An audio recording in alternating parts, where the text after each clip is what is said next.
This one-volume edition published by Verso 2014. Volume I.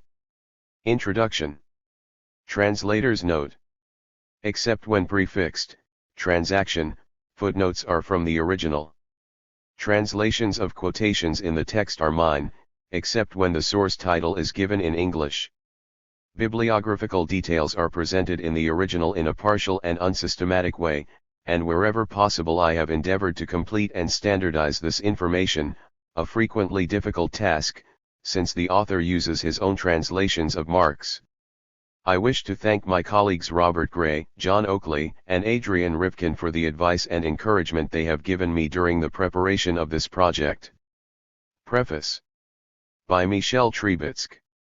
What a strange status this book has, and how strange its destiny has been.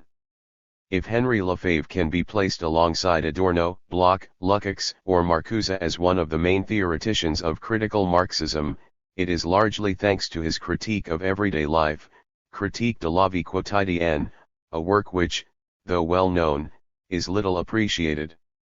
Perhaps this is because Lefebvre has something of the brilliant amateur craftsman about him, unable to cash in on his own inventions, something capricious, like a sower who casts his seeds to the wind without worrying about whether they will germinate.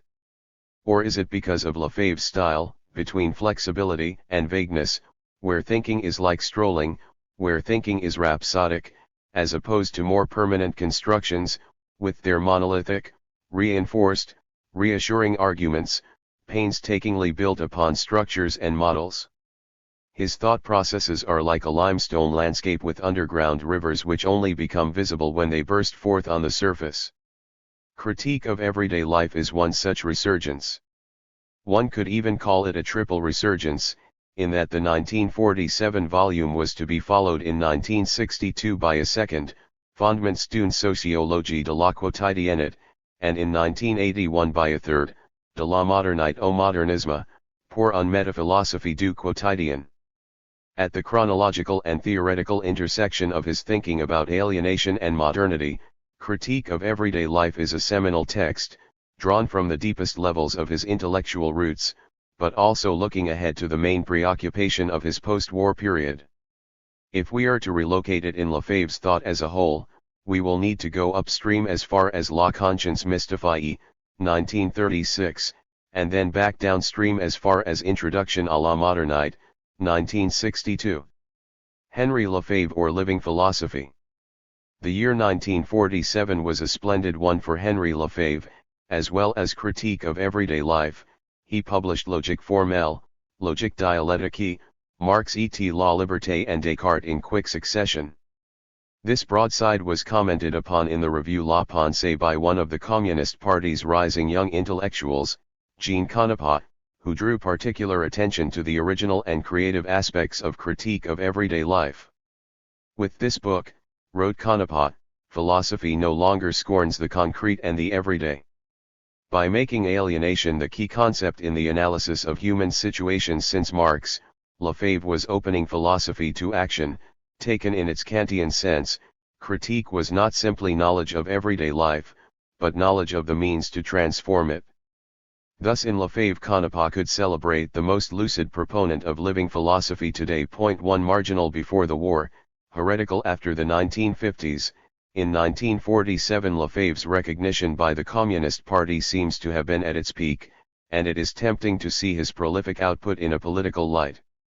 If we add L'existentialisme, which appeared in 1946, and Pour connaître la pensée de Marx and his bestseller Le Marxisme in the KCSJE edition, both of which appeared in 1948, not to mention several articles, such as his Introduction à l'esthétique, which was a dry run for his 1953 contribution à l'esthétique, then indeed, apart from the late 1960s, this was the most productive period in his career. 2.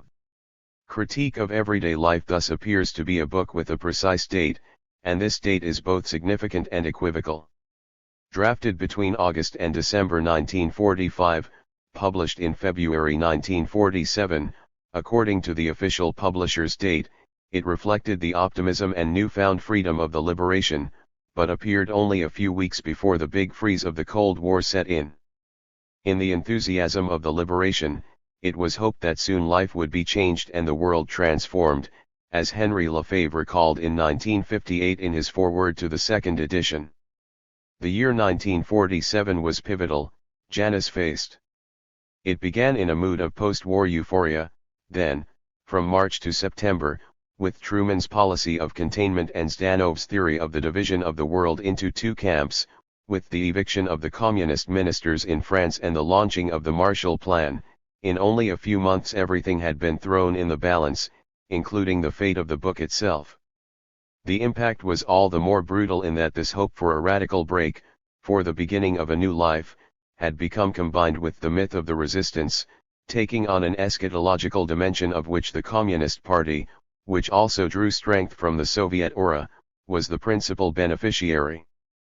With its talk of a French Renaissance and a new cult of martyrs, Daniel Casanova, Gabriel Péry, Jacques Decour, orchestrated by Aragon its high priest, this parti de 75,000 Fusiliers momentarily embodied both revolutionary promise and continuity with a national tradition stretching back from the Popular Front to 1798. Between 1945 and 1947 the PCF's dominance was both political and ideological. Polling more than 28% of the votes in the November 1946 general election, it appeared to have confirmed its place as the first party of France, without which no government coalition seemed possible. Its ideological hegemony, strengthened by the membership or active sympathy of numerous writers, artists, and thinkers, Picasso, Joliot-Curie, Roger Vaillant, Pierre Hervé, put Marxism at the center of intellectual debate. Presenting itself as a modern rationalism to challenge the irrationalism and obscurantism brought into disrepute by collaboration, its only rival was existentialism, which made its appearance in the intellectual arena in 1945.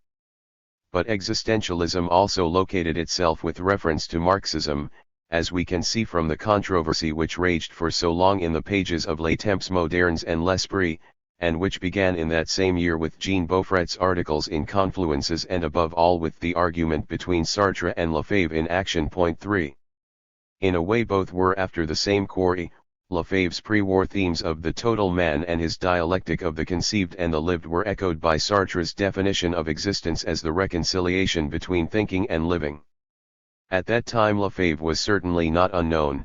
From the beginning of the 1930s the books he wrote single-handedly or in collaboration with Norbert Guterman had established him as an original Marxist thinker. But his pre-war readership had remained limited, since philosophers were suspicious of Marxism and Marxists were suspicious of philosophy. Conversely, after 1945, he emerged as the most important expert on and vulgarizer of Marxism, as an entire generation of young intellectuals rushed to buy his Essays on Marxism and the new printing of his Little Dialectical Materialism of 1939, when he brought out El Existentialisme. The party saw him as the only communist philosopher capable of stemming the influence of Sartre. With his experience as an elder member linking the pre-war and the post-war years and his image as a popularizer of Marxism, Henri Lefebvre could be slotted conveniently into a strategy by which the party would exploit its political legitimacy to the full in order to impose the philosophical legitimacy of Marxism. He introduced Marxism to the Sorbonne, where he gave a series of lectures, on such topics as the future of capitalism, March 1947, and the contribution of Marxism to the teaching of philosophy, November. The latter was reported in La Pensée, the Review of Modern Rationalism, in glowing terms. Our friend Henri Lefebvre gave a brilliant demonstration of how dialectical materialism can and should rejuvenate and bring new life to the way philosophy is traditionally taught at university. We were expecting his lecture to be a success. The extent of that success took us by surprise. We had scheduled his lecture for the Amphitheatre Richelieu, but in the event we had to use the Sorbonne's Grand Amphitheatre, which was flooded with an expectant crowd of almost 2,000 people, made up mostly of university staff, students, and lyceens, who followed Henri Lefebvre's brilliant talk with passionate attention and frequent applause. Point 4. But if we take a closer look, things were less simple. The idyllic relationship between Henri Lefebvre and orthodoxy in 1947 was to be little more than a brief encounter, an illusory and ephemeral marriage of convenience that was not without its share of opportunism, and which was soon to be shattered by the watershed of Stanovism. And in any event, at the precise moment when, as he himself admitted, he had been recognized as the best philosopher and French theoretician of the day, Lefebvre's material situation had become appalling, as he put it bluntly in September 1947 in a letter to his friend Norbert Guterman, whom he had just contacted again for the first time since the war. 5 His poor health made the future look rather bleak, and for a while he was even out of work, a compounding difficulty as he already had numerous offspring to support, scattered over several different homes. He had been working for Radio Toulouse, where Tristan Tzara, in charge of cultural broadcasts, had found him a job in 1945, but the change in the political climate forced him to step down, and also to give up the classes at the École de Guerre which General Gambier, whom he had met during his military service, had managed to secure for him.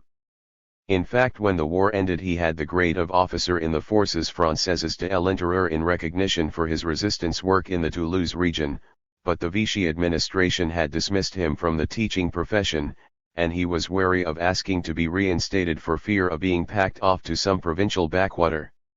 His frenzied rush to print, some of which was purely commissioned material, can be explained in part by his financial worries, though he was finally reinstated as a teacher and appointed in Toulouse in October 1947, and then seconded to the Centre National de la Recherche Scientifique, CNRS, in 1948.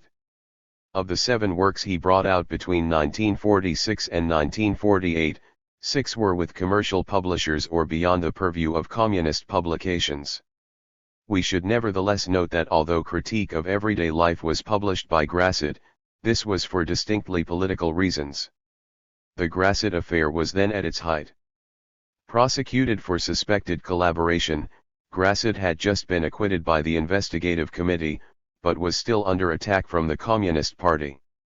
After an unsuccessful attempt to bring in a compulsory purchase order in 1945, the party backed a formula for control of Grasset dreamt up by René Juglet and Francis Crémieux, who was in charge of the Timaines collection, in which Lefebvre's book appeared. The aim was to take over the house on a very broad basis, with very old-school communists such as Pierre Hervé, leader-writer with El Humanite, but also independent personalities like Drouin, Martin Chauffier, Cassou, 6.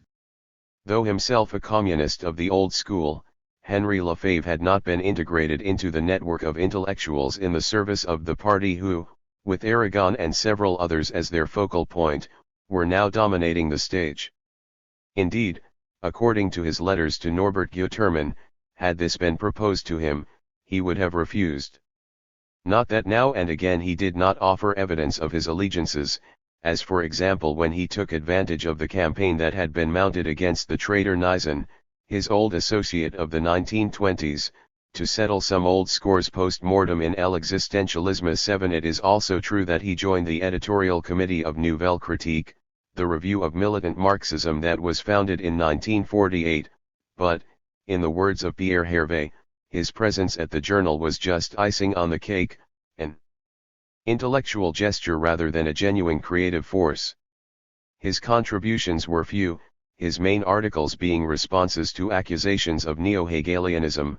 In March 1949 he wrote an auto-critique in which he denied having used his so warmly received lecture of 1947 to present Marxism simply as a contribution to philosophy. 8 Behind all the circumlocutions, however, Henri Lefebvre held firm on 3 essential issues: the relations between Marxism and philosophy, those between Marxism and sociology, and the central role of the theory of alienation. Predictably, therefore, he very quickly began to fall out of favor. Between 1948 and 1957 he did not publish a single work of Marxist theory, unless one takes the view that his literary studies on Diderot, Pascal, Musset, and Rabelais were in fact indirect reflections on the dialectic of nature, alienation and the individual. In any case, from 1948 onwards, the party put a stop to most of his projects. 9 Logique formelle, Logique dialectique, which Canepa acclaimed in 1947 as a fundamental work, was to have been the first volume in a vast general treatise on Marxist philosophy, in a consciously academic format, to be called à la lumière du matérialisme dialectique. The second volume, Méthodologie des sciences, was not only drafted, but in March 1948 it was actually printed, only to be blocked by order of the party directorate, which was then involved in defending Lysenkoism and proletarian science. Similarly, Lefebvre would not publish his contribution à l'esthétique, drafted in 1949 from articles he had written in 1948 until 1953, and then it was only thanks to the subterfuge of a false quotation from Marx which was intended to reassure the party censors. Point 10. As for critique of everyday life, it was to be followed by La Conscience Privée, but this never saw the light of day. This final failure leads us back, however, to a much earlier moment in Lefebvre's life, a moment which in turn will lead us by a series of regressions to the earliest moments of Lefebvre's life as a philosopher. Mystification, Notes for a Critique of Everyday Life. As we have attempted to demonstrate elsewhere, Henri Lefebvre's originality, not to say marginality, lies in an unshakable determination not only to reconcile Marxism and philosophy and to endow Marxism with philosophical status, but also to establish Marxism as critical theory, i.e. as both philosophy and supersession of philosophy. Point 11. We should not be fooled by the expedient eulogies of a Canepa. Critique of Everyday Life is an essential document on the construction of a critical Marxism of this kind, and completely out of line with official arguments. If we are to believe the note in which Henri Lefebvre links the book explicitly with the ones which preceded it, it would seem to belong to a vast master plan, one whose purpose was to rediscover authentic Marxism, defined as the critical knowledge of everyday life. He notes that the morceau coitus of Marx had drawn attention to economic fetishism, that La Conscience Mystifie had presented the entire scope of modern man's alienation, and that dialectical materialism had developed the notion of the total man, liberated from alienation and economic fetishism. Point 12. Far from being an a posteriori reconstruction, this note allows us to rediscover the genesis of critique of everyday life, and even to date its birth. Although it appeared after the war, it seems to be the result of a train of thought, perhaps to call it a lengthy and determined meditation would be more accurate, which began at the start of the 1930s with the discovery in Hegel and Marx's early writings of the concept of alienation, and which was mapped out by the publication of several works written in collaboration with Norbert Guterman. The plan to write a critique of everyday life began at least as early as La Conscience Mystifie. The title appears among the 5 essays de philosophie matérialiste which are mentioned there as being in progress, few of which were ever to appear. Point 13. But to date the birth of the concept of a critique of everyday life, we must go back even farther. Published in 1936, but drafted in 1933/4, La Conscience Mystifie reworks, sometimes verbatim, themes that had appeared as early as 1933 in the small review Avant-Poste. The brief history of this review, which lasted for only 3 numbers, is quite remarkable in its own right. Point 14. Pasted together in an attic room, supported by Malraux, who at that time was presiding over the Nouvelle Revue Française, it came out independently of Communist Party control, edited by a communist, Henri Lefebvre, with 2 excluded members, Pierre Morhang and Norbert Guterman, as his assistants. A review of literature and criticism, it took as its main aim the analysis of fascism as an ideological corpus, a quite daring project in view of the positions taken officially by the party at that time. Fascism was defined less as a metamorphosis of capitalism than as a mystification of the revolution. Using this philosophical reading of politics as a starting point, and working closely together, Norbert Guterman and Henri Lefebvre now proceeded to develop the concept of alienation, notably in 2 profoundly innovative texts which were the matrices of their later contributions, Individualité classe and, more particularly, La Mystification, Notes pour une critique de la vie quotidienne. Point 15. Even more than La Conscience Mystifie, it is these texts from Avant-Poste to which we should return if We want to understand the confused processes by which the concept of a critique of everyday life came into being, and the extent to which it is intimately linked in Henri Lefebvre's thought with the concepts of alienation and mystification. When fascism calls itself revolution, its unreality disguises itself as the supreme reality, and tries to make true reality definitively unreal.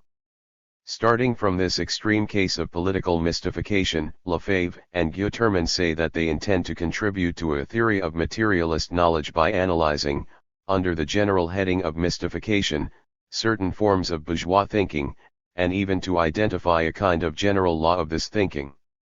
The first article attacks individualism as a mystification, and concludes with the idea that the individual consciousness cannot be explained by itself, that there is no consciousness in itself. In bourgeois society, the individual thinks he knows who he is, and perceives his self as his goods and his property. When this illusion is shattered, the individual sinks into the anguish of unhappy consciousness as he discovers the chasm which separates him from his self. Just as the subject, the individual, is separated from itself, the object, by becoming a commodity, becomes detached, so to speak, from itself, and the relations between men are masked by relations between objects. The second text, inspired by the Marxist theory of fetishism, leads to the idea of the progressive distancing of the object. Alienation is not only economic, it is the inability in all areas of life to grasp and to think the other. It renders bourgeois thinking incapable of grasping the world as a totality, and distances it from the real. The values it dreams up for itself make this distancing worse. It is when a reality has been devoured by bourgeois life that it becomes a value. Bourgeois life is thus alienated because it is not only fragmented, but artificial, and it is this artificiality which makes mystification possible. In La Conscience Mystifie, Lefebvre and Guterman rework and broaden this problematic of mystification, defining the conditions for a Marxist critique of bourgeois ideology. How are we to proceed in order to effect a necessary rehabilitation of the mystified consciousness, they ask.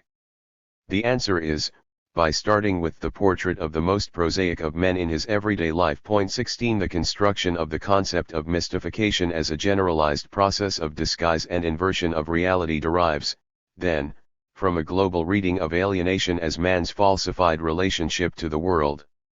The sources here are well known, above all Hegel and his unhappy consciousness, but also Marx's early writings, in particular his critique of the Hegelian dialectic 17, which was first published in France by Avant-Poste. How this led to the actual formulation of the concept of a critique of everyday life, which was only present by implication, is a more complex question. In February 1936, a few days after their book had appeared, Lefebvre wrote to Guterman, "Is it true what a chap who has looked through La Conscience Mystifie tells me, that the book just repeats what has already been said in Germany by Lukács?" 18 Indeed, how can we avoid thinking of Lukács here?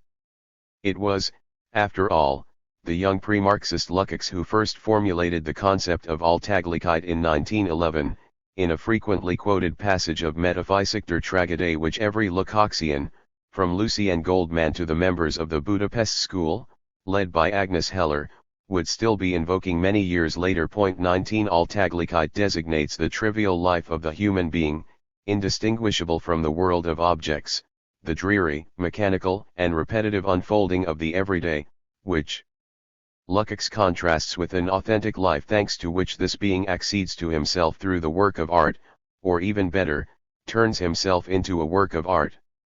In 1923, as we know, History and Class Consciousness 20 made a radical break with this ontology of consciousness by relocating consciousness in historicity on the basis of the Marxist theory of alienation. The reversal thus effected by Lukács consisted in the transfer of the antagonism between authentic and inauthentic life to the history of class society. Alienation is not simply inauthentic life, but rather that reification of consciousness produced by the fetishism of commodities, which only proletarian class consciousness will be able to overcome. Here is a second sign of the curious affinity between Lefebvre and Lukács. Like history and class consciousness, La Conscience Mystifie offered a Marxist theory of consciousness breaking with the theory of transparency of being which had informed the philosophical tradition. Built around the theory of alienation, their Marxism is drawn from the same Hegelian source, although the concept of reification of consciousness, central to Lukács, is missing in Lefebvre, while the Lukács of 1923 was unaware of Marx's early writings. Moreover, we must stress that when Lefebvre insisted that all consciousness is mystified, even proletarian class consciousness, he seems to be refuting aspects of the holist dream that are still present in Lukács. In this sense, his critique of everyday life is more of a prefigurement of Adorno's negative dialectics 21, which, by building its critical theory on the way the negative is at work in present reality, acknowledges that this negativity embodies another color, a difference in what is possible which will allow us to stand back from the grayness of the already there in order, precisely, to criticize it. If anyone is tempted to infer from this similarity that Lukács may have influenced Lefebvre, then the letter to Guterman is material proof to the contrary, all the more so because Lefebvre, who in any case did not meet Lukács until after the war, has always insisted that he had no knowledge of history and class consciousness until after La Conscience Mystifie was completed. On the other hand, returning to these similarities in Volume 3 of Critique of Everyday Life, he admits his debt to Heidegger, whom he mentions several times and takes to task in La Conscience Mystifie. 22 In Being and Time 23 Heidegger also calls upon the concept of Alltäglichkeit, using it to characterize the inauthentic existence of Dasein. In so much as it is being with one another, Dasein stops being itself and the ascendancy of others rids it of its being, all the more so because the other is they, the indeterminate, neuter man. 24 In Heidegger, Alltäglichkeit opens the way to a loss of direction, to dereliction and disquiet. Was it then on the basis of his acquaintanceship with Heidegger, who knew Lukács's early writings, and whose Being and Time owes so much, as Lucien Goldman was the first to show, to history and class consciousness and the concept of reification, that Lefebvre developed a problematic of the concept of everyday life that was unwittingly every close to Lukács 2.5? If so, we must pause to examine the conditions under which, very early on, Lefebvre became acquainted with Being and Time via Jean Wall, and probably even as early as 1928 via Nizan, who in 1931 published an extract from Introduction to Metaphysics 26, the first Heidegger text to be translated into French, in Bifur. It is less a matter of attributing some kind of precedence to Henri Lefebvre in the development of the concept of a critique of everyday life, than of grasping the conditions which brought this concept forth from the heart of Western Marxism in the overall context of the philosophical investigations of the 1930s. 27. The full significance of the relationship between Lukács and Lefebvre emerges quite clearly if we think not in terms of influence but rather in terms of two parallel but chronologically separated intellectual journeys, both leading from ontology to Marxism. In La Somme et le Reste, Lefebvre recalls that his discovery of the theory of alienation was like a flash of inspiration, to arrive at his own concepts of mystification, of the total man and of the critique of everyday life. He had to work a reversal of the same kind as Lukács while he passed from the concept of inauthentic life to the concept of the reification of consciousness. 28 For Lefebvre, the path towards Marx would lead from the cult of spirit to dialectical materialism, as he explained as early as December 1932 in a reply to Denis de Rougemont's survey of young intellectuals in the Nouvelle Revue Française. He writes that there had been a few young people, himself included, who believed they could refuse a life in which the sole act is, buying and selling oneself by following a call to the life of the spirit, of poetry, of eternity. But with the onset of the economic crisis, with all its attendant perils, the problem was reduced to its most basic elements. For many people it's a question of staying alive, purely and simply of staying alive. Thus one must attack the base, come to grips with the conditions of the diabolical universe of capitalism, and only political revolution would be capable of changing life. 29 To justify joining the Communist Party, Lefebvre challenged the very idea that Rougemont had proposed, that spiritual revolution could be the common cause of young intellectuals, by describing his own experiences in the 1920s. His call to revolution was both the culmination and the supersession of that romantic rejection of the world which he had espoused, in common with the avant-gardes, as a member of the philosophies group. Life is unique. Man must be everyday, or he will not be at all. In the first pages of Critique of Everyday Life 30, Lefebvre uses this aphorism to show that from its starting point in everyday life the critique of everyday life can lead to the revolution of everyday life. Everyday man is the man of praxis, and praxis alone will enable him to free himself from alienation and attain the concrete totality of the total man, at one and the same time the subject and the object of his becoming, a theme which was to become central to Lefebvre from dialectical materialism onwards, 1939. In other words, the only means of acceding to totality is via revolution. This quest for totality, which was to lead Lefebvre from philosophical revolution to Marxism, is none other than the quest for a theoretical method capable of reconciling thought and life, of changing life completely, of producing one's life as one creates a work.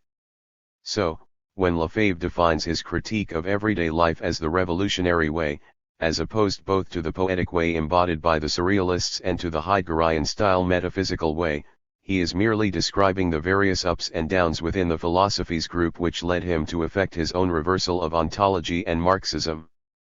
The first stage of this reversal was via the avant-garde. When Lefebvre accused the Surrealists of not having followed their radical ideas through to their logical conclusion, of having offered a merely magical critique of the everyday, he was distancing himself from his own experiences as an avant-gardist. When in 1924, in the Revue Philosophies, Henri Lefebvre took his first steps as a philosopher alongside Pierre Morhang, Norbert Guterman, and Georges Politzer, it was in the name of philosophical revolution. This is not the place to give a detailed account of the history of the philosophies group, of its call for a new mysticism and its subsequent progressive radicalization which was to end in its fleeting rapprochement with the Surrealists, sealed in the summer of 1925 by the joint manifesto La Révolution d'abord et toujours. 31 For a brief moment the avant-gardes thought it would be possible to reconcile their revolt of the spirit, a total revolt against the logos, the world, existing reality, with the political revolt embodied by the Communist Party. We all know Breton's famous formula, Marx said change the world, Rimbaud said change life, for us these two watchwords are one. In the Surrealist experience, in the revolt of the poetic against the prose of the world, there is the idea that subverting the everyday will open the way to what, on its very first page, the manifesto of Surrealism called real life. But at the same time, the modern merveilleur, automatic writing, the call on the unconscious and on objective chance, were being reduced to mere literary techniques. It is in this light that we must see the virulent exordium in Critique of Everyday Life. The attack on life led by poetry is just one episode, and literature is only the active service unit of a much larger army. Like the poets, philosophers are wavering between the familiar, the trivial, the inauthentic, and the anguishing, the mysterious, between bourgeois reality and mystical unreality, and are pushing human reality to one side. 32. Concord between the avant-gardes was short-lived and the choice between Marx and Rimbaud had to be made. But, stung by the initial politicization of 1925, the young philosophers went in the opposite direction to that of the Surrealists, who placed themselves in the service of the revolution before breaking completely with the Communist Party. Between 1926 and 1927 Philosophies was replaced by the Revue L'Esprit, and this marked a phase of political withdrawal and sidetracking into philosophical stances that Lefebvre himself was to refer to as pre-existentialist. Total revolt was replaced by the return to the concrete. Only the return to the concrete could reconcile thought and life, because life itself must be defined as the unity of thought and action. Life is unique, proclaimed the young philosophers, using a watchword conjured up by Pierre Morhang. They found father figures in Spinoza, Schelling, and Kierkegaard, and their guru in Jean Wahl, who published extracts from his Malheur de la conscience dans la philosophie de Hegel in L'Esprit. 33 As we have already mentioned, when Lefebvre read Hegel and discovered the theory of alienation as interpreted by Heidegger, rather than discovering Heidegger as such, it was thanks to Jean Wahl. In the Hegel debate which flared up during the 1930s in France, the stakes were considerable, for it was in opposition to the successful Kierkegaardian and Heideggerian Hegel introduced by the phenomenological reading of Kojève and Jean Wahl that Lefebvre vainly launched his logical and dialectical Hegel. We should note that the same refusal of both a purely phenomenological attitude towards consciousness and of Heideggerian pessimism was to power Lefebvre's post-war challenge to existentialism. In any event, the pre-existentialist sidetrack was curiously decisive in the encounter with Marxism, which was to culminate in Lefebvre and several members of the Philosophies group joining the Communist Party in 1928.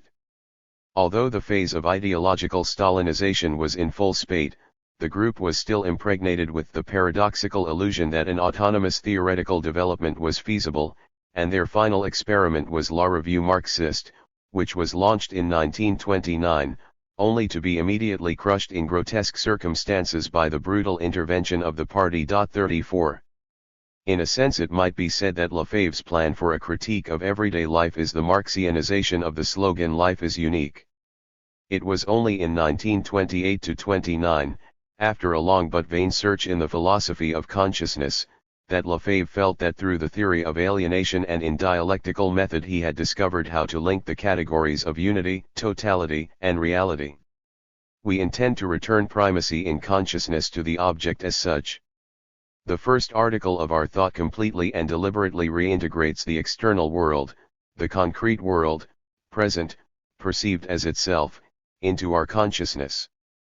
From a text on the New Mysticism, which in 1925 was taken as the group's first philosophical manifesto, to the affirmation in an article written in 1926 that to represent being to oneself is to cease to be, all the articles Lefebvre published in Philosophies and L'Esprit were, to use the title of the first of them, just so many fragments of a philosophy of consciousness. 35 in these texts, the stated aim of which was to tackle the aporias of traditional philosophy, being and representation, subject and object.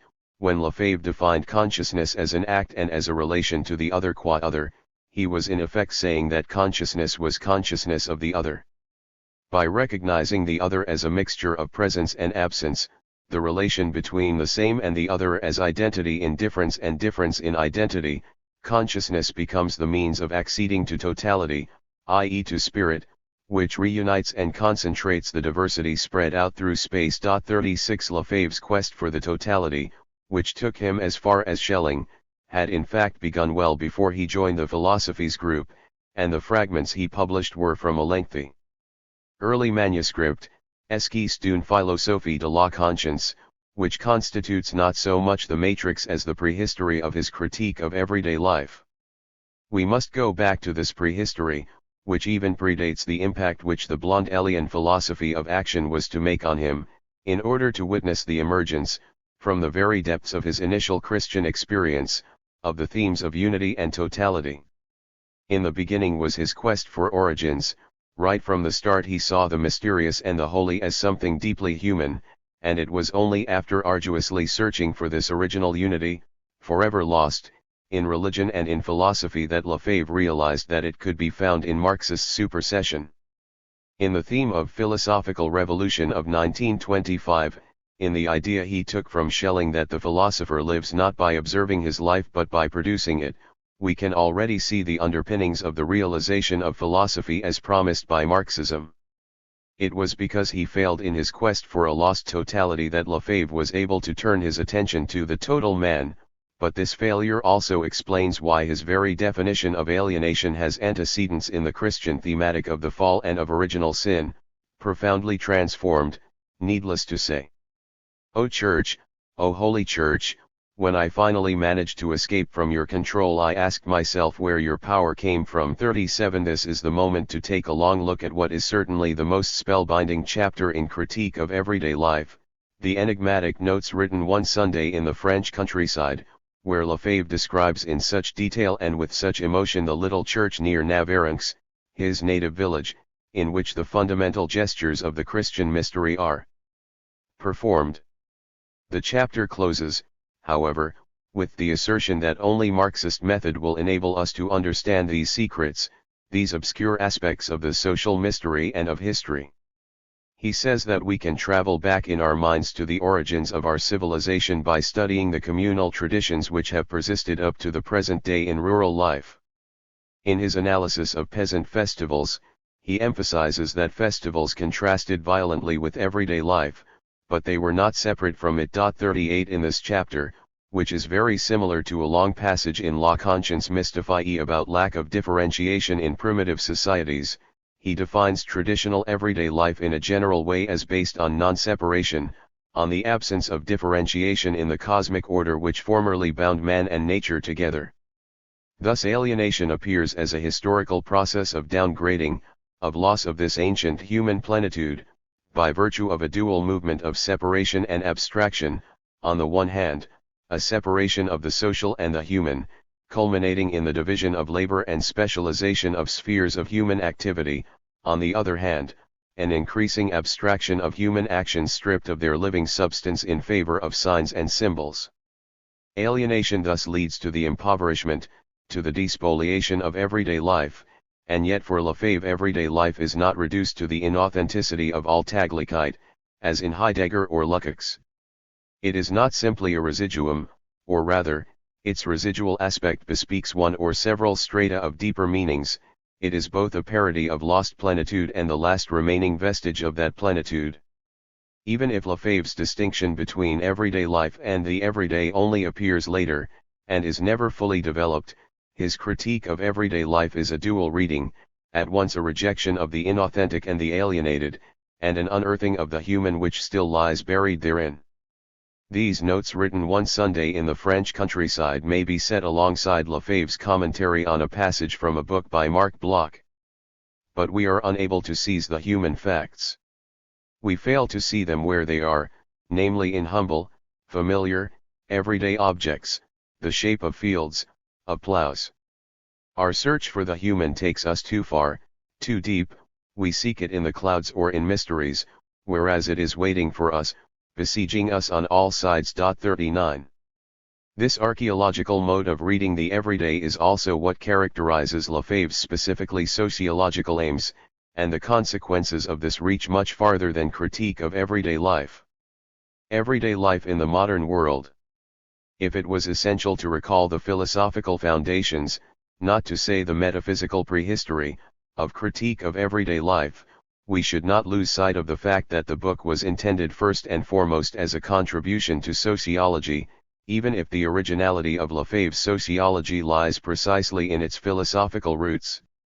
True, Lefebvre has a nostalgia for original community, but this is not so much the basis for his communism as the inspiration for his early, partly empirical, research into rural sociology. We could go back as far as his youth, when while walking in the Pyrenees he came across some strange crosses with discs on them, and thought he had discovered the sun crucified, a primitive solar myth overlain by Christianity. 40 Above all, critique of everyday life is contemporaneous of the research on the Valley of Campan and agro-pastoral communities on which he was to base his doctoral thesis a few years later. He had begun this during the war, somewhat by chance, when he was hiding out in the Pyrenees, and spent his time rummaging through abandoned municipal archives. The conscious decision to study rural sociology dates, however, from 1948, when he joined the Centre National de la Recherche Scientifique, CNRS. Even if, apart from his doctorate in 1954 and a couple of articles, Lefebvre has not completed the ambitious projects he set himself in this sphere, like the Traité de sociologie rurale which was mysteriously stolen from a car, or the Histoire rurale de la France he was to have written in collaboration with Albert Sobol, the choice of sociology undoubtedly had a strategic significance. 41. Lefebvre's critique of everyday life took up arms on two fronts. The first aim was to convince Marxists, at a moment when Stanovism was in full spate, of the value of an analysis of superstructures based on the concept of alienation. The second, to demonstrate to philosophers that the trivial should not be exempt from philosophical scrutiny. In so far as the science of man exists, it finds its material in the trivial, the everyday. 42 If the choice of the sociological field was strategic, This was above all because it was made at a moment when the entire range of the social sciences was witnessing a veritable explosion, whether in the domains of anthropology, demography, and sociology, or in the shape of the revival of history by the history of mentalities. A few key dates should suffice to prove this.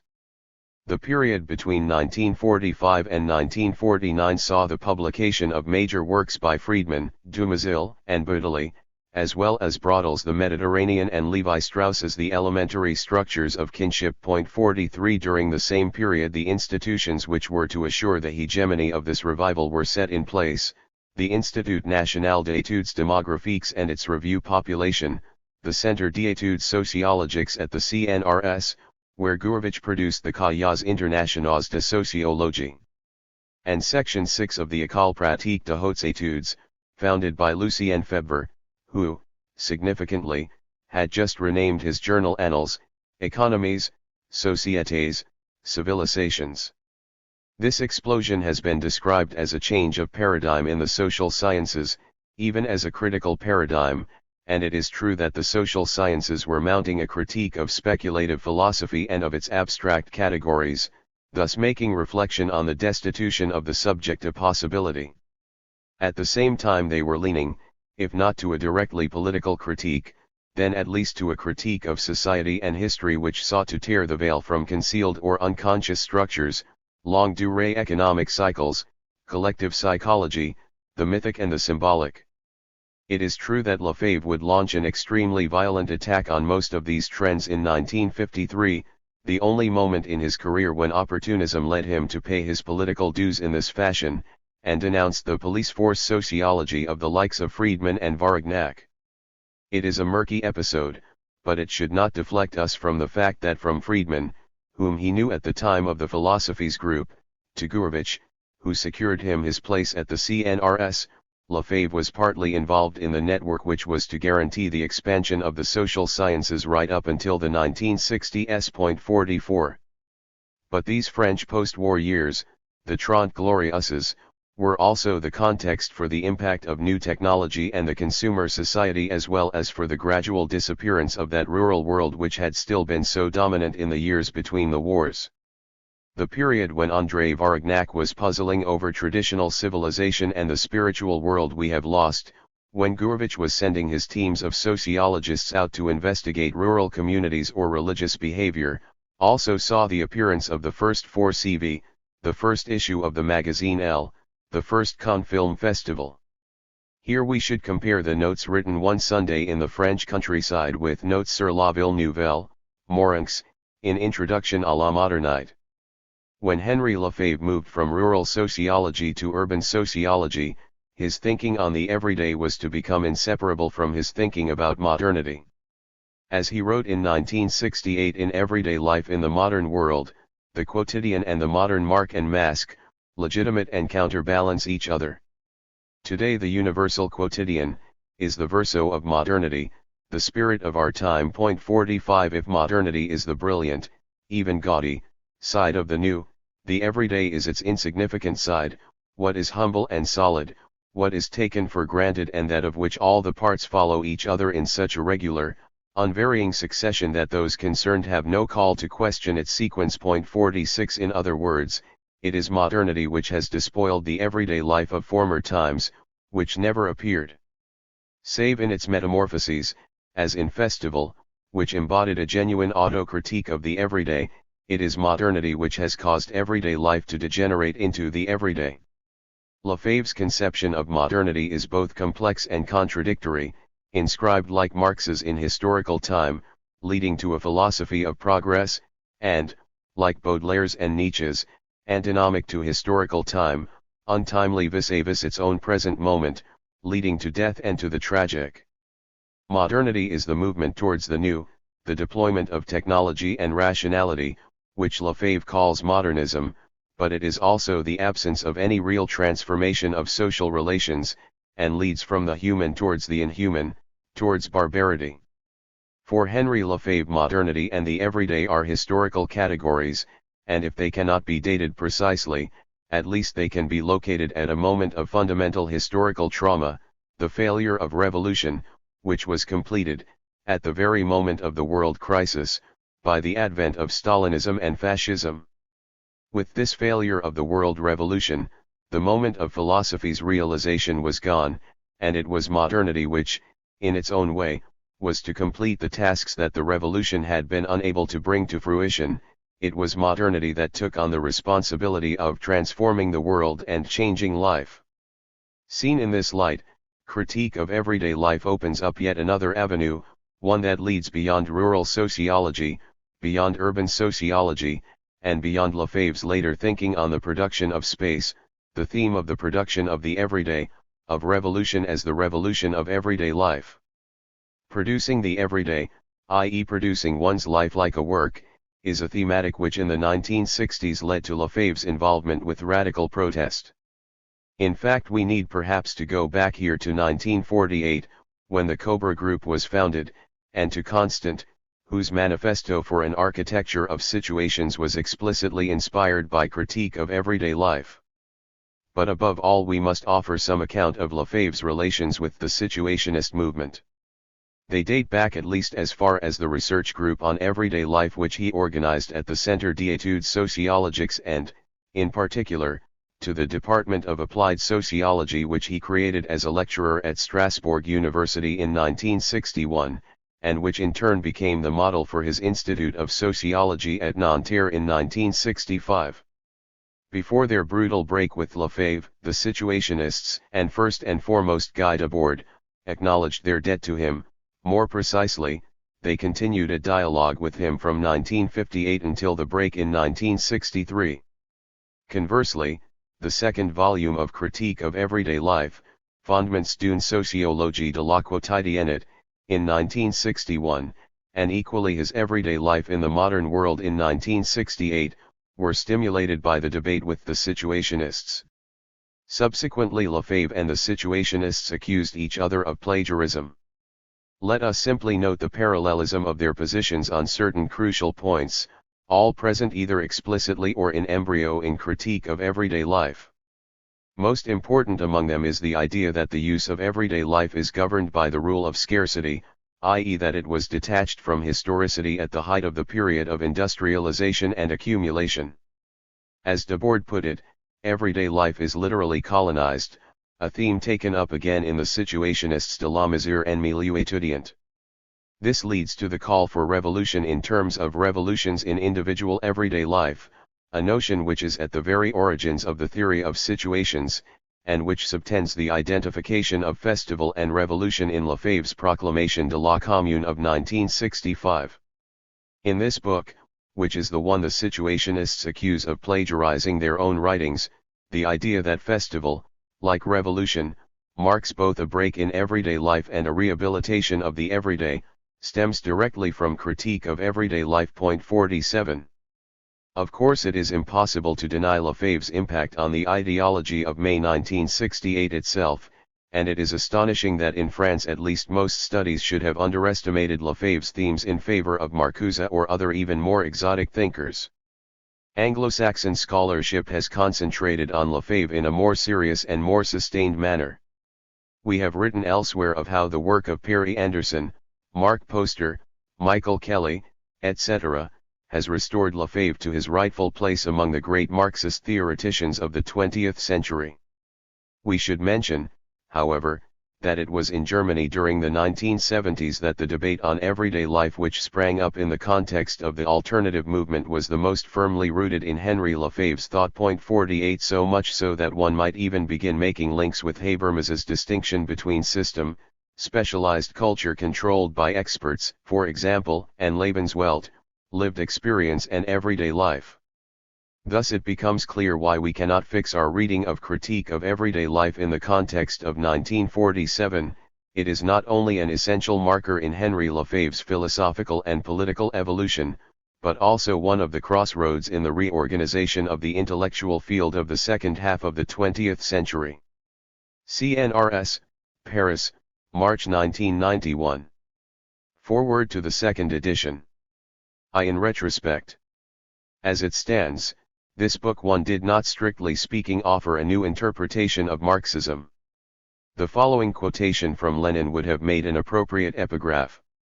The whole point, however, is that Marx did not confine himself to economic theory in the ordinary sense of the term, that, while explaining the structure and the development of the given formation of society exclusively through production relations, he clothed the skeleton in flesh and blood.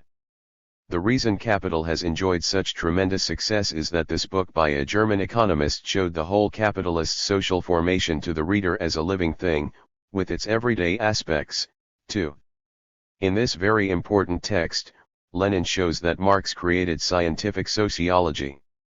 He expressed similar ideas in many other places in his writings. In his Capital, Marx first analyzes the simplest, most ordinary and fundamental, most common and everyday relation of bourgeois, commodity, society, a relation encountered billions of times, viz. The exchange of commodities. In this very simple phenomenon, analysis reveals all the contradictions, or the germs of all the contradictions, of modern society. Point 3. The fact remains that the critique of everyday life was built entirely around a concept which Lenin had left aside or neglected, the concept of alienation. The fact also remains that this book developed a generally neglected aspect of Marxism, the specifically sociological aspect. When it appeared, the book was inadequately substantiated on both the philosophical and the sociological level. In the first place, it should have formulated and attempted to resolve the problem posed by the concept of alienation. It should also have explained what a Marxist sociology considered as a specific science could be, as method and object, in its relation with the other sciences, political economy, history, etc., as well as with historical and dialectical materialism. The fact is, however, that 10 years ago these various problems were not sufficiently ripe. It was more or less impossible to formulate them correctly, let alone resolve them. Point 4. Today we are only just beginning to glimpse the complexity of the questions the theory of alienation poses. These questions fall into several categories. Historically, we must discover what role this concept played in the development of Marxism, how, in his early writings, Marx took it from Hegel and Feuerbach, how he transformed and redirected it, and at what date. Thus it is appropriate to follow this transformation through the texts, and this means that a rigorous examination of the early writings, and notably of the celebrated 1844 manuscripts, is required. Point 5. Theoretically, we must determine what becomes of the philosophical concept of alienation in Marx's scientific and political works, notably in Capital, and understand whether the economic theory of fetishism is truly an extension of the philosophical theory of alienation onto an objective scientific level. Point 6.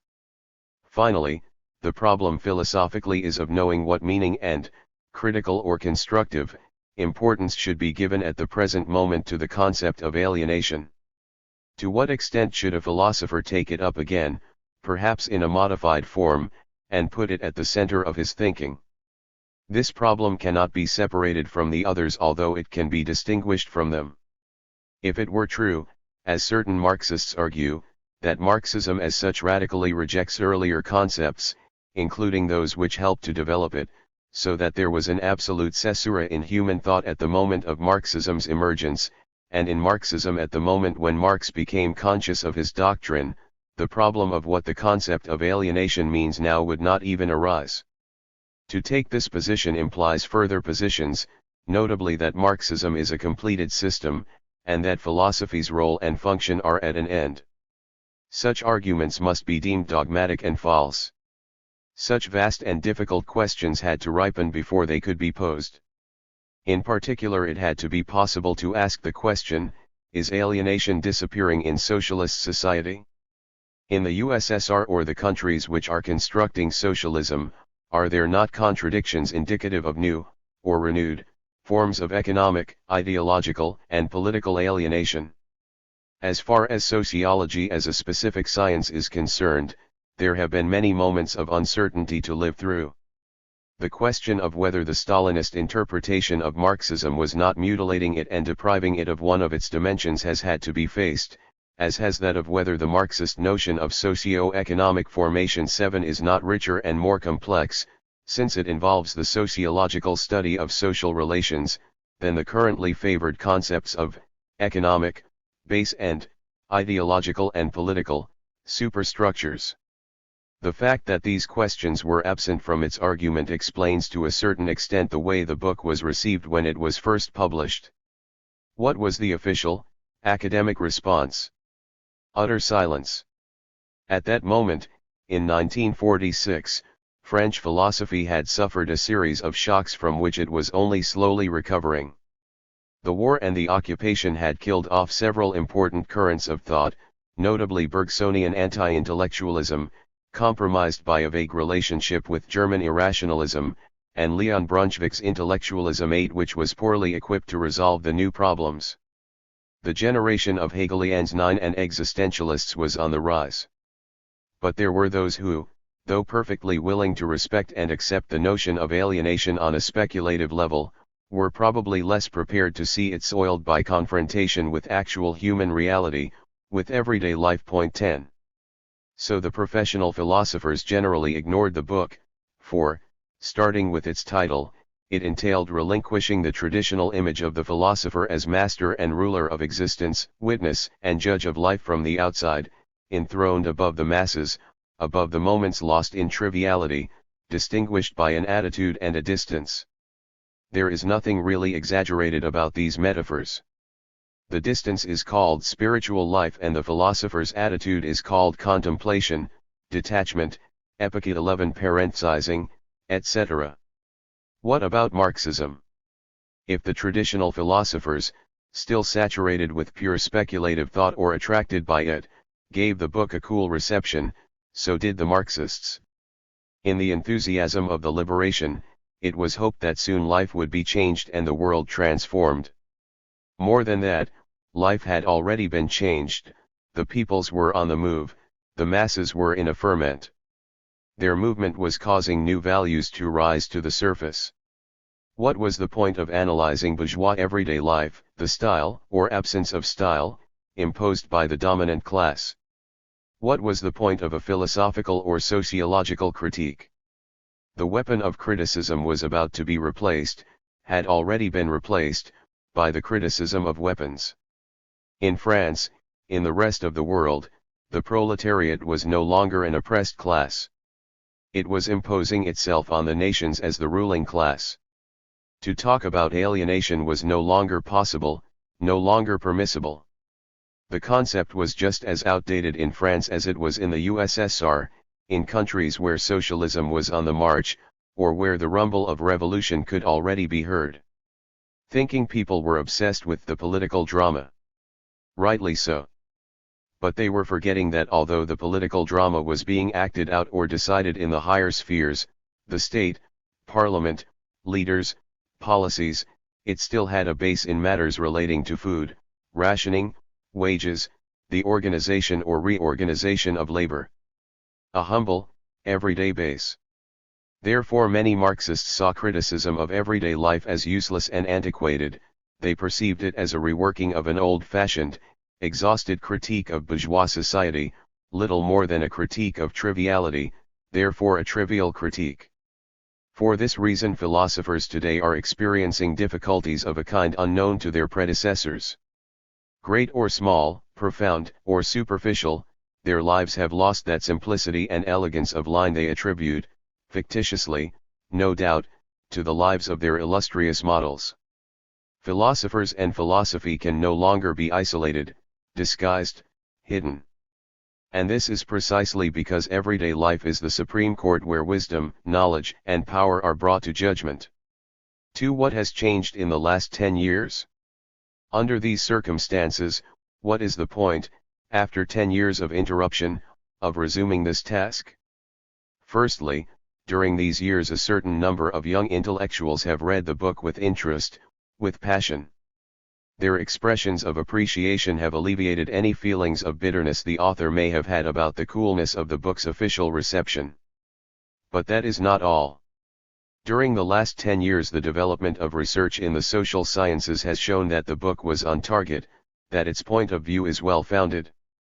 Problems of everyday life and studies of everyday life have become increasingly important in the minds of historians, ethnographers, philosophers, sociologists, as well as of writers, artists, and journalists. Our very best informed and most modern publications, daily and weekly newspapers, reviews, have started columns dealing with everyday life. There has been a proliferation of books about everyday life, and bit by bit a method to confront everyday life with ideas apparently far removed from it, such as myths, ceremonies, works of art, is being developed. Point 12. For the historian of a specific period, for the ethnographer, for the sociologist studying a society or a group, the fundamental question would be to grasp a certain quality, difficult to define and yet essential and concrete, something that just a quarter of an hour alone with a man from a distant or extinct culture would reveal to us. Point 13. Let us consider some areas very remote from the social sciences. Recently I read an article 14 which was something of a manifesto or policy statement for the idea that the modern theater can only be a place where everyday life attains its highest degree of intensity, where the words and gestures of everyday life at last take on meaning. A Soviet critic has made the same assertion about Chekhov's theater.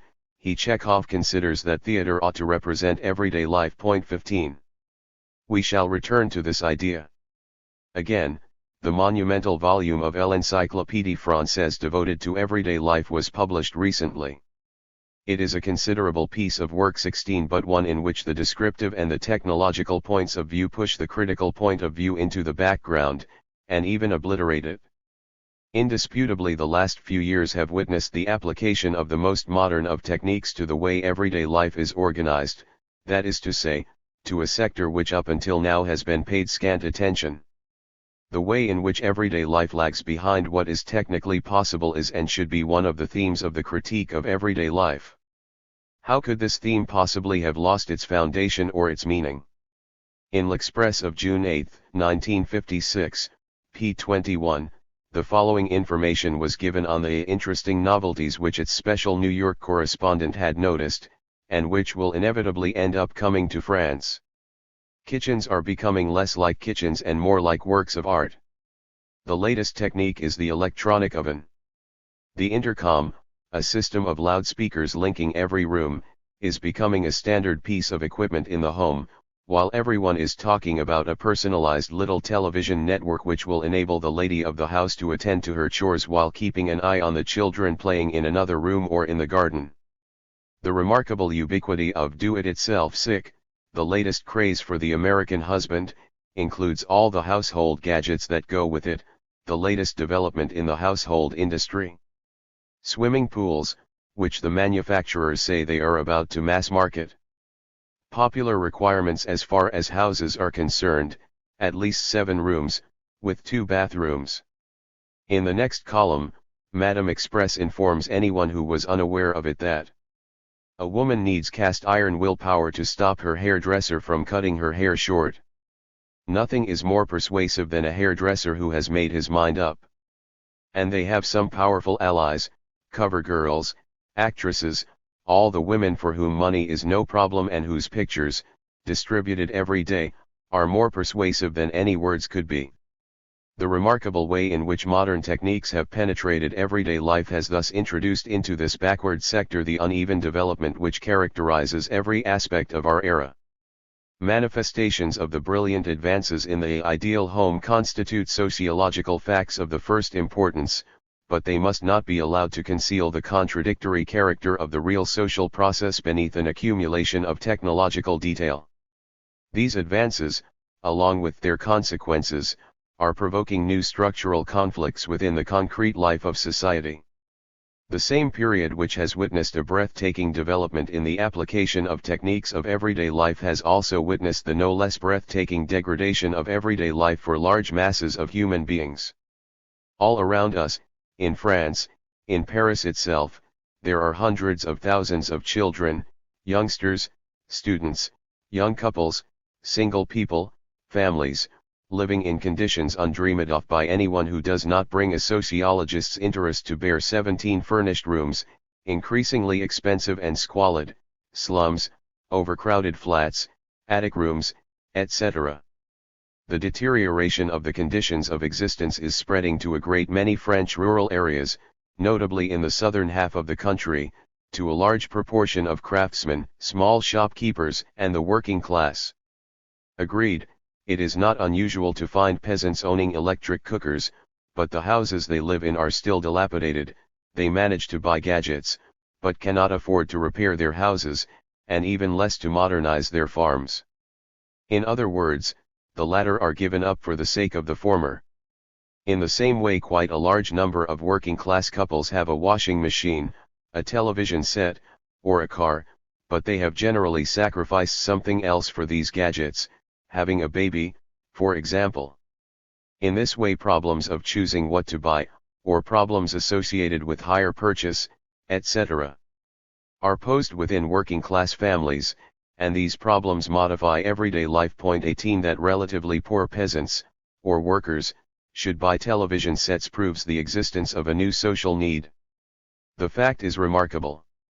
But it does not tell us the size or the extent of this need, nor the extent to which it is satisfied. Nor does it prove that this need has not been satisfied to the detriment of another. Far from suppressing criticism of everyday life, modern technical progress realizes it. This technicity replaces the criticism of life through dreams, or ideas, or poetry, or those activities which rise above the everyday, by the critique of everyday life from within, the critique which everyday life makes of itself, the critique of the real by the possible and of one aspect of life by another. Compared with lower or degraded standards of living, everyday life with all the superior mod-cons takes on the distance and remoteness and familiar strangeness of a dream.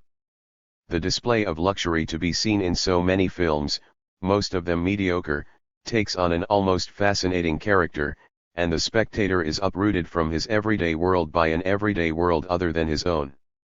Escape into this illusory but present everyday world, the fascination of ordinary objects which scream wealth, the seductive powers of the apparently profound lives led by the men and women who move among these objects, all this explains the momentary success these films enjoy. Happily, contemporary cinema and theater have other works to offer which reveal a truth about everyday life. 3 On Charlie Chaplin, Bertolt Brecht, and some others. It is not Chaplin's clowning contortions and funny faces that make people burst out laughing.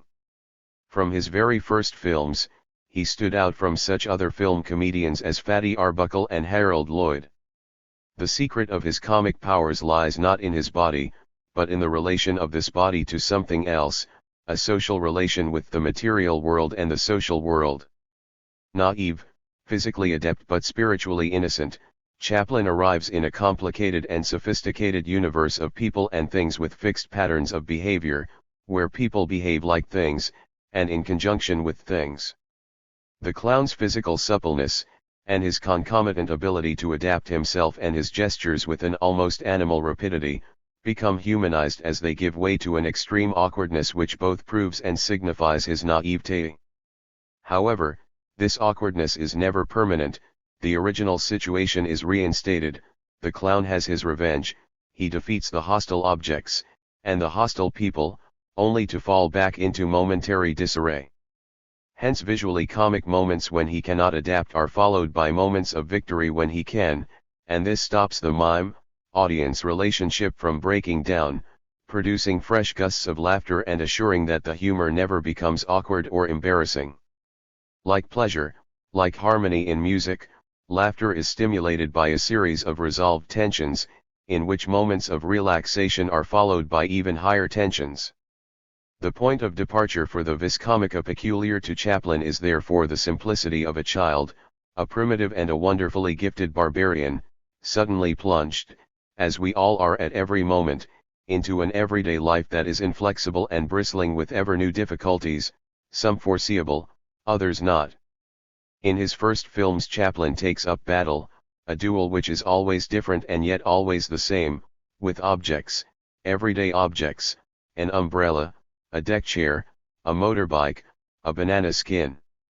Always surprised, always delighted by the strangeness and richness of things, always awkward when faced with ritualized practices, essential behavior, necessary conditioning, Chaplin captures our own attitude towards these trivial things, and before our very eyes. He makes it appear suddenly amazing, dramatic, and joyful. He comes as a stranger into the familiar world, he wends his way through it, not without wreaking joyful damage. Suddenly he disorientates us, but only to show us what we are when faced with objects, and these objects become suddenly alien. The familiar is no longer familiar, as for example when we arrive in a hotel room, or a furnished house, and trip over the furniture, and struggle to get the coffee grinder to work. But via this deviation through disorientation and strangeness, Chaplin reconciles us on a higher level, with ourselves, with things and with the humanized world of things. Thus the essence of this humor is not to be found in pity, nor even in strangeness, alienation, but on the contrary in a triumph which is forever being renewed and forever threatened. The dog, the pretty girl, the child, are not cinematic props, but elements necessary to the more or less complete final victory. Therefore Chaplin's first films may be seen as offering a critique of everyday life, a critique in action, a basically optimistic critique, with the living, human unity of its two faces, the negative and the positive. Hence its success. In Chaplin's feature films, the critique becomes broader, taking on a higher meaning. They confront the established, bourgeois, world and its vain attempts to complete itself and close itself off, not with another world but with a type. This type, a down and out, is the emanation of that other world, its expression, its internal necessity, its essence externalized and yet still internal, to put it abstractly and speculatively, which after all is how Marx expressed his discovery of the proletariat as a class. As necessarily as it produces machines and men machines, the bourgeois world produces deviance. It produces the tramp, its reverse image. The relation between the tramp and the bourgeois order is different to the relation proletariat-bourgeoisie. In particular it is more immediate, more physical, relying less on concepts and demands than on images. By its false and illusory and euphoric and presumptuous insistence upon the self, the free world immediately creates its pure negative image. Thus the tramp figure contains certain characteristics of the image Marx presents of the proletariat in his philosophical writings, the pure alienation of man and the human which is revealed as being more deeply human than the things it negates, negativity forced by its essence to destroy the society to which at one and the same time it belongs and does not belong.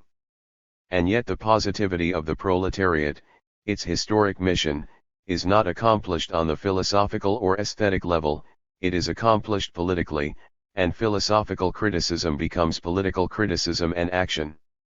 In the type and the myth presented by Chaplin, criticism is not separable from the physical image immediately present on the screen. If therefore it remains limited, it is nevertheless directly accessible to the masses, it does not lead to revolutionary action or political consciousness, and yet it uses laughter to stir up the masses profoundly. Thus in his best films Chaplin's humor takes on an epic dimension which comes from this deep meaning. The image of alienated man, he reveals alienation by disinuring it. 19. Here for the first time we encounter a complex problem, both aesthetic and ethical, that of the reverse image, an image of everyday reality, taken in its totality or as a fragment, reflecting that reality in all its depth through people, ideas, and things which are apparently quite different from everyday experience, and therefore exceptional, deviant, abnormal. 20. The type created by Chaplin achieves universality by means of extremely precise elements, the hat, the walking stick and the trousers, all taken from London's petty bourgeoisie. The transition from the mime to the type marks a date and an expansion in Chaplin's work, an expansion within the work itself and one made possible by that work alone. Suddenly he puts his own previously constructed figure, or image, at the center of his films. In a very strong sense, he puts himself on the stage. As a result, a new development takes place. Thus the critique of everyday life takes the form of a living, dialectical pair, on the one hand, modern times, with everything they entail, bourgeoisie, capitalism, techniques and technicity, etc., and on the other, the tramp. the relation between them is not a simple one. In a fiction truer than reality as it is immediately given, they go on producing and destroying one another ceaselessly. In this way the comical produces the tragic destroys the comical, and vice versa. Cruelty is never absent from the clowning, the setting for the clowning is constantly being broadened, the city, the factory, fascism, capitalist society in its entirety. But is the comedy defined by its underlying tragedy, or by its victory over the tragic? It is in the spectator personally that Charlie Chaplin constantly manages to unite these two ever-present and conflicting aspects, the tragic and the comical. Laughter always manages to break through, and like the laughter of Rabelais, Swift, and Molière, i.e. the laughter of their readers or audiences, it denies, destroys, liberates. Suffering itself is denied, and this denial is put on display. In this fictitious negation we reach the limits of art. On leaving the darkness of the cinema, we rediscover the same world as before, it closes round us again. And yet the comic event has taken place, and we feel decontaminated, returned to normality, purified somehow, and stronger. To sum up, our analysis has seen Chaplin as a type rather than a myth, based on general characteristics, poor but full of vitality, weak but strong, ruthlessly seeking money, work, prestige, but also love and happiness. How can an image which so directly reveals what is significant about the so-called modern man be called mythical? In any case, the interesting thing here is not a discussion of the Chaplin myth and the mythical character of the image of life he presents, it is the very fact that an image with its roots deep in everyday life can be seen as mythical, and that the word myth can be used to describe it. Might this illusion be significant on a more general level? The most extraordinary things are also the most everyday, the strangest things are often the most trivial, and the current notion of the mythical is an illusory reflection of this fact. Once separated from its context, i.e. from how it is interpreted and from the things which reinforce it while at the same time making it bearable, once presented in all its triviality, i.e. in all that makes it trivial, suffocating, oppressive, the trivial becomes extraordinary, and the habitual becomes mythical. In the same way, a humble plant taken from the soil and from the plants around it, seen up close, becomes something marvelous. But then, once images like this have been separated from their everyday context, it becomes very difficult to articulate them in a way which will present their essential everyday quality. This is the secret of talents like Fellini's, La Strada, or that of the directors of Salt of the Earth 21 and, perhaps, it offers a potential way ahead for realism, 22. Brecht, that great man of the theatre who recently passed away, tried to renew realism by proposing a revolutionary formula, epic theatre. This formula has provoked more than one misunderstanding. On reading those words, in a country whose culture is traditionally referred to as humanist, it is easy to imagine noble, violent actions unfolding majestically, and protagonists fighting for the crown, for their dynasty or their loves. In fact, what Brecht meant was a theatre in which action, and poetry, would be expressly and deliberately brought close to everyday life. When he tried to explain the meaning of the word epic, he used the example of a traffic accident, with witnesses discussing what happened and giving biased accounts of it, each implying a judgment, taking a stand, taking sides, and an attempt to make the listener share that judgment. The epic theatre wants to establish its basic model at the street corner, 23. Brecht's great play about Galileo, that hero of knowledge, begins with a deheroization. Galileo, washing the upper part of his body, puffing, and good-humored. Put the milk on the table, 24. To understand this properly, we need to think about what is happening around us, within us, each and every day. We live on familiar terms with the people in our own family, our own milieu, our own class. This constant impression of familiarity makes us think that we know them, that their outlines are defined for us, and that they see themselves as having those same outlines. We define them, Peter is this, Paul is that, and we judge them. We can identify with them or exclude them from our world. but the familiar is not necessarily the known. As Hegel said in a sentence which could well serve as an epigraph for the critique of everyday life, was ist bekannt ist nicht erkannt. Familiarity, what is familiar, conceals human beings and makes them difficult to know by giving them a mask we can recognize, a mask that is merely the lack of something.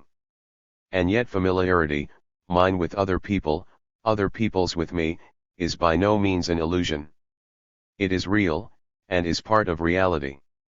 Masks cling to our faces, to our skin, flesh and blood have become masks. The people we are familiar with, and we ourselves, are what we recognize them to be. They play the roles I have cast them in and which they have cast for themselves. And I myself play a role for them and in them, and not only while they are watching, the role of friend, husband, lover, father which they have cast me in and which I have cast for myself.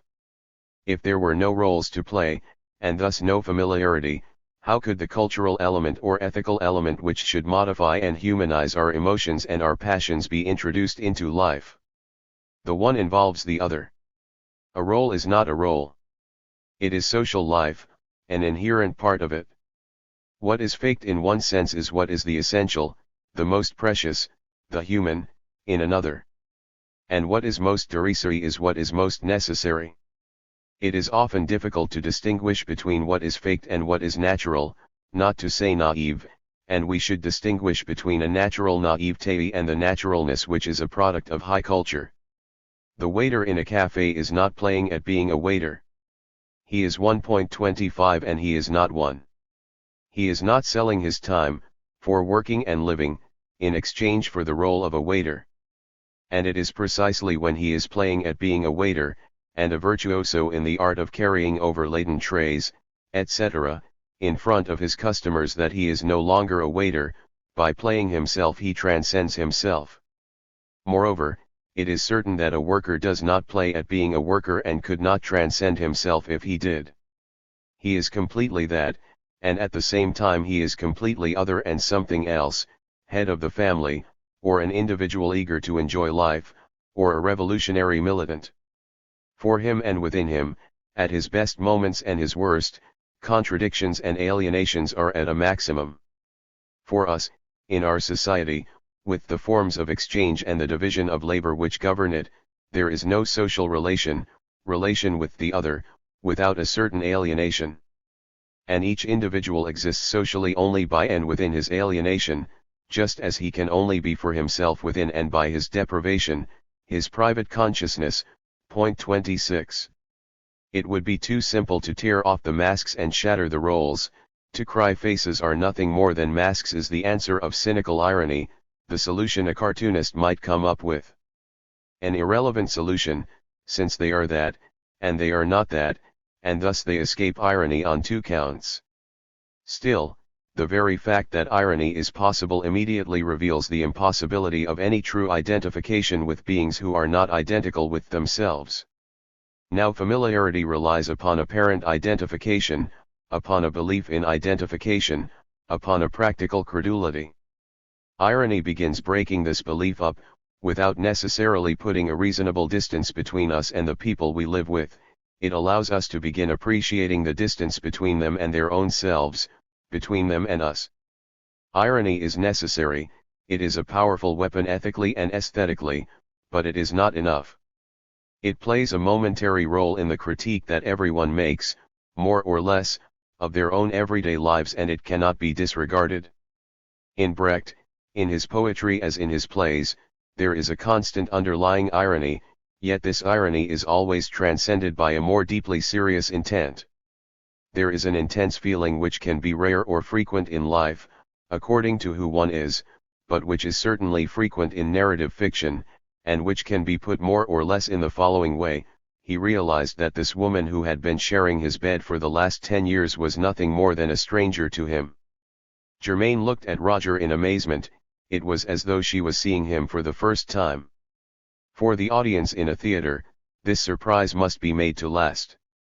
And the distance between the characters, as between the characters and their own selves, must be determined by the distance between the audience, the stage, and the actors. They must be placed at a reasonable distance. But this is just a technical problem, at least as far as Brecht is concerned. No doubt the essential thing is that in the 20th century the people we live with have nothing in common with classical characters, precisely because they play a role in life. In the great classical dramas, by virtue of a contradiction for which they offer a magnificent solution, characters are not characters. They are utterly sincere, authentically sincere, even when they are pretending. They are not acting, and this is why actors are able to impersonate them completely. The audience can identify with well-defined beings and natures. Conversely, all around us, in real life, characters really are characters, plays which attempt to represent them, in other words to present what is hidden in life in a clear way and at a reasonable distance, must go beyond the classical concept of character. We are dealing with people about whom it is impossible to say either what they are or what they are not, about whom we cannot say that they are not, that they only appear to be, what they are, nor that they are or appear to be what they are not. They are undefined and yet they are, and with a vengeance. Presence-absence does not function on the level of the image or the imaginary, but in life. This is precisely why an awareness of what is familiar becomes transformed into an awareness of something strange. As soon as we get really close to someone, we say to ourselves, he's an odd type of chap. She's an odd type of girl. Every type, by which we mean every individual, the opposite of typical, is an odd type of person. 27 The following conversation could be about anyone, you're exaggerating. I don't think he's nearly as complicated as that. That's because you don't know him well enough. Honestly, he's really very nice. Who to? His friends. His little clique. But as far as I'm concerned, it's her fault, the bitch. Come on, don't be so hard on her, and so on. One possible outcome of this is Pirandelloism, which has been fashionable for so long that it must have a deep meaning.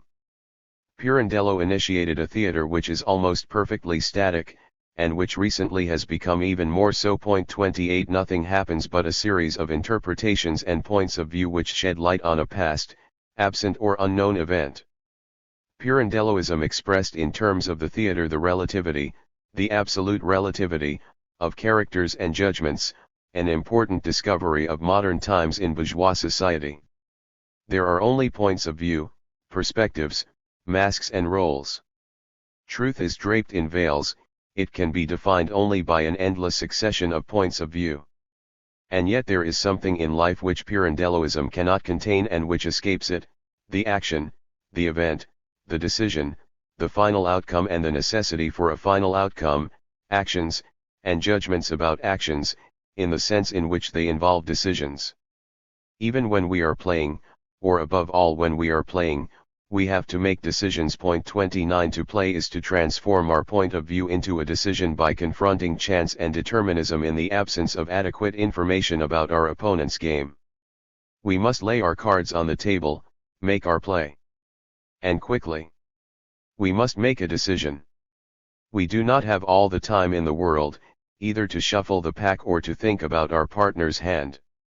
In any case, would all the time in the world supply us with complete information? Would it exhaust chance and determination? Would it come anywhere near uncovering their unity? When we are not playing, in other words when we are living seriously, we also come to decisions in the absence of adequate information, confronting chance and determinism and therefore playing in the deepest meaning of the word. At this point we may at last be defining and grasping something that Brecht understood profoundly. We are never really sure where actions, decisions, or events spring from. 30 But, in all their stark reality, the results are there. What lies hidden within men and women is beyond our grasp. Maybe these hidden depths are only an insubstantial mist, and not a profound substance, a grund, a nature, an unconscious belonging to the individual or a group. It may only be a myth. Men and women are beyond us. But the battle, however confused, always has an outcome. There, before us, lies a child, a casualty or a corpse, a marriage, a life together to organize or to disrupt, a place to live to be found, suffering to endure or avoid, pleasure to enjoy or spoil, a decision to hazard and accept with all its consequences, and this without adequate information, or having lost information en route, etc. 31. Uncertainty is not without its charm or interest, it can never last long. It maintains ambiguity, keeping what is possible in a state of possibility, allowing us to take our pleasure in what Valery called the whorehouse of possibilities. It can even oscillate between the comical and the dramatic, but we must choose. We weigh the pros and the cons, but there is no telling when something new on one side of the scales will come to outweigh the other. So decisions may ripen like fruit on a tree, but they never fall of their own accord. We must always cut the stem, we must even choose the moment of choice. 32. Hence the infinitely complex, profound, and contradictory character of life is given an element which is always new, and which is indeed constantly being renewed by knowledge. To put it more clearly or more abstractly, ambiguity is a category of everyday life, and perhaps an essential category. It never exhausts its reality. From the ambiguity of consciousnesses and situations spring forth actions, events, results, without warning. These, at least, have clear-cut outlines. They maintain a hard, incisive objectivity which constantly disperses the luminous vapors of ambiguity, only to let them rise once again. Philosophers and psychologists have confused the issue by sometimes attributing this being there of results to consciousness or being, rather than to actions and decisions, and sometimes attributing ambiguity to philosophically defined existence rather than to the everyday as such. Feelings and desires can hardly choose. They would like to choose, they would like not to choose, to possess incompatibles all at the same time, several skills, several possibilities, several futures, several loves. Practically, the requirement to act and to make decisions imposes choice. But to choose is to make a judgment. We have no knowledge of the human actions which go on around us, they escape us just as our own selves escape us. And yet we must make judgments. And even before or after the epic moment of decision or action, we must go on making ever more and more judgments. It is the only solid ground, the only unchanging requirement amid all life's ups and downs, its one axis. Such are the varied aspects of the everyday, fluctuations beneath stable masks and appearances of stability, the need to make judgments and decisions. But nothing is as difficult and as dangerous as making judgments. Judge not. From the very beginnings of social life, men have been obsessed by the function of the judge, and the powerful fight among themselves to exercise it. The judge pronounces, makes irrevocable decisions according to the law as it stands, or in the court of appeal. He must embody justice, or law, or the force of truth.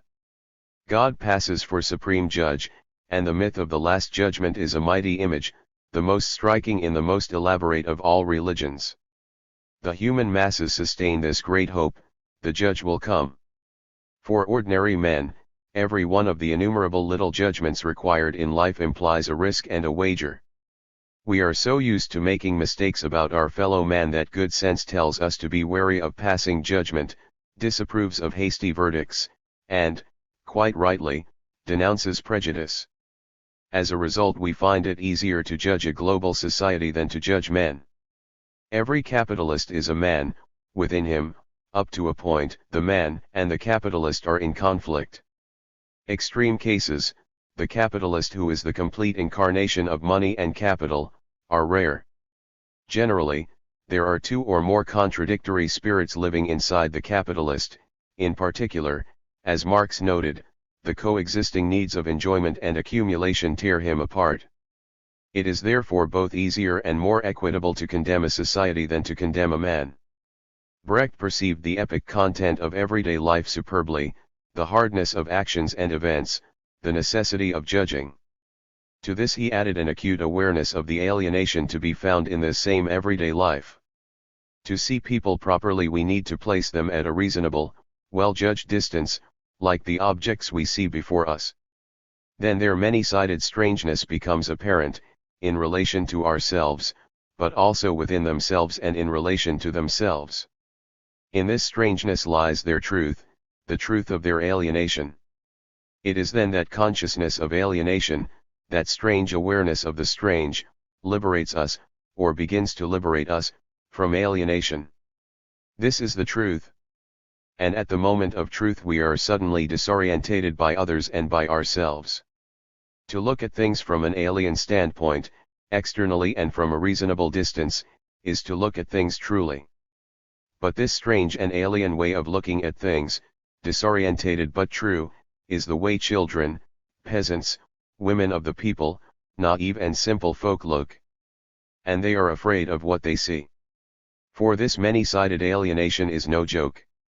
We live in a world in which the best becomes the worst, where nothing is more dangerous than heroes and great men, where everything including freedom, even though it is not a thing, and revolt, changes into its own opposite.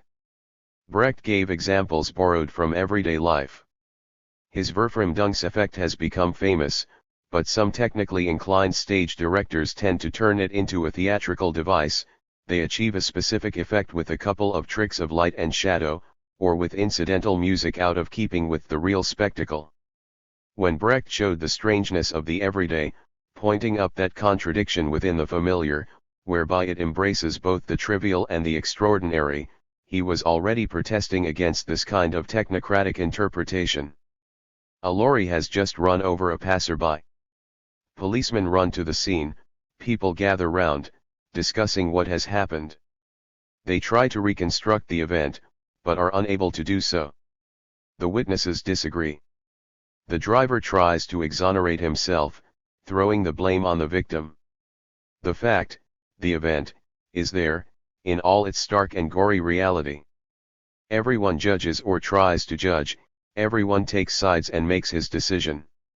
This is the approach historians, who must make judgments sooner or later, still have towards criticizing evidence.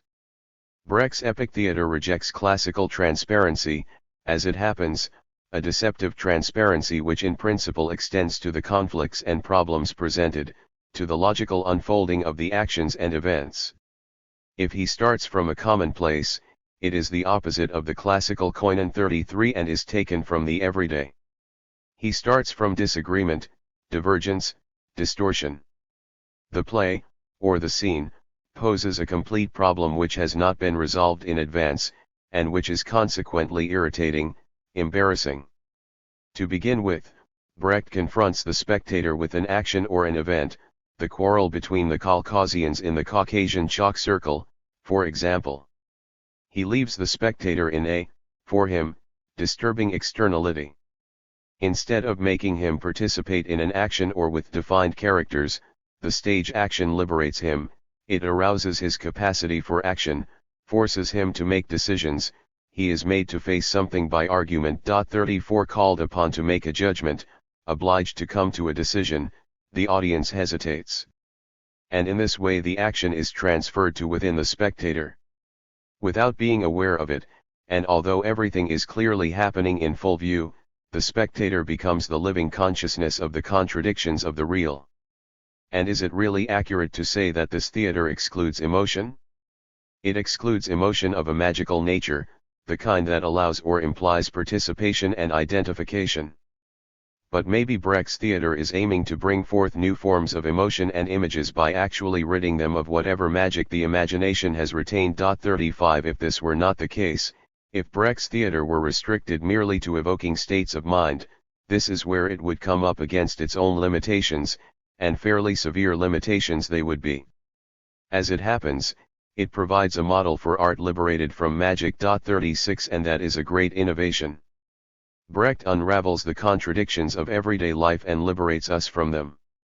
For magic plays an immense role in everyday life, be it in emotional identification and participation with other people or in the thousand little rituals and gestures used by every person, every family, every group. But in practical life as in ideology, this magic only signifies the illusions men have about themselves, and their lack of power.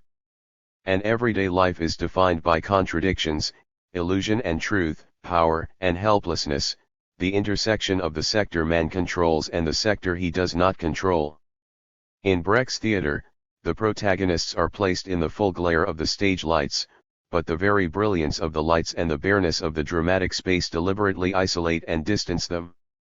Thus the audience can identify neither with the dramatic development nor with such and such a hero or character. It is not even a bad thing, at least now and then, for the protagonist to be unsympathetic, irritating. This helps to accentuate the distance. The spectator weighs the pros and the cons, he waits for the play to offer him arguments, but it does so only in a way which delays judgment, or provokes judgment without laying down what it should be. A dialogue between the spectator and the spectacle, one dare not say author, is established which brings a growing tension, relieved by musical interludes, the songs. 37 The spectator cannot relax. He is not allowed to. He must take sides. Political, public, contradictory, the play is fundamentally no different from a meeting. The paradox here is that Brecht, who was never a politician, who was never a member of the Communist Party, who had difficulties with the East German authorities, nevertheless offers a model for a political art to which taking sides and making a stand are fundamental. Genuinely so, making the audience do so, without presenting it as a fait accompli, without explaining it or imposing it dogmatically. Hence the misunderstandings about him, which were as painful as they were ridiculous. Far from attempting to purify passions and emotions, except in the most fundamental sense of delivering them from the realm of magic, Brechtian stage narrative stirs them up. Thus it condenses a becoming analogous with practical becoming, the exploration of potentialities, the transition from possibilities to actions and decisions. The denouement is the moment when a judgment is passed, a stand made, a side taken. Therefore the object of the play is something unknown and something strange, an event in the historical sense, a social man, rather than a plot or situation given or determinable in the relationships between the characters. Thus the action can very easily be cut up into distinct moments, into relatively independent scenes. It loses the classical characteristics of unity and continuous movement, where a coup de theatre is like a sudden blow on the kettledrums in a symphony, neither interrupts the unity of the whole. There is no internal conflict resolved by the supreme moment of denouement or death. The action is happening more inside the spectator than physically on the stage. Let us sum up. Classical theatre transcended everyday life, by using heroes, situations, the formal logic of the unities. It purified it, it represented it while filtering its impurities, investing it with noble, majestic outlines. It projected it along a continuous line and within a rigorous framework. It criticized it from outside, using metaphysical or religious norms, which historically were basically the values of the dominant classes. It imposed an identification between the spectator and the hero, his will, his conflicts, his struggle, an identification which included the espousal of accepted norms and values. It is precisely in this way that classical art sanctioned and consecrated one particular aspect of everyday life, a negative one, the magic of participation and ritual. Brecht's epic theatre immerses itself in everyday life, at the level of everyday life, in other words at the level of the masses, not simply the masses of individuals, but the masses of instants and moments, of events and actions. Thus it appears as a democratic revolution in the art of the theatre. It breaks with the theatre of illusions as it does with the naturalist theatre which imitates life. It does not purify the everyday, and yet it clarifies its contradictions. In its own way, it filters it. It throws its weak part away, the magical part. Thus the Brechtian dramatic image differs from what we called the reverse image in Chaplin. Brecht aims, and he has said so, at an image which will master the facts. Nevertheless he has used the reverse image procedure on occasion, in Mahagani, for example. Are Brecht's high ambitions justified? Did he achieve his goal? There is no shortage of objections. In the first place his theatre is intended to be physical, direct, and thus popular, but parts of it appear to be excessively intellectual. Nowhere, even in Germany, does it seem to have become truly popular. The spectator wavers between an externalized judgment, an intellectual state which implies high culture, and an immersion in the image proposed. Perhaps this is what the dialectic of the Verfremdungseffekt is. The spectator is meant to disalienate himself in and through the consciousness of alienation. He is meant to feel wrenched from his self, but only in order to enter more effectively into his self and become conscious of the real and the contradictions of the real. Unfortunately, there is a risk that this process will take on the disturbing form, worse even than classic identification, of fascination. Whether it be to compare them or contrast the two, French partisans of Brecht's theatre nearly always refer to Antonin Artaud's theatre of cruelty. The violence of dramatic effects, of the lighting, of the images, make it even more impossible for the spectator to relax his mind and momentarily resolve his inner tension by identifying with the hero or by escaping into a kind of dream. There is a danger that unity will be re-established momentarily in the spectator's disorientated mind, caught up as he is by the image, for tension needs moments of respite, expectation demands to be satisfied, if only fleetingly. Unable to find this in a classic completeness, there is a danger that he will look for them in a sort of bloody ecstasy. Therefore generalized strangeness entails a danger, which was avoided by Brecht, but not necessarily by the people who produce his plays or write about them. An art based on alienation must struggle against alienation, if not it sanctions it. Significantly, some of his French commentators translate Verfremdungseffekt as effet d'alienation. 38 It would be another paradox, and a very strange one, if this new art were to sanction alienation by giving it all the glamour of violence. In Danton's death, tragedy and fascination are grounded in the irremediable triviality of everyday life. Danton, time loses us. This is very tedious. We put the shirt on first, then we pull the trousers up over it, and every night we crawl into bed, and every morning we crawl out again, and we always put one foot down in front of the other. And it doesn't look as if it's ever going to be any different. 39. Criticism of life by death, surely the last word in lucidity. We should add that the spectator cannot effectively be transformed into a historian of the event, or action or decision, since the historian's attitude is defined in terms of knowledge and not of art. Moreover, to make judgments, in life, is not the same as adopting the attitude of a judge. The judge's attitude excludes sudden surprises, amazement, expectation. The professional judge pronounces according to written evidence, he applies the law, he takes the event as having actually happened. Impassive by definition, impartial by principle, he decides without taking sides. Such is his duty. And if he behaves otherwise, it is because he has fallen foul of the contradictions of the law, of justice, of truth. In which case it is the judge's turn to be put on trial.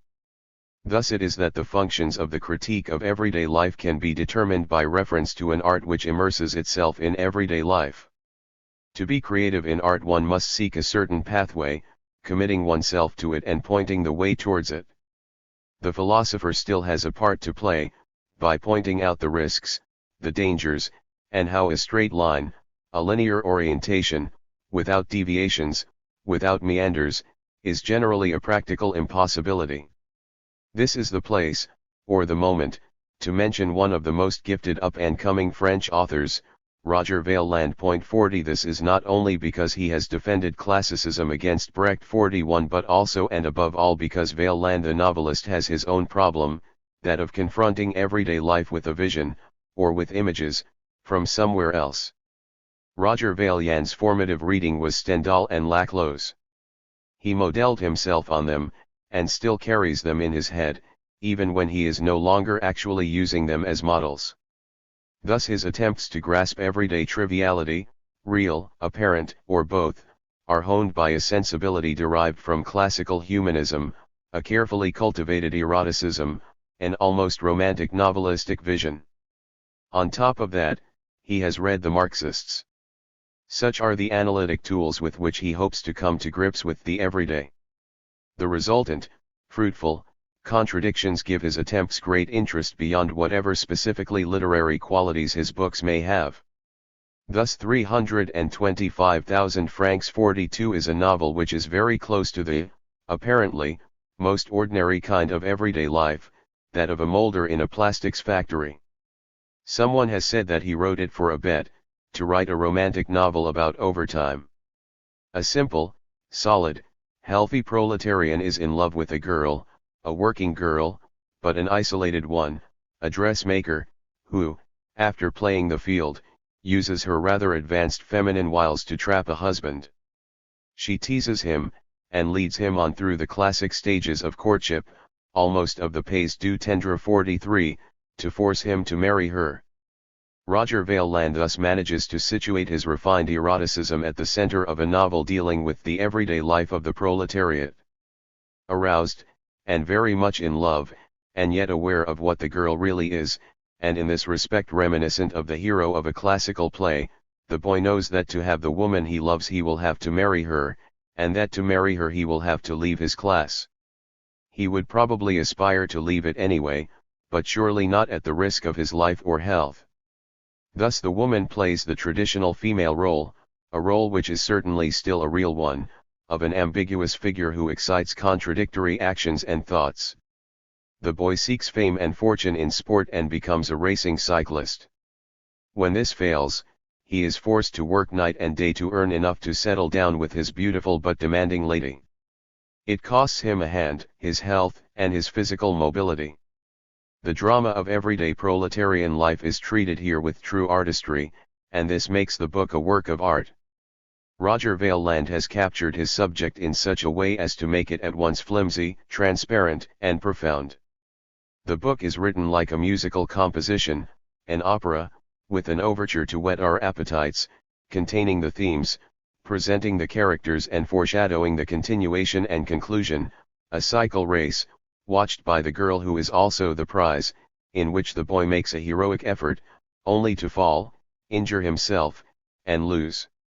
In this book, as in Vaillant's earlier novels, the author appears as such. He says I. He intervenes as a witness, designating the characters and situating them, entering into a dialogue with them, inviting the reader to decide what attitude to adopt towards them, what judgment to make. Here judgment is inseparable from event, it is rigorously included in the story. This authorial presence has various meanings, and not simply on the level of technique. It is Roger Vaillant's way, and a very simple way it is, of resolving a difficult literary problem, that of novelistic consciousness or of consciousness in the novel. Who is speaking? Who is seeing, who saw the actions in the story? Who bridges the gap between the lived and the true? How has the speaker seen or heard about the things he narrates? How has he been able to foretell or sense what will happen next? Who has detected the characters' motives, hidden even to themselves? And as he is drawn on by the great movement called reading, with whom does the reader identify, in whose consciousness does he participate? Roger Vaillant's solution, the novel as first-person evidence, is not without its drawbacks. It corresponds too closely to the general tendency to bring the novel nearer to journalism and autobiography. Inevitably, as soon as he begins extending his narration, the author will start introducing scenes from which he was absent, or else he will write sentences which are incompatible with his main guidelines and techniques.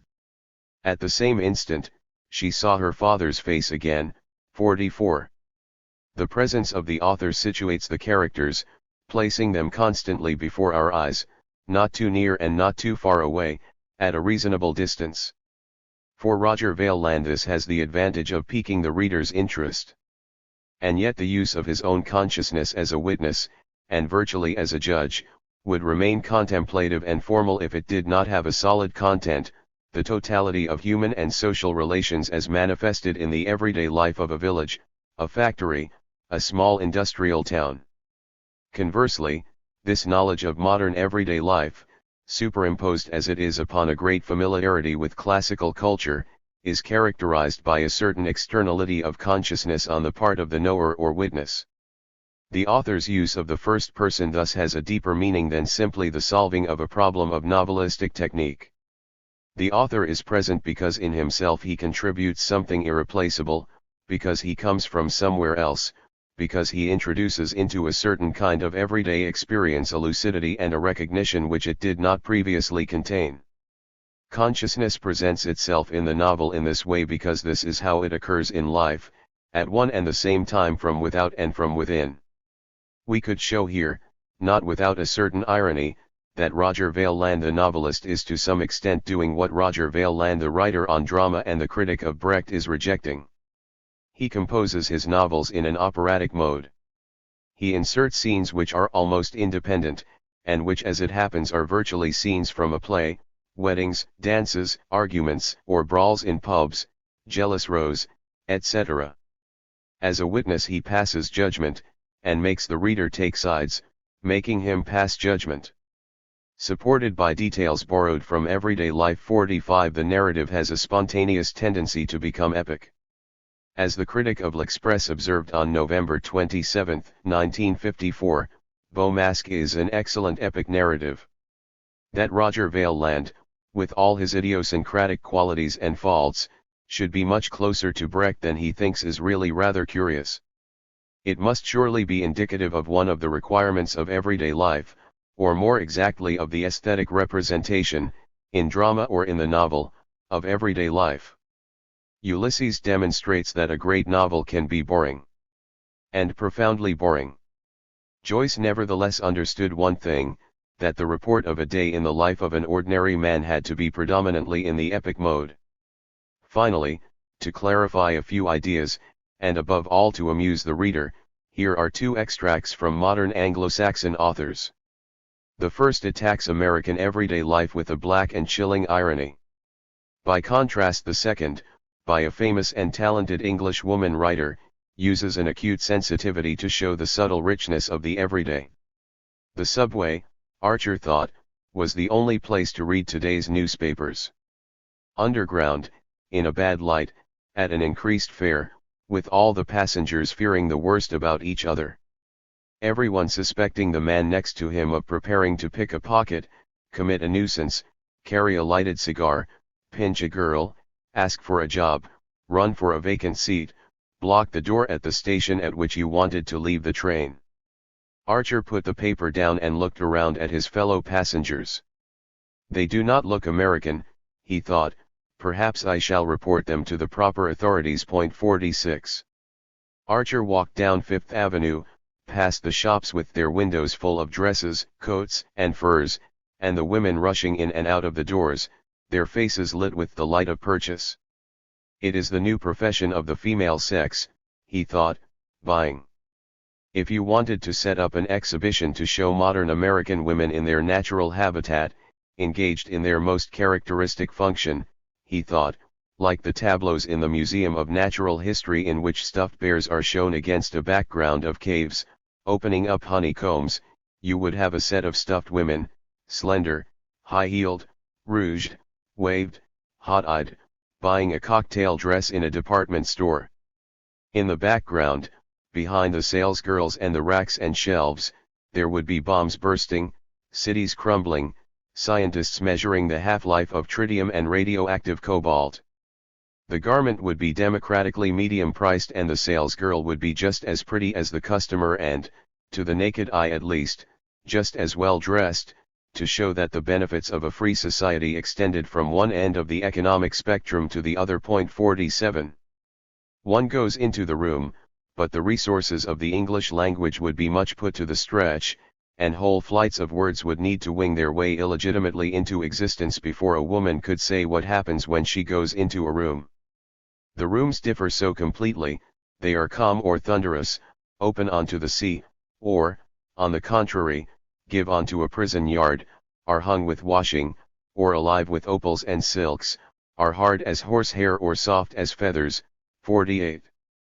For work and leisure in everyday life.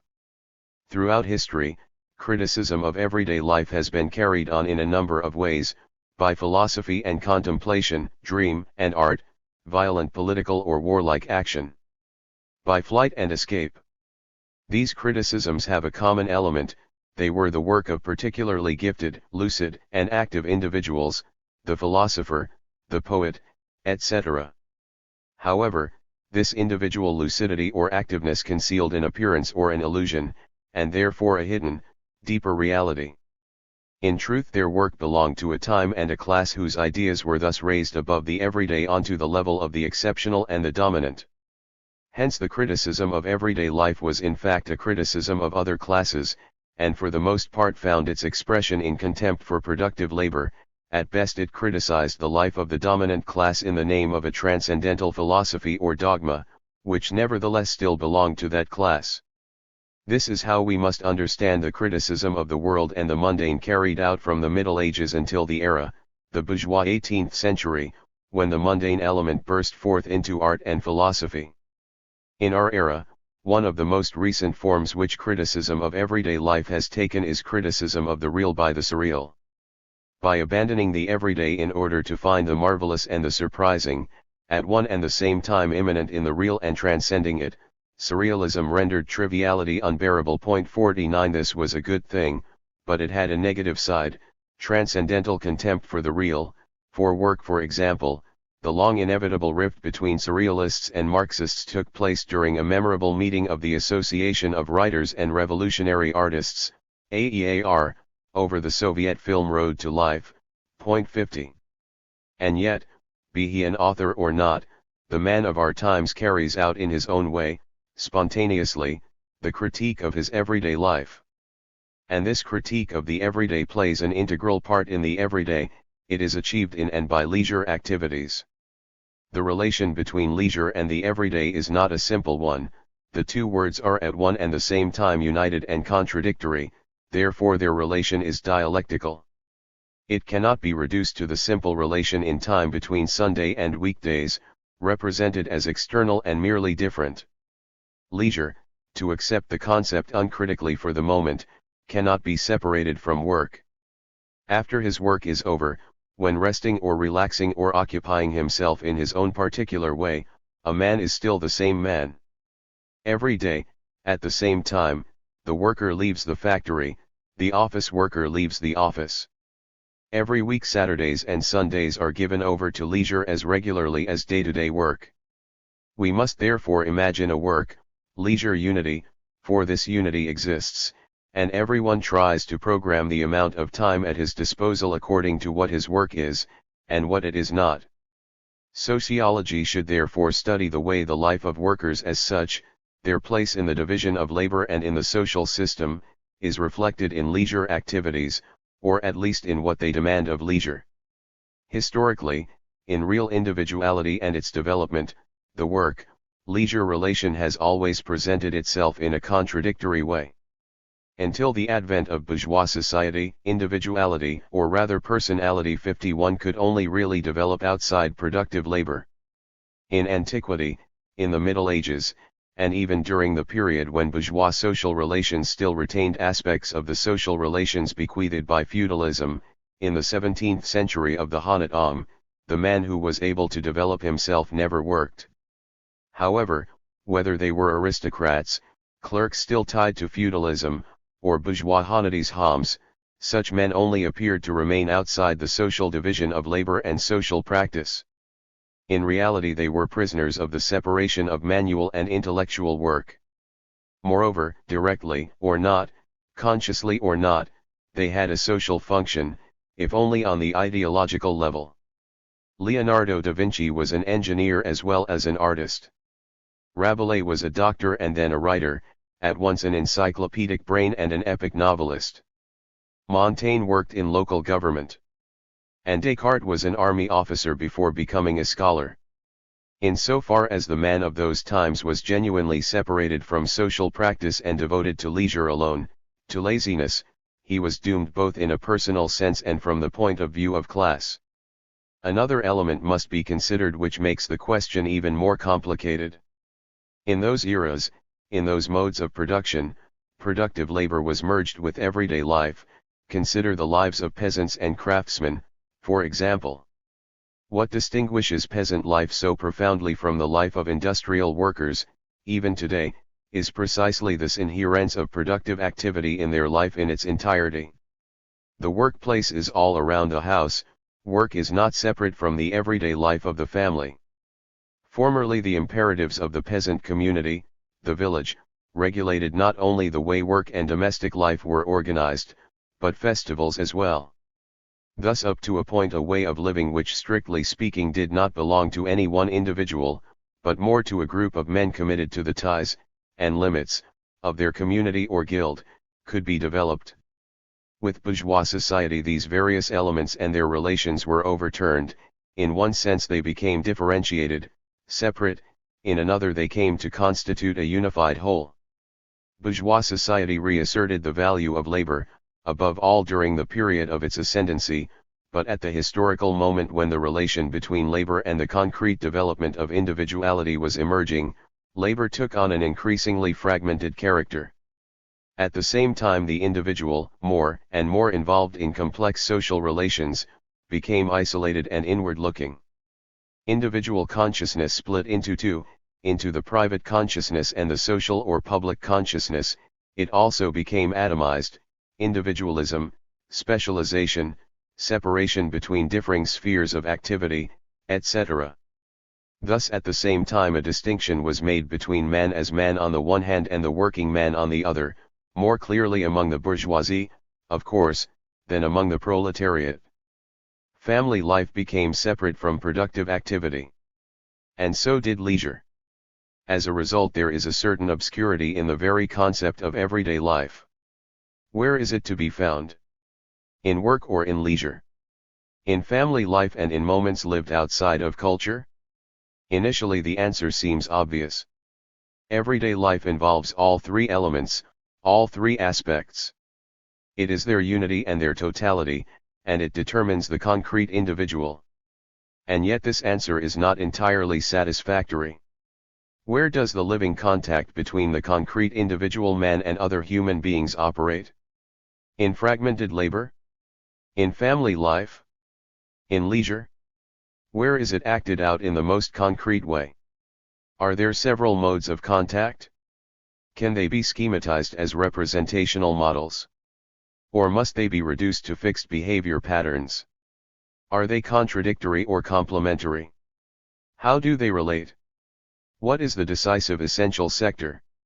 Where are we to situate the poverty and wealth of this everyday life which we know to be both infinitely rich, potentially at least, and infinitely poor, bare, alienated, which we know we must reveal to itself and transform so that its richness can become actualized and developed in a renewed culture? The discreteness of the elements of the everyday, work, family and private life, leisure activities, implies an alienation, and perhaps at the same time a differentiation, certain fruitful contradictions. In any event, like all ensembles, or totalities, it must be studied in terms of the interrelation of its elements. The social history of leisure shows that during the course of a development in which its various stages may have overlapped or contradicted each other, it has been transformed in fact as well as in theory 52 and new needs have come into being. At first, leisure gives rise to an undifferentiated global activity which is difficult to distinguish from other aspects of the everyday, family strolls on Sunday, walking. On a higher level, leisure involves passive attitudes. Someone sitting in front of a cinema screen offers an example and a common model of this passivity, the potentially alienating nature of which is immediately apparent. It is particularly easy to exploit these attitudes commercially. Point 53 Finally, on the highest level of all, leisure produces active attitudes, very specialized personal occupations, linked to techniques and consequently involving a technical element independent of any professional specialization, photography, for example. This is a cultivated or cultural leisure. This brief examination immediately reveals the contradictory character of leisure, both in terms of itself and in relation to the everyday. Leisure embraces opposing possibilities and orientations, of which some tend to impoverish through passivity while others are more enriching. Some are undifferentiated, although they may still be worthwhile on a certain level, others very much the reverse. And while some involve escape into a vacuum, others rediscover nature, an immediate, sensory life, through what is sometimes a highly developed technical expertise, organized sports or amateur films, for example. Therefore, With its fragmentation of labor, modern industrial civilization creates both a general need for leisure and differentiated concrete needs within that general framework. Leisure is a remarkable example of a new social need with a spontaneous character which social organization, by offering it various means of satisfaction, has directed, sharpened, shifted and modified. In response to such new needs, our civilization creates techniques which nevertheless have an extra technical meaning and character.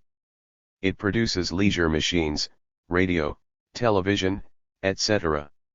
It creates new types of play which transform the old ones, sometimes conflicting with other activities, sometimes overlapping.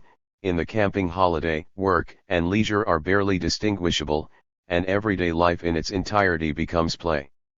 Concrete social needs are determined in a way which increasingly differentiates them according to age, sex and group. They also fall spontaneously into the categories of individual needs and collective needs, for example, the distinction between individual sports and team sports. There is no doubt that today, in capitalist, bourgeois society, which has its own way of manipulating the needs arising from a specific level of civilization, the most striking imperative as far as the needs of leisure among the masses are concerned is that it must produce a break.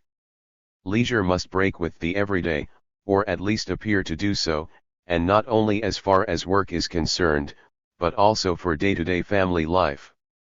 Thus there is an increasing emphasis on leisure characterized as distraction, rather than bringing any new worries, obligations, or necessities. Leisure should offer liberation from worry and necessity. Liberation and pleasure, such are the essential characteristics of leisure. According to the parties concerned. Point 54. There is no more of a sense of genuine leisure about a family get-together than there is about gardening or doing odd jobs around the house. So those involved tend to reject ambiguous forms of leisure which might resemble work or entail some kind of obligation.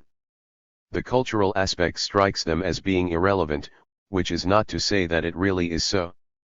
They mistrust anything which might appear to be educational and are more concerned with those aspects of leisure which might offer distraction, entertainment, and repose, and which might compensate for the difficulties of everyday life.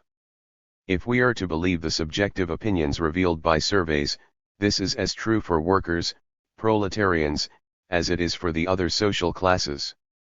It is thus not the work of art, in so far as it has a role to play in everyday life, the picture or the reproduction hanging in the bedroom, that is liable to constitute an element of leisure. Nor armchair reading, unless it provides thrills or escapism, travel books, stories about exploration, or crime novels, or relaxation, picture books, strip cartoons, or Reader's Digests, evoking nothing so much as pre-digested food. The constitutive elements of leisure are more likely to be images and films. And images and films which are, or at least appear to be, as far away from real life as possible. The first obvious thing that the so-called modern man around us expects of leisure is that it should stop him from being tired and tense, from being anxious, worried and preoccupied. To use a term which is now very widely used by the public at large, he craves relaxation. There is a veritable ideology, and a technicity, and a technocracy of relaxation, which is obtained by a variety of procedures, some passive, ridding life of its content, creating a vacuum, others active, exerting control over actions and muscles. Thus the so-called modern man expects to find something in leisure which his work and his family or private life do not provide. Where is his happiness to be found? He hardly knows, and does not even ask himself. In this way a world of leisure tends to come into being entirely outside of the everyday realm, and so purely artificial that it borders on the ideal. But how can this pure artificiality be created without permanent reference to ordinary life, without the constantly renewed contrast that will embody this reference? There are plenty of examples in the past of art aiming to embellish everyday life by skillfully transposing it, presenting it in a flattering light, imposing a style on it while acknowledging its real achievements. Flemish and Dutch painting, for example. What is new today in bourgeois society is that a complete break has become imperative, a fact that constitutes a serious obstacle for any attempt at realism in art. Consequently, the art of obtaining this break is now a specific and eagerly exploited commercial technique. Clever images of the everyday are supplied on a day-to-day basis, images that can make the ugly beautiful, the empty full, the sordid elevated, and the hideous fascinating. These images so skillfully and so persuasively exploit the demands and dissatisfactions which every modern man carries within himself that it is indeed very difficult to resist being seduced and fascinated by them, except by becoming rigidly puritanical, and, in rejecting sensationalism, rejecting the present and life itself. The sudden eruption of sexuality in the domain of the image, and more generally in leisure, calls for an investigation in its own right. Our era has witnessed the demise of a certain number of ridiculous taboos, which before becoming ridiculous were very serious indeed, which had imposed a ban on sexual matters, on clothes that externalized sexual characteristics, on bodies, on nudity. And yet it still produces a shock whenever this ban is transgressed, as though it were still in force. Images with a, more or less explicit, erotic meaning, or simply the display of a woman's body, are violently attractive. The excessive use of such images in advertising has not yet exhausted the effect they have on us, and we may conclude that they correspond to something profound. Displays of sexuality and nudity break with everyday life, and provide the sense of a break which people look for in leisure, reading, shows, etc. 55 on posters, in shop windows, on the covers of magazines, in films, everywhere there are unclothed women. It is a kind of escapism which from certain angles is more like a generalized neurosis. This sexuality is depressing, this eroticism is weary and wearying, mechanical.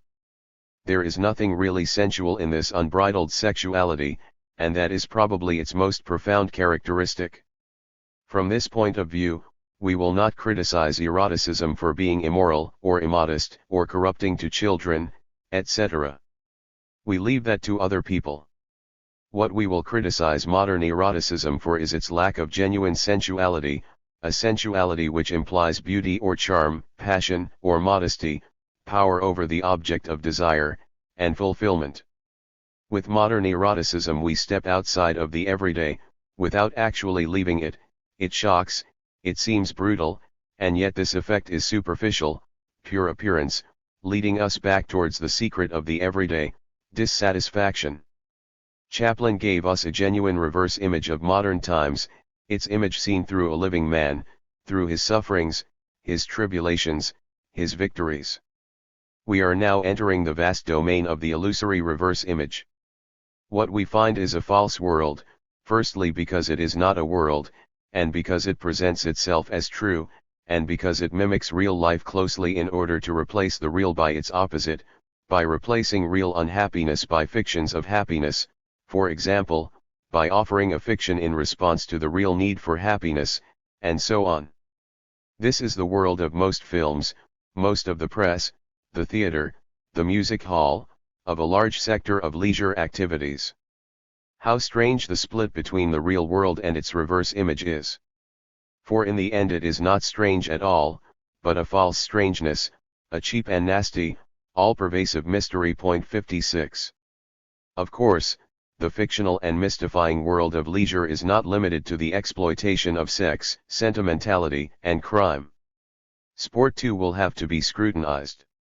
Sport has developed by presenting itself as the culture of the body, of individual energy and team spirit, as a school for health. What have these lofty ambitions achieved?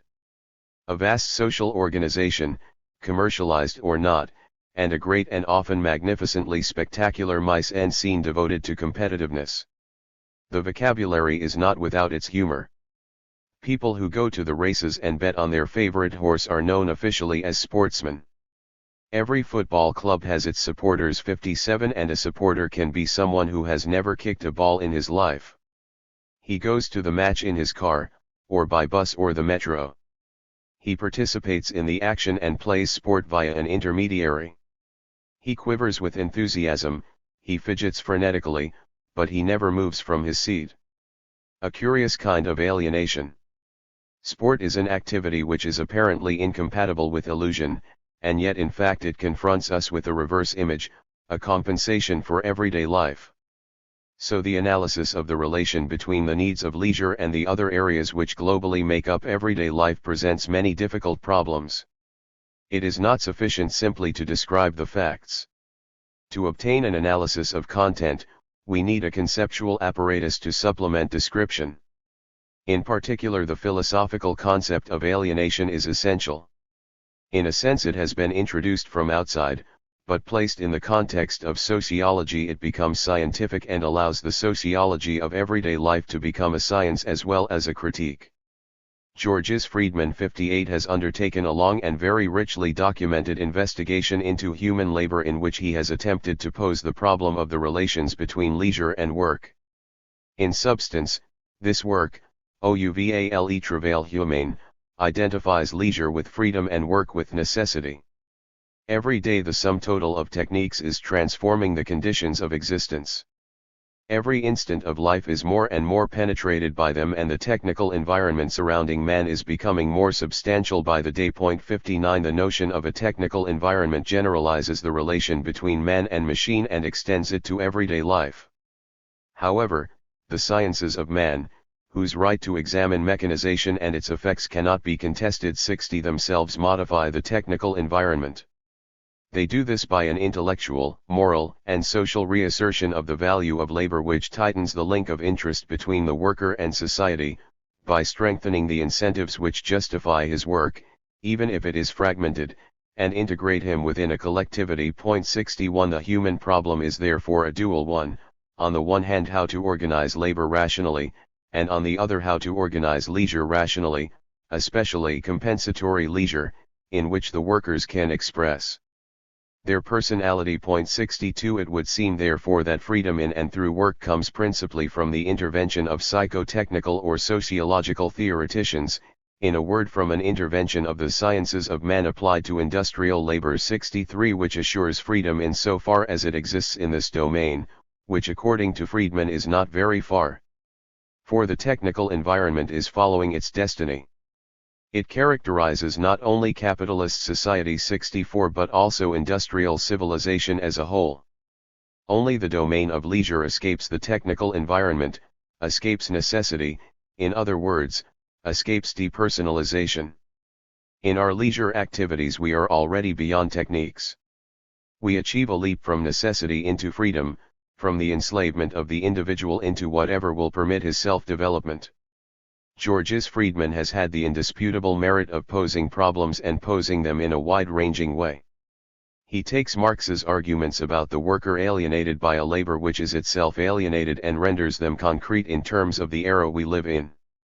For Marx, however, the alienation of the worker by fragmented labor and machines is only one aspect of a larger, a total, alienation which as such is inherent in capitalist society and in man's exploitation of man. It is certain that the development of the productive forces, in other words of techniques, has consequences within the social relations structurally linked to these techniques. Many Marxists have shut themselves away in a class subjectivism. Their understanding of the social relations of production, in capitalist regimes, is restricted to and blinkered by the notion of class struggle. They have thus neglected to study the relations of production in so far as they are linked with the development of the productive forces. And this despite what Lenin had to say on the subject. Analyzing monopoly capitalism, he demonstrated that underlying this interlocking, its very base, are the changing social relations of production. It becomes evident that we have socialization of production, that private economic and private property relations constitute a shell which no longer fits its contents. 65 By starting from an abstract notion of the class struggle, some Marxists have neglected not only to study the recent modifications of capitalism as such, but also the socialization of production, and the new contents of specifically capitalist relations. Such a study could perhaps have modified the notion of class struggle, leading to the discovery of new forms of struggle. These questions have been put by industrial sociology. Has it resolved them accurately and completely? That is another matter. The undisputed fact is that since Marx's analyses, and since Lenin's, the productive forces have developed, and this economic fact cannot but have had consequences on the level of social phenomena. Rather than resolving all the problems, Marx's statements about labor and its relation with leisure inaugurated an area of research. He predicted that work would become man's foremost need. The formula is only superficially clear. Objectively, for society, for the social man, for the collective worker, work has always been the foremost need. Does Marx mean that the individual man will transform this objective need into an essentially subjective one?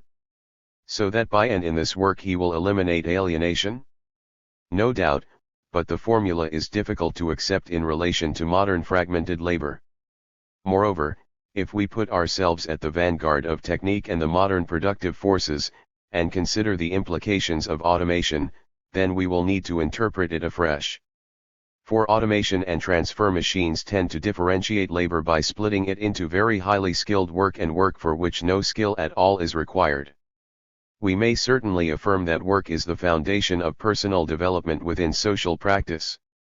It links the individual with the other workers, on the shop floor, in the social class, in the social system, and also with knowledge. It is through work that the multi-technical education which controls the sum total of the productive processes and social practice is made possible, and necessary. And yet the fulfillment of these possibilities presents considerable difficulties. And under no circumstances can the bitty character of labor be seen as conducive to the development of personality, whatever its social and political context. It is alienating. Elsewhere Marx wrote that this always remains a realm of necessity. The true realm of freedom, the development of human powers as an end in itself, begins beyond it, though it can only flourish with this realm of necessity as its basis.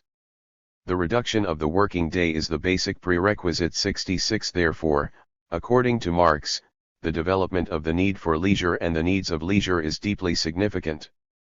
Recent French sociology, and Georges Friedman, have been right to bring this to the fore. But once that has been said, ought we to accept unreservedly the notion of leisure as the breakthrough of freedom into necessity? Or as a leap from necessity into freedom? As Marx said, and as Hegel said before him, necessity does not disappear in freedom, and freedom relies upon necessity. We cannot conceive of them as external to one another, except relatively. The notion of free leisure is valid up to a certain point. Beyond that point it is inadequate. If we push it too far we run the risk of forgetting that there can be alienation in leisure just as in work, and alienation precisely in so far as the worker is trying to disalienate himself.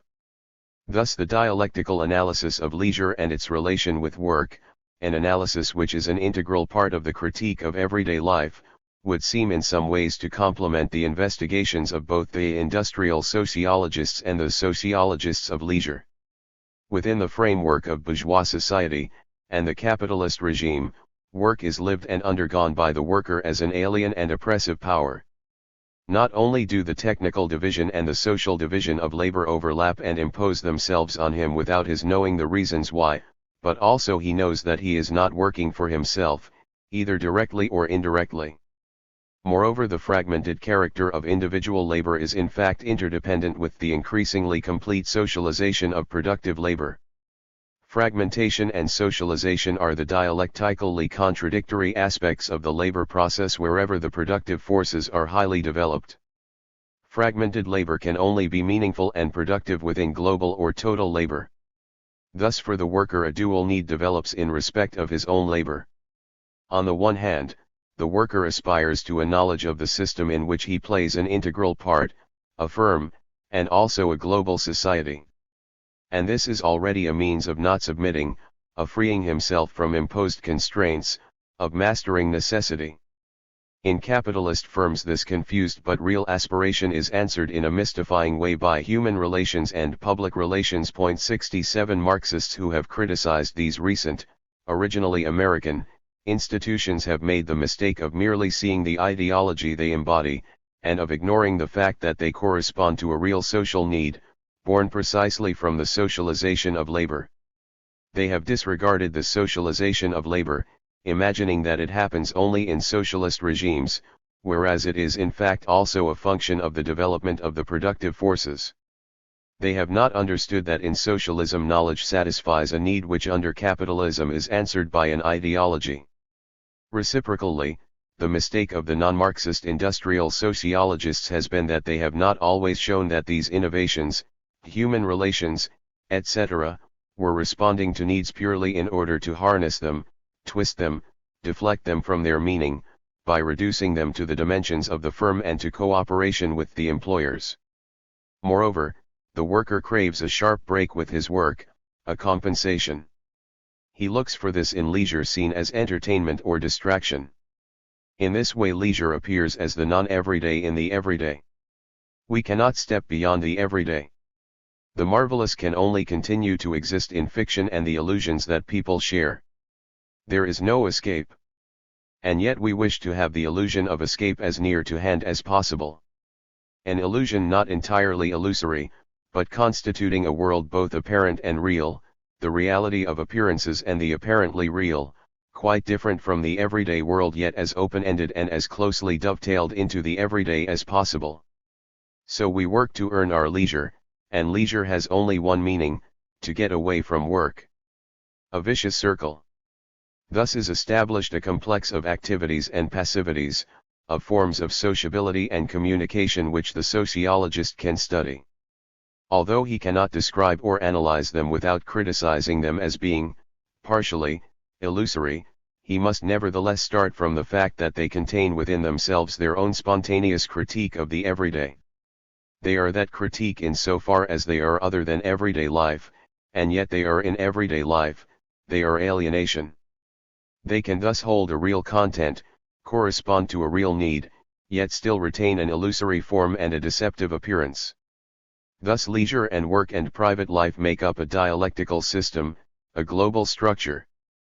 Through this global structure we can reconstruct a historically real picture of man and the human at a certain step in their development, at a certain stage of alienation and disalienation. Examples. Some are to be found in the present volume. Others will be analyzed in the next. Let us list them briefly. The café, generally an extra-familial and extra-professional meeting place, where people come together on the basis of personal affinities, in principle and at least apparently, because they have the same street or the same neighborhood in common rather than the same profession or class, although there do exist cafés where the clients are predominantly of the same class or profession. It is a place where the regulars can find a certain luxury, if only on the surface, where they can speak freely, about politics, women, etc., and where if what is said may be superficial, the freedom to say it is fiercely defended, where they play. The funfair, a people's event whose survival and indeed industrialization have occasioned much astonishment. The noise and the deafening music supply the required break. Here we enter a humble, restless microcosm, extraordinary and vulgar. And apparently cheap. Only things which might remind us of work are excluded from this microcosm. In it we find knowledge, the aquarium, anatomical displays, eroticism, naked dancers, travel, wonders, departures, sport, etc. Radio and, even more so, television, the sudden violent intrusion of the whole world into family and private life, presentified in a way which directly captures the immediate moment, which offers truth and participation, or at least appears to do so. Here again we come up against certain characteristics specific to cultural or cultivated leisure. These forms of leisure have functions which are both new and traditional, comparable with reading books, listening to songs and poems, or perhaps dancing as it used to be. Their content is not only entertainment and relaxation, but also knowledge. They do not exclude productive activities, specialized techniques, but they control them. Sometimes it is a matter of techniques which have been rendered obsolete by production and which have become or are in the process of becoming sports, sailing, for example.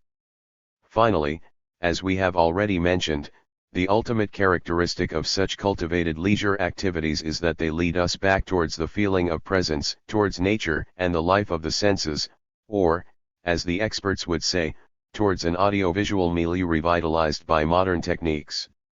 Of all the leisure activities concrete sociology should scrutinize, there is one which nowadays seems particularly remarkable. Everyone knows that for more than a century the French school of painting has enjoyed worldwide renown. But do enough people realize that in France painting is becoming a mass art? That France, for reasons which as yet remain obscure, is becoming a nation of painters? Sunday painters, people who spend their leisure time painting, exist in their tens and perhaps hundreds of thousands. Innumerable local or corporate art exhibitions are held.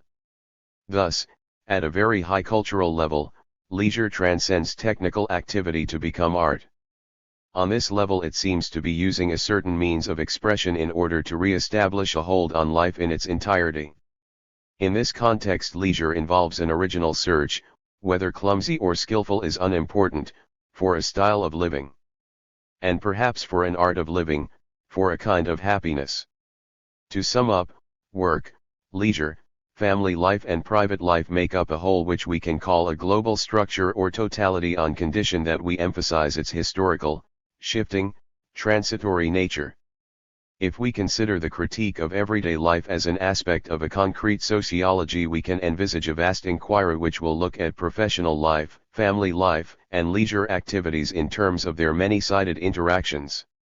Our particular concern will be to extract what is living, new, positive, the worthwhile needs and fulfillments, from the negative elements, the alienations.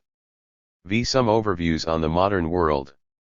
As I look up from writing these pages, I see before me one of the loveliest landscapes in the suburbs of Paris. In the distance, the long, lazy curve of the Seine, calm and blue, with its strings of barges. Rows of sparkling cars are driving across the Pont de Saint-Cloud. A hill to the left, another to the right.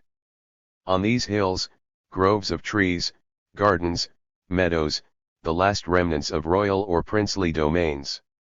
On their island, between the noble lines of these hillsides, I can see the concentrated power of the Renault factories. But nearer, tumbling down the groove of the valley of the Sèvre like insects, in a prosaic disorder, little houses separated by kitchen gardens where guard dogs bark and cats wail at night. They are called pavilions, but no irony is intended. Between these pavilions lie alleyways, muddy paths where the puddles are never dry. Their owner's superficiality oozes forth in an abundance of ridiculous details: china animals on the roofs, glass globes and well-pruned shrubs along the miniature paths, plagues adorned with mottos, self-important pediments. From my window I can see a huge notice nailed to a tree in one of the kitchen gardens, proclaiming, "Danger of death. Keep out." On Sunday mornings, especially when the weather is fine, these little houses open their entrails to the sun with strings of red eiderdowns, sheets, blankets. They spread over the hillside like hundreds of dead chickens in an immense shop window.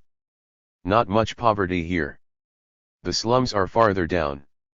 And yet not only bourgeois and petty bourgeois live on these hillsides, there are also factory employees, workers. Your neighbor could be a taxi driver. In the distance, tumult, power, creation, luxury, and poverty as well. Here the city has grown itself an appendix. In among the remnants of a mighty past it has established something terrifying: mediocrity. But for the Algerian workers at Renault, and for many others besides, going into one of these little houses would be like entering heaven. Why should I say anything against these people who, like me, come home from work every day? They seem to be decent folk who live with their families, who love their children. Can we blame them for not wanting the world in which they feel reasonably at home to be transformed? Platitude.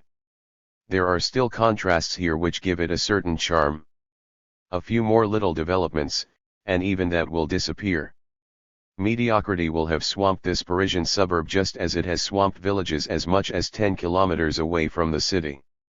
One has to go back to the office buildings in the center of Paris to rediscover something of the beauty or charm of times gone by. Will there ever be anything great which is not dehumanized, or a form of happiness which is not tinged with mediocrity? The picturesque is disappearing with a rapidity which provides the reactionaries with an ample supply of ammunition for their proclamations and jeremiads. Above all, it is being reduced to its vile essence, poverty. What used to be its spark of beauty, the primitive diversity of everyday man, the generosity of his nature, the many-faceted local eccentricities, the brutal, swarming tumult, that beauty has disappeared. It has become congealed into so many museum pieces floating on the muddy ocean of destitution. What disappointments await the naive traveler to the famous cities of the fabulous East? Were all those old storytellers lying? Did they see things differently then? Can things and people have changed so much? The eagerly awaited wonders, the marvelous surprises, the ruins, the monuments, the stories from the 1001 Nights, the folk songs and dances, they are no longer enough to color the spectacle and transform it for us. Naples, Baghdad, Calcutta, the same sun shines down on the same rags, the same running sores. The myths have disappeared, the rituals and magic spells have lost their glamour. All we can see now are the destitute masses, and the ignoble apparatus of domination which lies over them, the unlovely art of power. There is nothing left to seduce us. Everywhere a barefaced display of force, rifles, armored cars, policemen. Wherever people are in the throes of liberation from the old oppressions, they are also sacrificing, there is no way they can avoid it, certain ways of life which for many years were great and beautiful. The tractor and the mechanical seeder must replace the gestures of the ploughman. Thus when backward countries move forward they produce ugliness, platitude, and mediocrity as though that meant progress. And the advanced countries which have known history in all its greatness, produce platitude as though its proliferation were inevitable. So the new China, from the lowliest peasant girl to the highest party chief, dresses up in blue overalls. She has given up the mandarin's silks, for hundreds of millions of peasants the direct opposite of their own rags. She has relegated them to museums or turned them into export items, along with the magic dragons and ivory Buddhas. She is becoming austere, her mind bent on being victorious on the labor front. Solid republics are founded on virtue. In the USSR in September and October 1954 various articles appeared which presented some new problems. The Communist of October 14 suggests that the standard of culture in the Soviet Union and the handling of dialectical analysis were reaching a point where the simplified black or white, good versus bad view of reality which had been generally accepted hitherto would have to be abandoned. Thus writers, artists, and philosophers needed to set about examining reality and life in all their aspects, distinguishing between their various elements, discerning the seeds of the new germinating in the old, separating the positive from the negative, but also grasping all the contradictions, even in what was new. At the same time, and, to borrow a time-hallowed formula, this was no coincidence, the problem of taste was raised in the USSR for the first time. On October 10 the review Novi Mir writes, during the period of the construction of communist society, the problem arises of how to elaborate a style of living in material culture which will best satisfy popular requirements. There follows a comparison between the industrial aesthetic of cars and railway engines, and the aesthetic anachronism of the objects on sale in the Moscow stores, sofas with fringes, beds with fruit and flower decorations, imitations of the mirrors and knickknacks to be seen in the Savoy, a restaurant frequented by tradesmen under the old regime. And the philosopher Alexandrov, who was then Minister of Culture, is quoted for his part as follows: everything surrounding man in his everyday life, houses, architecture, the organization of living space, furniture and household objects, is also part of culture, and influences taste. The Soviets are thus discovering problems which we, who live in a capitalist country, have been aware of for a long time, which does not mean that we have solved them. As far as the style of everyday life is concerned, the Soviets have not progressed far beyond 1900.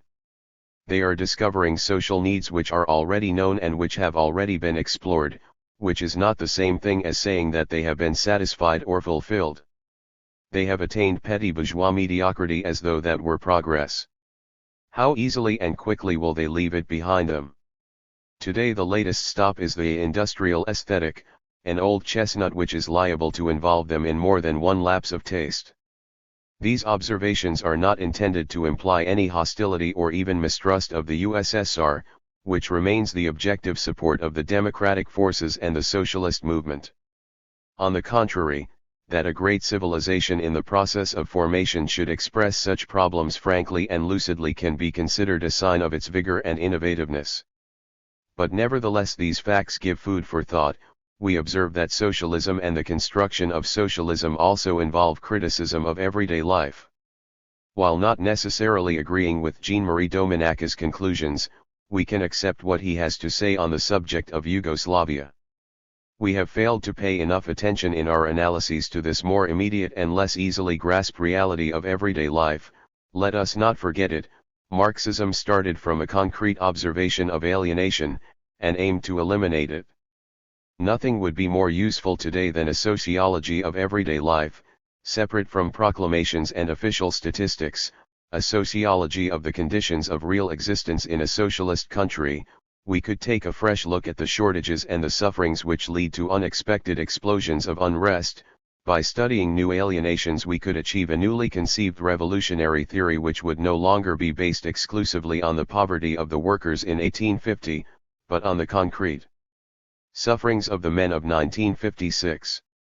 Sadly, no such sociology exists as yet, in any of the popular democracies, although objective surveys on work, youth, etc. would help to avoid a good many wrong turns, and we have to make do with fragmentary impressions, naturally subject to chance, mood, and therefore extremely questionable.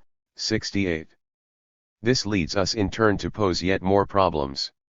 A few years ago, the new man, the socialist or communist man, seemed radically and infinitely different from what we are, we who are immersed in capitalism and contaminated by the bourgeoisie even in terms of the way we struggle against it.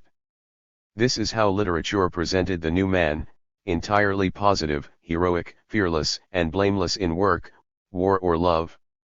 He was defined by his wholehearted devotion to socialist society and by the way he discovered the meaning of his individuality in dedication and self-sacrifice. That the individual was dedicated to society, that he was defined as well as determined by society, was never doubted for 1 minute, and this affirmation formed the basis for both an ethic and an aesthetic. However, neither this ethic nor this aesthetic was ever successfully or clearly formulated. Even less was anything definitive written, or a style of living developed, which might have imposed them. Is that not an indication, the visible sign of a flaw? The symptom of something lacking? In fact, it became clear that the exaltation of the social man in socialist society was ending up as a set of perfunctory images of limited interest and certainly of limited use once they had outlived certain specific circumstances, the struggle for the plan, production goals, or the war effort. So in place of the monotonous display of positive heroes there was a demand for images of the real man, diverse, individual, complete with his conflicts and contradictions, and exemplified in his different types. There was even an official statement to the effect that certain negative types were not without interest, and that there were a great many men and women who experience within themselves the clash between the old and the new, the positive and the negative. Men and women in transition. Thus it is in his similarities with how men used to be that the new man becomes humanized. And we find the socialist or communist man much more interesting when the distance between him and us is reduced. He gains in sympathy and interest what he loses in terms of his ability to impress the naive and the stupid. Even if the contradictions are different, even if they must be emphasized in different ways, even if over there they are fruitful while back here they are devastating, even if the attitude of the socialist man towards his work and society is totally different to ours, the contradictions allow us to understand, to know, to communicate. They enlighten us. In the past an over-facile rhetoric has taken the socialist man and the communist man over, comparing them to saints, to knights in shining armor. From our lowly positions we looked up in admiration at the positive hero. It was not possible to love him. Now that he has become contradictory, the socialist man is no taller than we are, But this means we can ask him questions.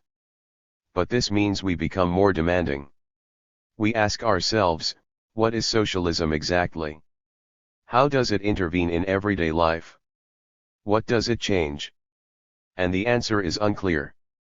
The elimination of the bourgeoisie and class antagonisms. The suppression of capitalist relations of property and production? These are only negative definitions. We find the picture of a bourgeois society without a bourgeoisie neither reassuring nor satisfying. We think that there is, or will be, something else. But what?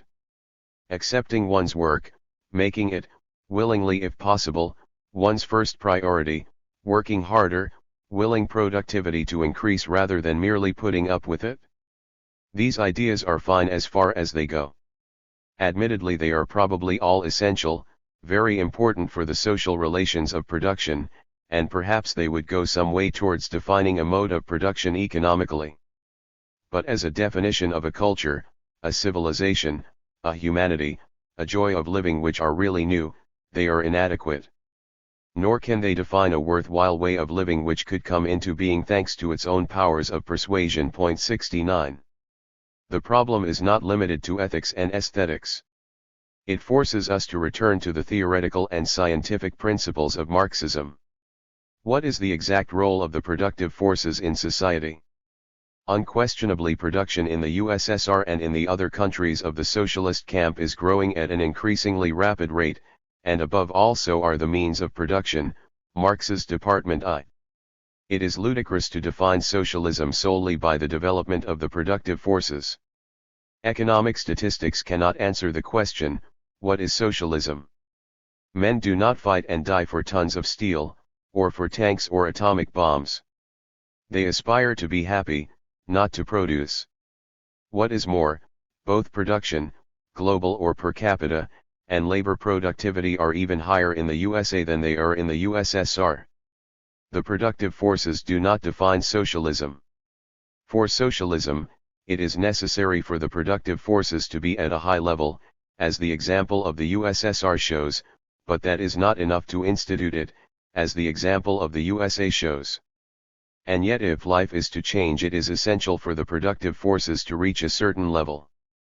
Moreover, change in the political superstructure, in its class nature, here the bourgeois state, there the proletarian state, controlling the means of production, the dictatorship of the proletariat, its leading role embodied in and exercised by the party, does not ipso facto imply a concrete change in the way people live. In the capitalist countries, the superstructures, the shells in the sense Lenin used the word in the text quoted earlier, are in contradiction with the living contents, because they lag behind them, whether it be the state or legal relations of property. This superstructural backwardness acts as a brake. And it will be the task and the meaning of the political revolution to destroy these shells, to release their contents, and to rebuild new superstructures from the bottom up. In the countries which are building socialism today, the political and ideological superstructures start off ahead of the social relations and the economic base. In the backward countries, this is what the revolution is all about. But how is the contradiction resolved? How is a change which in these backward countries begins at the top, in the stratosphere of society, passed downwards through an immense apparatus into the humble depths of everyday life? Will it not sometimes come to a halt on the way? Will not whatever comes between the base and the apex slow it down or divert it? To put it another way, socialism, the new society, the new life, can only be defined concretely on the level of everyday life, as a system of changes in what can be called lived experience. 70 Now, half a century of historical upheavals have taught us that everyday relations between men, lived experience, change more slowly than the structure of the state. And in a different way, at a different rate. Thus in the history of societies, modifications in the different sectors take place unevenly, some ahead of their times, others lagging behind. The fact that one sector is ahead does not mean that there is immediate progress in another. And vice versa.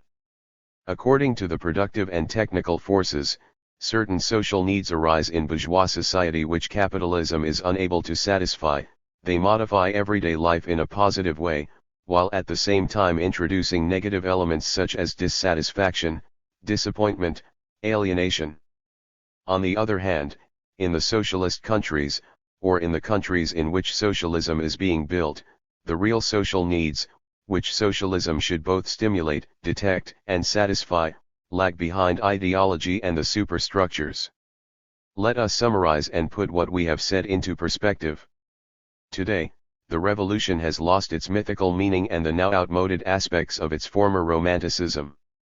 In 1917, as in 1789, the revolutionaries thought they were entering straight into another world, an entirely new one. They were passing from despotism to freedom, from capitalism to communism. Just one sign from them and life was going to change like a stage set. Today we know that life is never simple. There are no magic wands. We have been taught to look at necessary revolution in a hard, realistic light. Still inadequately controlled by human will and freedom, necessity has produced a historical result that Marx did not foresee. The political revolution, which is a necessary condition for the transformation of the world, was first accomplished in the backward, underdeveloped, countries. The incalculable consequences of this fact are springing up all around us, filling our era inexorably with tension and discord. This relationship of confrontation between two politically opposed camps or worlds is extending and amplifying the class struggle to worldwide, historical dimensions. But only a shamelessly absurd logic could mistakenly conclude from this contradiction, this coexistence in antagonism, that the men in these two camps, and the way they actually live, had nothing in common. In his lectures at Sverdlovsk University in 1924, Stalin defined the spirit of Leninism as the synthesis of Russian revolutionary enthusiasm and American pragmatism. Since then, now that the romanticism has faded away, the balance has possibly tipped in favor of the American sense of business, yield, results. Is this a bad thing?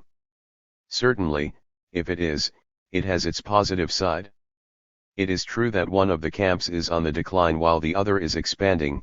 The latter may well be able to incorporate whatever is best or more effective in the former. But to define the new by sifting out everything that distinguishes it from the old is not as easy as the dogmatists with their lack of dialectic used to believe. Our era is truly an era of transition, everything about it is transitory, everything, right down to men and their lives. The informed observer will be as struck as much by similarities as by differences, as much by the unity within contradiction as by contradiction itself. The one must not eliminate the other.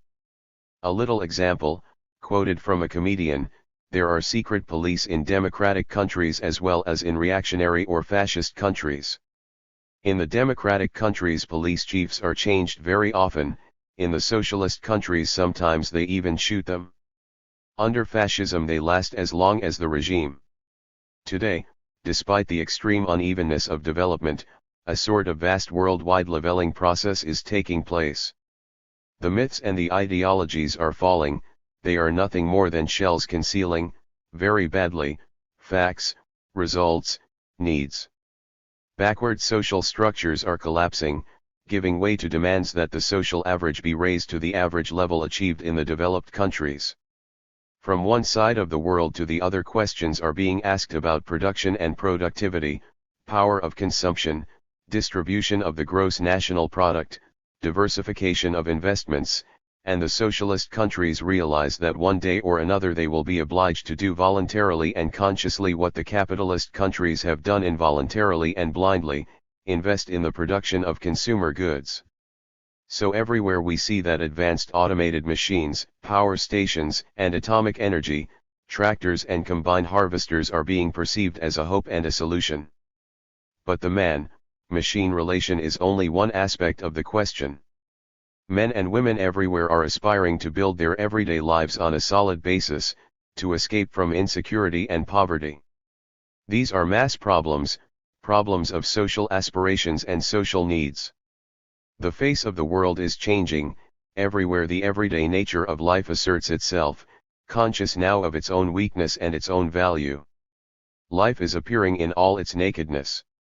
The result for this period of transition is an appalling outburst of platitude which is in singular contrast to the other characteristics of this self-same period: inordinate ambitions, failures on a par with those ambitions, tragedies, threats, an ocean of blood and mire, and with brutal stupidity and platitude thrown in for good measure.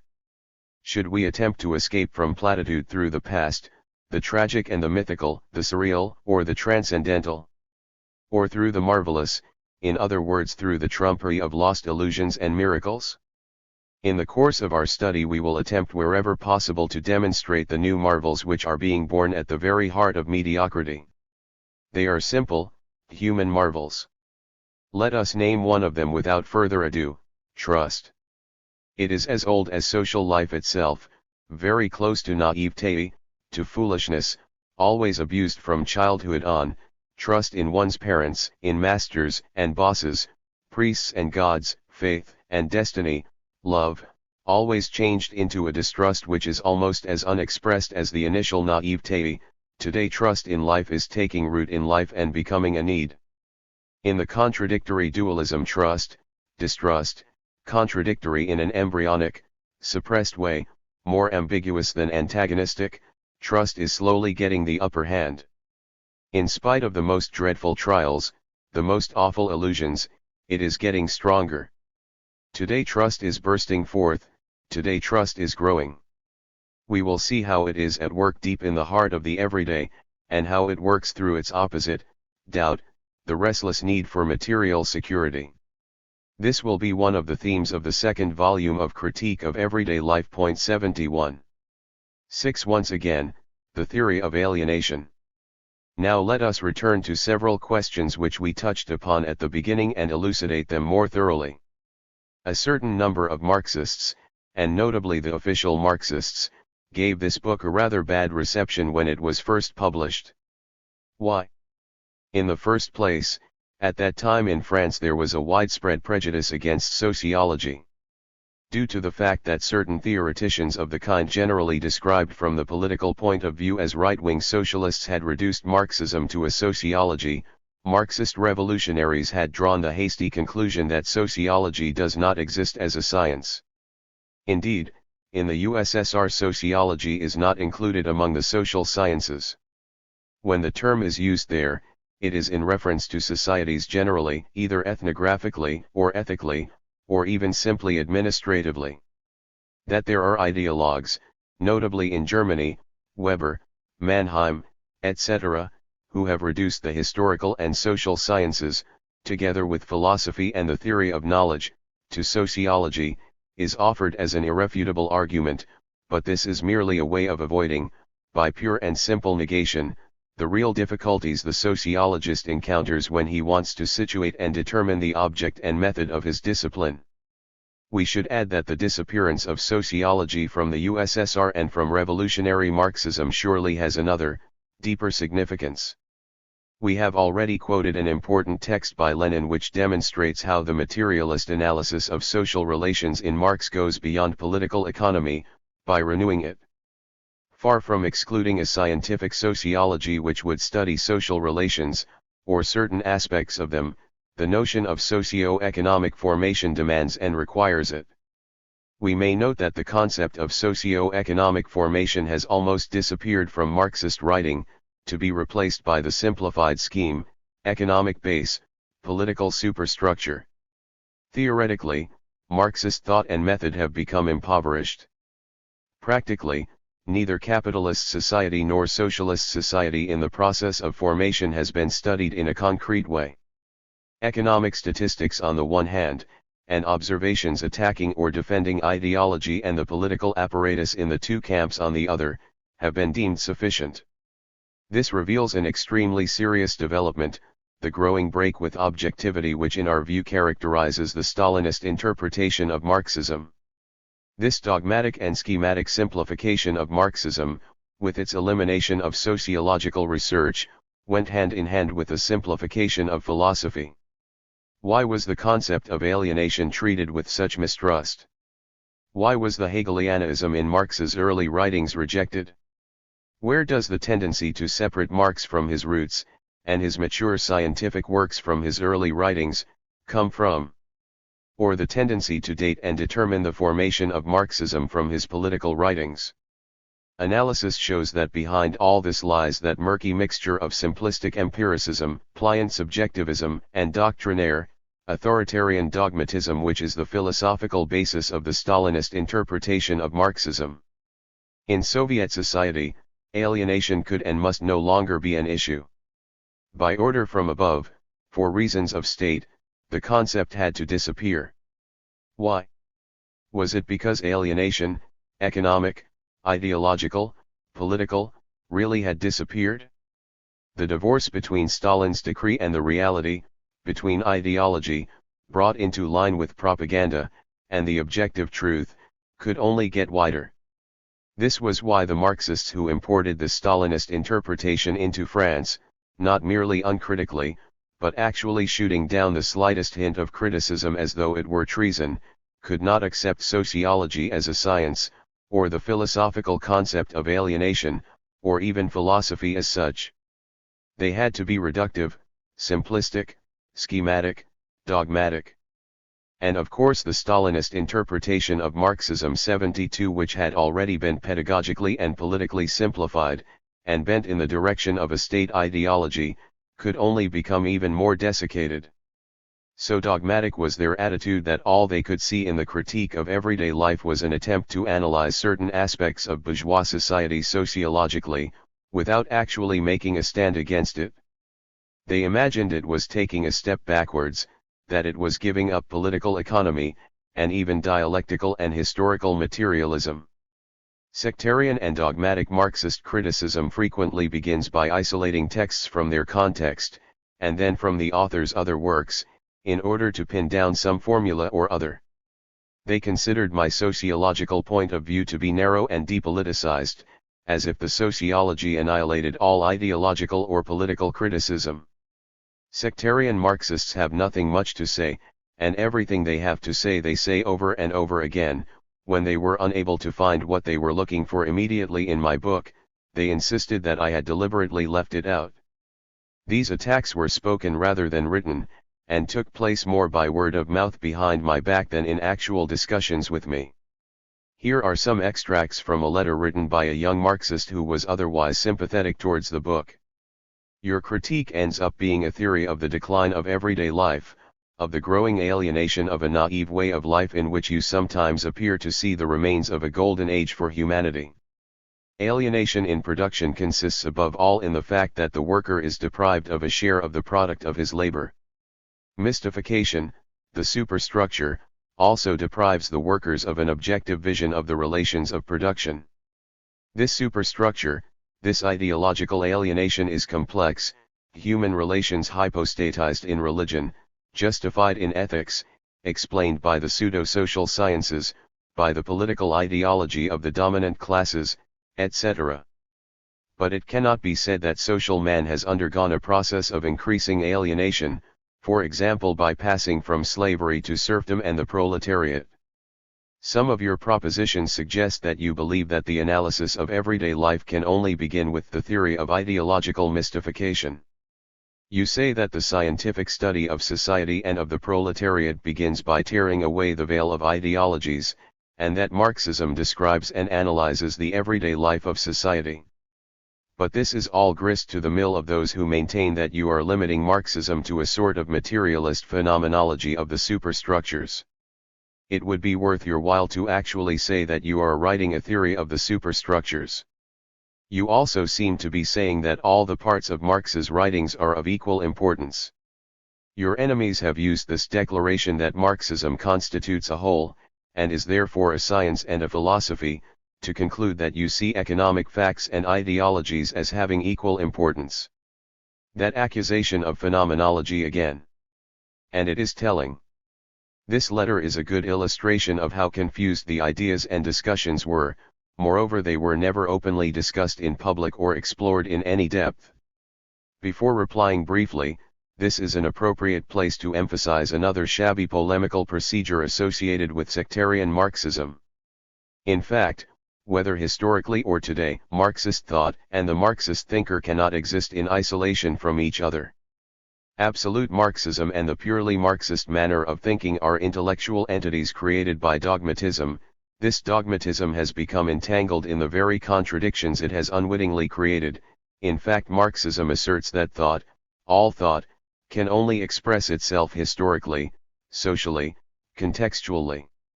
I, using the pronoun generically, am a French Marxist who writes and thinks in French, who has been formed by French culture.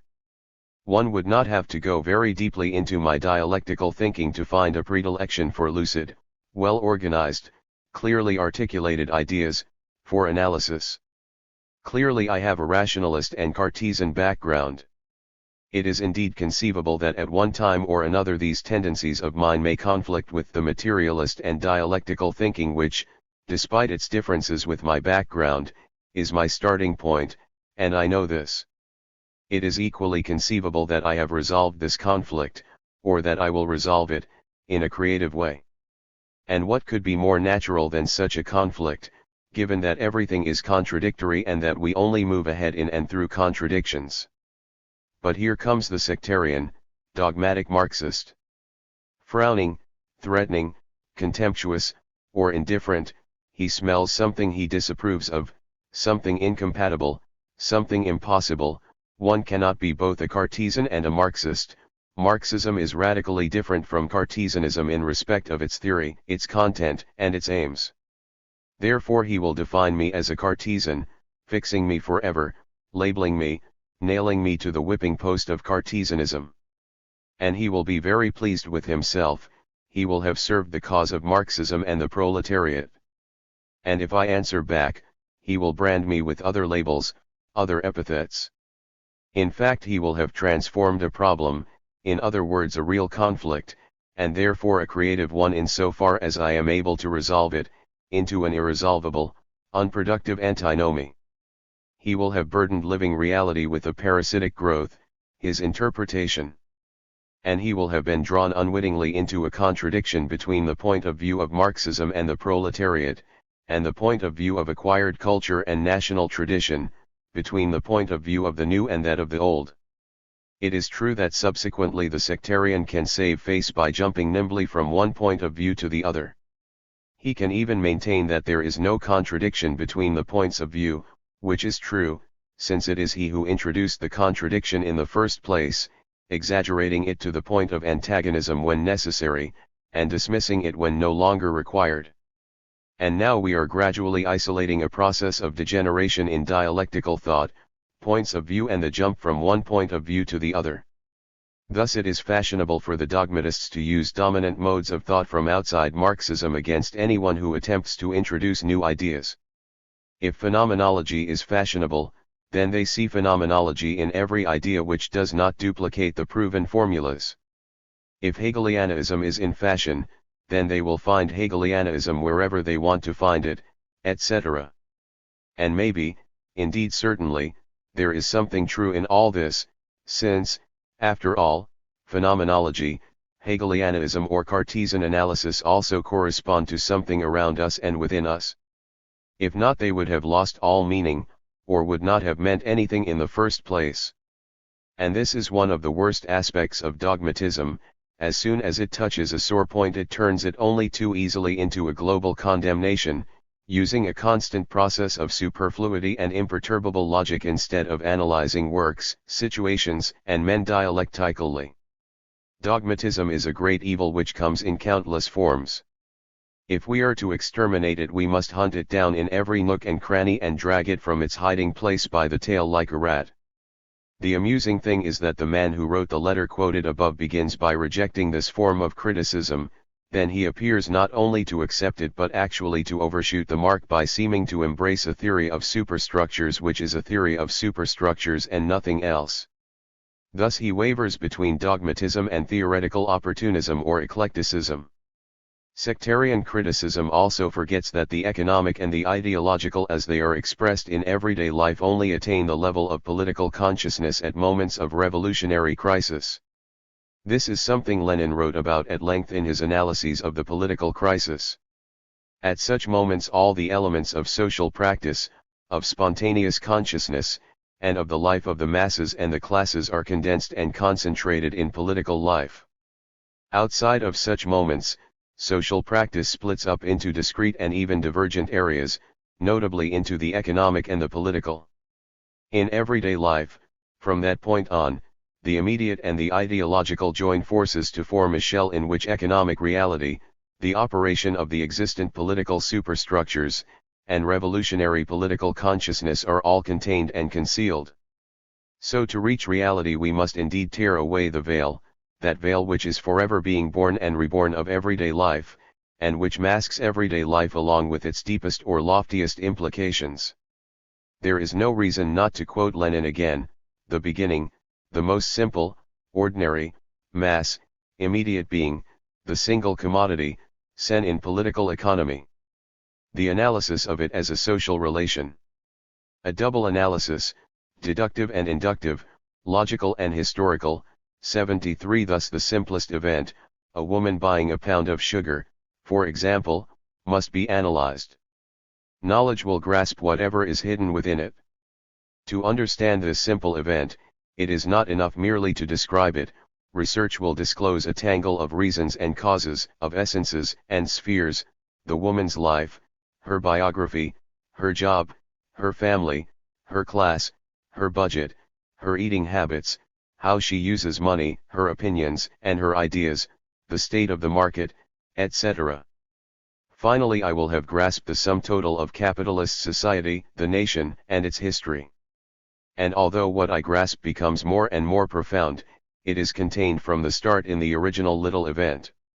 So now I see the humble events of everyday life as having two sides, a little, individual, chance event, and at the same time an infinitely complex social event, richer than the many essences it contains within itself.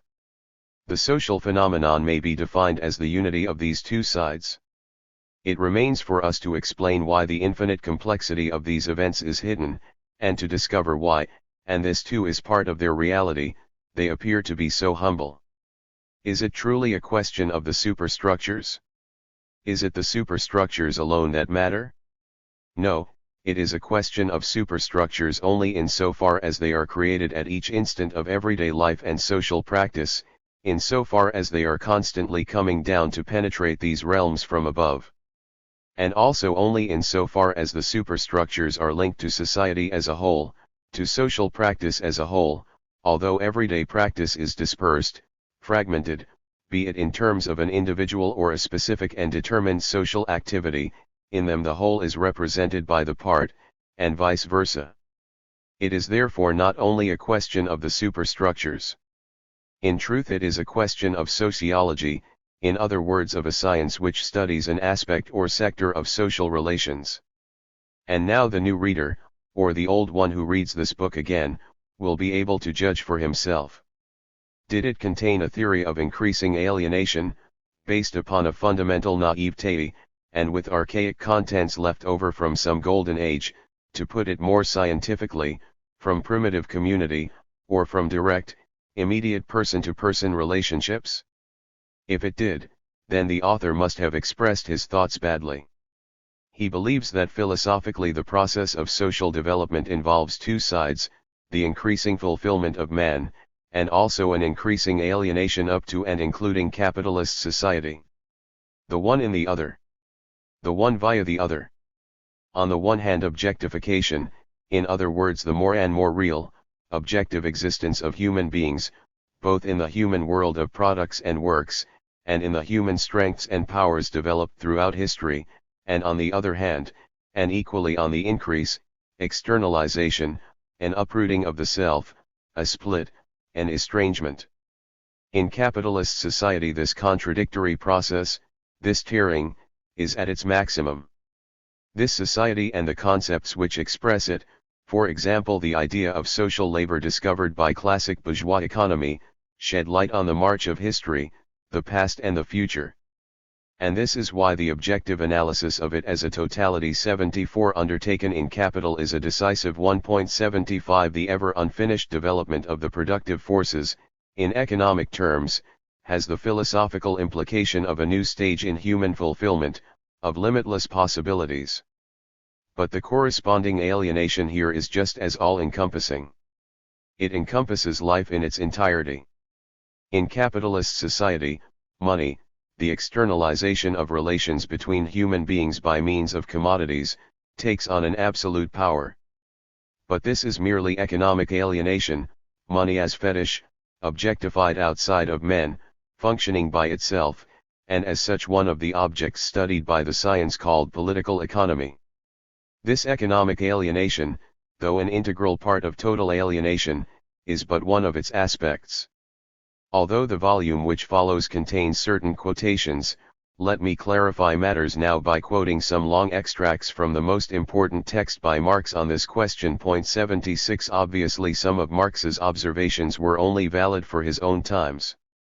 One may still find workers living in hovels, even in France. But it cannot be said that this is the general rule, much less a law. 7. Alienated labor. The worker becomes poorer the more wealth he produces, the more his production increases in power and extent.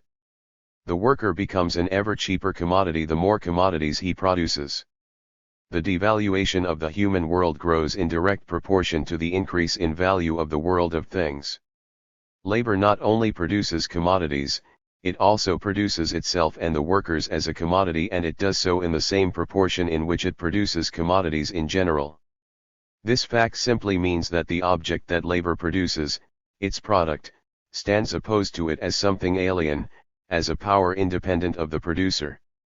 The product of labor is labor embodied and made material in an object, it is the objectification of labor. The realization of labor is its objectification. In the sphere of political economy, this realization of labor appears as a loss of reality for the worker, objectification as loss of and bondage to the object, and appropriation as estrangement, as alienation in Tauserung. It is the same in religion. The more man puts into God, the less he retains within himself. The worker places his life in the object, but now it no longer belongs to him, but to the object. What the product of his labor is, he is not.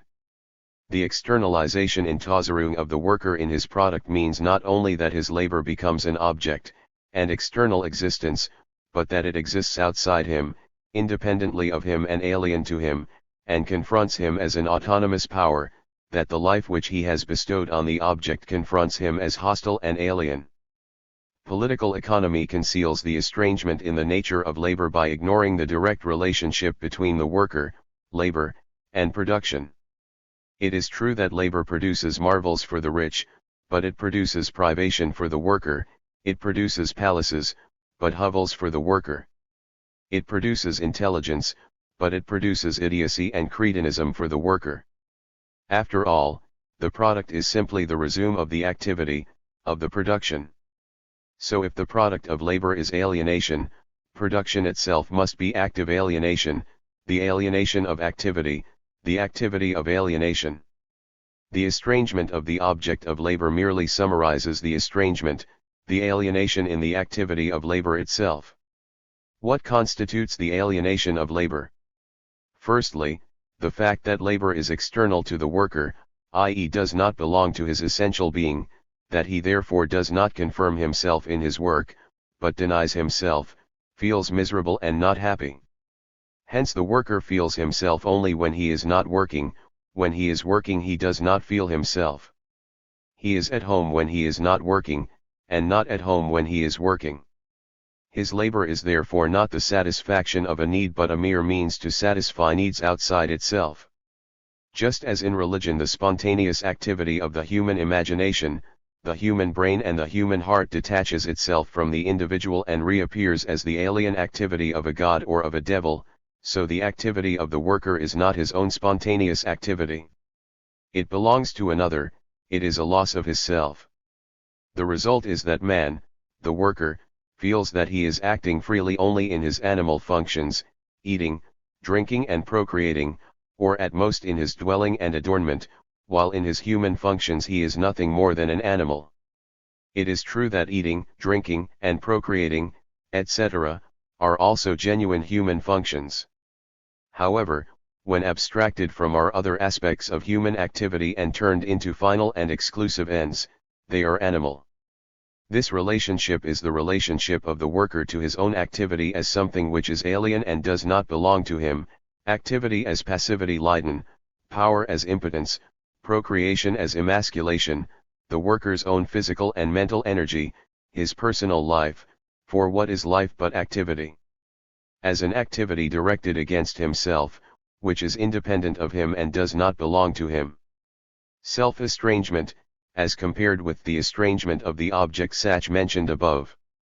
Nature is man's inorganic body, that is to say nature in so far as it is not the human body.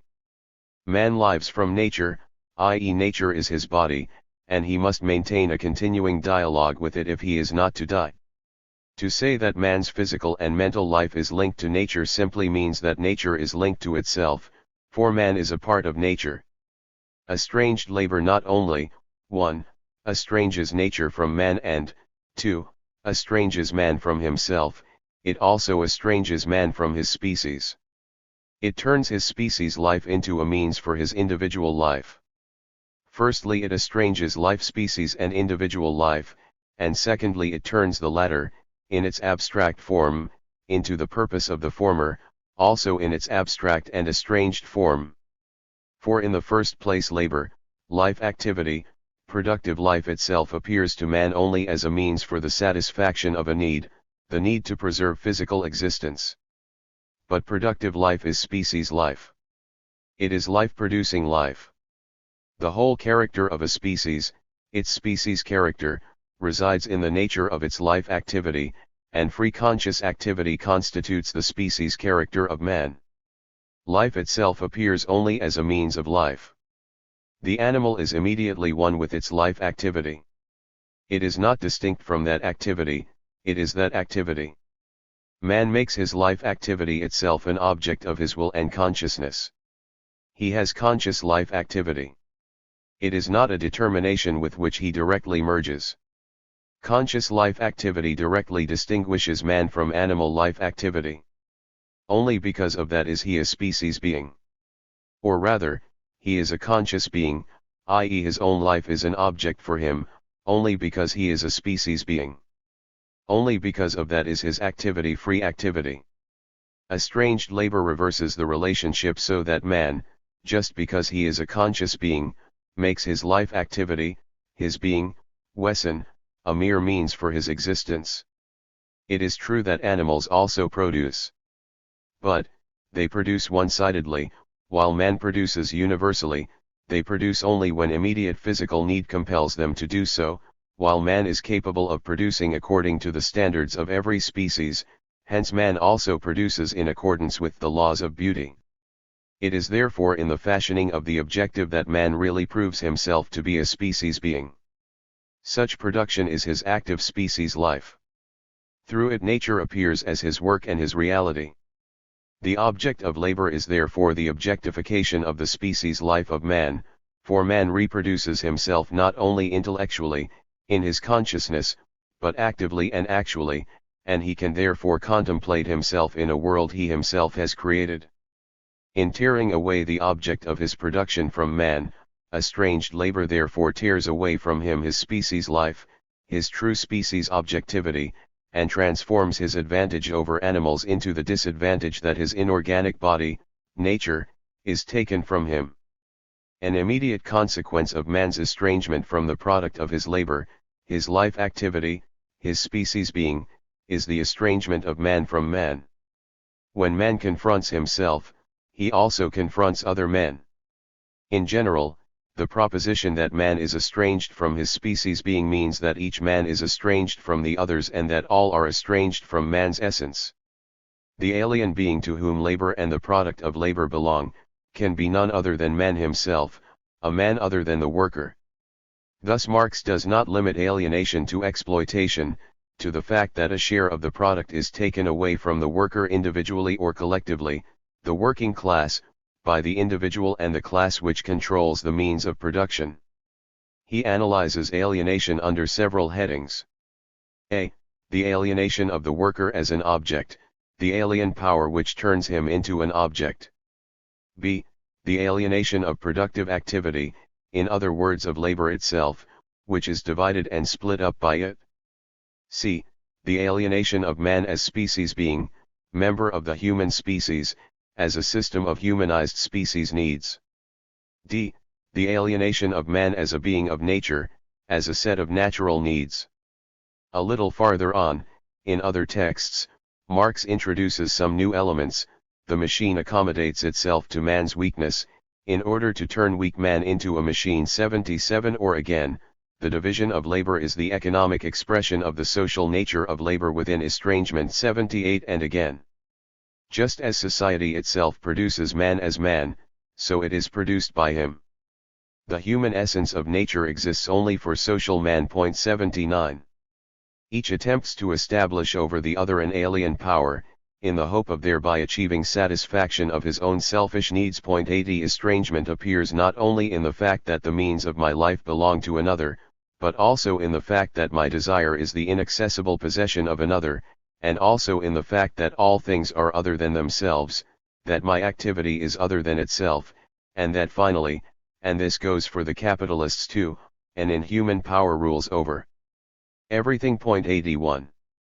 These texts make the polyscopic, omnipresent character of alienation as a concept, a reality, and a philosophical theory linked to the social sciences, more than abundantly clear, and this as much in regard to productive forces and social relations as in regard to ideology, and even more profoundly in regard to man's relation with nature and with his own nature.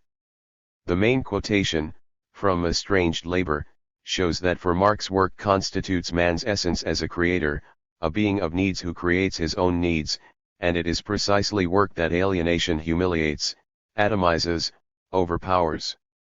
The theory of impoverishment is an integral part of Marx's theory of alienation. And yet the two concepts are discrete, thus the facts relating to them must be studied separately, the latter being a more extensive area than the former. Therefore, if one emphasizes the idea of alienation, it means that one does not reject a priori the theory of the tendency towards impoverishment. The economic laws formulated by Marx always deal with tendencies, and are thwarted by other forces, other activities, and other laws. As long as it is not backed up by scientific analyses of the life and the needs of the proletariat, compared by region, type of industry, and country, the analysis of impoverishment, like the analysis of alienation, is just so much hot air. A priori it is probable that here, as elsewhere, differences in development play an important role. It is becoming essential to undertake not only an economic analysis, but also a sociological one, dealing with basic or differentiated needs, the degrees and the structures of those needs, be they old or new, hidden or unsatisfied, etc. There are other texts by Marx which show clearly that in his view the crowning element in the inhuman power which reigns over all social life is the state. It consolidates that power, and sanctions it. In one sense, political alienation, with the political superstition by which the state is actually endowed with a life superior to the life of society, is the most serious type of alienation. In another sense, it also determines the sphere in which the struggle against alienation, disalienation, and radical criticism, its auxiliary, will be most effective, most necessary, and most directly possible. It is equally clear that Marx sees the division of labor as the cause of alienation. Now, he never suggested that the political revolution, on the level of the superstructures, nor socialism, on the level of the relations of production, could bring an end to the division of labor. He merely imagined that after a transitional period of unspecified length, communism could supersede the division of labor. During this transition, the forms of alienation, the law, for example, and of course the division of labor, would carry on. Therefore Marx never limited the sphere of alienation to capitalism, and never did he suggest that socialism, or the proletarian revolution, would bring alienation to an absolute and immediate end. 82 Alienation persists, or is even born again in new forms, along with its contradictory process, the process of disalienation. But here we are broaching new problems which go beyond our immediate concerns, and maybe beyond the concerns of the book itself. For these are philosophical problems, the philosopher may well go so far as to ask himself whether all realization, all objectification, does not involve an alienation as its own deep-seated negativity. And so there is still more to be said about the theory of alienation. But before we proceed, we should clear up a difficulty which is linked to this theory, but distinct from it. A letter the author received shortly after the book was published said, "You demonstrate an analogy between acting, theater, and life. You emphasize the importance of mask and character. But what about the new man? Doesn't he supersede the opposition between acting and being serious? In my opinion, he no longer wears a mask for other people, not even the mask of irony." Oh, how wonderfully optimistic we were after the liberation. It was 0 hour for history, the man of old was disappearing, the new man was bursting forth in all his beauty and undeniable authenticity. What has become of this beautiful and naive image?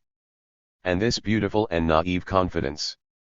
The new man, the new life, these were the images, the hopes, the myths at the moment of the liberation, replacing the myth which had inspired the struggle in October 1917, the, almost, immediate transition to communism. Significantly, the hope of the liberation focused itself on everyday life and expressed the need to make a break, which we have encountered at the microscopic level of day-to-day worries and preoccupations, at the level of society. Indeed, we could ask ourselves why this naive expectation expressed itself as it did on the ethical level. And why it found it so easy to abandon the aesthetic level, where masks and acting are not considered necessarily bad. Would there still be theater in art if there was no longer any theater in real life? And if personalities no longer put on their act, for themselves and for other people? The naive belief that the new was at hand made it easy to sacrifice the aesthetic for the ethical. For better and for worse, this expectation of an absolute ethical authenticity was completely disappointed, a misfortune from which aesthetics came out very well, proving that the best things come to those who wait. Events have surpassed even Shakespeare for buffoonery and tragedy, history has gone even farther than the trials in Brecht's plays. What theatrical production could compete with the Rajk trials? What stage effect could rival the Khrushchev Report, 83? What mask, what character in fiction, could compare with Stalin's? The new man was not completely absent from this book. However, he only appeared in the conceptual and philosophical shape of the total man, entirely developed, entirely won back from alienation. In my critique of everyday life, I was wary of bringing this concept too closely into confrontation with given everyday life. The philosopher's vocation is such that he is almost entirely and almost always above the naivete of the passing moment. The new man, the communist man, the total man, it would have been only too easy to confuse these terms. And in fact, we have seen people who excel at sticking what they consider to be appropriate labels on others sharing these titles out amongst themselves. For all their assaults on huge historical truths, such dogmatists insist that they are world historical men, contemporaries of the future. Because they are communists in the mid-20th century, they see themselves as members of the communist society of the future, with all the qualities of the communist man. Sometimes, in fits of critical and autocritical sincerity or self-deception, they reproach themselves for not having these qualities, and beneath the seriousness of their masks a set of new comic characters is born. The concept of the total man comes from some brief comments Marx made. Notably this one: man appropriates his integral essence in an integral way, as a total man. 84. In this brief phrase, Marx limits himself to defining the philosophical problem of universality as a function of human development and of another fundamental concept, that of appropriation. This means that his observation would need to be much elucidated and developed before being treated as a genuine philosophical theory. 85. It is particularly important to note that the famous theory of the leap from necessity into freedom offers an all too easy justification for the new strain of utopianism and idealism we have briefly outlined above.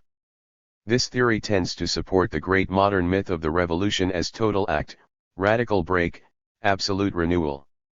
It is therefore appropriate to emphasize that the shift from necessity to freedom and from alienation to fulfillment requires a lengthy period of transition. What the classic Marxist theorists have somewhat laconically called a leap occupies a vast period in history and implies the resolution of numerous problems and contradictions. The end of non-human history and the beginning of human history inform a process of becoming in which elements of discontinuity and continuity, a multitude of factors on the decline or on the rise, and complex quantitative questions are all interwoven. The classic account based on quantity and quality is too simple, as if in reality everything could always be reduced to a confrontation between quantity and quality. The transitional man cannot be avoided. And the transition is evident all around us. As much in capitalist society, and the reader is directed to the final pages of imperialism, the highest stage of capitalism, as in socialist society. It is impossible to cross over this period in a single bound. The critique of everyday life analyses life, as it is, without making an obscure entity of it. It studies the negative and positive elements which confront one another, it studies the new conflicts and the new contradictions in what is new, knowing that the new is, more or less, everywhere. Thus it knows that the new man must resolve his own contradictions in order to develop as a man. Man and the human have always constituted a whole, in and through contradictions, i.e. alienations. As for the total man, universal, concrete, and alive, he can only be conceived of as a limit to the infinity of social development. To what extent do the stages of transition fall into the philosophical category of alienation? Merely to ask the question shows that interest is shifting towards transition and man in transition, but insofar as he is moving towards the total man, in other words crossing through alienation, and perhaps alienation at its maximum, the transitional man is disalienating himself. So we can keep our philosophical concepts, as long as we make them concrete and see them historically and sociologically, thus extending the developments undertaken by Marx, who concretized the initially philosophical concept of alienation by situating it in economic objects. This obliges us to search documents and works, literary, cinematic, etc., for evidence that a consciousness of alienation is being born, however indirectly, and that an effort towards disalienation, no matter how oblique and obscure, has begun. For the era of transition should be the one in which the philosophical concept enters life and consciousness, whether spontaneously or introduced from outside, otherwise, that concept will remain philosophical and nothing more. In any event, it is very important for the critique of everyday life to know, and to know that the masses know, that the transcendence of the internal splits and contradictions in the human realm, intellectual versus manual work, town versus country, private versus social, can no more be reduced to a simple act, to some decisive and total moment, than revolution itself. The total man is but a figure on a distant horizon beyond our present vision.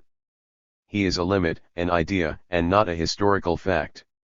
And yet we must historicize the notion, thinking of it historically and socially. And not naively, like those who believed that the new man would suddenly burst forth into history, complete, and in possession of all the hitherto incompatible qualities of vitality and lucidity, of humble determination in labor and limitless enthusiasm in creation. However, the dialectic of knowledge shows us a historicity and a becoming united with universality. All historically acquired knowledge is approximate, reversible, provisional, relative. And yet only the notion of the absolute gives this partial, divided, contradictory knowledge a meaning. The absolute is present in the relative, and the relative in the absolute, in a dual way. On the one hand, the absolute is in the relative as we receive it historically. Every piece of knowledge, every concept, every proposition, every statement, contains a grain of truth, which can only become clear in the context of an ongoing evolutionary process.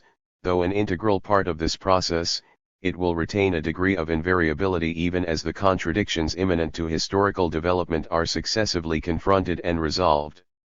On the other hand, the absolute is outside of the relative. This is the idea that there will be a completion of knowledge, a fulfillment which is impossible and yet implied by the total becoming of knowledge, therefore placing a limit to infinity, the asymptote of the total process. Dialectically, the absolute is a limit to the infinity of the relative, and yet there is already something of the absolute in the relative. In all limited, contradictory, and subjective knowledge there is already an element of total objectivity. Only the notion or idea of the absolute gives a sense, in other words both a meaning and a direction, to historically acquired knowledge. Only the materialist dialectic enables us to demonstrate the historical character of knowledge without making it entirely relative. Only the dialectic will enable us to define an advance, a progress, while at the same time criticizing the illusions which arise whenever progress is made, and which cause us to take every step forward, every discovery, every new law or theory for the finished form of some particular sector of knowledge. This is another gnoseological underpinning of the dogmatic approach. It is the same for the human. Either one thinks philosophically in order to found humanism, or else one neglects and rejects such an intellectual development, thus abandoning humanism to contingency and chance. Human advance and progress only take their sense, in other words both their meaning and their direction, from the notion of the total man.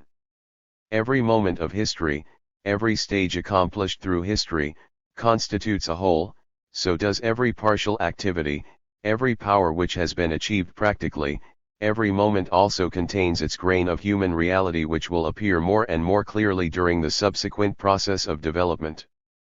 At the same time the total man is a limit to infinity. Only if we posit this limit as a universality can we assert that, despite the conflicts and the contradictions, there is a profound if still unrealized unity between domains of activity, poetry and science, art and knowledge, etc.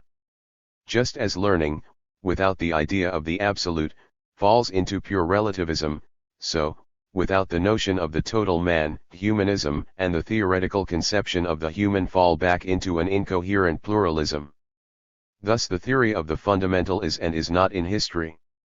It integrates history, and integrates with history, in a coherent dialectical way. Is this theory Hegelian, or neo-Hegelian? Let us look at it more closely. It is certain that for Hegel the absolute foundation of existence, of history, of the dialectic, was the alienation of the idea. In his system this alienation is the initial and absolute condition for development. The idea leaves itself, becomes alienated, the dispersed other, itself a constantly alienated existence, incapable of apprehending itself without entering into opposition with itself. The ascending stages of being, nature, mechanism, society, art, religion, philosophy, establish themselves by the idea successively regaining control over itself. None of these stages, none of these shapings or configurations of consciousness, succeeds in being its own truth in itself and for itself.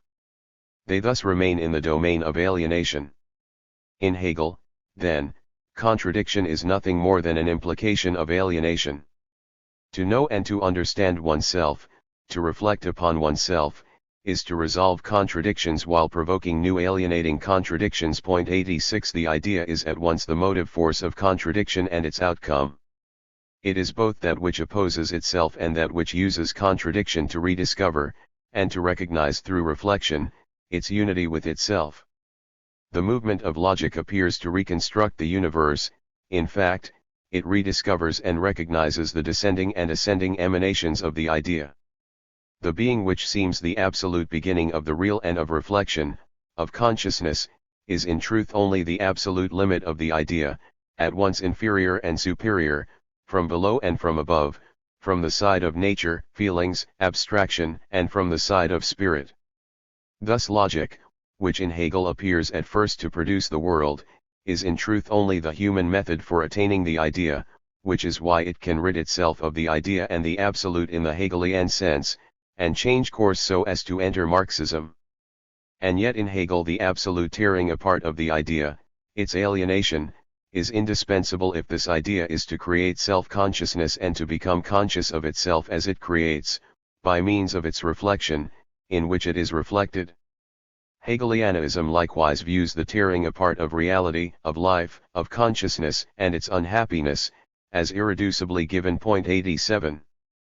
By abandoning the concrete analysis of these divisions, these separations, that tearing apart of actions and consciousness which are the real facts of real life, certain of Hegel's exponents have ended up in mysticism. They maintain that the tearing apart is an absolute drama, a drama within the absolute. In their view, human actions illustrate this absolute drama, and can only be understood in terms of its image. Post-Hegelian mysticism develops the vision of the speculative Good Friday. It starts with the hypothesis that Hegel developed a new series of concepts in order to rationalize the irrational, that he succeeded up to a point, but that beyond that point he failed, thus authorizing them to resume the task from where he left off, precisely by giving prominence to the mystical essence of the residue of irrationality. Yet it is also possible to show that in Hegel, and this even in his system building, there was an attempt to enclose totality within the reflecting individual, and that for him this attempt involved an explicit struggle against mysticism. For this is the sense and the goal of the Hegelian system, to allow an individual, the philosopher and his followers, to dominate the universe by thought, and the system is also the justification for this goal, the history of this individual. Marx extended Hegel's contradictory attempt to rationalize, resolving its contradiction and breaking his system while at the same time retaining its element of rationality. Marx has demonstrated how dialectical reason arises precisely from the supposed irrationality constituted by nature, by practical and social activity, by man as he is in everyday life. It is thus that the residue of irrationality in Hegel, the theory of alienation, becomes integrated within historical and dialectical materialism, and is transferred onto a level which is both practical and rational. In Marxism, alienation is no longer the absolute foundation of contradiction. On the contrary, alienation is defined as an aspect of contradiction and of becoming in man. Alienation is the form taken by dialectical necessity in human becoming. Thus Hegel explained contradiction by alienation, while Marx explains alienation by dialectical contradiction. This is what the well-known reversal whereby the Hegelian dialectic has been set back on its feet consists of. This transformation does not exclude the theory of alienation, it encompasses it. Feuerbach thought he had brought human alienation to an end in one fell swoop, by a radical and total philosophical act or decree. He proclaimed that theology, religion, metaphysics, are all alienations of man, and no longer of the idea. But by defining man once and for all as an individual physiological entity, by rejecting the dialectic and the historicity of the human, he was destroying the foundation for a concrete theory of alienation. And he was also admitting the bourgeois individual as an anthropological principle, as an unconsidered presupposition. Marx rejects the form taken by Feuerbach's materialism, his anthropological postulate. He does not think that man as such is a simple fragment of nature. But, on the other hand, he rejects the idealist postulate that thinking man emerges from nature and sets himself up above it by virtue of his thought, of the mere fact that he thinks. In this way he succeeds in superseding previous philosophies, the picture of man they presented and the relation they defined between man and the universe. Marx wants to think of man's essence dialectically. For him man is a being of nature in the process of self-transcendence, a being of nature struggling with nature in order to dominate it, a being emerging from nature, but doing so in such a way that in the very process of emerging from and dominating nature its roots are plunged ever more deeply therein. In the prehistory of man, therefore up until the present, man was first of all a being of nature. Now in material and biological nature, becoming appears as fragmentation, dispersion, externalization, exclusion, and reciprocal destruction. The natural other being is essentially the enemy being. In this prehistory, which was his natural history, man was precisely that. But insofar as he was a social being he was already becoming something else, in such a way that in his natural history nature within him was the profound reason and ever-present cause for his alienation, constantly renewed, for his internal contradiction. This history of humanity presents us with a collection of strange facts and events. Institutions and ideas were external to the human, oppressive, exclusive, mutually contradictory. They were mutually destructive, and it was necessary to destroy them if they were to be superseded.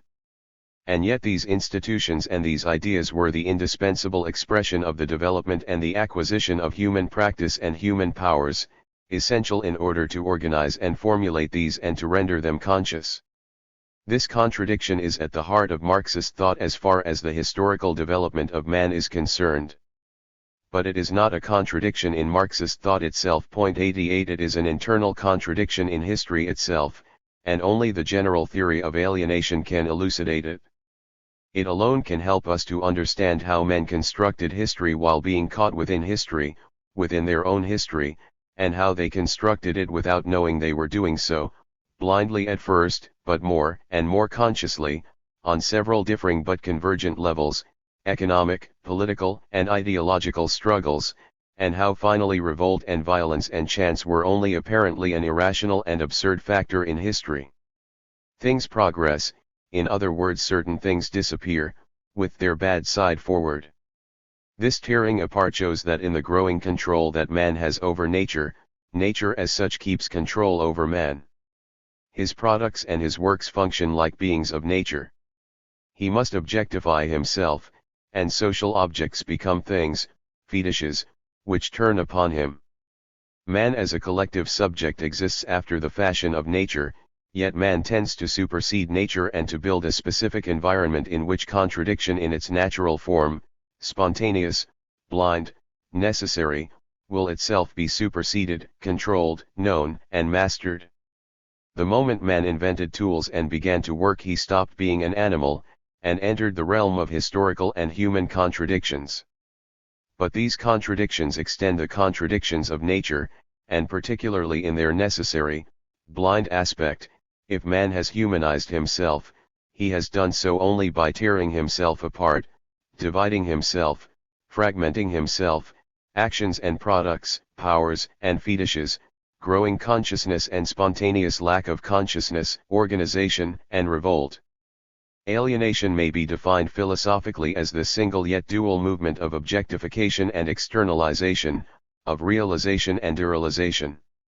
But this movement must be seen in its dialectical profundity. That which realizes is also that which derealizes. And vice versa, whatever derealizes, dissolves, destroys, negates, also realizes by supersession. Obstacles, uncomfortable difficulties, disquiet, apparently insoluble problems, contradiction pushed to the point of antagonism, these are moments of progress, the step forward, the birth of a reality and a higher reflecting consciousness through the dissolution of what exists. The positive is negative, but what is most negative is also what is most positive. And this becoming may be expressed, in a way which is all the more striking for being concrete, practical, and alive, as the discreteness yet inclusiveness of the individual and the social. 89. This unity is the foundation of all society. A society is made up of individuals, and the individual is a social being, in and by the content of his life and the form of his consciousness. Now from the direct and physical rituals of primitive societies to the lived abstraction of self-consciousness, private consciousness, this unity has only expressed itself in mutilated, fragmented, singular ways. It cannot be expressed outside of the contradictions which have ensnared it, splitting it and making it problematic, unstable, destined to be superseded. The social, for and in the individual, is always embodied in rituals, in particular words or expressions 90 which are full of meaning and at the same time relatively meaningless in themselves, thus insignificant and symbolic.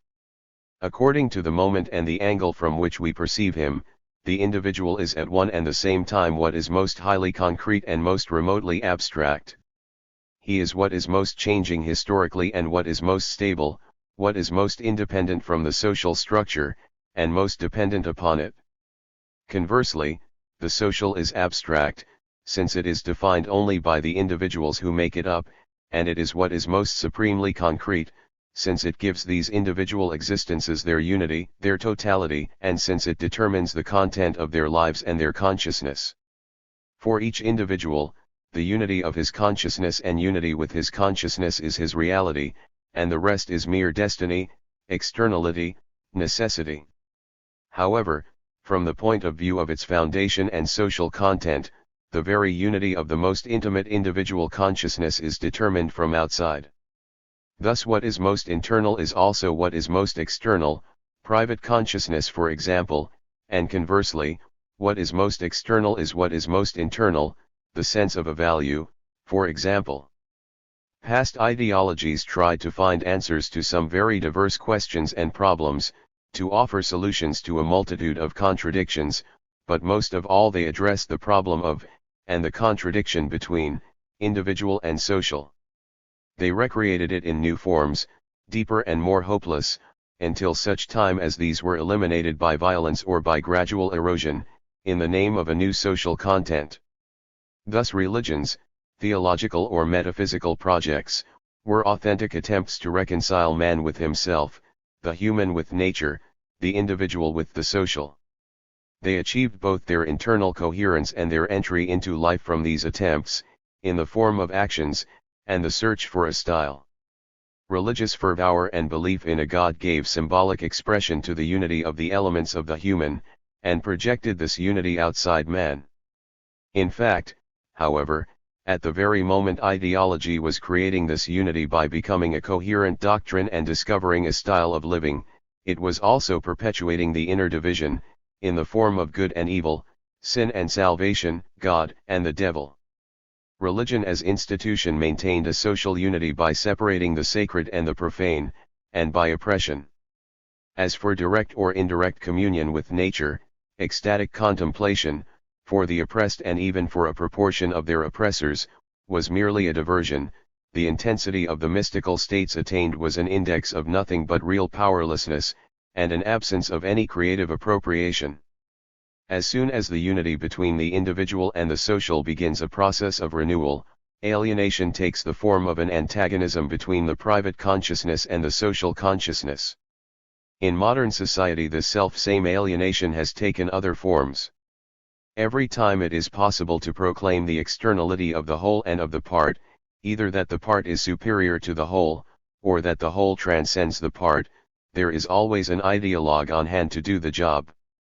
And the resultant ideology is always influential, machines for machine's sake, or conversely man versus machine, reason for reason's sake, or conversely art reduced to a mere utilitarian technique, etc.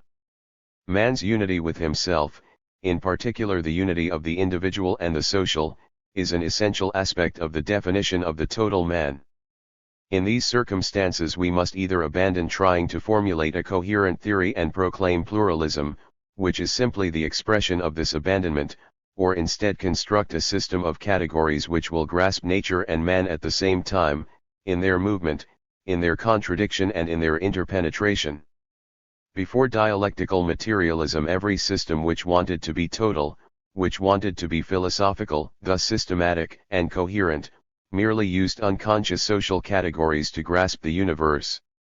For the philosopher, for the ideologue in general, society was a given accepted naively along with its content and in the ideological forms it had spontaneously adopted at the moment the thinker started to reflect, in other words, he accepted it together with its profoundest assumptions.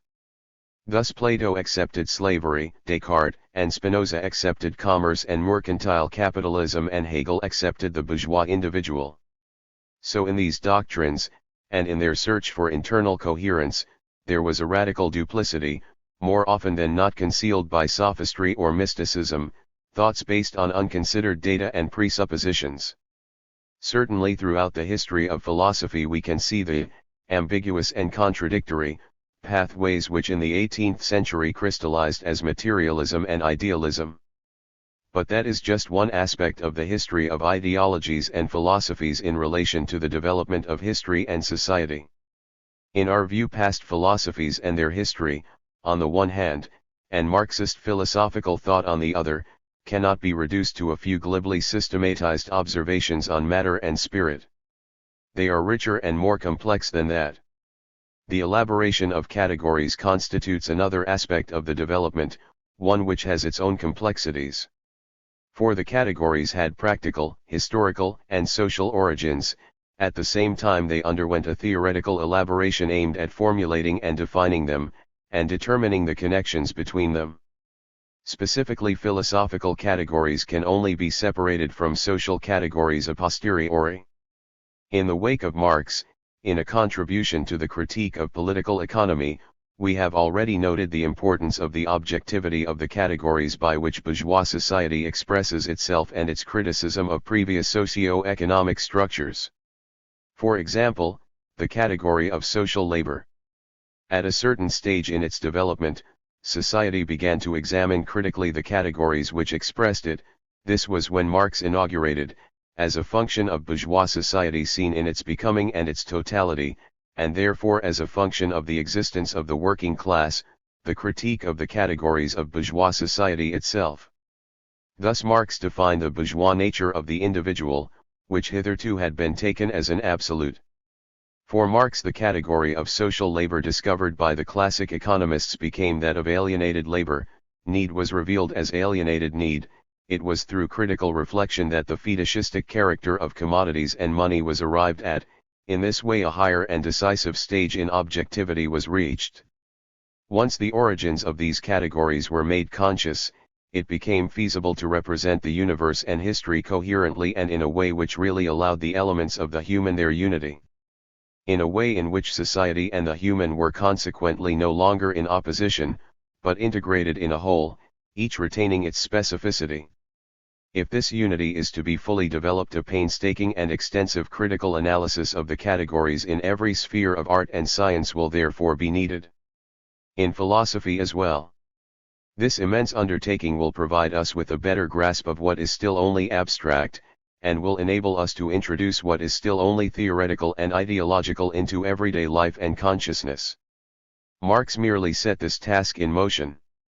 Notably in the contribution to the critique of political economy, the importance of which is often totally neglected in favor either of his earlier writings, or else of Capital.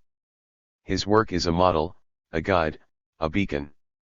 In no respect is it a completed system, a vision, or a conception of the world in the traditional meaning of the terms. At the same time, this examination of categories and the elaboration of their relations and of their theoretical unity constitutes a critique of superseded ideologies, their concepts and categories, notably of those ideologies that sanction the directly experienced discreteness of the individual and the social, their real contradiction, by hypostasizing it in the form of an imagined discreteness which puts all the stress either on the one or on the other. The profound Hegelian distinction between understanding, or intelligence, and reason takes on a new meaning. Understanding must be defined as a historical and theoretical stage in thought and consciousness. It analyzes, separates and situates determinations in a reciprocal externality. It determines properties and relations in isolation. It undergoes determinations, it accepts them according to a given culture, a given society, with its class struggles and its social structure and its oppressive institutions. It seeks unsuccessfully to work out a coherent, logical, discourse on the universe. Dialectical reason criticizes understanding and dispels its determinants, but only so as better to grasp the unity behind its contradictions. It understands categories in their real historical development and their connections.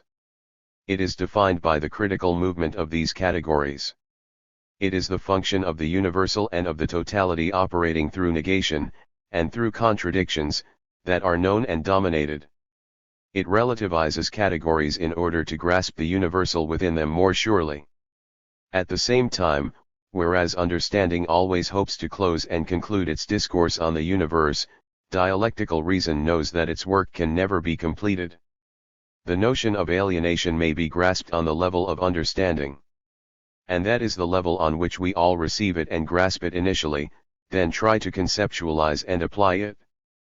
But the problem is to move to the highest level of dialectical reason, to think the notion dialectically, in a universal and concrete way, in other words by determining it in all the breadth of its universality and by grasping it in the minutiae of everyday life. Moreover, the effort of the philosopher does not and cannot stay on an isolated philosophical level, in a separate consciousness, sphere, or dimension. The source of his theories is social practice, and he must direct them back towards life, be it through his teaching or by other means, poetry, literature. Dialectical thought can and must transform itself into dialectical consciousness of life, in life, unity of the mediate and the immediate, of the abstract and the concrete, of culture and natural spontaneity.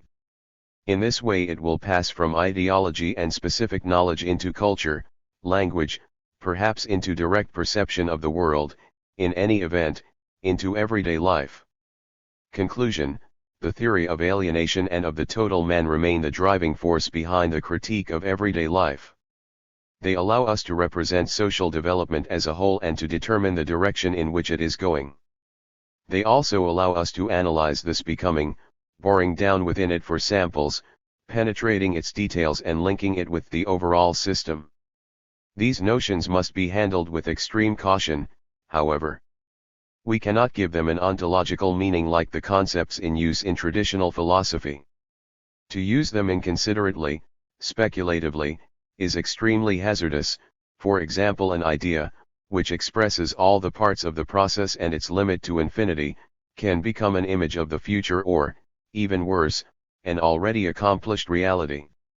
There is a perfunctory kind of Marxism which believes itself capable of seeing into the future or of asserting that the present, a given individual man in particular conditions, such as socialist society or militant action, represents the future. And yet non-Marxist philosophers, psychologists, and sociologists carry out exactly the same operation, even though they do so, apparently, in a more abstract way. They declare that man, or the human, or the social, or the historical, make up a whole. At the same time they declare that this totality is already with us, present, describable and fully graspable. They use the category of totality, a philosophical category, in a non-critical manner. They use it non-dialectically, in a way that is both logical and speculative. Thus investigations which ought to be pursued coherently using the category dialectically end up at 6s and 7s, pulling in different directions, representing themselves as opposing systems. Sometimes man and the human appear to be wandering aimlessly and endlessly through history. History and everyday life appear complex, but ambiguous, at the mercy of radical contingency and pure relativism. The concrete face of freedom is reduced to the minuscule dimensions of individual choice, and disappears as far as the meaning of history is concerned. At other times history is given a goal and personality a meaning according to a traditional theology. God and religion are the foundation of totality, of total life. And at other times again the hypothesis that totality is effectively present is used to certify its absence, and so it becomes a question of detotalized totality, something which emphasizes splitting and breaking, separation and the tragic, as a way of consecrating them. 91. Thus, when taken in isolation, in other words speculatively, outside of praxis, the theories of alienation and totality become transformed into systems which are very remote from Marxism, into neo-Hegelianism. The operation which consists of leaving social practice and its analysis in order to engage in speculation, only to come back to reality armed with a pseudo-concept, leads to a variety of contradictory representations. Their externality creates an illusion, and makes us believe in the richness of philosophy, whereas what we have before us is the image of its incoherence, its powerlessness, its poverty. Another aspect of the question. Taken in isolation, non-dialectically, the concept of alienation is open to strictly individual manipulation. Anyone at all can take it over and declare that such and such an activity alienates and externalizes him, and turns him into a thing, work, for example, or a profession, or love, marriage, children.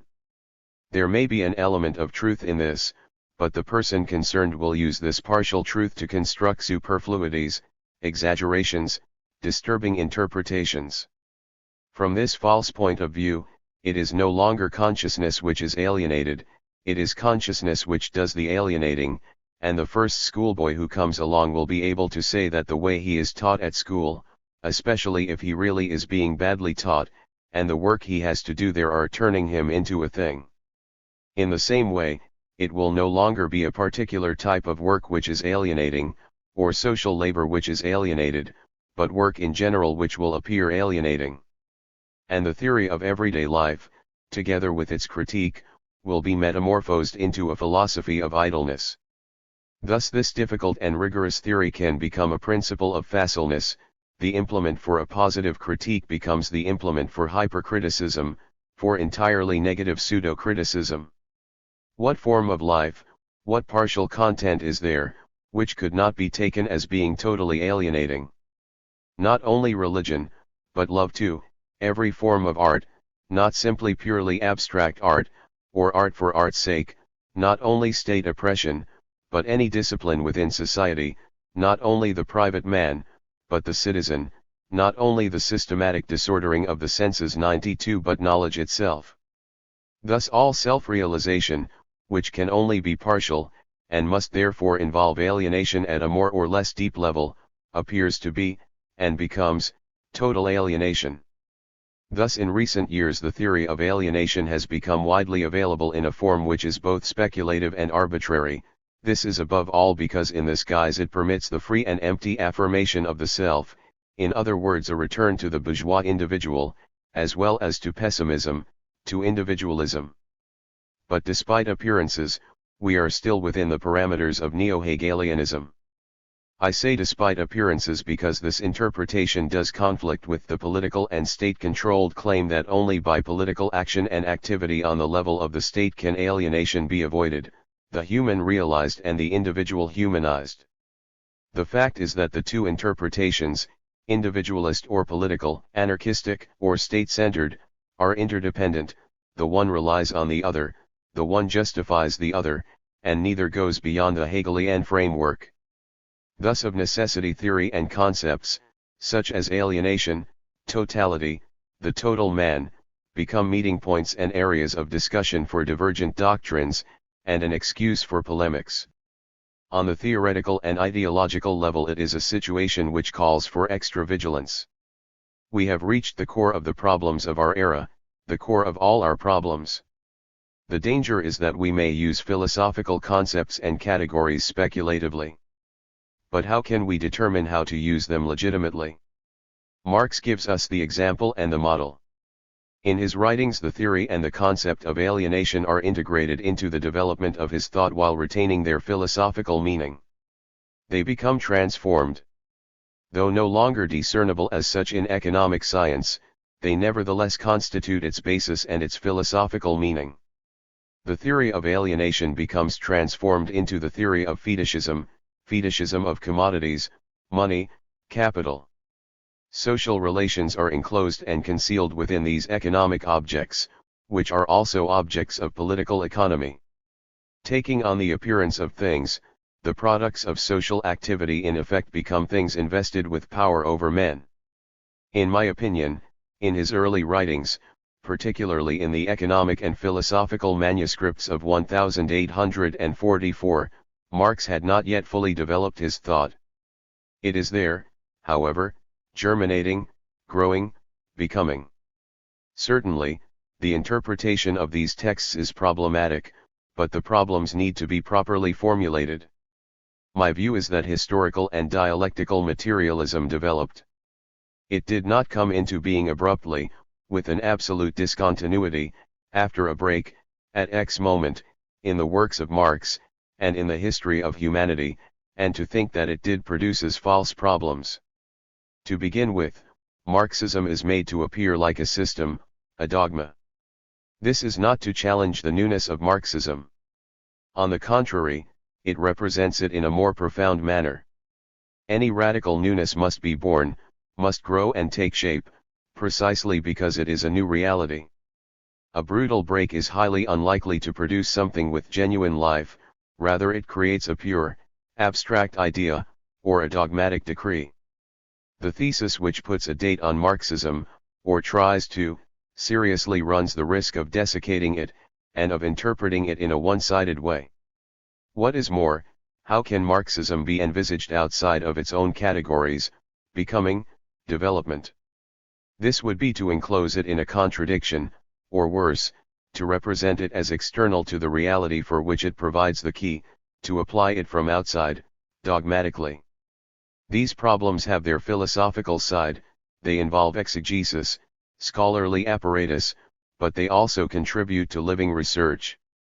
It cannot be simply a matter of confronting text with text, the texts must also be confronted with living reality. Therefore there is generally no ready-made solution to the problems presented, or else the problem presented is not the real one, but a prefabricated, dogmatic schematization. The mistake, the false option which must be avoided, is to overestimate or else to underestimate Marx's early writings. They already contain Marxism, but as a potential, and certainly not all Marxism, a term which in any case has no clearly defined meaning.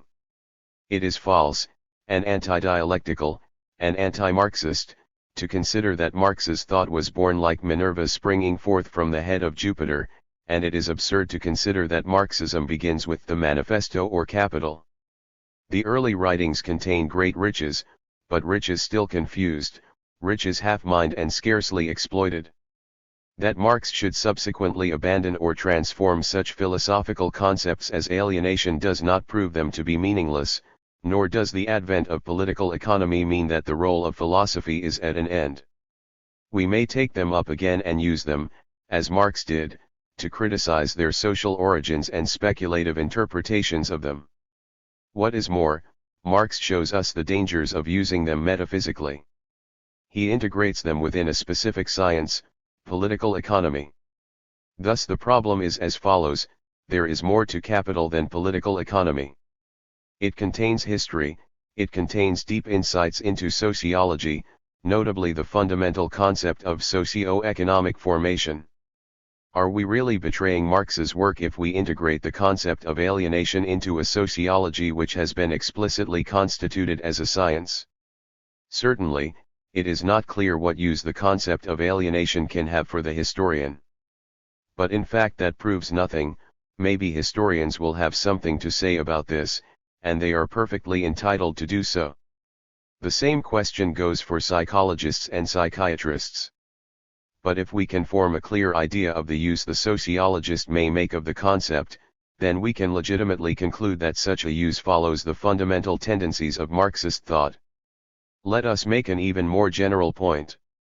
The content of concrete life has produced forms which conflict with it, smother it, and which consequently collapse from this self-inflicted lack of substance and roots.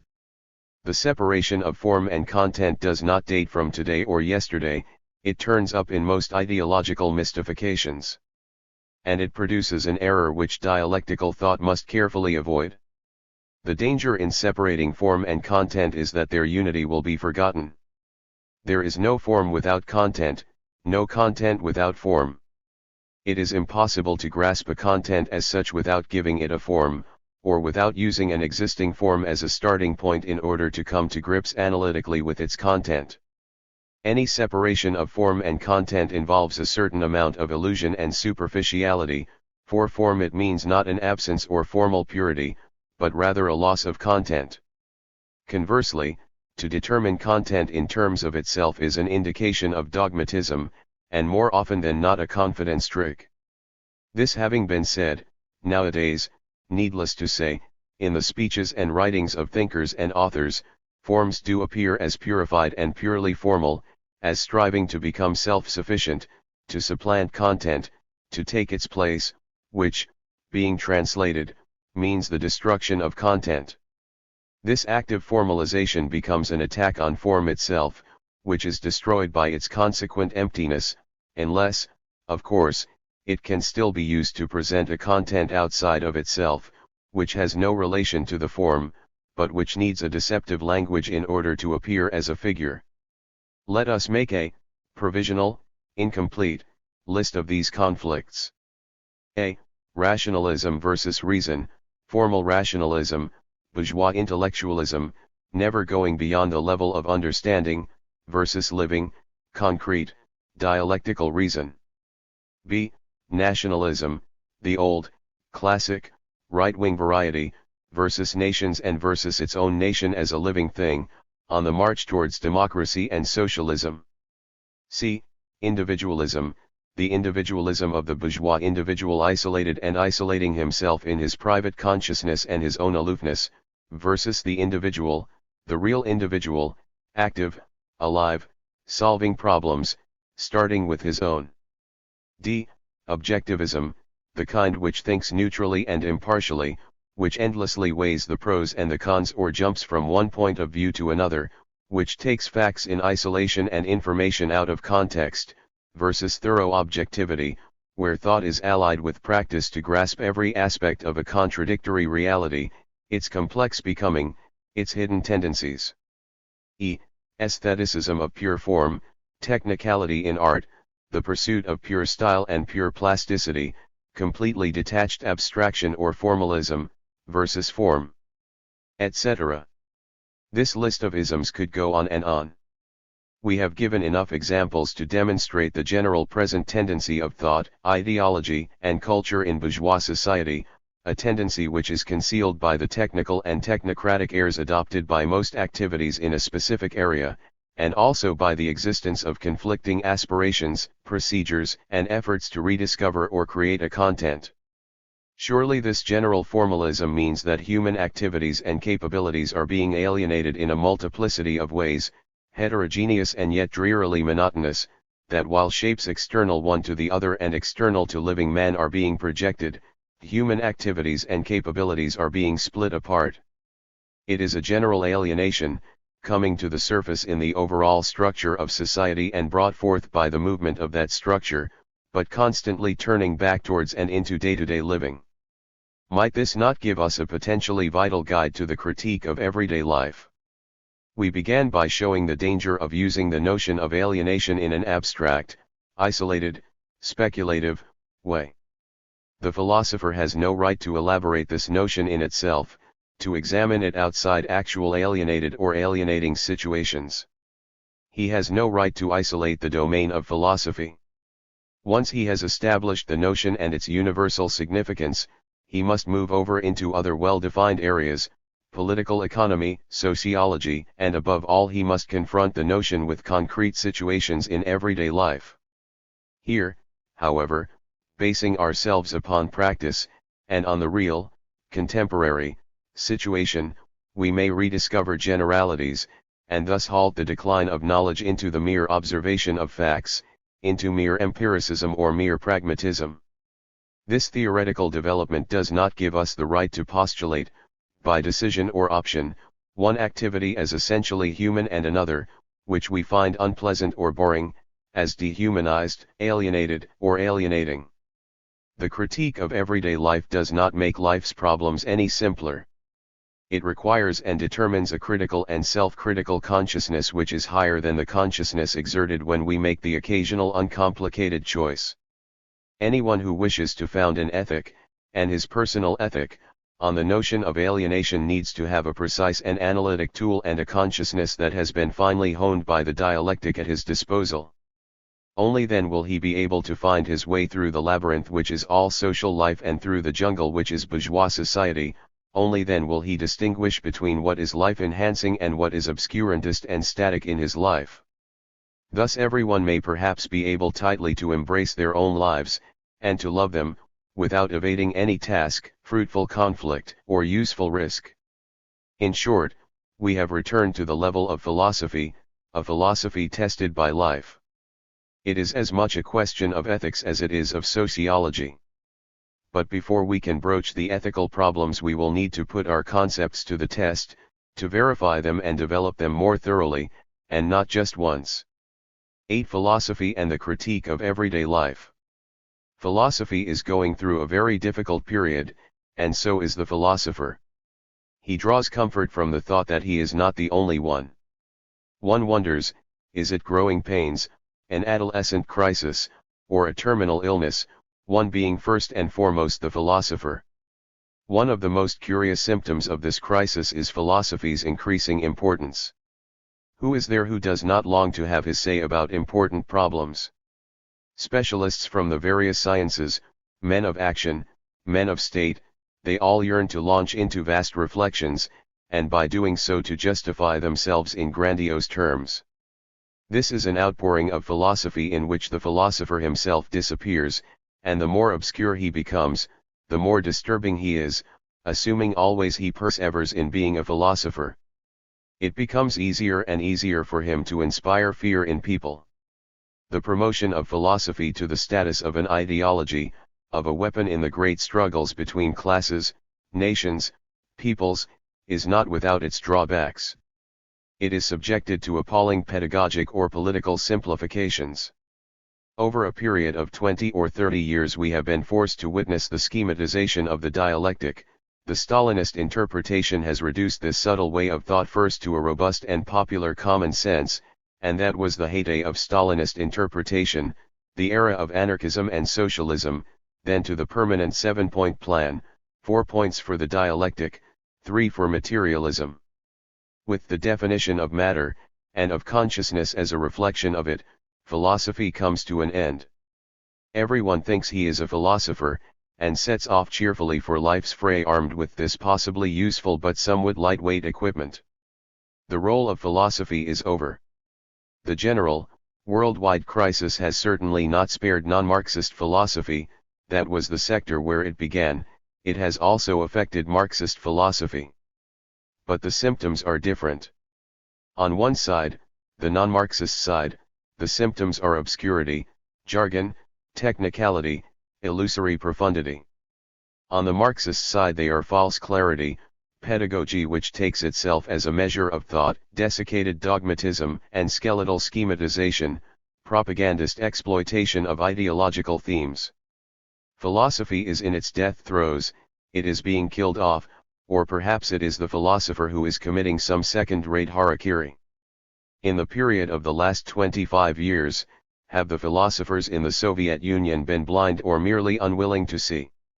Have they been in hiding? What analysis of the real, or what elements for an analysis of the real, have they contributed? What worthwhile books have they produced? Certainly not the glossaries, dictionaries, or encyclopedias, in which the formulations have changed only according to the political situation.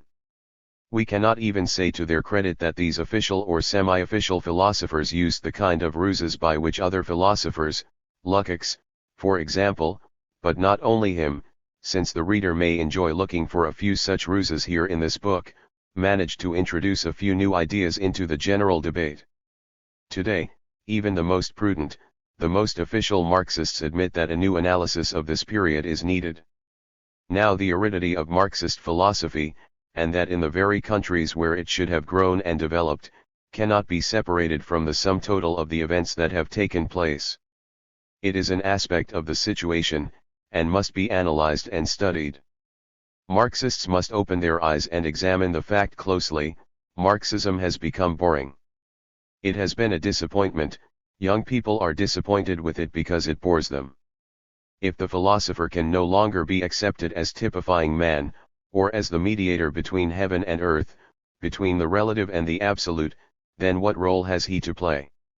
If in the last analysis it is the masses which judge, if philosophy becomes accessible and turns into a force, if the political leader speaks legitimately when like Lenin he has attained authentic and incontrovertible greatness, as a philosopher, what use can the philosopher have? As a funeral director, a pallbearer for the past, in other words as a historian for out-of-date philosophy. As a second-hand scholar, following painfully in the footsteps of genuine scholars. As a latter-day encyclopedist. As a vulgarizer, compiling glossaries and manuals. None of this is worth even an hour's effort. So the philosopher is beset with self-doubts. He lets himself be outclassed by literary hacks whose bestsellers bring them fame and fortune. He gives in to the temptations of literature or politics, and abandons philosophy, yes, philosophy too, to platitude and mediocrity.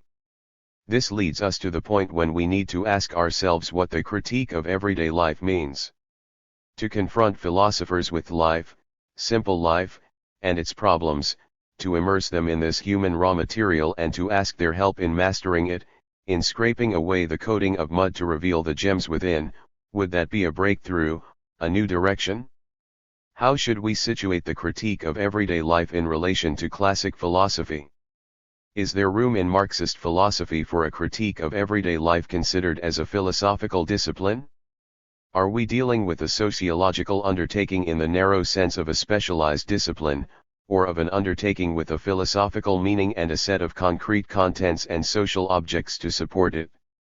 It is not enough simply to examine the concept of alienation and its actuality, in the dialectical meaning of the word. For here we are talking about philosophy as an activity, and of the philosopher as such, of his function, his situation, rather than about philosophy as a set of concepts and as the development of those concepts. As an activity, philosophy used to be precisely one of those exceptional and superior activities through which men who could devote their lives to leisure 93 could step outside of everyday life, and which involved criticism of everyday life, implicitly or explicitly. Among these activities we can also include dreams, the imaginary, art, play, ethics, political life, etc. In terms of these activities, the first definition of everyday life is a negative one. If in our minds, by a sort of abstraction, we remove the highly specialized occupations from man and from the human, what is left? An apparently very scanty residue. In reality, this so-called residue contains a human raw material which holds hidden wealth, as our study shows. The higher activities derive from it, they are at one and the same time its ultimate expression, its direct or indirect critique and its alienated form, albeit an alienation embodying a more or less conscious and successful attempt to achieve disalienation. Would the aim of a critique be to systematize the various perspectives offered by these higher activities and by the indirect criticisms they imply? Or conversely to exclude them systematically and to separate the exceptional moments from the everyday by way of an apology for the latter? Neither. The second of these objectives would abandon everyday life to vulgarity, it would bring back a sort of populism into philosophy, thus it would grant art, science, ethics, and philosophy the inordinate privilege of constituting superhuman, and therefore inhuman, worlds. It is therefore an interpretation we must formally reject.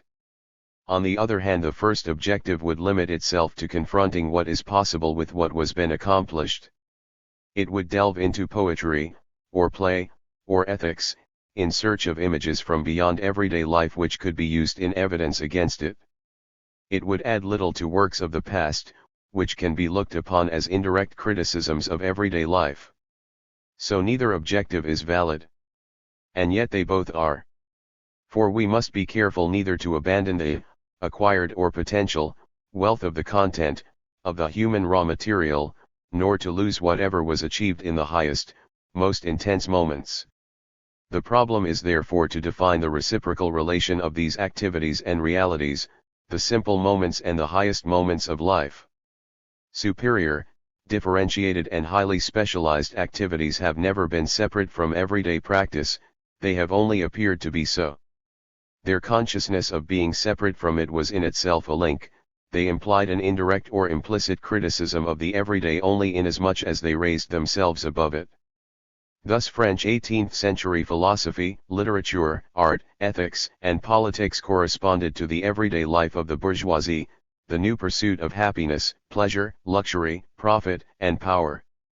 In the same way 18th century rationalism corresponded to the everyday attitude expressed in commonplace books. And every time a scientist comes up with a formula or a law, he is of necessity condensing a long experience in which the lowliest assistant and the simplest tool have had their part to play. And yet these appearances, like all appearances, contain a certain reality. Specialized activities, considered as activities, with their products, or works, genuinely did develop outside and above the everyday. Only by controlling it through this externality were they able to condense it, to concentrate its meanings and achievements. There is a cliché which with a certain degree of justification compares creative moments to the mountain tops and everyday time to the plain, or to the marshes. The image the reader will find in this book differs from this generally accepted metaphor. Here everyday life is compared to fertile soil. A landscape without flowers or magnificent woods may be depressing for the passerby, but flowers and trees should not make us forget the earth beneath, which has a secret life and a richness of its own. The indirect criticism of the everyday in works of the past which emerged from that everyday appeared only too frequently to devalue it. People who gather flowers and nothing but flowers tend to look upon soil as something dirty. Practical activities were always the basis and the foundation for pure thought, and even for its most extreme form, pure contemplation. What does the contemplator contemplate, if not, from afar, the everyday, the crowd, the masses, all the things from which his Epocha 94 holds him aloof, and which he will try in vain to rediscover, 95, and yet the situation is eventually reversed.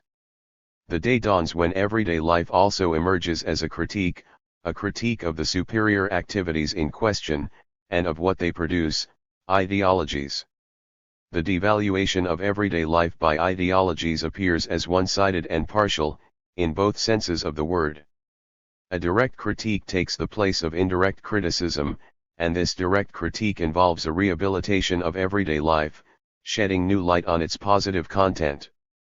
We have already demonstrated how the worker, as a human being, constitutes a whole.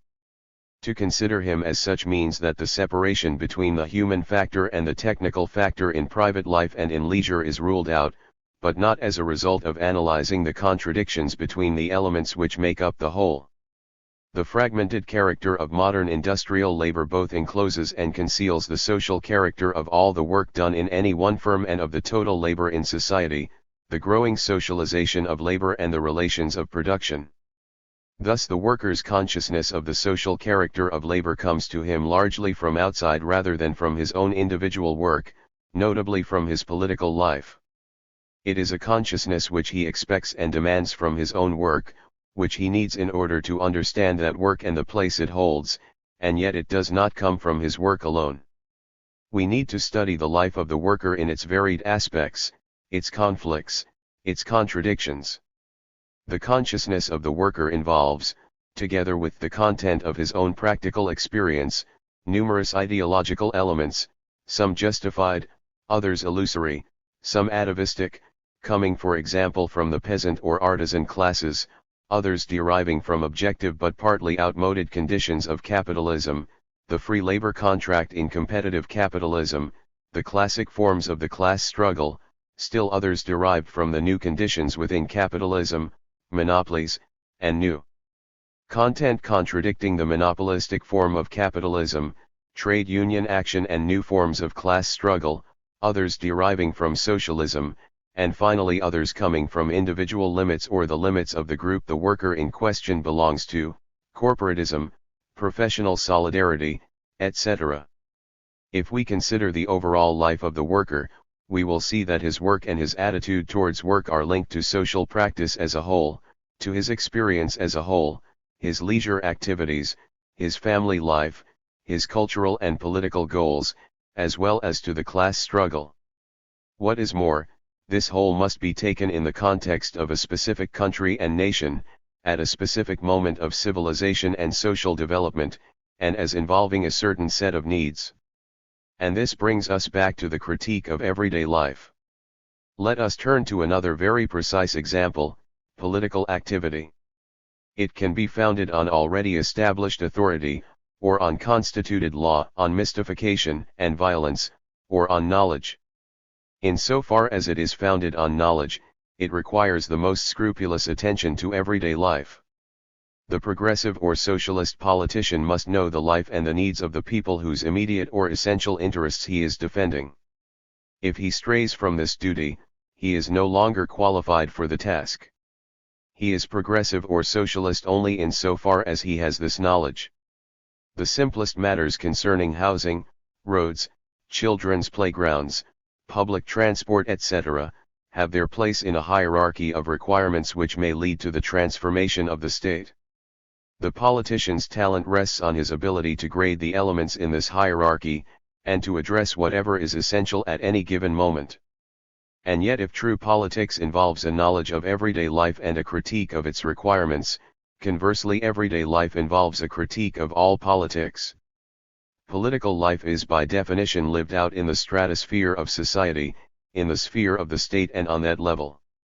The problems posed in political life are both abstract and concrete, but they have an aura of technicality which makes them appear totally concrete, questions of law, finance, budget, etc. However, their abstraction can conceal both the fact that they will influence many human lives and interests, and that any solution proposed will be class-specific. More generally, in the modern state, the citizen, insofar as he is separate from the private man and the productive man, becomes externalized in terms of his own self. He plays a part in a political community in which he sees himself as social. Whereas he is also social, and more so, in another context. The citizen, the man who is well informed about public matters, who has reasoned opinions, who knows the law, has become a political fiction, for there are necessarily political fictions just as there are necessary legal ones. Ignorance is no defense in law. At this point we could define concrete democracy as the reduction of the role of political fictions to a minimum. The externality of the citizen in relation to his own everyday life becomes of necessity projected outside of himself, in models, in fanaticisms, in idolizations, in fetishisms. Wherever it appears, the cult of personality has a political sense and can never be reduced to a peripheral ideology. It is bound up with the nature of the state. It signifies both a democracy and a lack of democracy, a political fiction which is in danger of becoming a crushing reality. The externality of the citizen and his projection outside of himself in relation to his everyday life is part of that everyday life. The German 96 conception of the modern state, which abstracts from real man, was only possible because and insofar as the modern state itself abstracts from real man or satisfies the whole man in a purely imaginary way. 97 wrote Marx, in one of the rare and precious texts in which he talks to us about the total man, and what was valid for the monarchical state, for enlightened despotism and for Hegel's ethically based state remains valid for any state which establishes itself above society. The man who holds power becomes the only total man and at the same time embodies the fiction of the total man in the eyes of every individual, its deceptive image. From this analysis Marx drew a decisive conclusion about the state. Only when real, individual man resumes the abstract citizen into himself and as an individual man has become a species being in his empirical life, his individual work and his individual relationships, only when man has recognized and organized his forces propres, own forces, as social forces so that social force is no longer separated from him in the form of political force, only then will human emancipation be completed. 98. Wherever there is a state, it is in the state that individual man will find his generality, his generic existence as a man, and this he does by becoming an imaginary member of a fictitious community. Within every class-based society the constraints that one class imposes upon another are always a part of the inhuman power which reigns over everything. On that level, the individual sees himself divested of his real individual life and filled with unreal universality. 99 How does the individual see himself when faced with the enormous mass of the state? Like a minute speck, like a shadow. He becomes for himself an unreal appearance, but at the same time, by an absolute contradiction, the political fiction sanctions the private man, qua selfish individual with personal interests, as the supreme reality. This division assigns reality to egoism and abstract form to the citizen. Therefore a political revolution can take place without the state's natural basis, real social life, the world of needs or of private law, being submitted to a critique and completely transformed. And if the political transformation subsequently revolutionizes certain of these elements, after having dissociated them and thus particularized them as elements, it may leave certain others intact.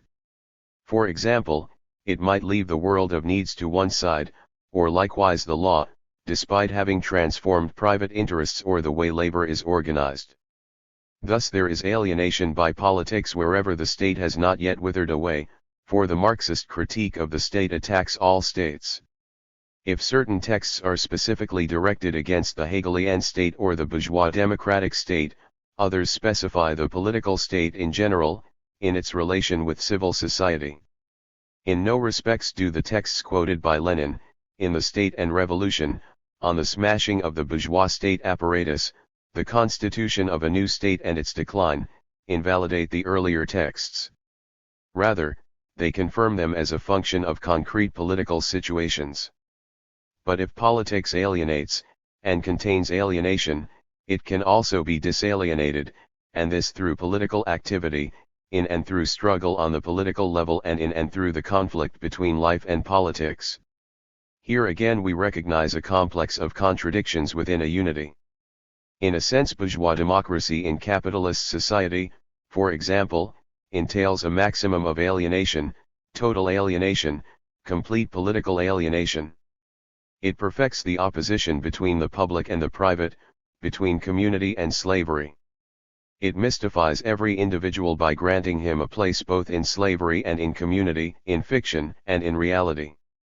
It allows him an apparent independence, because he takes the unbridled movement of the spiritual and material elements which form the content of his life 100 for total freedom.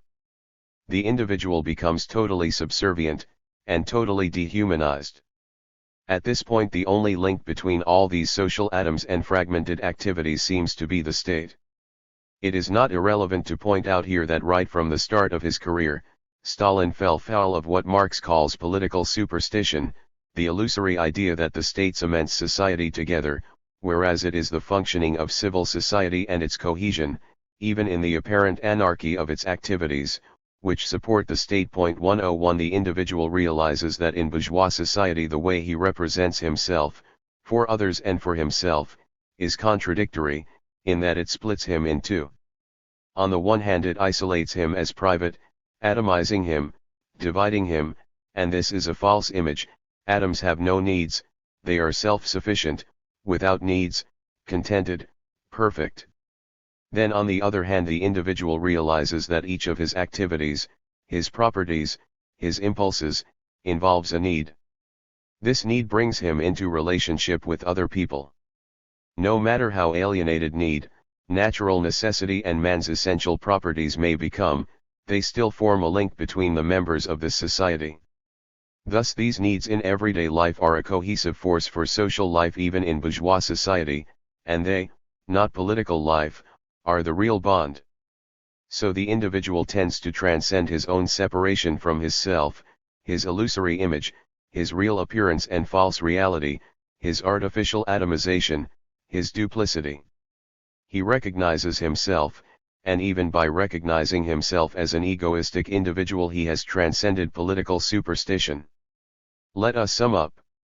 There is a set of elements to consider, and to the ones we have already examined we must add this complex contradiction: the citizen, the public man, the member of a state versus the real man, the private man. It is a complex system, for the public man and the citizen are at one and the same time fictitious and real. In so far as they are real, they pull the reality of man into the fictitious realm. As for the private man, he is also both real and fictitious. Everyday life includes political life, the public consciousness, the consciousness of belonging to a society and a nation, the consciousness of class. It enters into permanent contact with the state and the state apparatus thanks to administration and bureaucracy. But on the other hand, political life detaches itself from everyday life by concentrating itself in privileged moments, elections, for example, and by fostering specialized activities.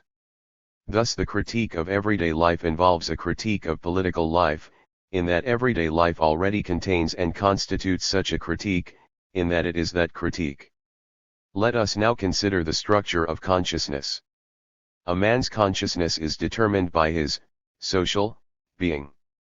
To coin a phrase, it reflects it. The word reflection can lead to many confusions, and above all to many simplifications. If we are to avoid them, all we need do is notice that in nature reflections are profoundly different from what they reflect, and the image in the mirror only appears to be a reproduction of whatever is in front of it. The theory which maintains that on the one hand there are things and on the other their reflection in men's minds, and that the one reproduces the other, is philosophically puerile.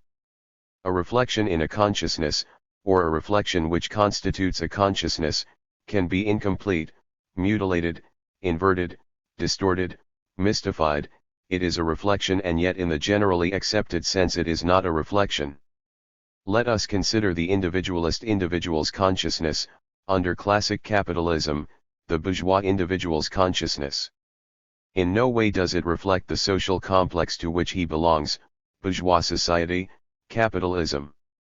It is in the very nature of free competition that an overview of phenomena and their laws is beyond the scope of the individual consciousness, and that is why there had to be economists, and Marx, to discover and understand these laws. The bourgeois, the capitalists, individual consciousness reflects his private interests in competition. It therefore conflicts with society as such, in that it is a social consciousness.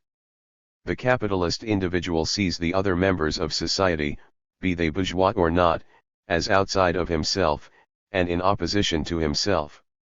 His consciousness only reflects the fact that competition separates one individual from another in such a way as to constitute a society which is beyond the grasp of any individual consciousness. But having said that, we should add that up to a point the capitalist embodies capital and its functions, and this personification may be more or less successful. The typical bourgeois would be the perfect incarnation of capital.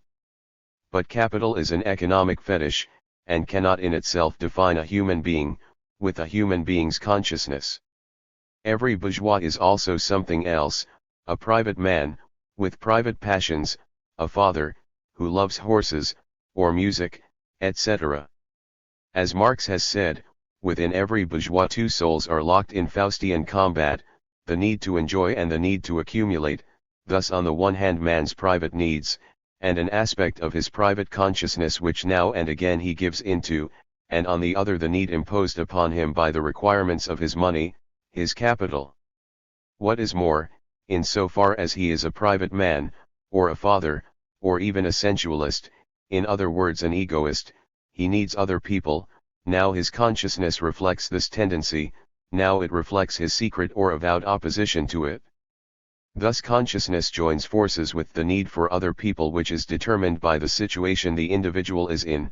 Together they transform needs into desires, decisions into actions, or, conversely, the one inhibits the other.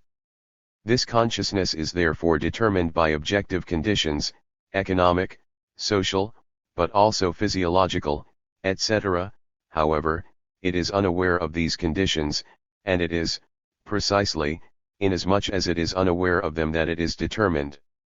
Such a complex and contradictory situation gives rise to a multitude of problems.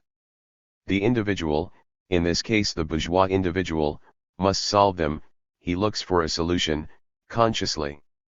He looks to ideologies and moral doctrines for an image of himself.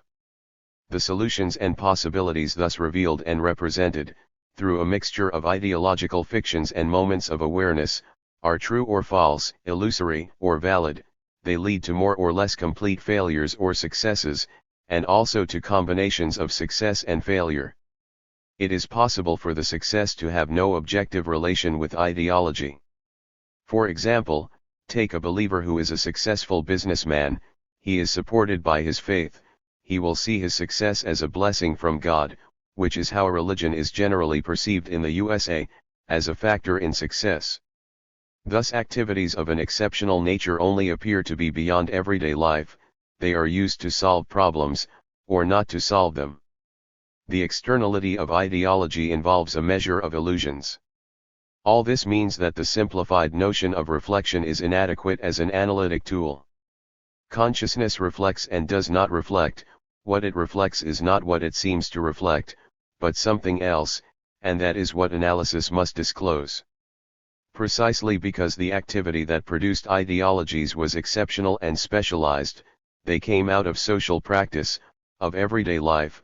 In two senses, it produced them and they escaped from it, thus acquiring in the process an illusory meaning other than their real content. The problem of ideologies is as follows: how can consciousness at all levels, individuals, groups, classes, peoples, be mistaken about itself and its content, its being, when it is that very content and that very being which determine it? Only by taking the formal structure of consciousness and its content as inseparables and submitting them to a complex analysis will we be able to understand any particular form of consciousness, or any particular ideology. And here we are faced once again with a problem which is fundamental for the critique of everyday life. It is a problem which the first volume of this study failed to pose clearly. Many men, and even people in general, do not know their own lives very well, or know them inadequately. This is one of the themes of the critique of everyday life, confirmed by the spectacular failures of subjectivist sociology, based solely on interviews, questionnaires, or surveys. Men have no knowledge of their own lives, they see them and act them out via ideological themes and ethical values. In particular, they have an inadequate knowledge of their needs and their own fundamental attitudes, they express them badly, they delude themselves about their needs and aspirations except for the most general and the most basic ones. And yet it is their lives, and their consciousness of life, but only the philosopher, and the sociologist informed by the dialectic, and maybe the novelist, manage to join together the lived and the real, formal structure and content. Thus ideology is at one and the same time within everyday life and outside of it. It is forever penetrating everyday life, forever springing forth from it, uninterruptedly. Yet at the same time it interprets it, adds to it, transposes it, refracts it, more or less clearly, more or less deceptively. Man's being is at once natural and historical, biological and social, physiological and cultural, which does not exclude possible or real conflicts between these elements and aspects, on the contrary, it involves them. Man thinks because he has a brain, a superior activity of the nervous system, and because he has hands, and because he works and because he has a language. Therefore consciousness reflects these manifold interactions, it not only reflects the outside world, and things, but also human activity, practical power over nature. It not only reflects a given objective environment, but the equally objective conflicts between man and the environment, between the human world and nature, between individuals in the human world. A thing in isolation can only be defined as a product, and consequently as corresponding to a more or less consolidated power. Even when a consciousness reflects a thing, in truth it is reflecting a power together with the imperatives of action and its possibilities. And this involves the leap forward, the unending escape from what has already been accomplished towards images and the imaginary, towards a realm beyond the everyday, and thence indeed back into the everyday so as to take cognizance of it. And yet it is in everyday life and in everyday life alone that the natural and the biological are humanized, become social, and, further, that the human, the acquired, the cultivated, become natural. Here there is a constant interaction between the controlled sector, controlled by knowledge and practice, and the uncontrolled sector, unknown, or unbounded by knowledge, so that blind necessity holds sway over man's helplessness and ignorance. It is in everyday life and everyday life alone that those interpenetrations which philosophers and philosophy define in general and abstract terms are concretely realized. Thus when the philosopher turns back towards real life, general concepts which have been worked out by means of a highly specialized activity and abstracted from everyday life are not lost. On the contrary, they take on a new meaning for lived experience. The philosopher discovers that exceptional activities benefit from the richness acquired on the level of everyday life, sometimes they contribute to that richness, at other times they prey upon it and suck it dry, they do not produce it. It is in and through everyday life that organs, eyes, genitals, are humanized. They have been transformed by history, by work, by social life and culture. This transformation operates in the everyday realm, it flows from the everyday and concludes within it. Otherwise it cannot exist. Here the fundamental notion becomes appropriation, a philosophical notion which Marx extracted from the work of the economists, and criticized. He then integrated notion and criticism and incorporated them in the theory of capital and property, but without ever fully developing them. Through social practice, man appropriates nature, an elementary thesis of Marxism, he also appropriates his own nature. Thus the human eye is no longer the organ with which an animal, nervous or replete, always on the lookout, explores a nature ever filled with danger, ever filled with prey. It becomes the mediator between a consciousness and a formed, welcoming world. By thus becoming a means, it becomes an end, joy, rest, fulfillment, and communication. Rest can only be regarded simply as an interruption of activity, or the opposite of activity, in a fragmented and alienated life, and within a non-dialectical conception of life. In fact, the totality of the conscious being, even while he is resting, even in his exceptional activities, benefits from work, itself considered as a total activity, in other words as the power of man over nature, and his own nature. Material labor, to which intellectual work contributes the essential tools, techniques, concepts, knowledge, creates products. Some of these products are means of production, others are objects or consumer goods. Taken together, products and works make up the human world. But where and in what sphere is the relation between living men and objects of consumption actualized? Where do they become goods in the concrete sense of the term? How are they appropriated? In everyday life, that sphere where needs and goods meet. 102. And yet, where do needs come from? Where are they formed? How? And how do they find what they are looking for? Do needs make up a system? Is there a system of needs or a structure of needs? What is this structure? Alongside the scientific study of the relations of production, which is the province of political economy, there is thus a place for a concrete study of appropriation, for a theory of needs.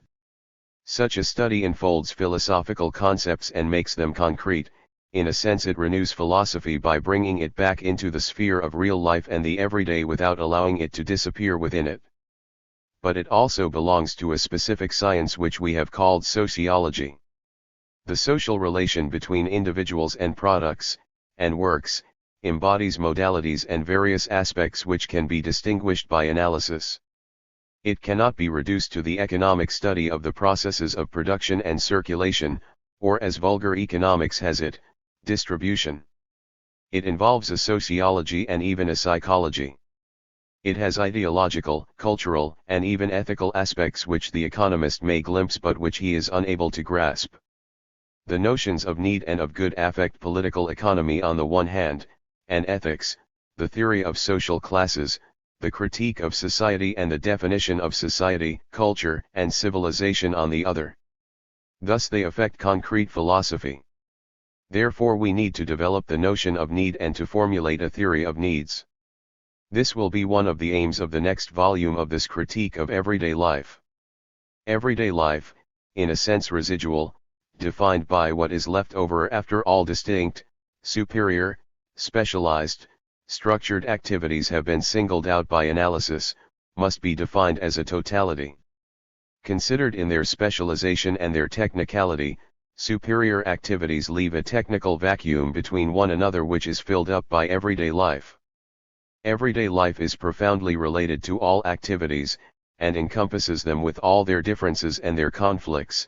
It is their meeting place, their bond, their common ground. And it is in everyday life that the sum total of relations which make the human, and every human being, a whole takes its shape and its form. In it are expressed and fulfilled those relations which bring into play the totality of the real, albeit in a certain manner which is always partial and incomplete: friendship, comradeship, love, the need to communicate, play, etc. The substance of everyday life, human raw material in its simplicity and richness, pierces through all alienation and establishes disalienation. If we take the words human nature dialectically and in their full meaning, we may say that the critique of everyday life studies human nature in its concreteness. So then how are we to define the function of the philosopher? Will philosophy still retain a meaning as a specialized activity? Yes, it will. Once the philosopher is committed to life, he will watch over its meaning and its development from within. He will not set himself up above the everyday, in the sphere of exceptional activities, in the domain of ideologies and of the state. At the very heart of the everyday, he will discover what is hindering or blocking the march forward. He will remain a witness to alienations, and their judge. Keeping his vigil by night and day, the philosopher will not be satisfied simply to study the development of human nature, he will want to help it, negatively at least, but the negative is also positive, by removing whatever may obstruct its fragile seeds. And the more life is in jeopardy, the more vigilant he will be. An overall picture of the universe? A cosmology? An ontology? A theory of knowledge? It is not on such a traditional level that the philosopher will rediscover his lost concrete universality. To rediscover it he must confront looming alienations as a critic and an implacable enemy, wherever they come from. This duty has its dangers, both for the philosopher as individual, and also for the effectiveness of his role, in that it will always run the risk of turning into an aberrant activity and an irrelevant byproduct. The philosopher must accept these risks. The critique of everyday life does not mean exemption from self-criticism. 9 Plans and Program for the Future. In principle, this present volume was only intended as an introduction to the critique of everyday life. The first draft of the second volume was abandoned for a number of reasons. 103. The second volume was intended to include a methodical study of little magic spells in everyday life, words, sayings, interjections, familiar gestures, rituals, minor superstitions, archaism, countless relics of ideologies and customs whose base has disappeared. These detailed observations were to have been the starting point for an analysis of myths and remains of myths in emotional, erotic, and sensual life, and even more generally in images of the cosmos, as well as in the sphere of human relations in general, in literature, including bad literature, melodrama, serials, on the radio, etc. The plan had one serious drawback: the external, and therefore arbitrary, way it was systematized. The book ran the risk of becoming a work of philosophy rather than a piece of concrete sociological research. One fine day, once I had become aware of this objection and the risk involved, I realized that I had at my disposal a vast amount of material in which my object of study was concretely embodied: the Romantic press, the so-called women's press. In it we find survivals, superstitions, rituals, myths, and modern mythology, formulated and systematized in accordance with new, and obscure, needs, and that in the fullness of the everyday, in a direct expression of the preoccupations and aspirations of the most immediately practical kind of everyday life. Moreover, this press represents an extraordinary sociological fact, which cries out to be analyzed. It is precisely over the last 10 years that it has achieved its worldwide success and importance. In France, its 3 million copies per week are read by 10 million women and men. What does this enormous success mean? What new need does it reveal? Is it profound or superficial, valid or spurious? What structure of consciousness does it reveal? What contents? Thus the second volume of Critique of Everyday Life will include a. An attempt at a theory of needs which will develop the observations included here, and in the works of contemporary sociologists, economists, and demographers. B. An analysis of the Romantic press, not on the economic level, as a commercial organization, but on the sociological level, an analysis of the formal structures of consciousness, of ideologies, and more profoundly of the contents and the needs insofar as one can grasp them through their public expression. C. The outline of an analysis of class relations and attitudes in everyday life, of the contents and needs which these attitudes and conflicts reveal. Obviously, I will not be able to isolate these different chapters. Moreover, the final section, on class relations, could become the subject of a special volume if it at last became possible to carry out precise, concrete, and broad-based surveys in France. 104. Paris, December 1956 to February 1957. 1. Brief notes on some well-trodden ground. Numbers have lost nothing of their mystical glamour. Between 1880 and 1900, in a confusion worthy of the panic which greeted the year 1000, Most artists and writers considered themselves to be fin de siècle and decadent. By the same confusion, the writers who appeared on the literary scene after the 1900 exhibition slipped effortlessly into the role of renovators. For the public, and in their own eyes, they represented the new century. Decadence was no longer in fashion. But decadence stopped being a fashion at the very moment it was becoming a reality, when so-called modern civilization was entering its convulsive death throes. Peacefully and blissfully nurtured during the years before the First World War, this new century generation was nevertheless able to dominate the tormented times which followed, and at this moment in time, 1945, it is still peddling its values, so that for more than half a century France has suffered a spiritually stultifying continuity in which until now wars and defeats have seemed mere episodes, untroubling to Philistine and aesthete alike. To this generation we owe a certain worldly awareness. Although we have become extremely cynical, on the positive side we see things more sharply, more lucidly, and we have refined our intellectual and literary techniques. Most of the Pharisees of political and social life come from the petty bourgeoisie. As oppressor or victim, the petty bourgeois likes situations he can vindicate. By 1900, and the coincidence between the number and the historical significance of the date is purely fortuitous, the haute bourgeoisie no longer needed to vindicate its political actions to itself, although it still knew how to pull out all the stops when rehearsing the gamut of its values, and it won a decisive victory over the petty bourgeoisie, which ceased to play any determining political role. The minds of the petty bourgeois were crammed with prejudice, boredom, ideals. But after 1900 immoralism became the order of the day. It was immoralism, not the invention of a new morality, that replaced outgrown moral categories. To a certain extent questions of sexuality became less shrouded in secrecy. Clarity and abstraction took over from preaching. A kind of intellectualized sensuality made its appearance. Intellectuals and aesthetes began to discover, and to disinterested eyes the spectacle was one of high comedy, that they could be thirsty, that they could be hungry, that they could feel desire. This discovery was greeted with demonstrations of joyful and emotional surprise, poetic hymns to thirst, to hunger, to desire, to fountains, to taverns, to fruits of the earth. 1. At the same time, from its very beginnings the era of finance capitalism was characterized by the extreme abundance of unfixed capital on the move, seeking investments or avoiding them in a series of exoduses, some unobtrusive, some turbulent, towards some safe haven. This wealth of availabilities, whether pecuniary or human, proved very profitable for the literary hacks and the artists. Shortly after 1900 the boom in paintings, rare books, and luxury editions coincided with a revival in snobbery. Writers and artists began to find life more beautiful, more free. Almost totally indifferent to the fact that they were putting themselves up for sale along with their works, theirs was an alienated consciousness transformed into commodities without their even knowing it.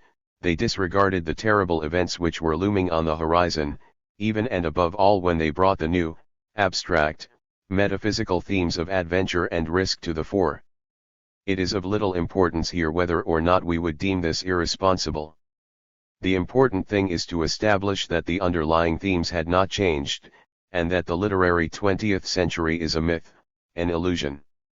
Had the themes of adventure, risk, immoralism, and sexual freedom in any way modified those far more serious and tenacious themes and realities, pessimism, doubt, weariness, despair, loneliness, which first appeared in our literature towards the middle of the 19th century?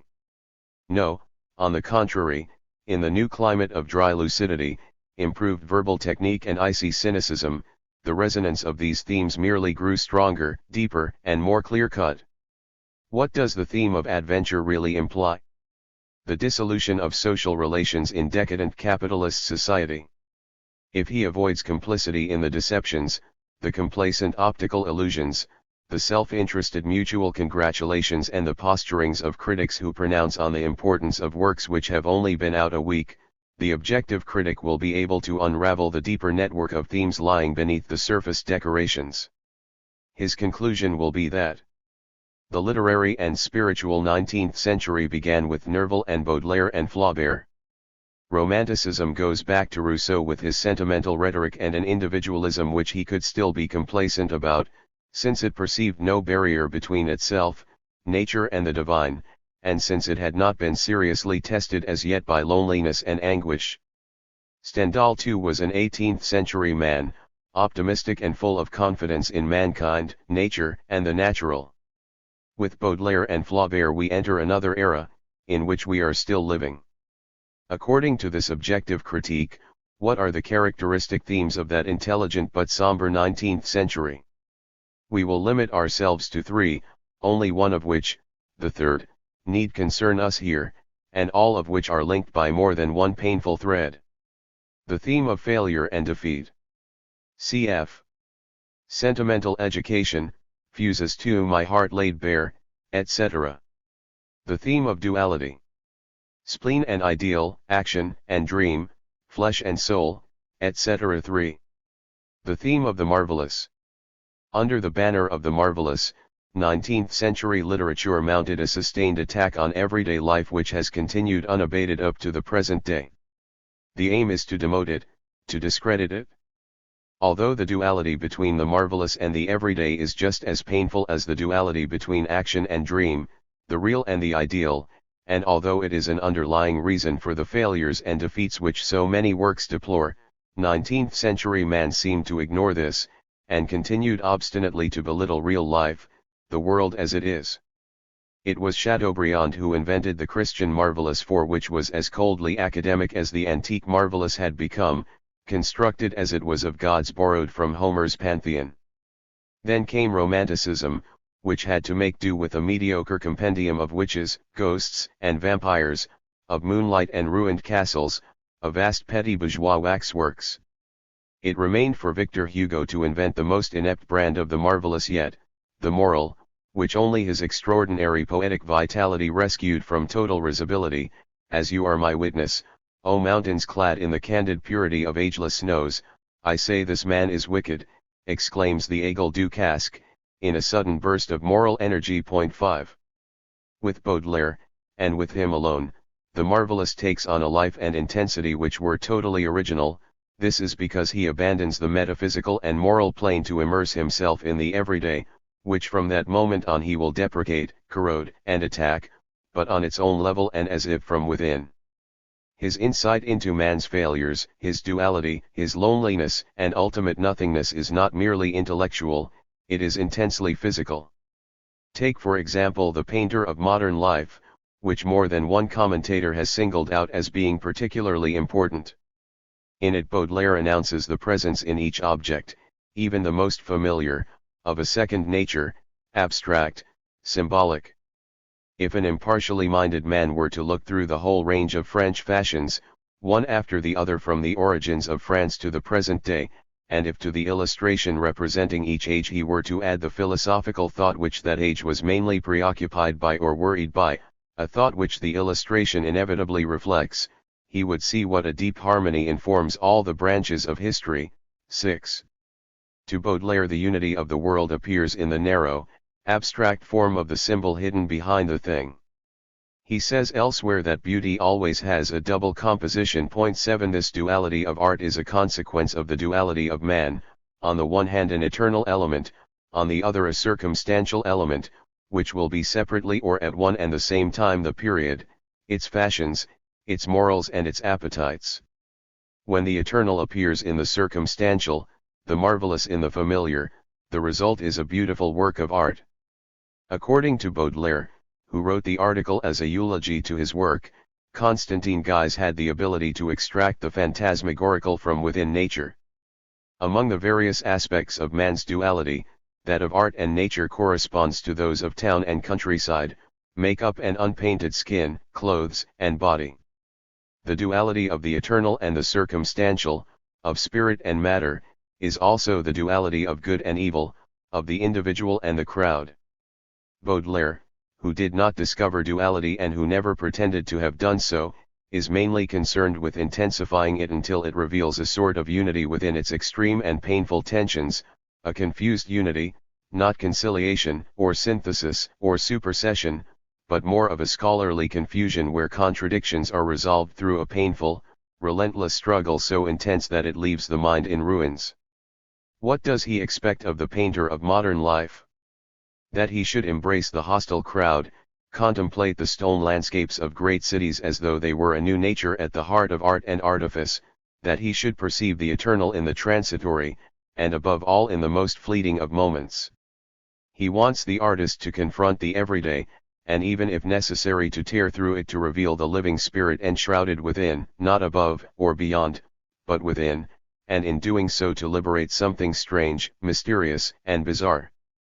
And then, confusing the most differing categories and groupings, and becoming the first writer to eulogize mental illness, Baudelaire calls on thought itself to supply the shock, the physical spasm which will give birth to the bizarre. And in the process he rejects man, maturity, strength, in favor of the myth of childhood, which is the corollary of the marvelous. Let us hark back, if we can, by a retrospective effort of our imaginations, to our youngest, our morning impressions, and we shall recognize that they were remarkably akin to the vividly colored impressions that we received later after a physical illness. The child sees everything as a novelty, the child is always drunk. But genius is no more than childhood recaptured at will, childhood equipped now with man's physical means to express itself, and with the analytical mind that enables it to bring order into the sum of experience, involuntarily amassed. To this deep and joyful curiosity must be attributed that stare, animal-like in its ecstasy, which all children have when confronted with something new. 8. The power of seeing the mystery traced like a watermark beneath the transparent surface of the familiar world is only granted to the visionary. The angel of the bizarre merely brushes the surface of the child's mind, but for the invalid or the convalescent he penetrates the very soul, opening the world up to reveal its secret treasures. Is it an illusion, or is it reality become more real? For Baudelaire, as yet, this is not a question that needs asking. All he asks is the pleasure, the organized confusion of the mind which words can so delightfully supply, particularly words of different natures, these great and beautiful ships, with their out-of-work, homesick air. 9. Spiritual and physical pleasure. 10. Baudelaire demonstrates a kind of dialectic of opposites. 11. Which always ends abortively, a sketch for a lyrical or fairy extravagance for a pantomime. Supernatural, dreamlike atmosphere of the great days. That there should be something lulling, even serene, in passion. Regions of pure poetry. 12. Or again, cruelty and sensual pleasure are identical. 13. This explains the admission, I have cultivated my hysteria with delight and terror. 14. In this confusion, at the basis of which we may discern not an anti-intellectualism, but on the contrary an excess of intellectualism, a cerebralism, an overexcitement of the mind whereby he tried to think the everyday world of the senses instead of merely perceiving it, and so to uncover its second, abstract truth, words still have power, they are the only remaining support, the last social reality. In Baudelaire may be found all the formulae which were henceforth to become ever-repeated passwords for successive clans of turbulent and neurotic poets, but from his pen they have an honesty which can produce such thoughts as only the brute gets a proper erection. 15. Of language and writing, considered as magical operations, a magic art, magic as applied to evocation, he announces in My Heart Laid Bare. 16. And in his essays on the theatre he is careful not to forget drama, the marvelous, the magical and the Romanesque. 17.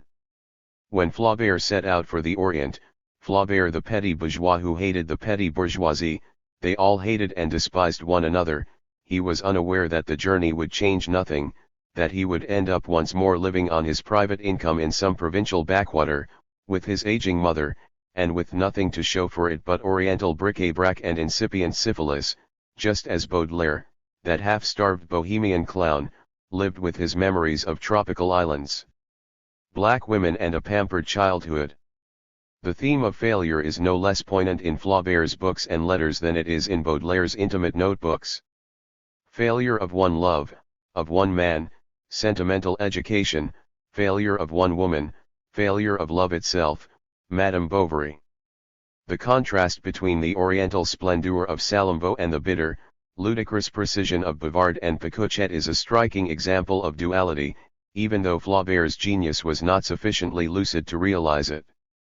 Thus it is that Flaubert shares with Baudelaire the thankless distinction of having inaugurated the literary 19th century. But the denunciation of reality and its transposition into literary themes, in particular childhood illness and the dissolution from within of a type of individuality which corresponds to so-called modern individualism, does not concern us for the moment. The call to unconscious, elemental, primitive forces which were supposedly capable of freeing this individuality from its impasse by offering it a content and a meaning and revealing hidden depths was but one aspect of its decay. After Baudelaire, after Flaubert, literature became increasingly involved in cerebralism and hyperintellectuality. 18 There was no need for Rimbaud to return to childhood, he was a genius as a child, and when he was no longer a child, the genius left him. He never reached maturity, the sphere of distinctions between intelligence and reason, the senses and the mind, things and concepts. It has been said time and time again that Rimbaud, like many children, practiced simple hallucination. He poeticizes the real by directly seeing one thing in the place of another. Where his eyes perceive faces, clouds or landscapes, he sees animals, angels, incredible cities. He casts aside any halfway stages between the thing and the other thing, the image. He eliminates the comparative conjunction which was traditionally used in classical and romantic writing to introduce metaphors, similes, and images. With Rimbaud the word image takes on a new meaning, working on two levels, that of the senses and that of the mind or the dream. In this heightened confusion of the abstract and the concrete, symbol and sensation are no longer distinguishable, although Rimbaud's symbols are so intellectually refined that they take on a metaphysical dimension, and he identifies himself boldly with the thing, with the symbol, sweeter than the flesh of sour apples to children, the green water penetrated my pinewood hull, and sometimes I saw what men thought they saw. 19. In this way the poet becomes a seer by a long, prodigious, and rational disordering of all the senses. 20. The poet splits into two, intolerably, for I is someone else. 21 And he knows it. But on the level of basic, physical life, and in confusion, in cultivated neurosis, he regains a kind of formless unity. Unspeakable torture, as he calls it in the famous letter, since the poet searches himself and consumes all the poisons within. 22 And every form of suffering and madness. The alchemy thanks to which the real becomes transformed into poetry by means of words operates on the level of everyday reality. And in the songs of Maldoror, it is precisely the unexpected juxtaposition of two familiar objects, for example an umbrella and a sewing machine on an operating table, which provokes the effect of surprise, of simultaneous shock to the mind and the nervous system, wherein Lautréamont discovers what he still calls beauty. But subsequently the modern theme of the marvelous underwent a curious and rather confused disassociation. Magic realism 23 attempted to express the mysterious meaning of the real world in a way that would make it appear insubstantial, like a perfume. Thus in Le Grand Méalms the apparently trivial life of a penniless schoolboy gradually reveals a mystery, a magic spell. In this way the real becomes transfigured, or, to put it more simply, more decorative and acceptable, at least on a literary level. More explicitly, surrealism set out to divert interest away from the real and, following Rimbaud's lead, to make the other world, the imaginary infinite, spring forth from within the familiar. The magic realists had rather reactionary aims, whereas the surrealists thought themselves to be revolutionaries, but both shared a common desire to belittle the real in favor of the magical and the marvelous. This coincidence of aims, this complicity, is very significant. In each case the concerted attack directed against everyday life and human reality is identical. The paths of literary and political reaction, and pseudo-revolution, have converged.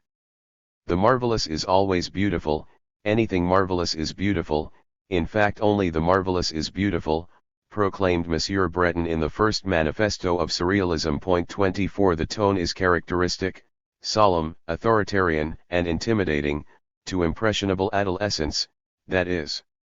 The aim of the Surrealists was to ensure that no form of the marvelous would be neglected.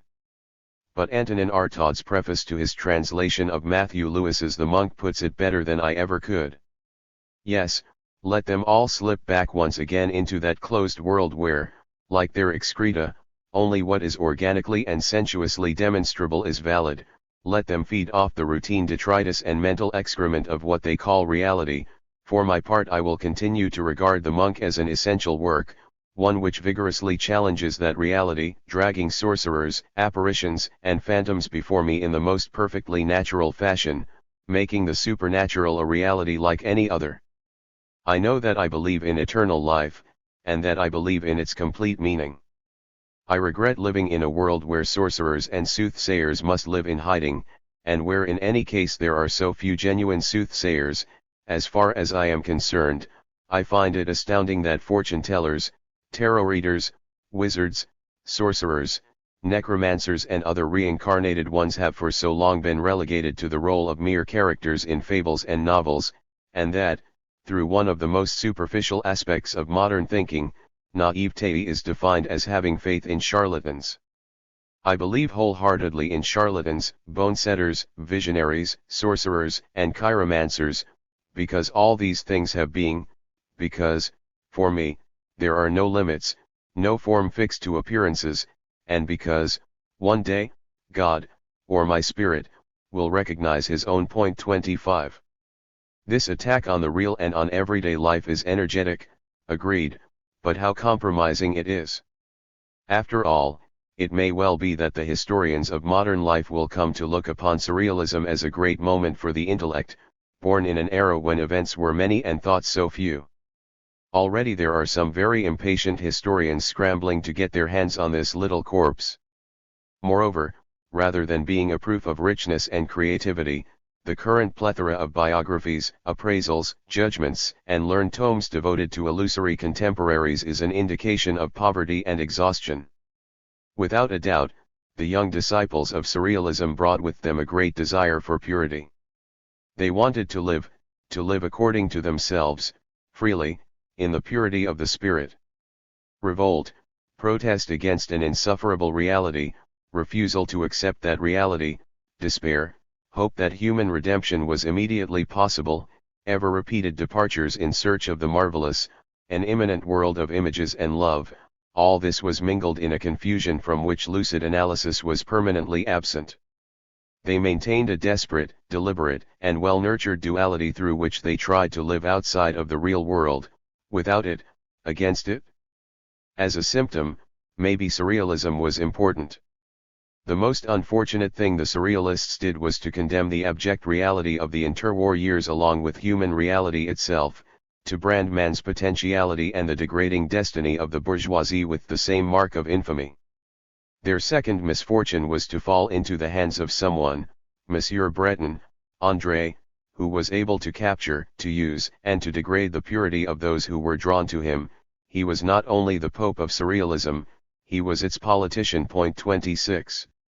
Applying all the procedures of traditional political life to the management of the surrealist group, flattery, divide and rule, attraction, provocation, calumny, exclusion, he was able to lead this clan of young poets as if they formed a party on the fringe of political parties as such.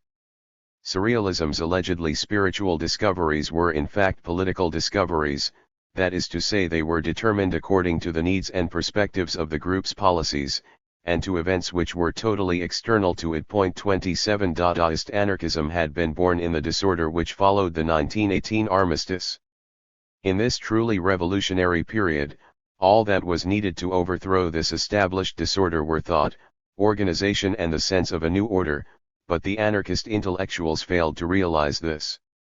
Then, in the post-war years, at the moment Marxist economists call the period of relative stabilization of capitalism, Monsieur Breton, after having proclaimed, "Leave everything. Leave your wife. Set out along the highways," 28 had the political shrewdness to perceive that there was a general need for a definite doctrine and for a system propped up by logic, The hour had come for a universal call: snobs of the world, unite, as well as for a skillfully organized confusion between permanent revolution and permanent scandal. As the momentary stability of established society continued for a while, the man who had previously adopted the slogan "Art is stupidity" pompously devised the possibility of surrealist art, of surrealist poetry, painting, sculpture, cinema. The hour had also come when the outrageous in art could be made socially acceptable and profitable.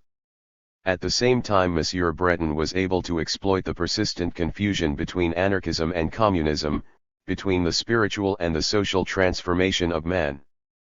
The time had come for Sibylline discussions about spiritual revolution, which offered much needed support and sustenance to the declining prestige of surrealist thought. 29 Nowadays, if we attempt to examine the content of this thought, we will observe that doctrinal surrealism, which started off with such enormous pretensions to be a new mysticism, a method of knowledge of the interior abyss, ended up as nothing more than a lot of superstitious nonsense.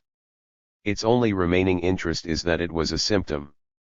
At one and the same time, surrealism marked the absurd paroxysm and the end of the methodical disparagement of real life and the stubborn attack on it which had been initiated by 19th-century literature.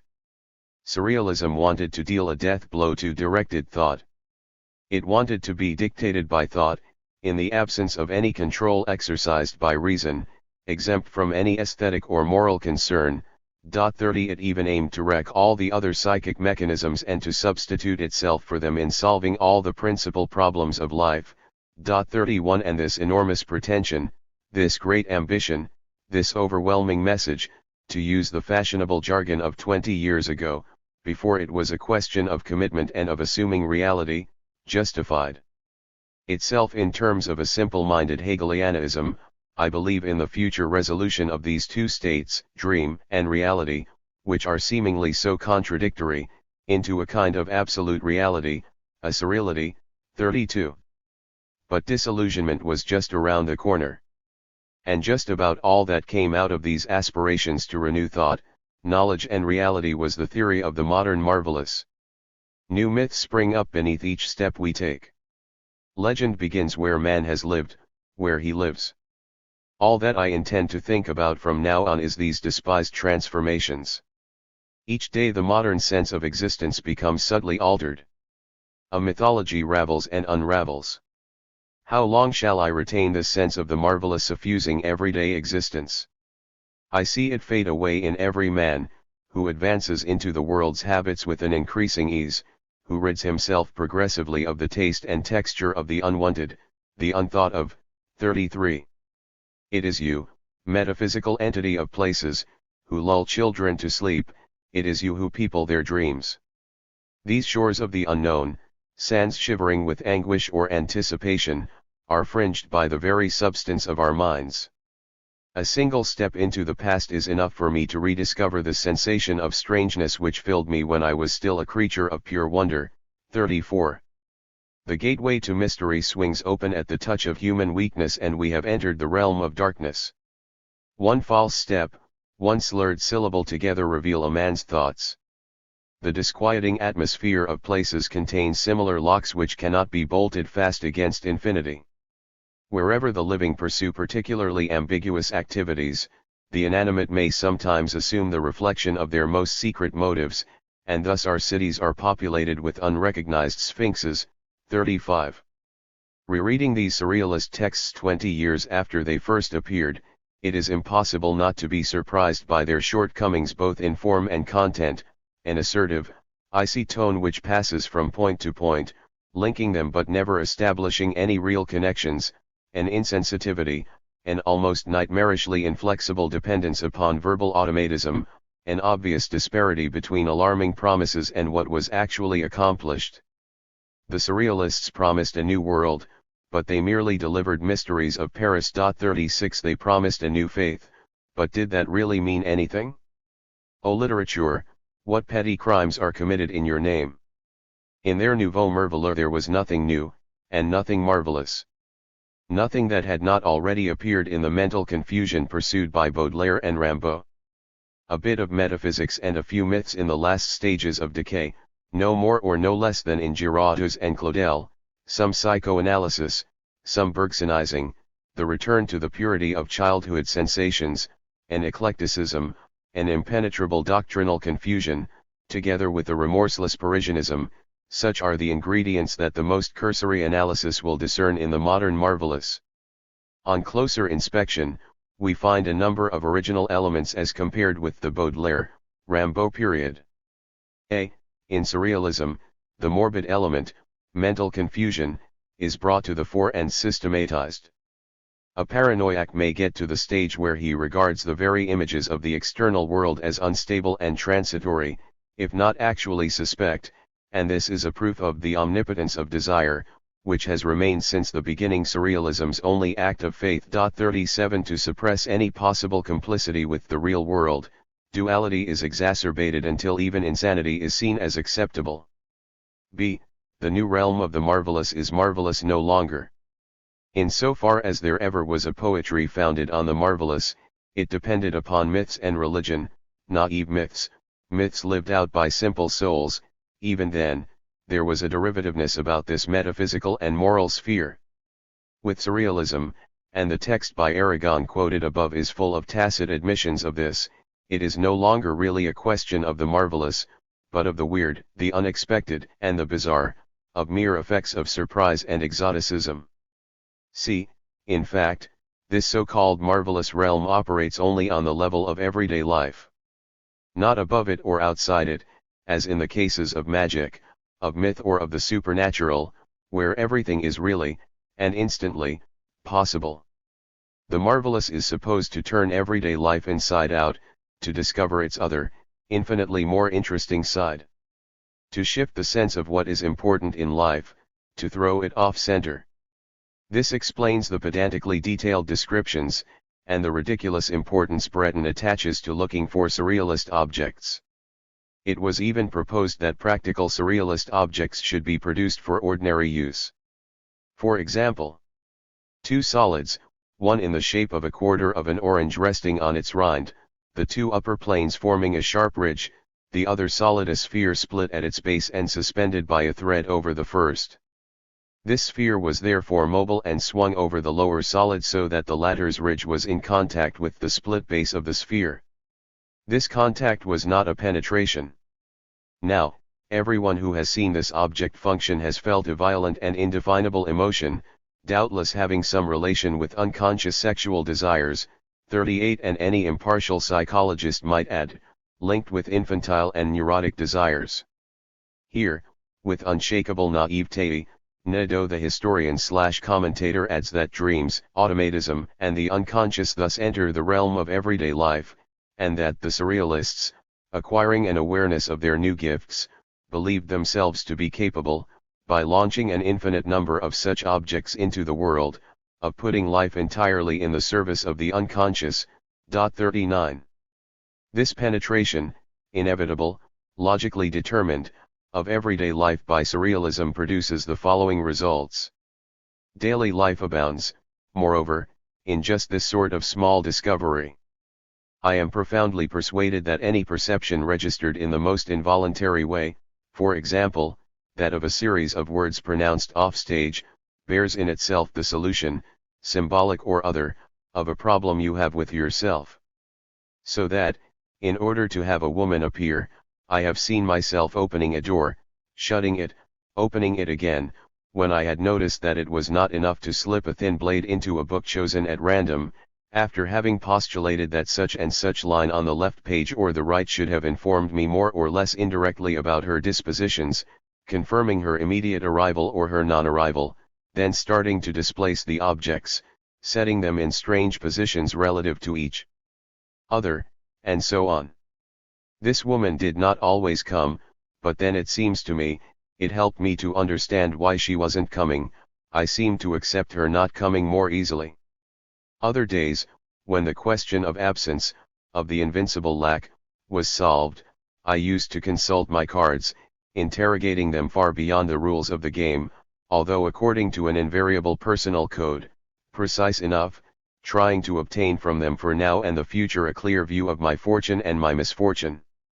The way of questioning the deck that I preferred and still prefer supposed from the beginning that you place the cards in a cross, placing in the center what I am asking about, myself and her, love, danger, death, mystery, above, what is hovering, on the left, what can frighten or harm, on the right, what is certain, below, what has been overcome.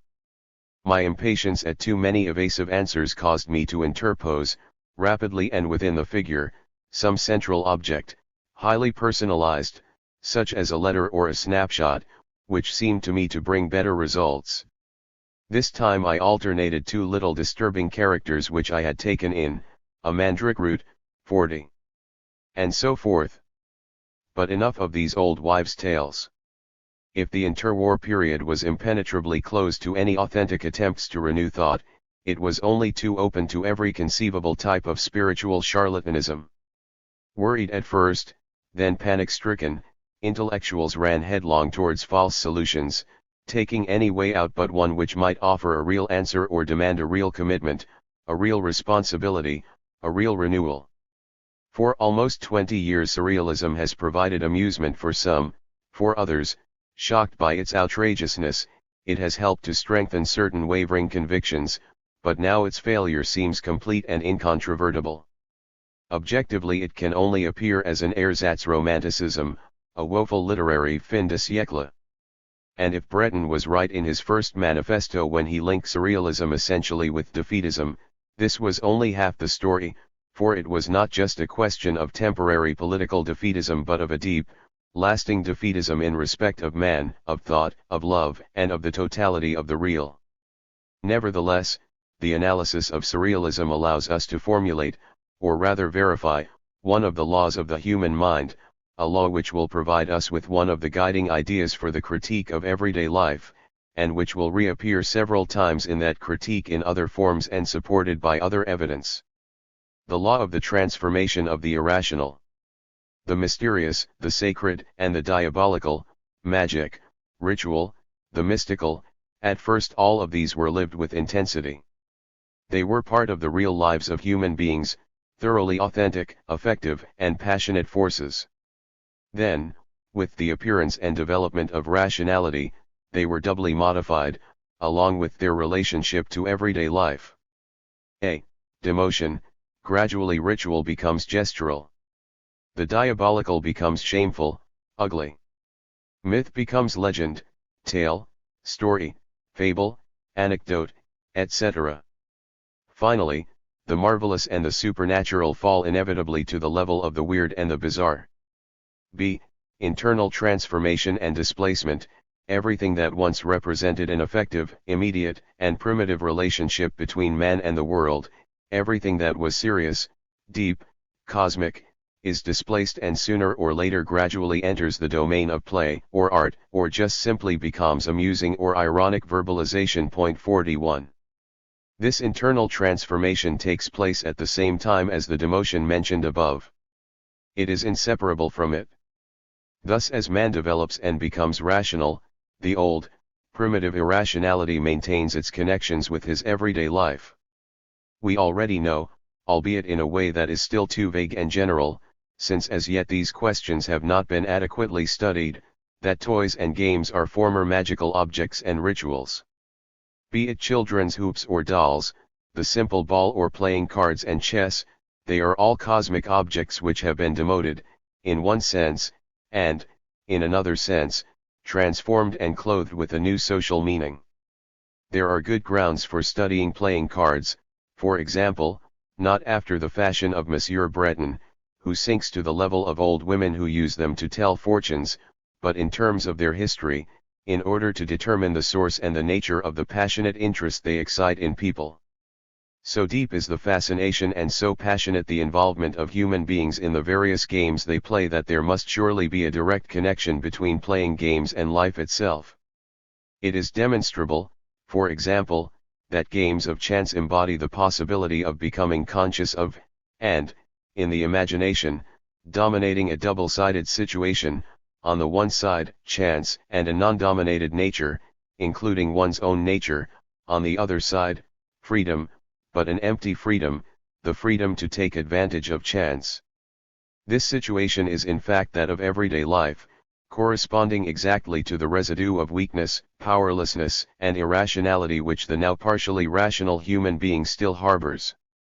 By virtue of their use of former magical objects, games of chance are the social expression and the consciousness of this situation, and in a sense a spontaneous criticism of it. Let us return to the weird and the bizarre. What are they? The mysterious displaced, transformed, with the marvelous acting as a halfway stage, and demoted. This demotion has turned the mysterious into something everyday, at one and the same time familiar yet surprising.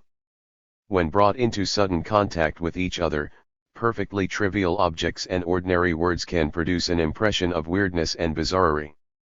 All it needs is for the familiar routine to be upset, but not too much, for otherwise it will give way to anxiety or, at the very least, expectation. A word of our language pronounced by a foreigner, a creaking door which sounds like someone groaning, an unfamiliar expression which passes fleetingly across a familiar face, and we say, "How bizarre!" Abruptly, familiarity is transformed into something new, but nothing too disconcerting or upsetting.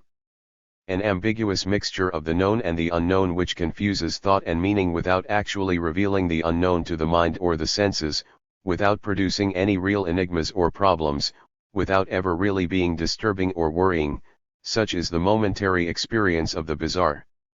The bizarre is a mild stimulant for the nerves and the mind, particularly recommended as risk-free for cases of nervous fatigue and mental impotence. It is both a stimulant and a tranquilizer. Its only use is as a spice for banality, a cosmetic for insignificance. It is a pseudo-renewal, obtained by artificially deforming things so that they become both reassuring and surprising. As in so many so-called modern paintings and poems, where although the meaning is quite obvious, well-known objects or ideas are presented in a way which provokes a slight nervous twitch, a feeble jolt from the reassuringly recognizable to the mildly surprising. The bizarre is a shoddy version of the mysterious from which the mystery has disappeared. Oh, women with strange faces, portraits and poems with weird imagery, peculiar objects, all you prove is that there is no more feminine mystery, that mystery has disappeared from our world, that it has degenerated into something public, that it is a game, an art form, that it has lost its ancient glamour founded on terror and wild hope, that it has become mere journalism, mere advertising, mere fashion, a music hall turn, an exhibit. It is most certainly impossible for a viable feeling of life to be based upon the impression of the bizarre. Such a feeling can only have its basis in the consciousness of human power, that power which surrounds us, upon which we live, and in which we participate in all the acts of our everyday lives, and yet which escapes us in such a way that we are unable to live it, so that nearly all our ideas and feelings still come to us from a time when man was weak in the face of nature. But it is extremely revealing that an attempt was made to do this, and that a new feeling of everyday life should have been sought through the weird and the bizarre. This attempt, this game for aesthetes, nevertheless provided a certain criticism of our everyday life, but a clumsy one, equivocal, dangerous and thoroughly negative. Considered as a symptom it reveals a malfunction, a disorder of the senses and the brain which has become conscious and more or less normal, especially among intellectuals. The physiological functions of the modern man's nervous and cerebral system seem to have fallen victim to an excessively demanding regime, to a kind of hypertension and exhaustion. He has not yet adapted to the conditions of his life, to the speed of its sequences and rhythms, to the, momentarily, excessive abstraction of the frequently erroneous concepts he has so recently acquired. His nerves and senses have not yet been adequately trained by the urban and technical life he leads. Modern concepts are like a kind of electrical supercharge to his brain, a natural consequence of the extreme complexity of these concepts and of the situations in which we struggle, and, to pursue the metaphor, his nerves and senses are frequently short-circuited. And so the modern intellectual, an extreme example and a complete product of this situation, is no longer able to abstract the concept or idea which is both within things and different from them, and to perceive it as on another stage or level of consciousness. In his perception the abstraction and the thing are mixed together, merged. The concept is like the thing's double, distinct, ideal, mysterious. Furthermore, it is a second-rate abstraction, not a way of knowing, a rational element, but a signifying of things, a symbol, a second thing, a facade. The elements of consciousness, its functions or its stages, are at once separated and reunited in a false, confused unity in which their relations, their order, and their hierarchy are lost. For a century now this state of mental confusion has been manifesting itself clearly in modern art. It is a state of hysteria, Baudelaire, disordering, Rimbaud, or paranoia, surrealism, but it is an incipient state only, and one compensated for by very real considerations. If it presents no real dangers, this is precisely because it is accepted, deliberate, exploited aesthetically, whereas for the genuine sufferer such states are involuntary, unconscious, or resisted. This state of deliberate semi-neurosis, partly play-acting, often little more than an ambivalent infantilism, allows the modern intellectual to push far from his lips the bitter chalice of an everyday life which really is unbearable, and will always be so until it has been transformed, and until new foundations for consciousness are established.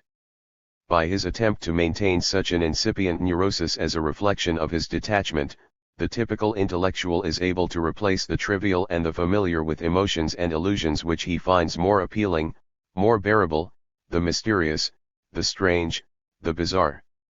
He lives out these emotions, and the element of play-acting is rarely significant enough to provoke accusations of insincerity. b. A perpetual expectation of something extraordinary, an ever disappointed and ever rekindled hope, in other words a dissatisfaction which seeps into the humblest details of day-to-day existence. How can we fail to believe in the marvelous, the strange, the bizarre, when there are people who lead marvelous, or seemingly marvelous, lives full of departures and incessant changes of scenery, lives which we see carefully reflected in the cinema and the theater and novels? When there are technical processes which bring things which are distant and inaccessible to our senses near to us, revealing the astounding shapes of crystals, organs, and organisms, nebulae and molecules, so that to our unprepared senses the realest things seem unreal or surreal. When we know that there are so many beautiful, idle women in the world whose only aim in life is pleasure and the quest for novel experiences, so that each time the adolescent or the young poet hears a knock on the door, his heart beats faster, and if the telephone rings, he rushes to answer it in the belief that the miracle is about to happen, that at last that beautiful, unique, absolute, mysterious woman, who with a bit of luck may be rich and a virgin to boot, is about to appear. 4. Many confirmed idealists betray a very real tendency towards parasitism or pimping. Everything, life, science, both the ideal and the idea of love, not to mention that arch-sorcerer of the Western world, money, conspires to instill in the sensitive, lucid, cultivated young man with a gift for belles lettres a feeling of unease and dissatisfaction which can only be assuaged by something strange, bizarre, or extraordinary. If we add to this the fact that his nerves and senses require sudden shocks, that his heart needs novel thrills, that in his unbalanced mind each object of thought must be defined through a kind of nervous and sensorial spasm, that a certain laziness or even a revulsion towards work, so clearly, so brutally expressed by Rimbaud and the Surrealists, prevents him from broaching any investigation which might compromise his convictions, and confirms him in his decision to stick with a facile and immediately saleable rehash of ancient mysteries, then we will have a more than adequate explanation of the cult of the bizarre and its success. The strange and the weird were never more than a cheap and contaminated substitute for mystery. Of what value is the bizarreness of the songs of Maldoror when compared with the mystery which animates the Divine Comedy, or with the passions kindled in the catacombs by the first Christian ceremonies, or by the Eleusinian mysteries? For while mystery had its specifically consecrated times and festivals, the attraction of the strange is all-pervading. This myth of the modern world, decaying like all our enchanters 42 and all our myths, has this particular characteristic, the rotting remnants of what once was grandiose, exceptional, and solemn. It seeks to penetrate, it can penetrate, it does penetrate our every moment. Woe betide the bewitched adolescent. He is in danger of being lost forever, he is in danger of no longer belonging to this world, polluted, fanatical, his blood has become tainted. Did he long for a mysterious woman? Absolute love, ideal beauty? Real love, real women, real beauty will never be his. Baudelaire's concept of beauty loses nothing by this. Do strong spirits and the drugs healthy people can safely take in small doses lose their virtues simply because we describe them accurately as poisons. Dante, in love with Beatrice, was a healthy, social, political man. There was nothing morbid about Petrarch and his Laura. But Baudelaire, the man who dominates our culture poetically, who was a dandy, a little buffoon, a Second Empire bourgeois ham, who at the same time denounced the forms his class was imposing upon life, is an important dealer in narcotics, hence his success, for our day-to-day life makes us vulnerable to the thirst for drugs and intoxicants. He did not wish to kill life, to commit treacherous murder on all that is human. For he wrote in his notebooks, even as a child I felt two conflicting sensations in my heart, the horror of life and the ecstasy of life. 43 He simply wanted to line life with another, truer life, the life of the soul. He wanted to live through the mind, giving the real world a lining of enigmas, strangeness, correspondences. 44 With every color, every sound, every taste and every perfume concealing a host of perceptible and tangible meanings. He was one of the first, but alas, by no means the last, to try to reanimate the old category of mystery, but on the level to which it had declined, on the level of the perceptible and the everyday.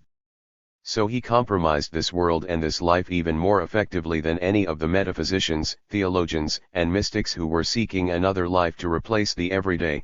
The only thing that interested him, seduced him, fascinated him, was the lining. Only symbols, only the mind, and they alone, can fascinate and seduce, for, as opposed to any feelings based upon man's power, they weaken man and then exploit that weakness, drawing him down into a vertiginous chasm of mental confusion. Since Baudelaire, the world turned inside out has been deemed better than the world the right way up. Its hinterland is no longer the realm of Platonic ideas, which at least left life, matter, and nature to run along according to their own movements, governing them from on high, from eternity. Baudelaire's Satanism has brought this hinterland into the world like a supplementary dimension, to use today's fashionable pseudoscientific, Confucianist jargon, like a spiritual dimension. In other words, he has put the cat among the pigeons, the maggot in the fruit, disgust in desire, filth in purity, and not as stimulants, but as poisons, all mixed together in an unspeakable confusion. Under cover of the sublime and the superhuman, all manner of dehumanization is being smuggled in. Under cover of purity and pure beauty, we are being invaded by impurity and ugliness. The result is that if this strange duplicity loses its power to shock the nervous system, a power dubbed spiritual for the nonce, and if things are perceived in themselves and not in terms of their magical lining, then interest, desire, love, become aimless. If it is to seduce and fascinate, the real world must be metamorphosed, transfigured. If it is to be noticed, every object, every living being, must be exaggerated, rendered surprising.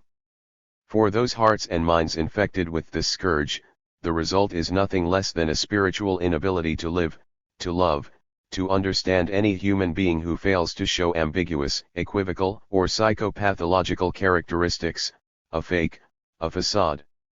For us the dualities of mind and matter, the ideal and the real, the absolute and the relative, the metaphysical and the tangible, the supernatural and the natural, have become a living duplicity, a lining, a facade, a fake, just impotence and lies lived out under the pretense of thought, poetry, and art.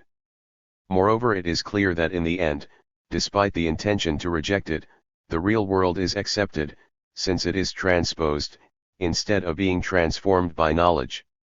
The attack on life led by poetry is just one episode, and literature is only the active service unit of a much larger army. Like the poets, philosophers are wavering between the familiar, the trivial, the inauthentic, and the anguishing, the mysterious, between bourgeois reality and mystical unreality, and are pushing human reality to one side.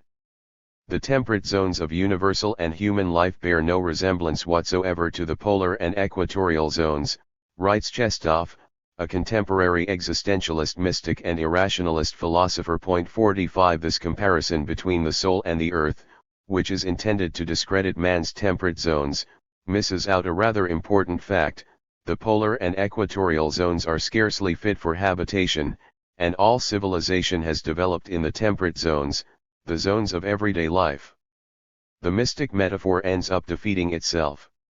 Another mystic has recently expounded his theory of paroxysmal moments in even crueler terms. There are certain instants, minimal in the passing of time, but extremely important in terms of their plenitude, when the mind breaks through the circle in which it had been enclosed, and begins to contradict itself, to have intuitions, flashes of insight, which, try as one may, cannot be denied afterwards, they really happened. There are masses of times, enormous and stupid, in which nothing happens, and short, marvelous moments in which lots of extraordinary events take place. So far no one has ever come up with anything to prove that truth is in proportion to abstract time, that what lasts for a long time is true and that what only lasts for an instant is false. 46. We must emphasize that this theory, of mystical and religious origin, but scarcely tenable in its original forms nowadays, has become demoted to the rank of philosophical theory, a secular theory of truth. For our contemporary mystical philosophers, paroxysmal instants have lost their unique, divine, revelatory character. According to them, privileged instants can be repeated. Heidegger's anguish, the heady charms described by Sartre. 47 no longer have the unique character of a mystic vision, they fall to the level of common existence. The philosopher can pass from trivial, everyday, and inauthentic existence to this moment of revelation by a process which can be analyzed and described. And yet the paroxysmal moment dispossesses mundane, everyday existence, annulling it, denying it. It is the very thing which denies life, it is the nothingness of anguish, of vertigo, of fascination. Thus metaphysical mystery is being demoted in parallel with poetic mystery. Reduced to the level of everyday life, it appears merely as everyday life turned inside out. Except that the philosophers, who are more lucid, more cynical perhaps, than the poets, proceed in a way which unveils, fashionable vocabulary, the point of the operation. Average life is repudiated, human life is relegated to the rank of the enormous and stupid masses. But there is more, and worse, to come. This life must be made nothingness so that the secret of existence may be revealed, namely nothingness, the nothingness within every man, his infinite ability to free himself from any instant, any moment, any state, any determined situation, in and through nothingness. The underside of life reveals itself to be its nothingness, and the confusion of nothingness and being is to be found at the heart of the confusion between the abstract and the concrete, the symbolic and the real. The poets now only like beings for the forms in which they can be expressed. The existence of human beings, of women, of love, is paralleled by a poetic existence, uncertain, hazy, unreal, because it is essentially verbal. Similarly, the philosophers only like human beings for what they mean, like poetic expression. Philosophical meaning is located on the level of real life, within it and yet above it, like aligning to its reality, which is the only thing about it which is interesting, attractive, seductive, or fascinating. The philosophers go on to emphasize the nastiest aspects of everyday life so that they can clearly demonstrate the negation of this life, the nothingness which liberates, in the world of philosophy. Hell is other people, maintains one of Sartre's characters, with metaphysical profundity. 48 But is not the hellish part of us rather this other than being, this hinterland, or rather, nothingness, which the mystics, the theologians, the poets, the philosophers, have maintained in their consciousness, and in which they obstinately continue to live their visionary lives without realizing the level to which it has been demoted? But we should not take such profound theories too seriously. Anguish and mystery, the feeling of mystery, cannot be reduced to a theoretical level, it is impossible to theorize them. Genuine anguish, the anguish of a lost child, of a primitive man lost in the jungle, of a being who feels utterly weak and helpless in the face of nature, such anguish escapes us. The feeling of human power, not the will to individual power, but the consciousness of the collective, social power of man over nature, penetrates our every thought and every sensation, albeit indirectly. But what about death? Ask the metaphysicians. Your death? Yes, yours, tomorrow, today, in a few minutes. Have you got time to wait until biologists find a way of delaying death, supposing that to be possible? Alas, no, I haven't the time. But so what? Do you think that is a reason for me to stop living, loving, being a man and participating in all man's possibilities? Even at this very moment action, work, love, thought, the search for truth and beauty are creating certain realities which transcend the transitory nature of the individual. And the fact that this assertion has become trivial, that it has been put to use too often, sometimes to the worst kind of ends, does not mean that it has stopped being true. On the contrary, let us reaffirm the certainties of human community, let us renew and re-establish these foundations of the human in all their strength and youth. Philosophers, metaphysicians, you are like dogs baying at death. Or rather, excuse me, I should say pretending to bay at death. For you death is like a perfect thought which you can recall, repeat and merge with every moment of your lives, and you are inviting us to follow you, to accept this final phantom from the other world, and it really is no more than a phantom. But this other, this absence, this tragic feeling of existence, this consciousness of the absurd, I observe it in men who lead very skillful, successful lives. They hold forth on the subject of anguish to fashionable audiences in lecture halls, and it becomes a topic for scholarly essays. People sit in cafes and newspaper offices writing about anguish, cleverly, shrewdly, technically, and with verbal elegance. The floral tributes thrown to death are nothing more than rhetorical flourishes. No matter how profound, how inhumanly existent, or non-existent existentialist metaphysicians may be, they will never stop anguish from becoming demoted and displaced. Brute, primitive anguish is fading from our lives. To rediscover it is to experience a moment of weakness which in no way leads back to the authentic or to the depths of the abyss. Ancient wisdom knew that old age is an evil worse than death. Our metaphysicians, who go on so much about the other than being, to use their jargon yet again, have little to say about old age. This is because it is not exciting to think about, there is nothing otherworldly about it. It is simply a sad reality, and yet thinking about it will tell us what we need to overcome, and immediately, within each of us, no matter how young we may be, and in every moment of our everyday lives. In any case, we know only too well that old people do not need to make an effort to think about death. Such thoughts come naturally and there is nothing positive about them. But if young people feel the need to think about death to stimulate their sense of being alive, if they proclaim their youth arrogantly in the belief that the simple fact that they are young suffuses their lives with truth, and if at the same time their youth becomes blighted by the obsessive thought of death, then one can only pity such premature senility. Thus philosophy has joined forces with literature in this great conspiracy against man's everyday life. Even in our so-called modern poets and metaphysicians' most polished verbal and technical games we can find the elements of a certain criticism of everyday life, but in an indirect form, and always based upon the confusion between the real in human terms and the real in capitalist terms. The true critique of everyday life will have as its prime objective the separation between the human, real and possible, and bourgeois decadence, and will imply rehabilitation of everyday life. It is not distinguished poets and philosophers who have plumbed contempt for man and his real life to its very depths, but the despicable and in a sense brilliant Louis Ferdinand Céline. 49 We must reverse the slide into contempt and corruption. To rehabilitate the masses of instants that philosophers condemn to triviality as well as the peoples that poets relegate to the shadows, are related tasks. Is it not in everyday life that man should fulfill his life as a man? The theory of superhuman moments is inhuman. Is it not in day-to-day life, not the life we lead now but a different one, already attainable, that the truth in a body and a soul must be grasped?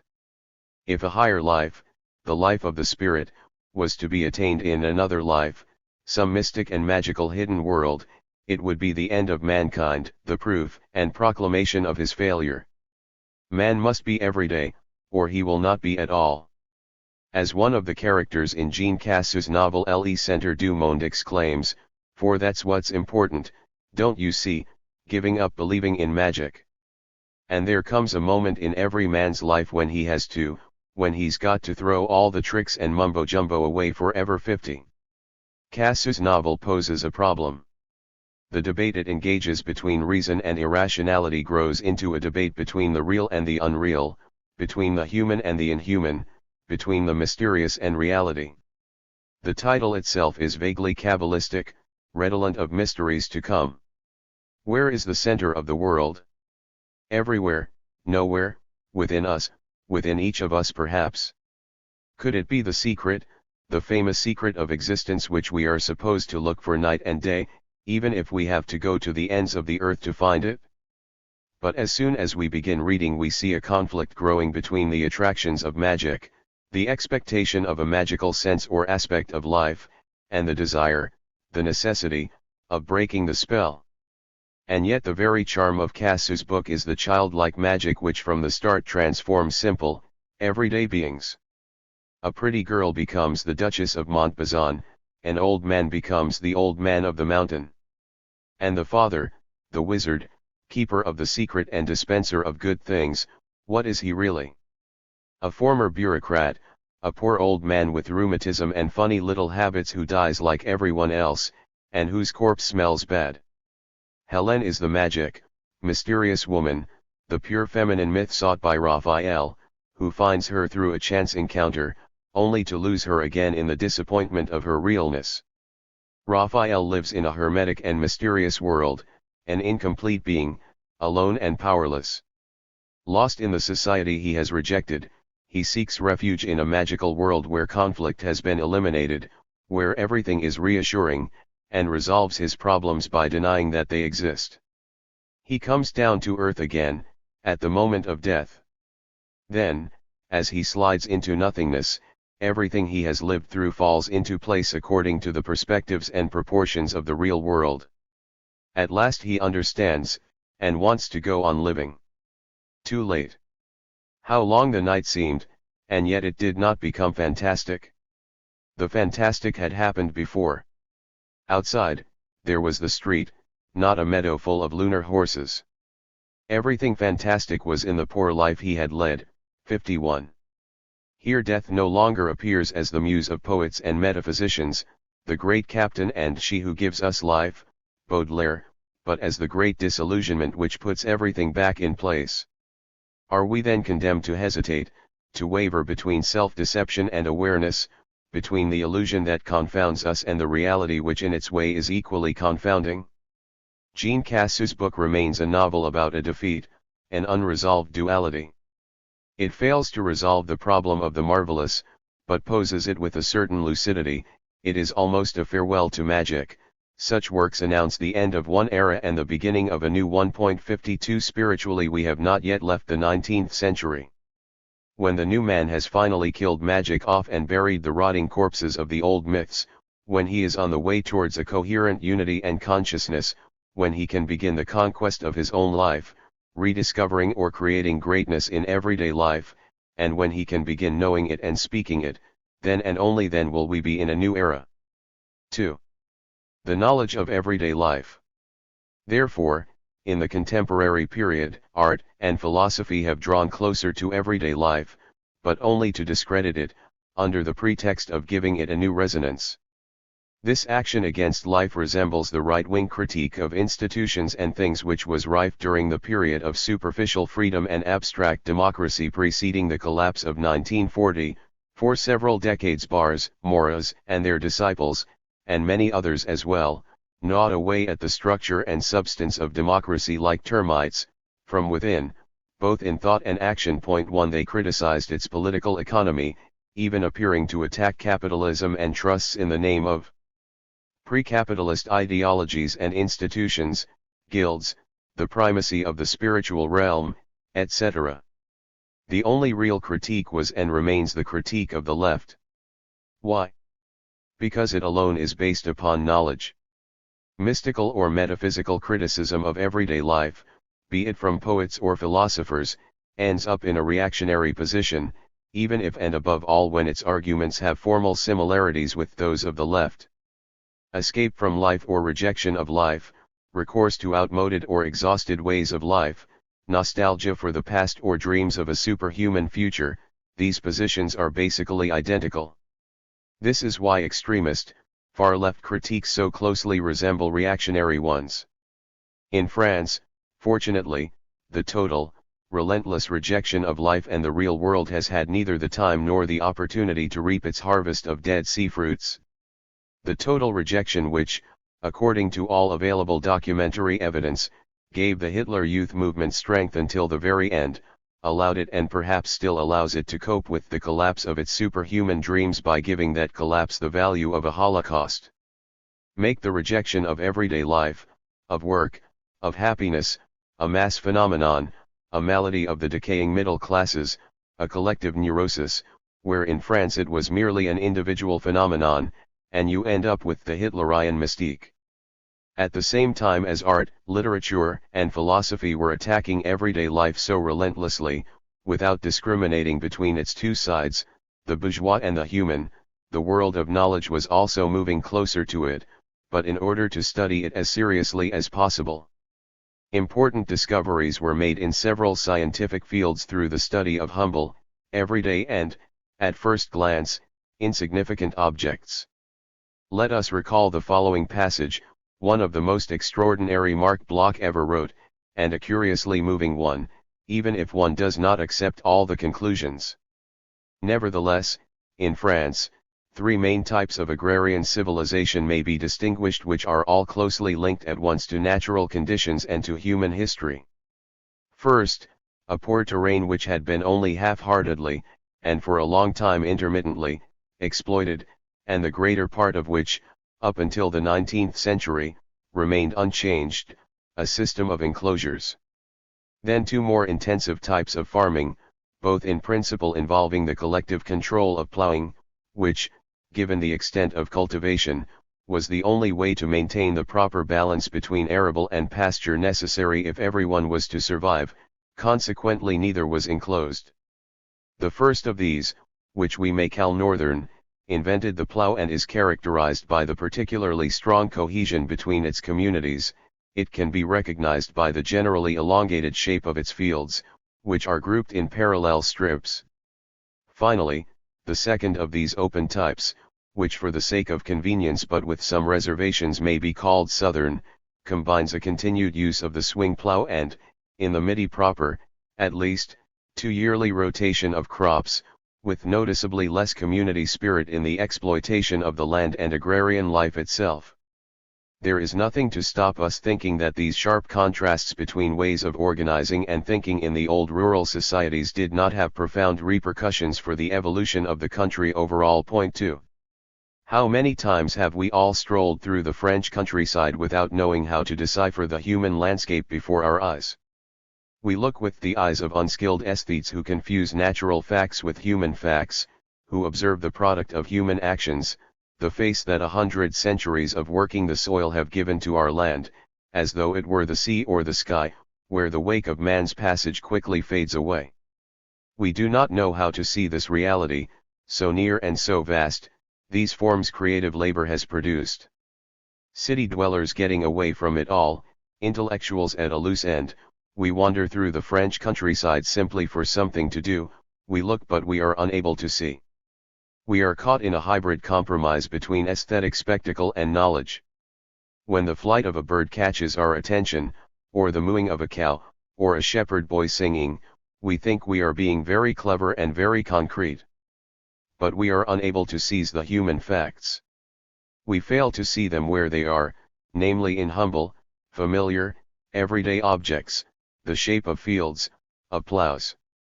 Our search for the human takes us too far, too deep, we seek it in the clouds or in mysteries, whereas it is waiting for us, besieging us on all sides. We will not find it in myths, although human facts carry with them a long and magnificent procession of legends, tales, and songs, poems and dances. All we need do is simply to open our eyes, to leave the dark world of metaphysics and the false depths of the inner life behind, and we will discover the immense human wealth that the humblest facts of everyday life contain. The familiar is not necessarily the known, said Hegel.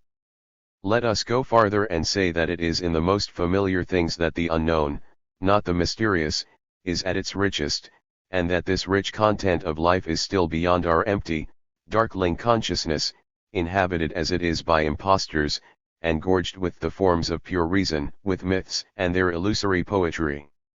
We have become too sensible for these myths, which imply naivete. We no longer believe in mysteries, but pretend to believe in them, and there is nothing so tiresome as the false naivete, the false stupidity of certain poets who in other respects have all the tactics, the tricks of the trade, the technical subtleties of literature at their fingertips, Claudel, Pierre Emmanuel, etc. 3. But we are not sensible enough to get beyond abstract, formal, metaphysical reason in our lives and in our consciousness of them. Thus we are caught in a state of uncertain transition between old and new reason, and our consciousness is still only a private consciousness, individual and isolated, becoming universal only in its abstract form, thought, deprived of real contact with the real and of any consciousness of its practical and everyday character. We perceive everyday life only in its familiar, trivial, inauthentic guises. How can we avoid the temptation to turn our backs on it? Like the magnificent fruit and the beautiful creatures of temptation, which crumble to ashes should we touch them, myths, pure poetry, mysteries, await us with open arms. Who would have thought it possible a century ago that the first hesitant words of infants or the blushes of adolescents, or the shape of houses, could become the objects of serious scientific study? In so far as the science of man exists, it finds its material in the trivial, the everyday. And it is the science of man, knowledge, which has blazed the trail for our consciousness. At all times and in all circumstances our consciousness is tempted to believe in its own self-sufficiency, its own self-awareness, its ability to possess itself and its objects. Now and again real knowledge teaches it some hard lessons in modesty, and for the foreseeable future such lessons will continue to be necessary, since our consciousness always has its own ways of interpreting the results knowledge itself produces. It always feels the need to believe that science must deal with sublime, mysterious things, when it is quite simply a matter of those first words of the child or the shape of that field, or even, for the most up-to-date physicist, the blue color of the sky or the trivial impact of two bodies upon each other. Before we go any farther, one particular ambiguity must be eliminated. In their arguments and reflections the historians of the old school always made sure they introduced painstakingly detailed and often repellently trivial descriptions of everyday life at a given period, of royal illnesses and love affairs, of life in the medieval castle or of the 17th century peasant interior. Such details have no relation whatsoever with the idea we are likely to develop of a knowledge of everyday life. They only appear to do so, and they are merely a mask for whimsical interpretations of history. It is quite possible to move from a realistic description of the peasant at work, or of a worker's oil-stained blue overalls, to a fanciful theory about peasant life or the destiny of the working class. And such sleight of hand is the easiest thing in the world. It is how many philosophical or political tricksters work, substituting the concrete, the apparently concrete, and consequently false, deceptive, and mendacious, by an abstraction, consequently a pointless abstraction, and relying solely on well-turned but unconnected and intellectually stagnant phrases. Knowledge and genuine thought pass methodically from the individual scale to the social and national scale, by a process of thought comparable to the mathematical integration of very small elements. Thus they succeed in establishing a scientific notion of the social whole, and in particular a scientific theory of social labor. In this way tools, and the way workmen handle them, be they peasants, craftsmen, or factory workers, appear like elements, moments in the totality of labor, and we know that this totality of labor has modified and transformed the face of the world. In this context the nation ceases to be an abstraction, a moral person, Renat, or a national or racist myth. We have learned how to perceive the face of our nation on the earth, in the landscape, slowly shaped by centuries of work, of patient, humble gestures. The result of these gestures, their totality, is what contains greatness. Of course, details retain their brutal reality. This wheelbarrow is still creaky and cumbersome, this peasant's life is still harsh, and that worker's life is still dull and joyless. Things have not been transfigured, and we do not get carried away by mystical joy. And yet our consciousness of these things becomes transformed and loses its triviality, its banality, since in each thing we see more than itself, something else which is there in everyday objects, not an abstract lining but something enfolded within which hitherto we have been unable to see. In fact, if the harshness of peasant life and the squalor of the farmyard, or the sadness of life in a proletarian neighborhood, appear intolerable, they seem even more so once we become aware of the magnificent, grandiose character of the works they have produced by their labor. Our awareness of this contradiction becomes more acute, and we find ourselves faced necessarily with a new imperative, the practical, effective transformation of things as they are. Guided often unconsciously by these perspectives, the genuinely modern historian has abandoned those lofty spheres in which kings, generals, and princes of the church used to parade in their stately robes, uttering nothing but historical statements. Now the historian helps us to enter historical reality by showing us, for example, how the former kings of France turned themselves into large feudal landowners and established the solid foundations on which their grand policy was built by buying fiefs and increasing their ownership of land. Unglamorous facts were actually the more important ones, and for us historians they are more revealing than sensational events. Here the shift from significant facts to the sum total of everyday events corresponds exactly to the shift from appearance to reality, an operation which is as important for science as is the shift from individual elements to the totality. Only the certainty that we are moving from glamorous appearances to the essence saves us from the illusory perspectives with which individuals and groups have viewed themselves throughout their history, allowing us to see the beginnings of a science, rather than a bookish rehearsal of outmoded masquerades. Point 4. The great scenes on the stage of history have never been representations in the psychological and philosophical meaning of the word, as naive people still believe. They were not the work of naive people, expressing themselves with complete sincerity and eager to speak the truth. They were more like theatrical performances, and let us not forget the profound link that has always existed between theater, acting, and life itself. Historical scenes have always been cleverly and cunningly staged by certain men who were aiming for specific results. They were acts.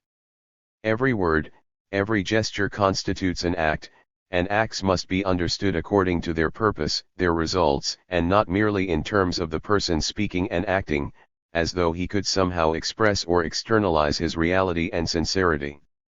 More exactly, words and gestures express an action, and not simply some ready-made internal reality. When men speak they move forward along their line of action in a force field of possibilities. You need only watch a child to realize that whatever it says is intended to influence you, to obtain a specific result from you, and must therefore be understood in terms of yourself, the moment in time and the intention. It is the very essence of childhood, a weak being seeking to get results from stronger beings whom he sees as being terrible, grandiose, powerful, and ridiculous.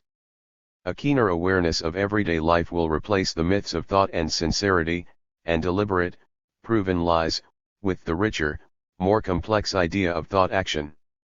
Since words and gestures produce direct results, they must be harnessed not to pure internal consciousness but to consciousness in movement, active, directed towards specific goals. Whether spontaneously or deliberately, we always get results by rapidly summing up the situation and the person we wish to influence. The effects we use will always have their share of play acting and artistry, persuasion, seduction, oratorical display, intimidation, histrionics. It is not a question of that ready-made characteristic of sincere people, sincerity, on the one hand, and of lying, planned and plotted by liars, on the other. In everyday life or in the full glare of the theater footlights, human beings always behave like mystifiers, who manage to play a role precisely by exaggerating their own importance. Sometimes the acting is crude, sometimes extremely subtle, and moreover the actor becomes committed, compromised. It is a serious business. The parts must be acted out until the end. They are not pure roles, which an actor can give up when he is tired or when he feels he is acting badly. They extend reality, and are equally as real. Acting explores what is possible, in the abstract. Play acting does not exclude sincerity, on the contrary, it implies it, while at the same time adding something extra, something real, the knowledge of a situation, an action, a result to be obtained. It is precisely in this way that everyday life resembles theater, and that theater is able to resume, condense, and represent life for real spectators. If he fails to examine history in the light of everyday life, the historian is falling naively and of necessity into a trap laid for simpletons. There he is among the onlookers, open-mouthed, a minor intellectual too awestruck to approach, on paper, that is, the great men of this world. Scenes were staged, with more than enough sincerity, with glory and prestige in view. The naive historian is taken in, just as contemporaries were. He has no awareness, no irony, no craftsmanship. He is erudite to the nth degree, and yet he is without substance, weight, human consciousness. He is content to churn out the same old historical scenarios event by event. And the anecdotes pile up before him. He is all but ready to start believing in the divine nature of kings. While taking care not to deny the importance of the leading players, more profound historical study takes the whole into account: spectators, situations, the canvas of the immense commedia dell'arte. Once the historian and the explorer of human reality realize they have been fooled, and begin consciously linking history and the knowledge of mankind with life, everyday life, in the past and in the present, they will have left their naivete behind. Such historians denounce appearances, those appearances which use reality in a way that enables the great men of this world cleverly to nurture their prestige and present their own reality to its best advantage, and hence to perpetuate that reality. Thus bit by bit there is a growing conviction that in one sense lavish institutions and grandiose ideas were facades, theatrical costumes. On the almost stagnant waters of everyday life there have been mirages, phosphorescent ripples. These illusions were not without results, since to achieve results was their very raison d'être. And yet, where is genuine reality to be found? Where do the genuine changes take place? In the unmysterious depths of everyday life. History, psychology, and the science of mankind must become a study of everyday life. Here and there, bit by bit, though sadly sporadic, fragmented and without an overall strategy, this conviction is dawning in the work of certain historians, Marc Bloch, certain geographers, de Mangion, certain psychologists. No one so far has attempted a synthesis. 3. Marxism as critical knowledge of everyday life. Our age is, in a special degree, the age of criticism, and to criticism everything must submit. Religion through its sanctity, and law-giving through its majesty, may seek to exempt themselves from it. But they then awaken suspicion, and cannot claim the sincere respect which reason accords only to that which has been able to sustain the test of free and open examination. 1. But after this magnificent declaration of the rights of human reason, Kant failed to grasp the essential. He was content to criticize pure reason, thus he remained on that level. Only at certain moments and in certain places does his critique rise to the level of a critique of man. Wishing to eliminate dogmatisms, theologies, and metaphysical systems in favor of a rational order, he failed to discover the human foundations upon which the speculative aberrations he was attacking are founded. This is why after Kant metaphysical explanations enjoyed a new lease of life, his critical tempest turned out to be just a storm in a teacup, a squall which uprooted some weeds only to bring forth others. Why do some men go on pursuing a hidden world with so conscious and so emotional a determination? They call themselves sincere, they have reduced their innate tendency to posture to a minimum, for it is a function of the philosophical and scientific mind to do so. But we can argue that, despite all their sincerity, their speculations still contain elements of intellectual play, and that the simple idea that the secret of the universe should reveal itself to them, and to them alone, implies an exaggeration of their own importance so extreme as to border on the burlesque, requiring hypocrisy, play-acting, even clowning. But just for the moment let us put to one side the consideration of metaphysical thought as dramatic posturing and hypocrisy. Let us just say that they are sincere. Over there I can hear someone crying out to God, but why? He is the son of a merchant, of a parvenu. He is rich, he can live off his private income and dedicate himself to happiness, love, seduction, art. But the truth is that he is incurably bored. And yet he is very gifted, witty, even brilliant, he loves life, and at the same time hates it. All existence makes me anxious, from the smallest gnat to the mysteries of the incarnation, all life is a plague to me, most of all myself. His thought and his intelligence merely serve to make him anxious about everything. He hates himself, and yet thinks more of himself than of anything else in the world. Basically only one quality exists, the individual, that is the axis of everything. He is walled up within himself, trapped in the framework of his life like the bourgeois with a private income, the intellectual, the literary hack he is. But he values the very things which are destroying him, because he exists through them alone. He possesses everything it is possible to possess, money, property, leisure, talent, thought. And yet he possesses nothing, and knows it, and says it. I believe I am brave enough to doubt everything, to fight against everything, but I am not brave enough to recognize nothing, to possess nothing. He does not even possess his body, his flesh, his desires. His upbringing has killed everything inside him. We should realize that this man's father was not a run-of-the-mill shopkeeper. One lonely, hungry, painful evening, when still a young shepherd watching his flocks on the barren heath beside the sea, he cursed his God, and judged himself accursed and damned. Subsequently, thanks to his dourness and austere inflexibility, he managed to save money and to rise in the social hierarchy.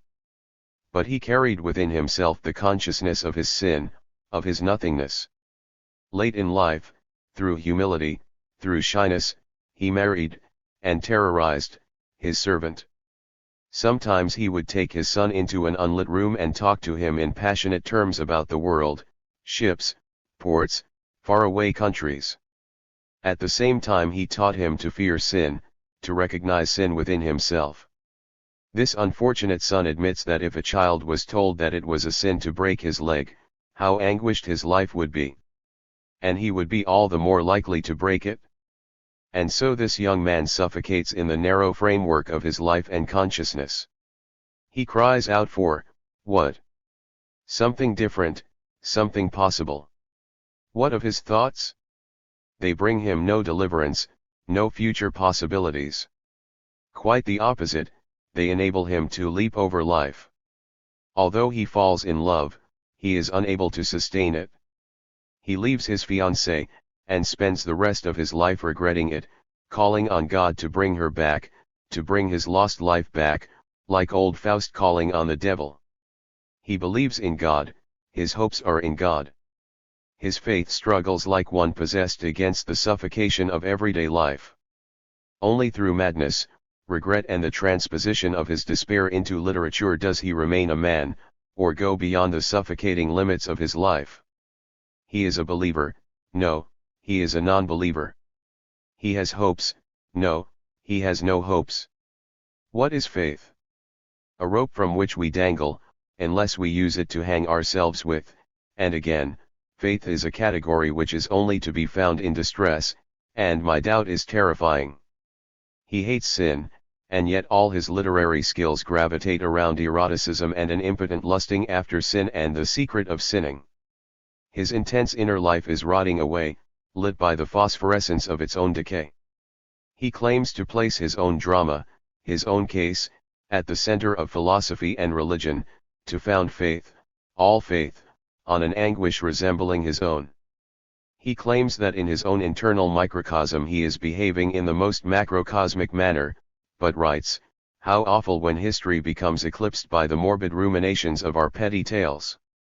And wanting to base faith on anguish, on the cry for deliverance from subjective anguish, he acknowledges the dual, ambiguous, equivocal character of his anguish.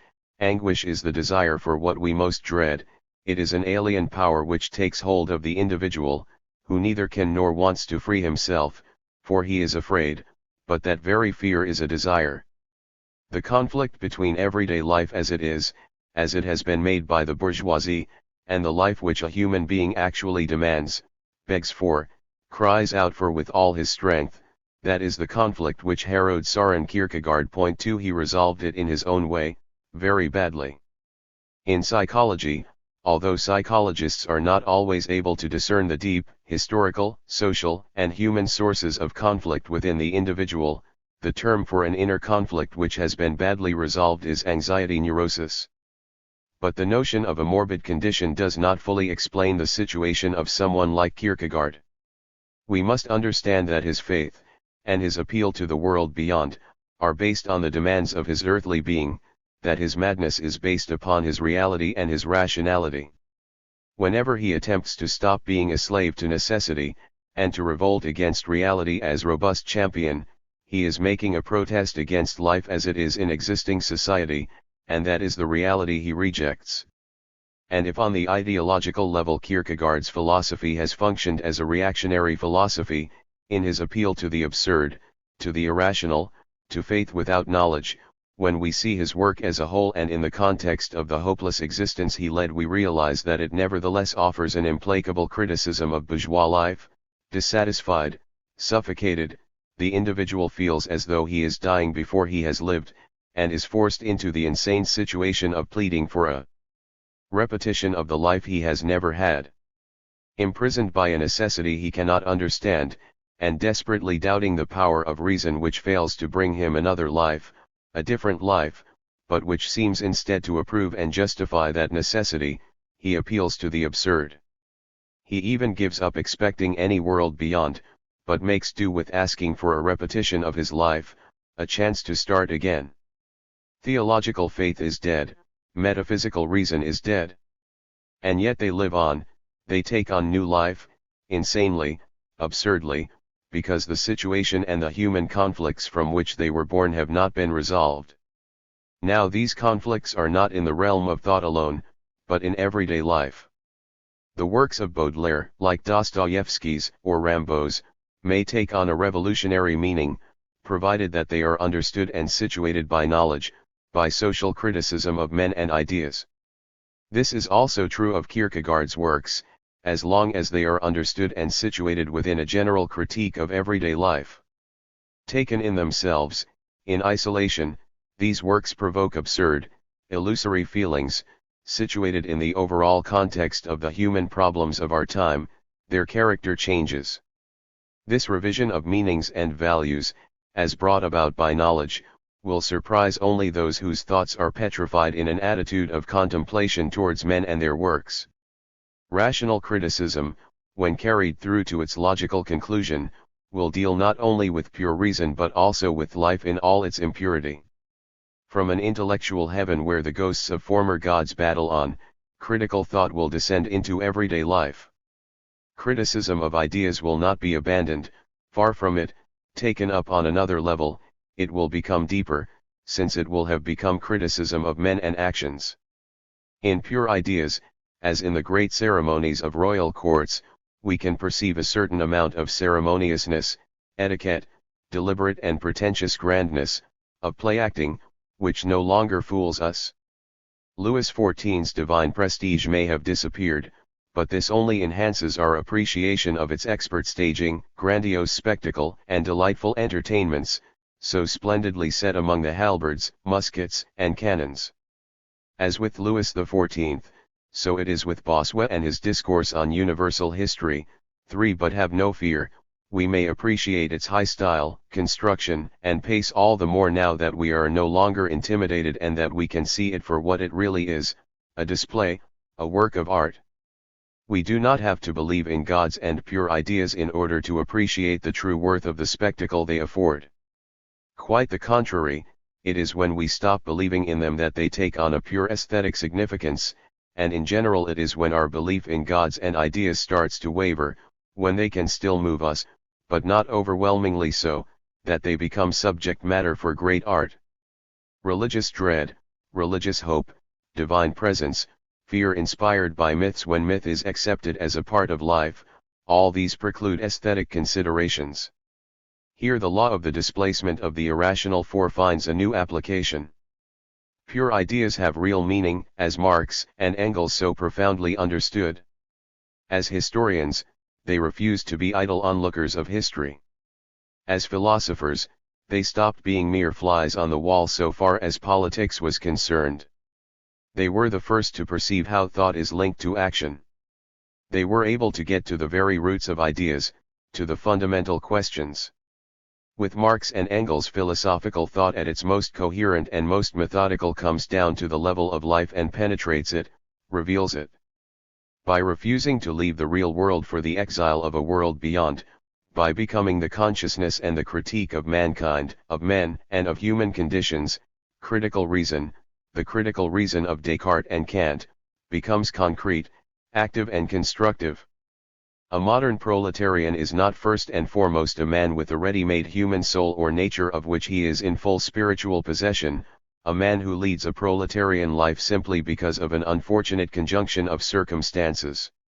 His opinions and feelings as a worker are not something that the hazards of fate have superimposed upon an already acquired, deep human essence, something external to it, and produced by questionable influences and theories. No. First of all, he lives the daily life of a proletarian, and if he becomes humanized, it is because he has succeeded, by luck or by willpower, in transcending proletarian life. But here the problem gets a little more complex. The proletarian condition has a dual aspect, more precisely, it implies a dialectical movement. On the one hand, it tends to overwhelm and crush the individual proletarian under the weight of the toil, the institutions, and the ideas which are indeed intended to crush him. But at the same time, and in another respect, because of his incessant, everyday, contact with the real and with nature through work, the proletarian is endowed with fundamental health and a sense of reality which other social groups lose in so far as they become detached from practical creative activity. The petty bourgeois and the bourgeois, the intellectuals and the specialists, they all degenerate, decay and wither. Considered collectively as an oppressed class, the proletariat is as deprived of consciousness and culture as it is of wealth, power, and happiness. But this deprivation proves to be of a quite different kind to that which devastates the private consciousness, the private life of the bourgeois or petty bourgeois individual. The latter is not aware, or is only partly aware, of being deprived. He tends to become withdrawn and to conflate his deprivation and his property, for the two go together. He thinks he owns his self, his ideas, his life, his family, his country, just as he owns his material assets. The deprivation of the working class is rich in possibilities. For the individual proletarian to become conscious of the proletariat as a class, of its social reality, and thus of society as a whole, of its action, and therefore of its political future, is to have already superseded the proletarian condition. It is to have achieved a great and true thought, that of the social and human totality, of creative labor. On the other hand, the petty bourgeois and bourgeois who discover self-consciousness, but fail to reject the self, as they would if they came over to Marxism, become remote from this great truth. They stop being able to see man, society, and human labor in their totality. Rather than superseding deprivation, they withdraw into a private consciousness, unless, that is, they are sufficiently aware and lucid to create a political machine designed to extend their control, and their spiritual and human poverty. To put it another way, from the human point of view, the proletarian condition and the bourgeois condition are fundamentally different. The proletarian qua proletarian can become a new man. If he does so, it is not through the intervention of some unspecified freedom which would permit him to liberate himself from his condition.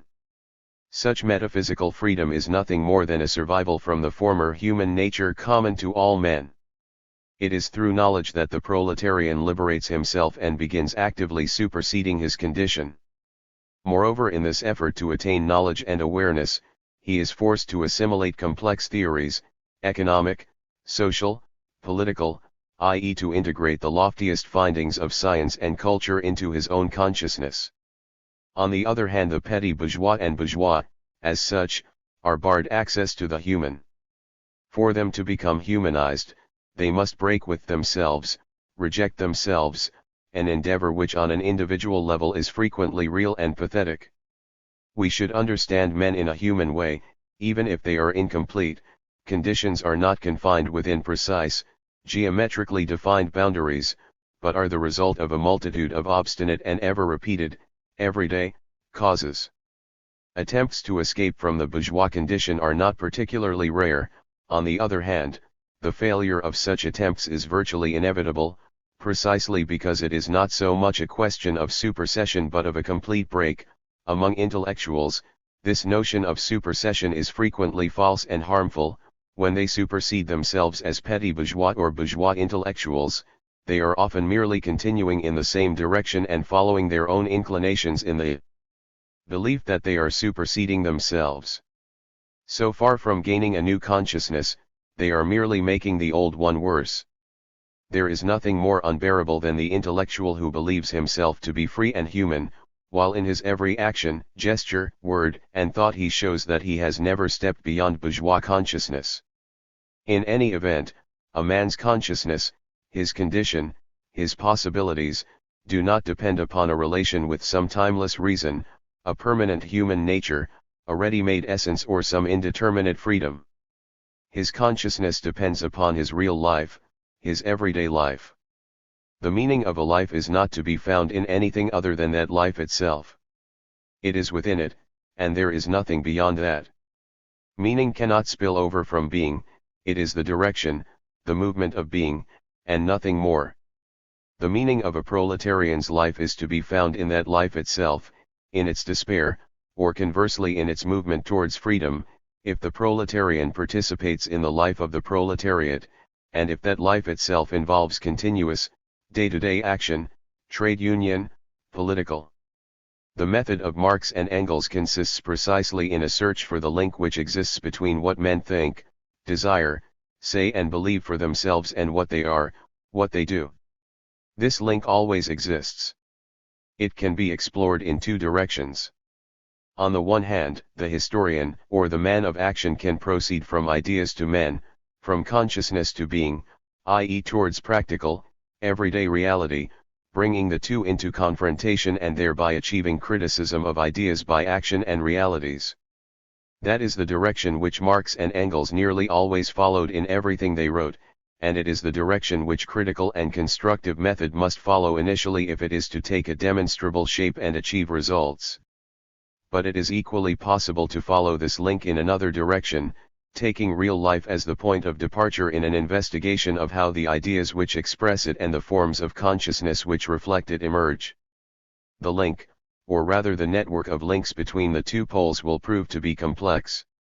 It must be unraveled, the thread must be carefully followed. In this way we can arrive at a criticism of life by ideas which in a sense extends and completes the first procedure. Let us return to our earlier example. As soon as we stop being taken in by the spectacle of the royal court of Louis XIV, we can start looking for the social, political, and economic realities which that spectacle concealed. We first move from ideologies, appearances, but somehow real, pretenses, but effective ones, to the more concrete, and thus more human, underlying realities. Then, by moving in the opposite, complementary direction we will at first seek to grasp and to reconstitute the real life of that period, and to rediscover how the men who led that life could subscribe to certain forms of consciousness, certain prestigious ideologies, and find them valid despite their remoteness from their real lives. The contrast between ideas and life, the complex relationship between them, will then entail not just criticism of ideas by life but also, and more specifically, criticism of life by ideas, criticism of the real life of 17th-century peasants, craftsmen, country squires or bourgeois by reference to the representations of the world and of themselves that they found acceptable. What does the fact that they accepted the divine right of kings without too much opposition tell us about their real lives? Why did all the pomp which was part and parcel of royal power prove so effective? What did this effectiveness correspond to in men's lives? How did those illusions which were formulated into ideas by official spokesmen take shape in the depths of the social sediments and strata, in the heart of the masses? How and why did they accept them? In this instance, criticism of life consists in studying the margin which separates what men are from what they think they are, what they live from what they think. It re-examines the notion of mystification more deeply. Most ideologies have been mystifications insofar as they have succeeded at certain periods in making men accept certain illusions, certain appearances, and in introducing those appearances into real life and making them effective there. We must first denounce mystifications, and then proceed to a study of how they could have begun, of how they were able to impose themselves, and of how ideological transposition can operate in men's consciousness, for ideologies and mystifications are based upon real life, yet at the same time they disguise or transpose that real life.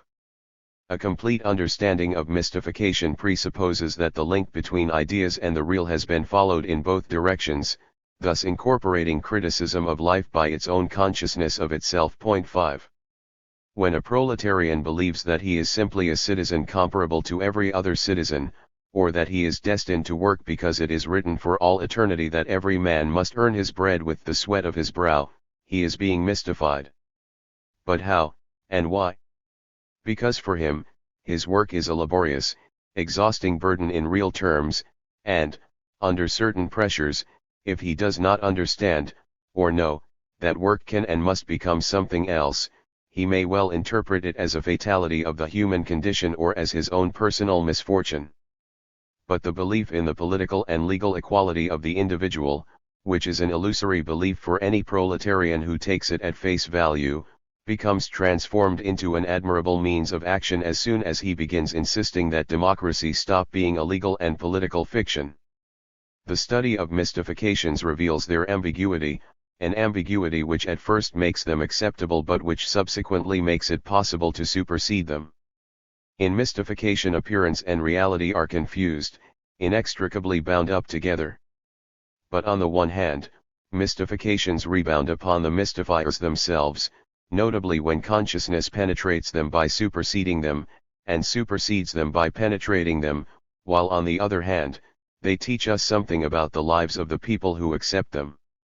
Appearance and reality here are not separated like oil and water in a vessel, but rather amalgamated like water and wine. To separate them, we must analyze them in the most classic sense of the word. The elements of the mixture must be isolated. In the first instance, Marxism may be defined as the scientific knowledge of the proletariat. It is the science of the proletariat. This expression must be understood in two ways. Marxism studies the proletariat, its life, its reality, its social function, its historical situation. At the same time, this science comes from the proletariat and expresses its historical reality and its social and political ascension. Scientific knowledge of this social reality, of this class, implies knowledge of society and of the history of human consciousness in their totality. The one leads to the other, it is the only methodologically possible starting point.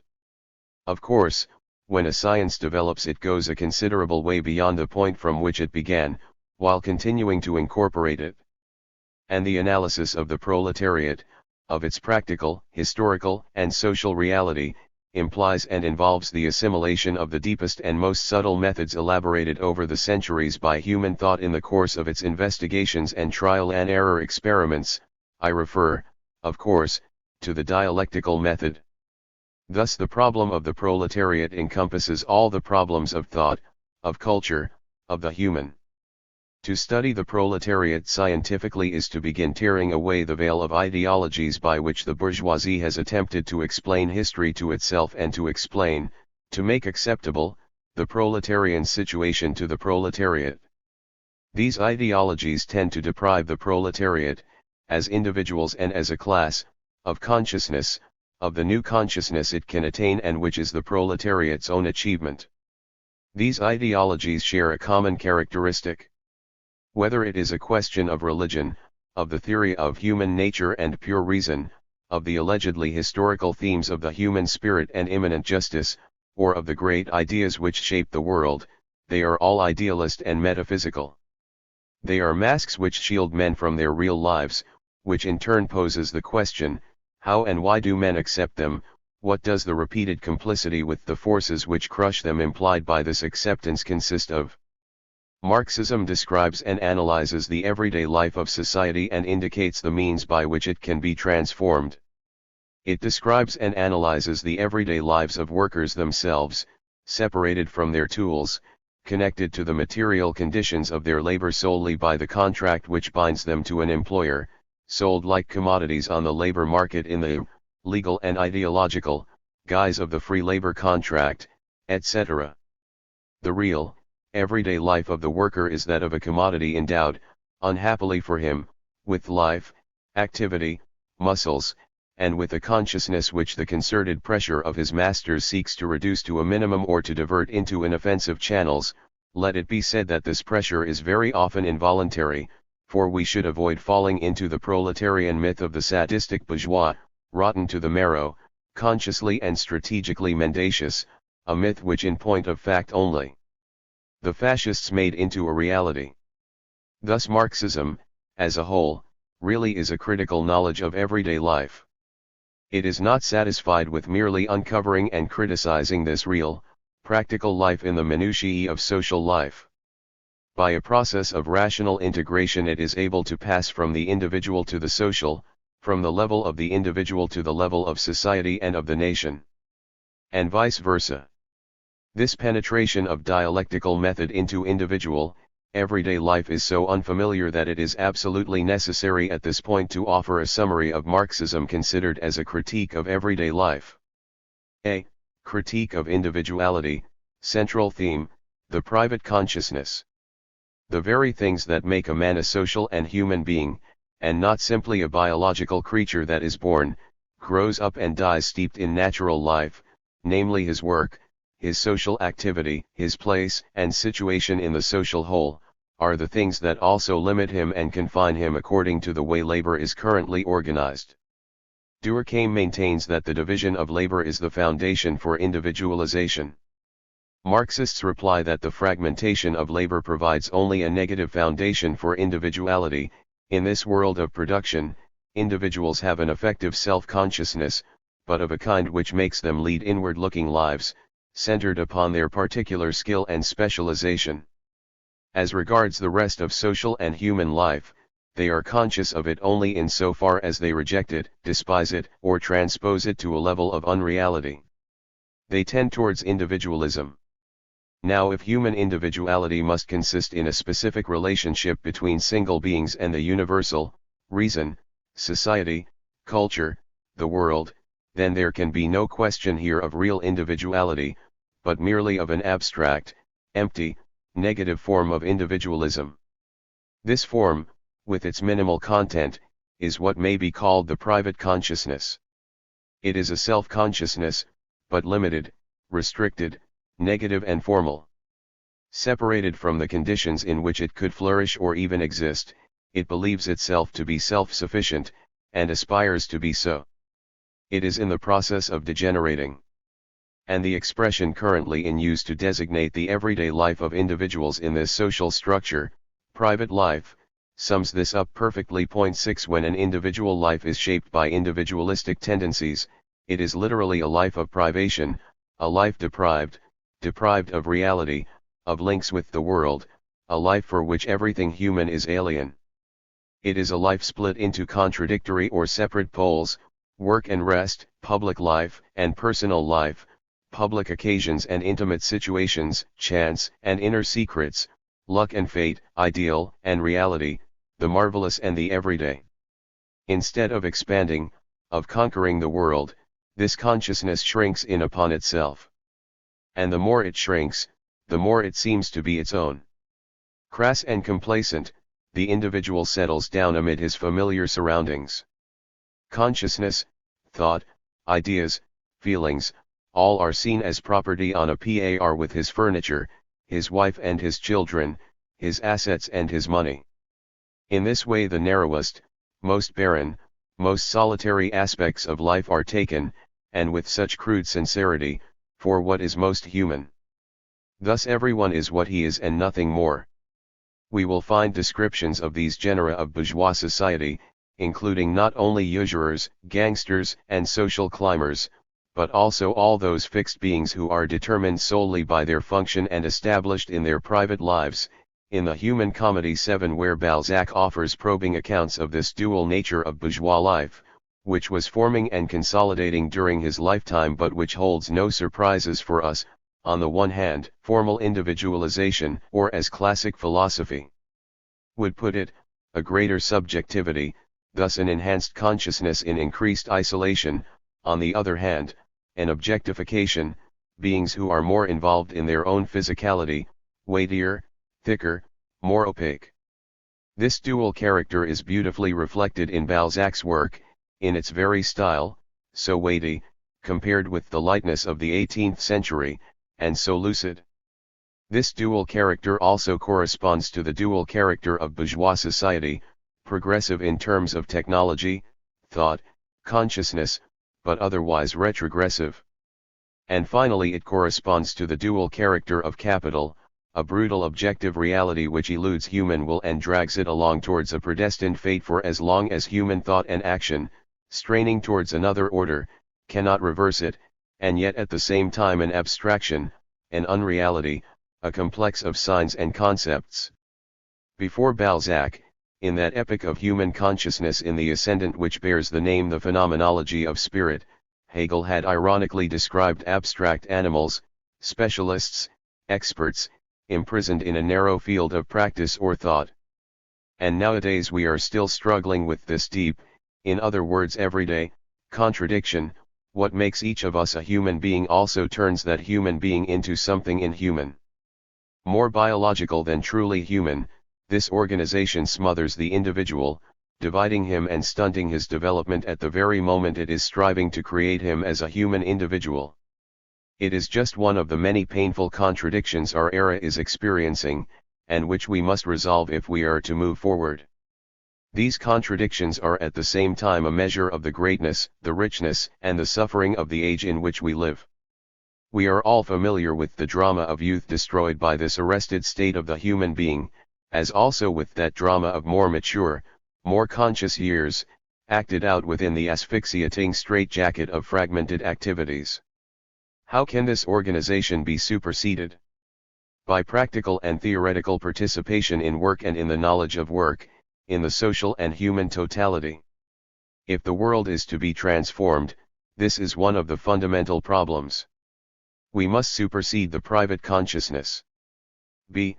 Critique of mystifications. Central theme, the mystified consciousness. We should note that the proletarian does not escape the dangers of the private consciousness completely. Agreed, his work is always collective, and this tends to reinforce his awareness of social activity and society as a whole. However, the tasks of workers in workshops or even in factories are generally fragmented. The most tangibly collective work, assembly line work, is also the most exhausting. Human contacts tend to be established after work, outside the factory, in cafes, sports teams, etc. Thus the forms in which these contacts are established are precisely those of the individualistic bourgeoisie, family, press, cinema, etc. Although the material conditions of modern production tend to form a social and human consciousness whose first stage is class consciousness, there is nothing inevitable about this formation. It is not spontaneous. The theory of proletarian spontaneity came from intellectuals who had studied the proletariat. Consciousness must be gained over and over again through action and struggle, as well as through organizations whose role is to penetrate everyday life and to introduce a new, more elevated element, from unions to sports and cultural organizations. In life there are no absolute boundaries. The proletariat no more has a ready-made essence, soul, or consciousness, clearly separate from bourgeois realities, than does humanity taken as a whole. Hence the role of knowledge as both action and theory. And so the bourgeoisie can exert permanent, and to a certain extent successful, pressures upon the proletariat, an influence which tends to split it up into individuals. 8 Individualism is not simply a theory, but also a fact and a class weapon. It is not simply through its ideas and its conception of the world that the bourgeoisie exerts this influence. Admittedly, its theoretical individualism, its social atomism, are by no means ineffectual, but the way it actually organizes everyday life, leisure, family life, etc., is infinitely more important. Paradoxically, or apparently so, the bourgeoisie is a class of individualists. Its theory of social atomism tends to represent society as a collection of juxtaposed atoms, breaking the social body down into separate elements, fictitious, dead, inert elements, pure individuals. This representation is nothing more than an ideology, i.e. a means of action, an efficient illusion, and the consciousness of the average bourgeois, and above all of the petty bourgeois, is taken in by it. Not so the governmental, political, and police arms of the bourgeoisie. On the political level, the bourgeoisie understands perfectly about masses and classes. Those who effectively represent the bourgeoisie are kept very well informed, thanks to that class's political practice and Machiavellianism, thanks, in other words, in the absence of guidance from general philosophy, to the police. Moreover, this representation in no way stops the most individualistic social groups from having been or actually being classes, or masses, objectively, historically and socially. There is a remarkable image in Nietzsche which expresses this paradoxical situation well. Typically the middle classes are individualistic social groups made up of human sand.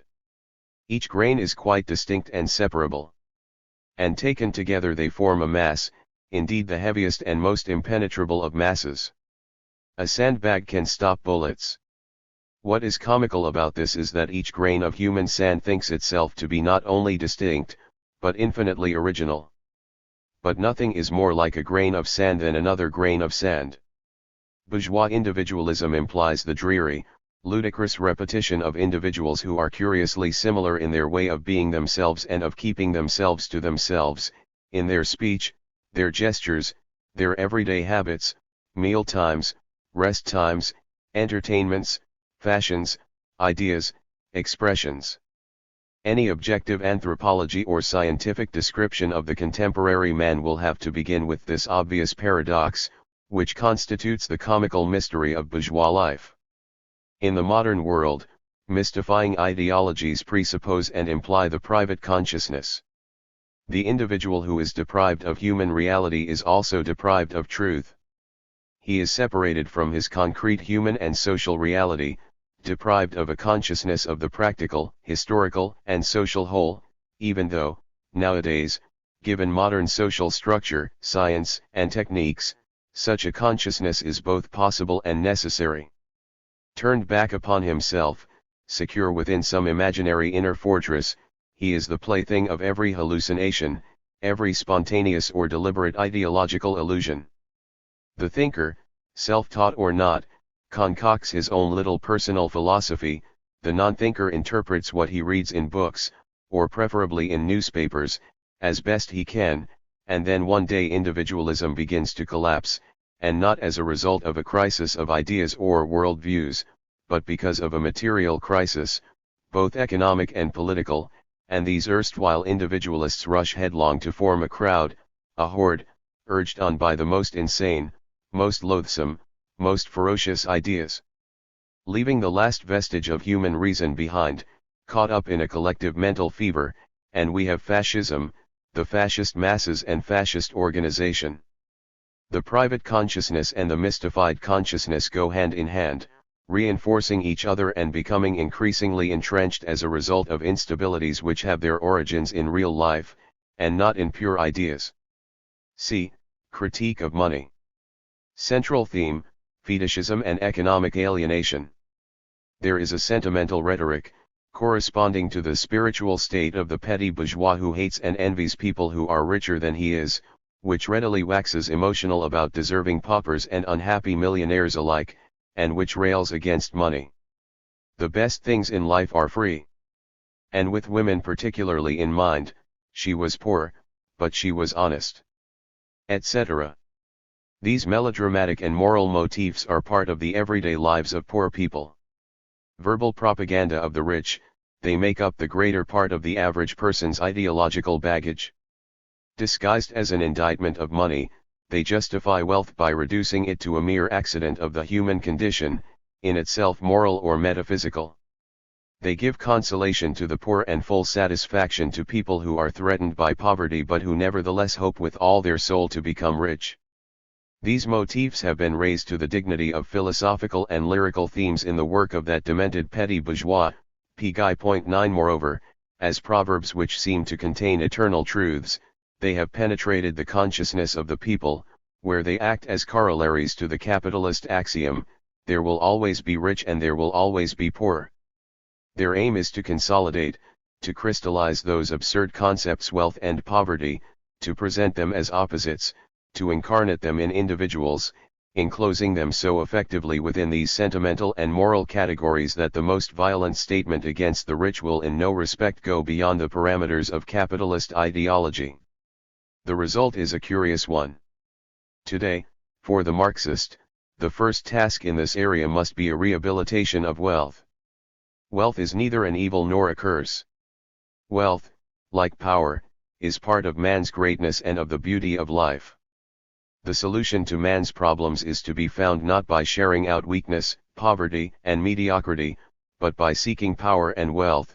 They alone have permitted and conditioned everything magnificent and brilliant that has ever been in culture, in civilization, in life, from palaces and stately homes and cathedrals to those slowly nurtured works of art whose creation used to demand and still demands long periods of leisure, silence, peace of mind and physical security. And yet, and this is the essential point, the parameters of power and wealth are in the process of changing. It is impossible to go any further towards individual wealth. Today, wealth is becoming social, in fact, it has always been social, and within the framework of capitalist economy, under the guise of the individual acquisition of wealth, it was indeed society as a whole which was developing and to a certain extent progressing.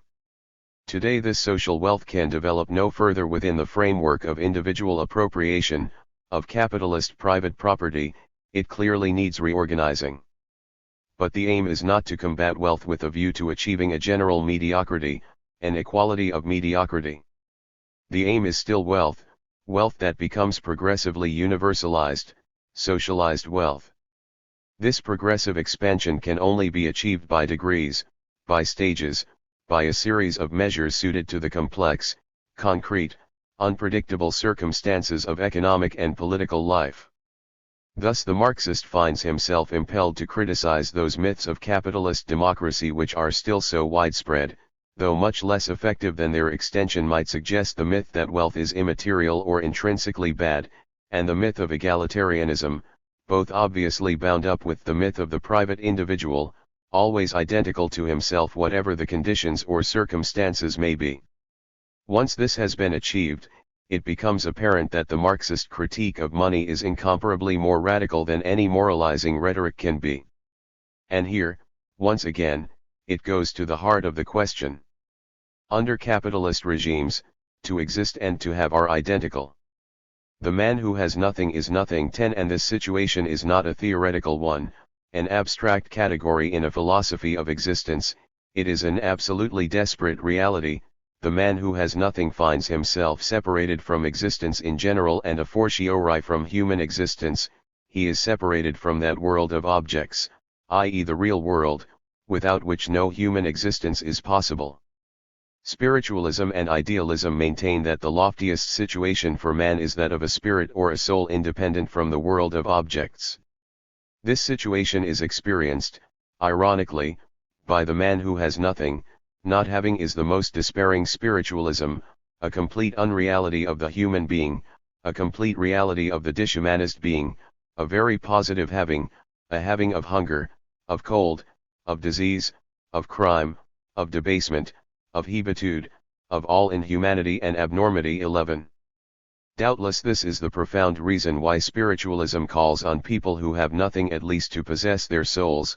This abstraction expresses their state of non-possession perfectly.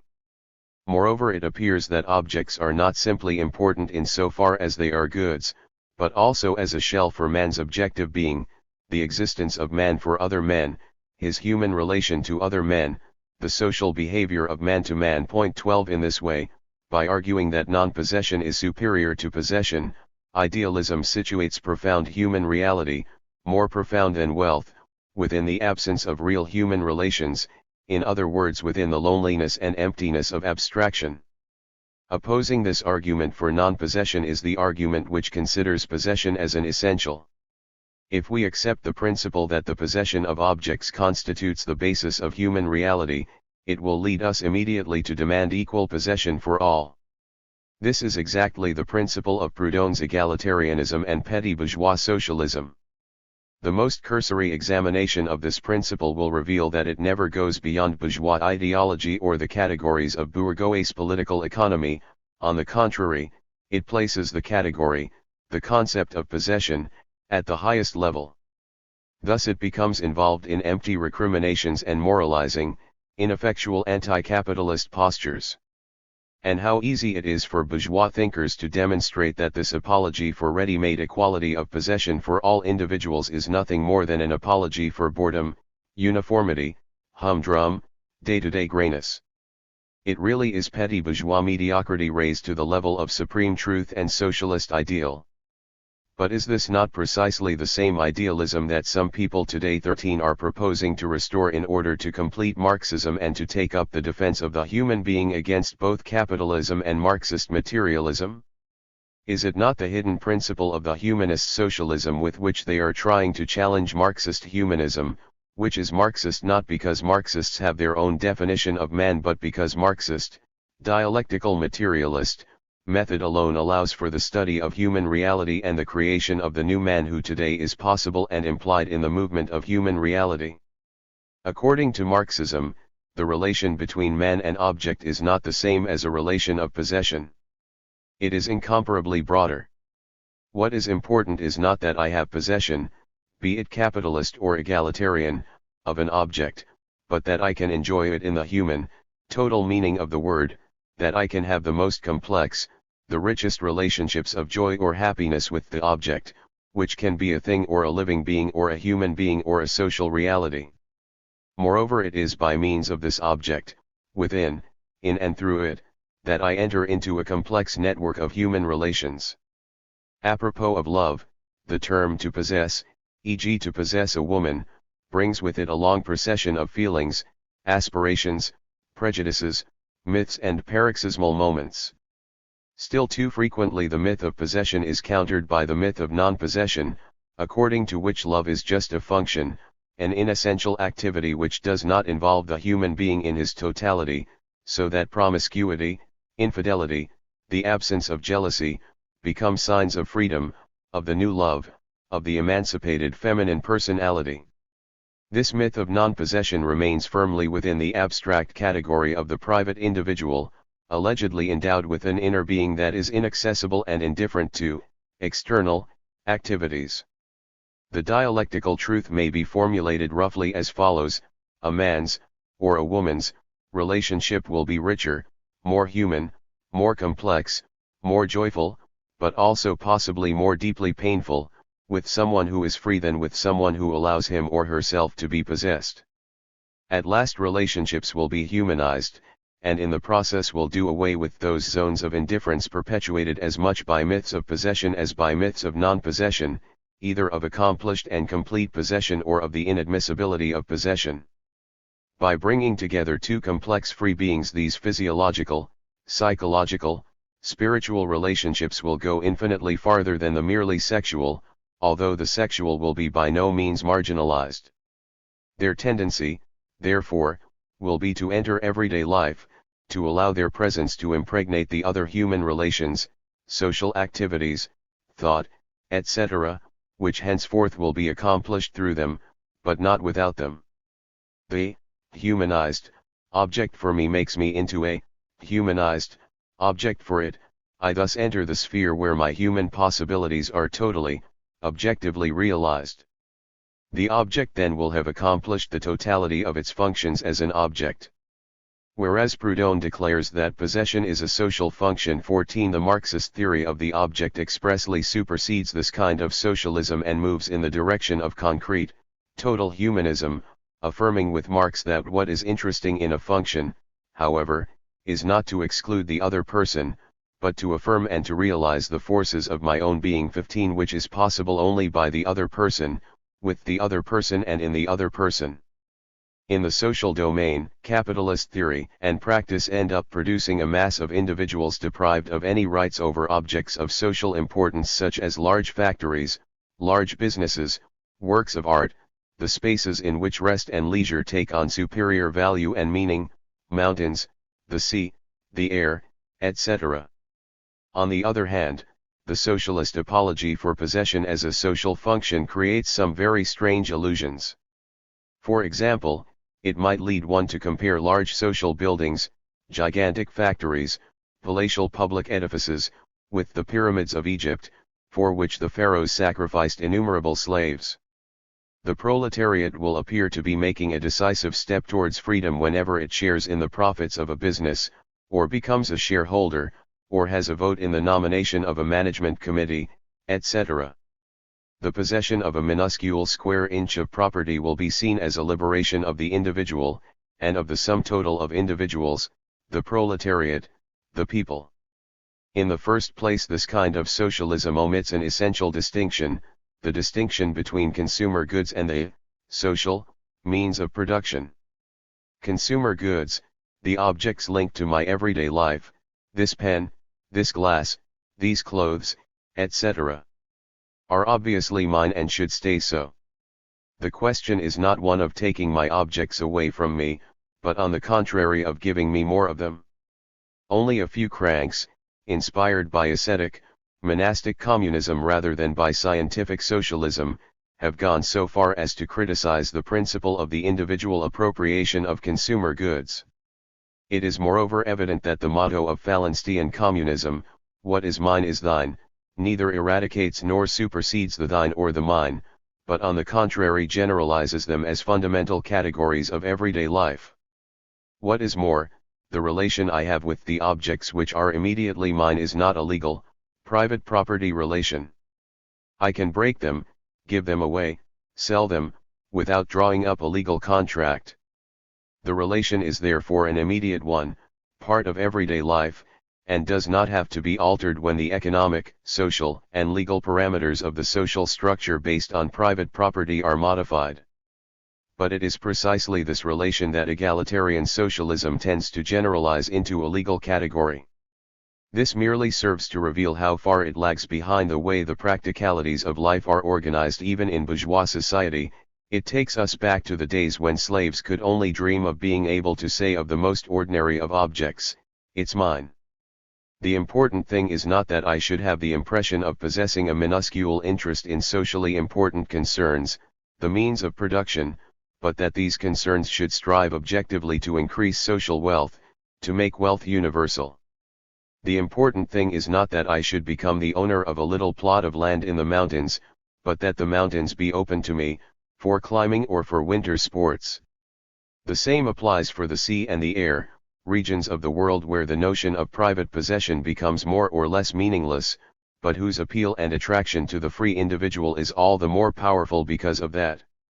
In this way and in this way alone the world becomes mine, my estate, because I am a man. In this way and this way alone is the world the future of, social, man.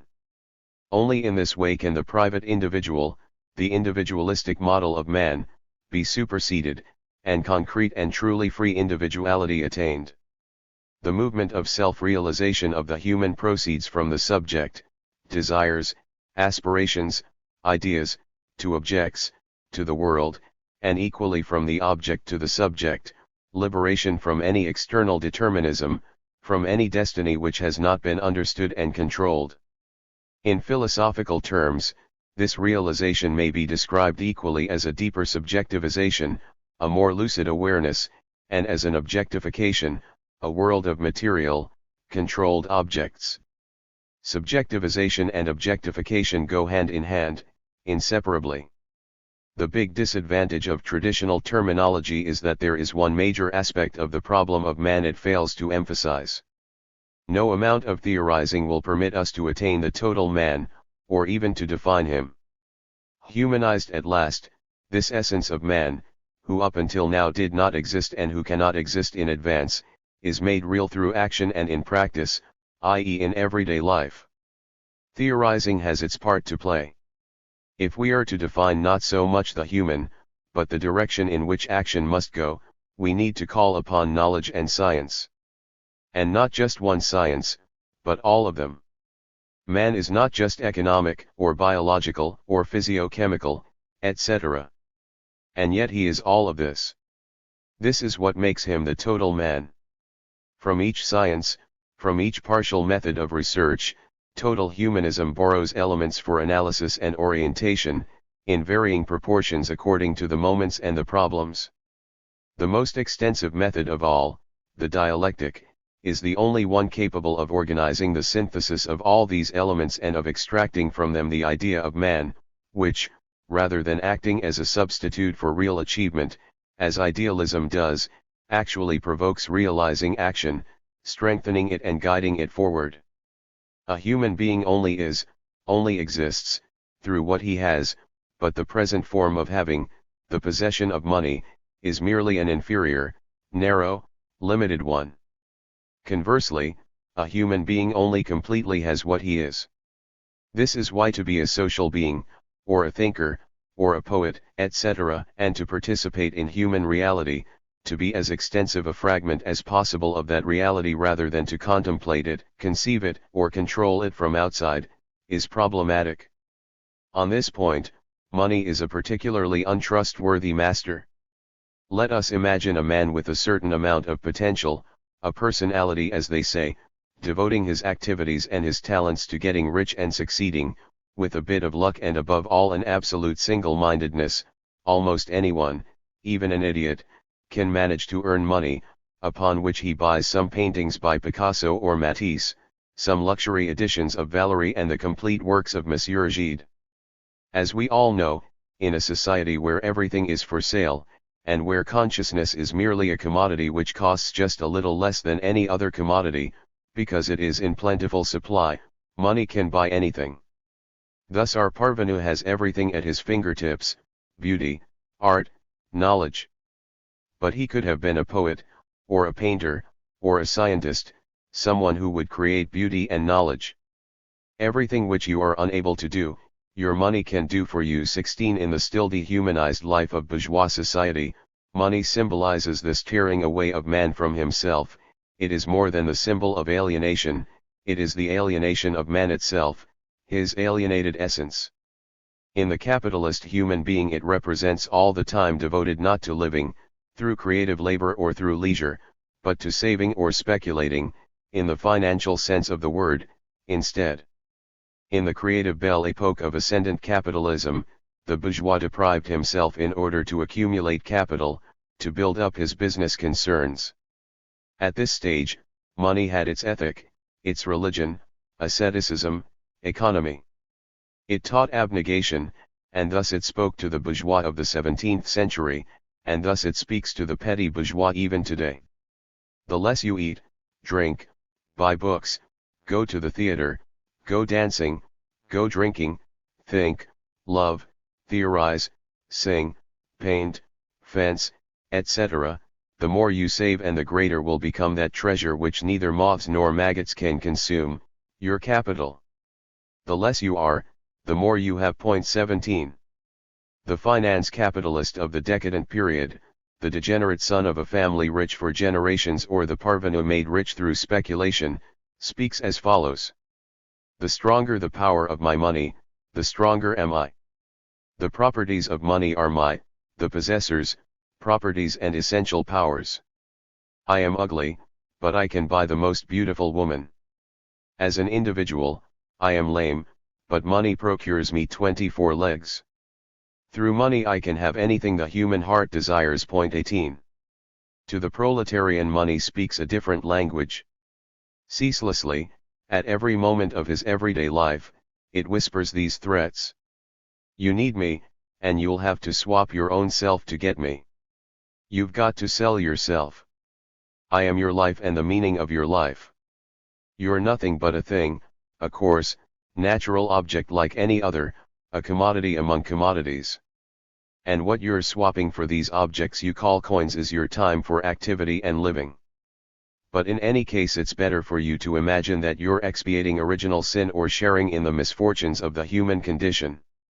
Although deprivation and alienation are different for the proletarian and the non-proletarian, one thing unites them: money, the human being's alienated essence. This alienation is constant, i.e. practical and everyday. D. Critique of needs. Central theme: psychological and moral alienation. The more needs a human being has, the more he exists. The more powers and aptitudes he is able to exercise, the more he is free. In this field, bourgeois political economy creates a single need, the need for money.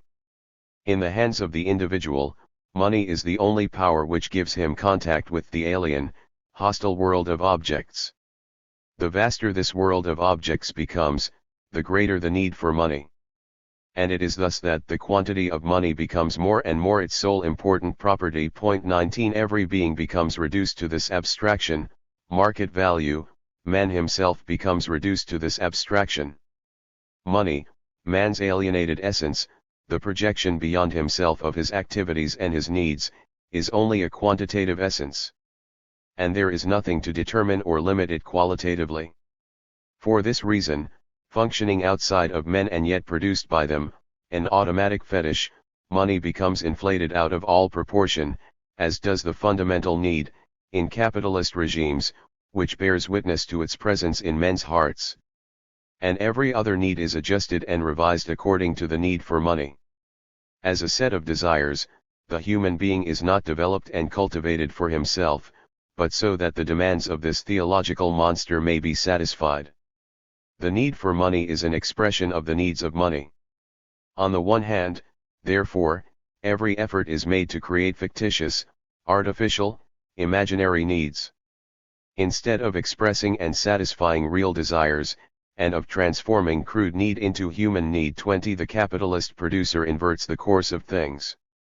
He starts with the object which is the simplest or the most lucrative to produce, and endeavors, mainly through advertising, to create a need for it. Satirically, Marx has demonstrated the idealist character of this operation, which begins with the external, abstract concept of the object in order to stimulate a desire for it. This idealism culminates in fantasy, whims, the bizarre, as in the decadent aesthetic, for example.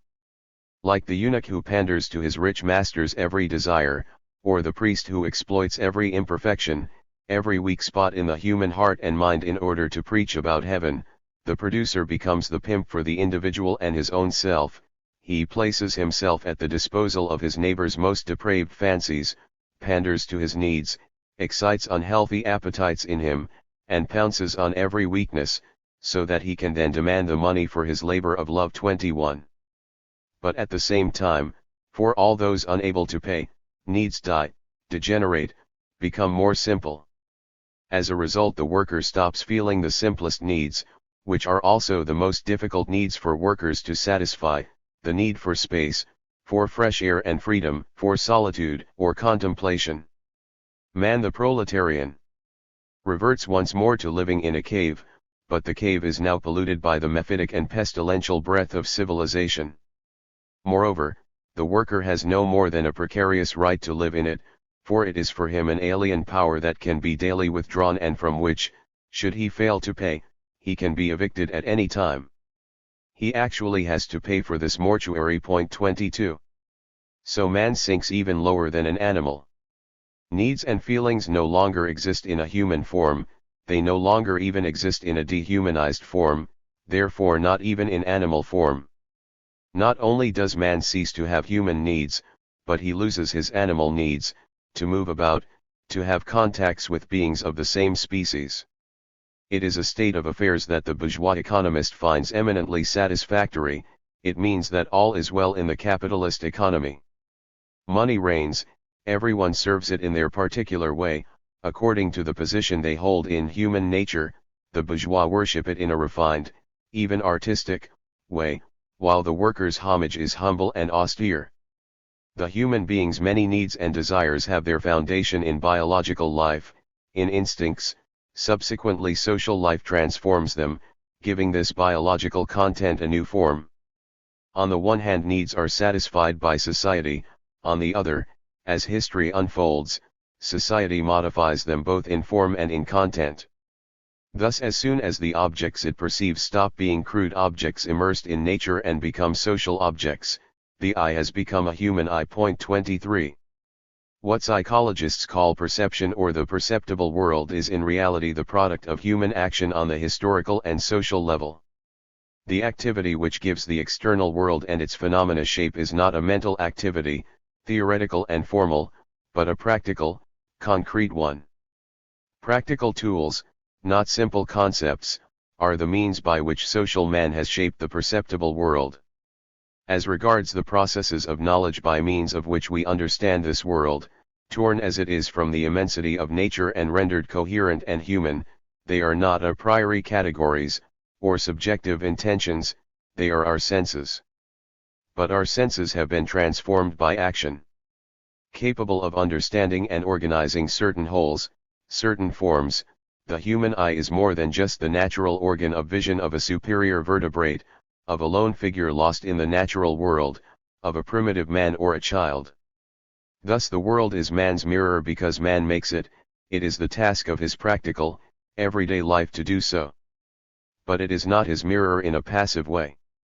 In this his work man perceives and becomes conscious of his own self.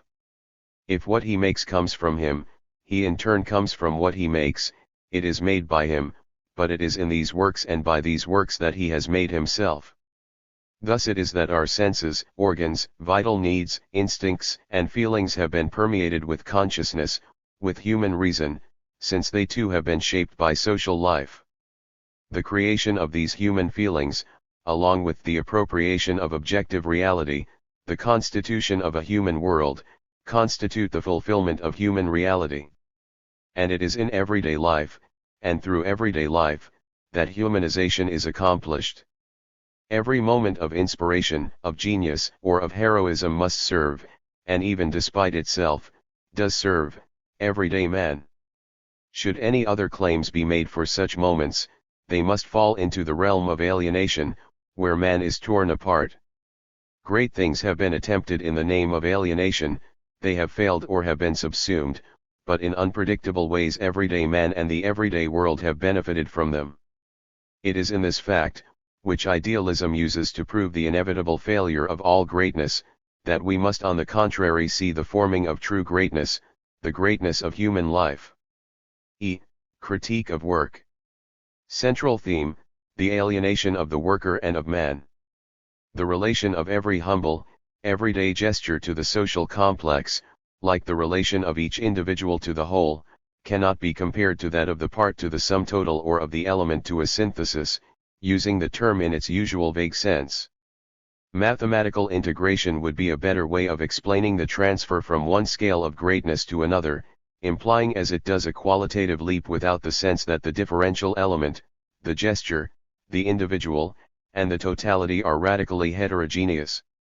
Within the parameters of private property, this relation of the differential element to the whole is both disguised and distorted. In fact, the worker works for the social whole, his activity is a part of social labor and contributes to the historical heritage of the society, nation, to which he belongs. But he does not know it. He thinks he is working for the boss. And he is indeed working for the boss, he provides him with a profit.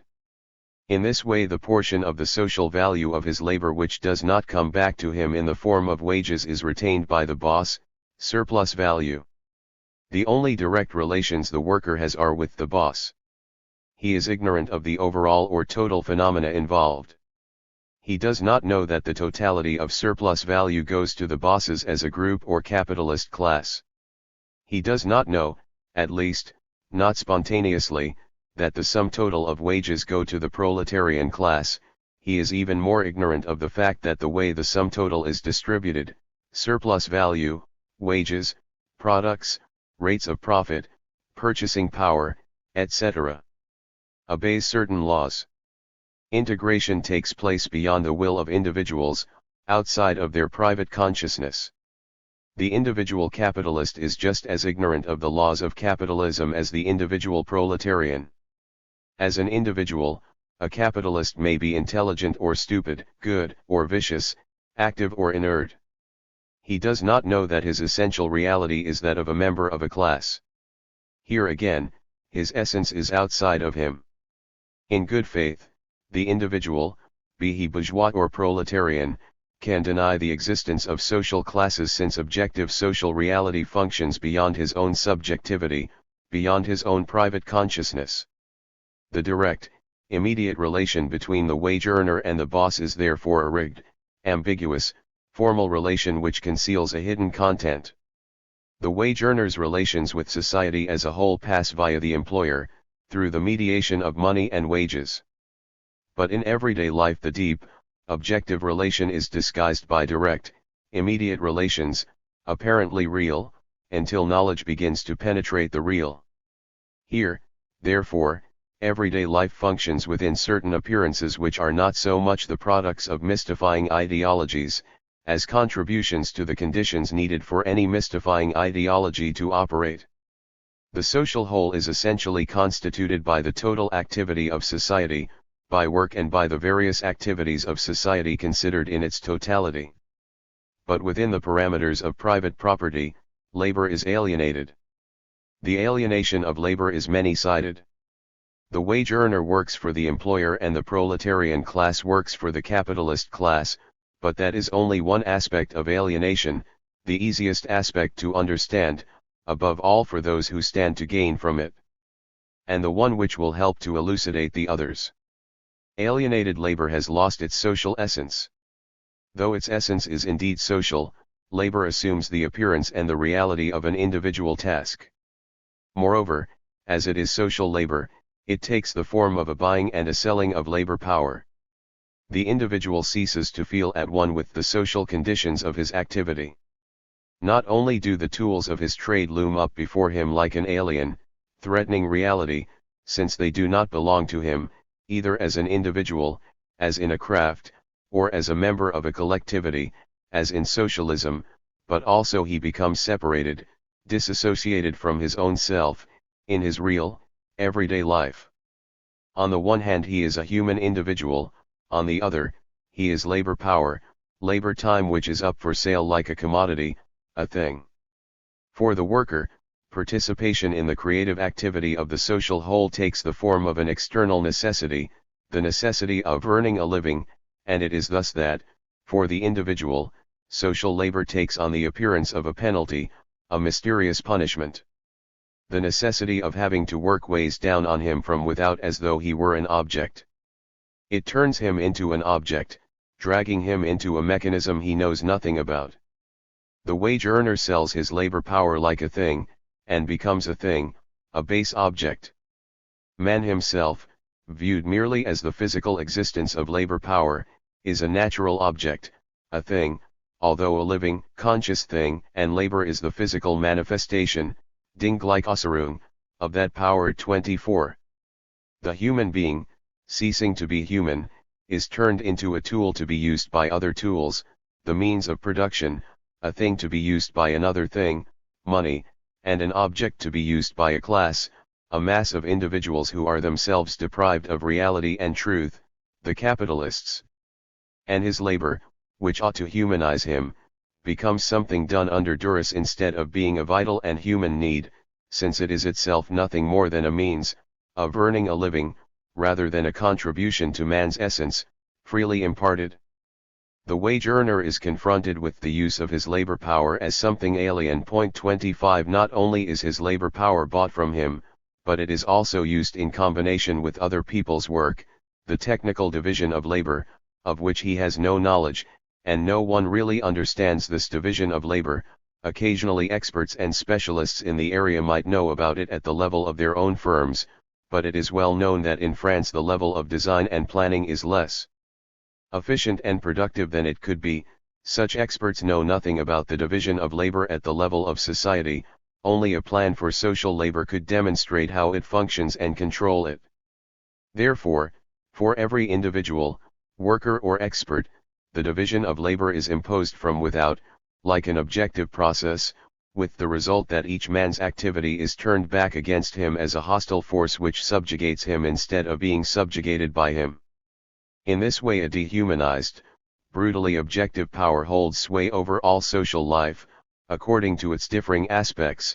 We have named it money, fragmented division of labor, market, capital, mystification and deprivation, etc. This fixation of social activity, this consolidation of what we ourselves produce into an objective power above all, growing out of our control, thwarting our expectations, bringing to naught our calculations, is one of the chief factors in historical development up till now. 26. It is always changing shape, now appearing as the objective laws of political economy, now as the destiny of politicians, now as the state, or as the market, as historical fatality, as ideologies. Only man and his activity exist. And yet everything happens as though men had to deal with external powers which oppress them from outside and drag them along. Human reality, what men themselves have made, eludes not only their will but also their consciousness. They do not know that they are alone, and that the world is their work. Here we are using the word world to signify the coherent, organized, humanized world, not pure, brute nature. There is a name for this fixing of human activity within an alien reality which is at one and the same time crudely material and yet abstract: alienation. Just as the creative activity of the human world is not theoretical but practical, a constant, everyday activity rather than an exceptional one, so too alienation is constant and everyday. Alienation is not a theory, an idea, or an abstraction. It is rather that the theories, the ideas, or the pure abstractions which induce man to obliterate his living existence in favor of absolute truth, and to define himself by a theory or reduce himself to abstractions, are part of human alienation.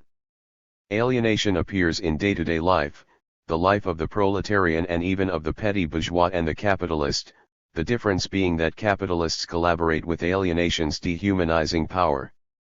In every attitude which tears every man away from what he is and what he can do, in art, in the moral sphere, in religion, criticism will reveal alienation.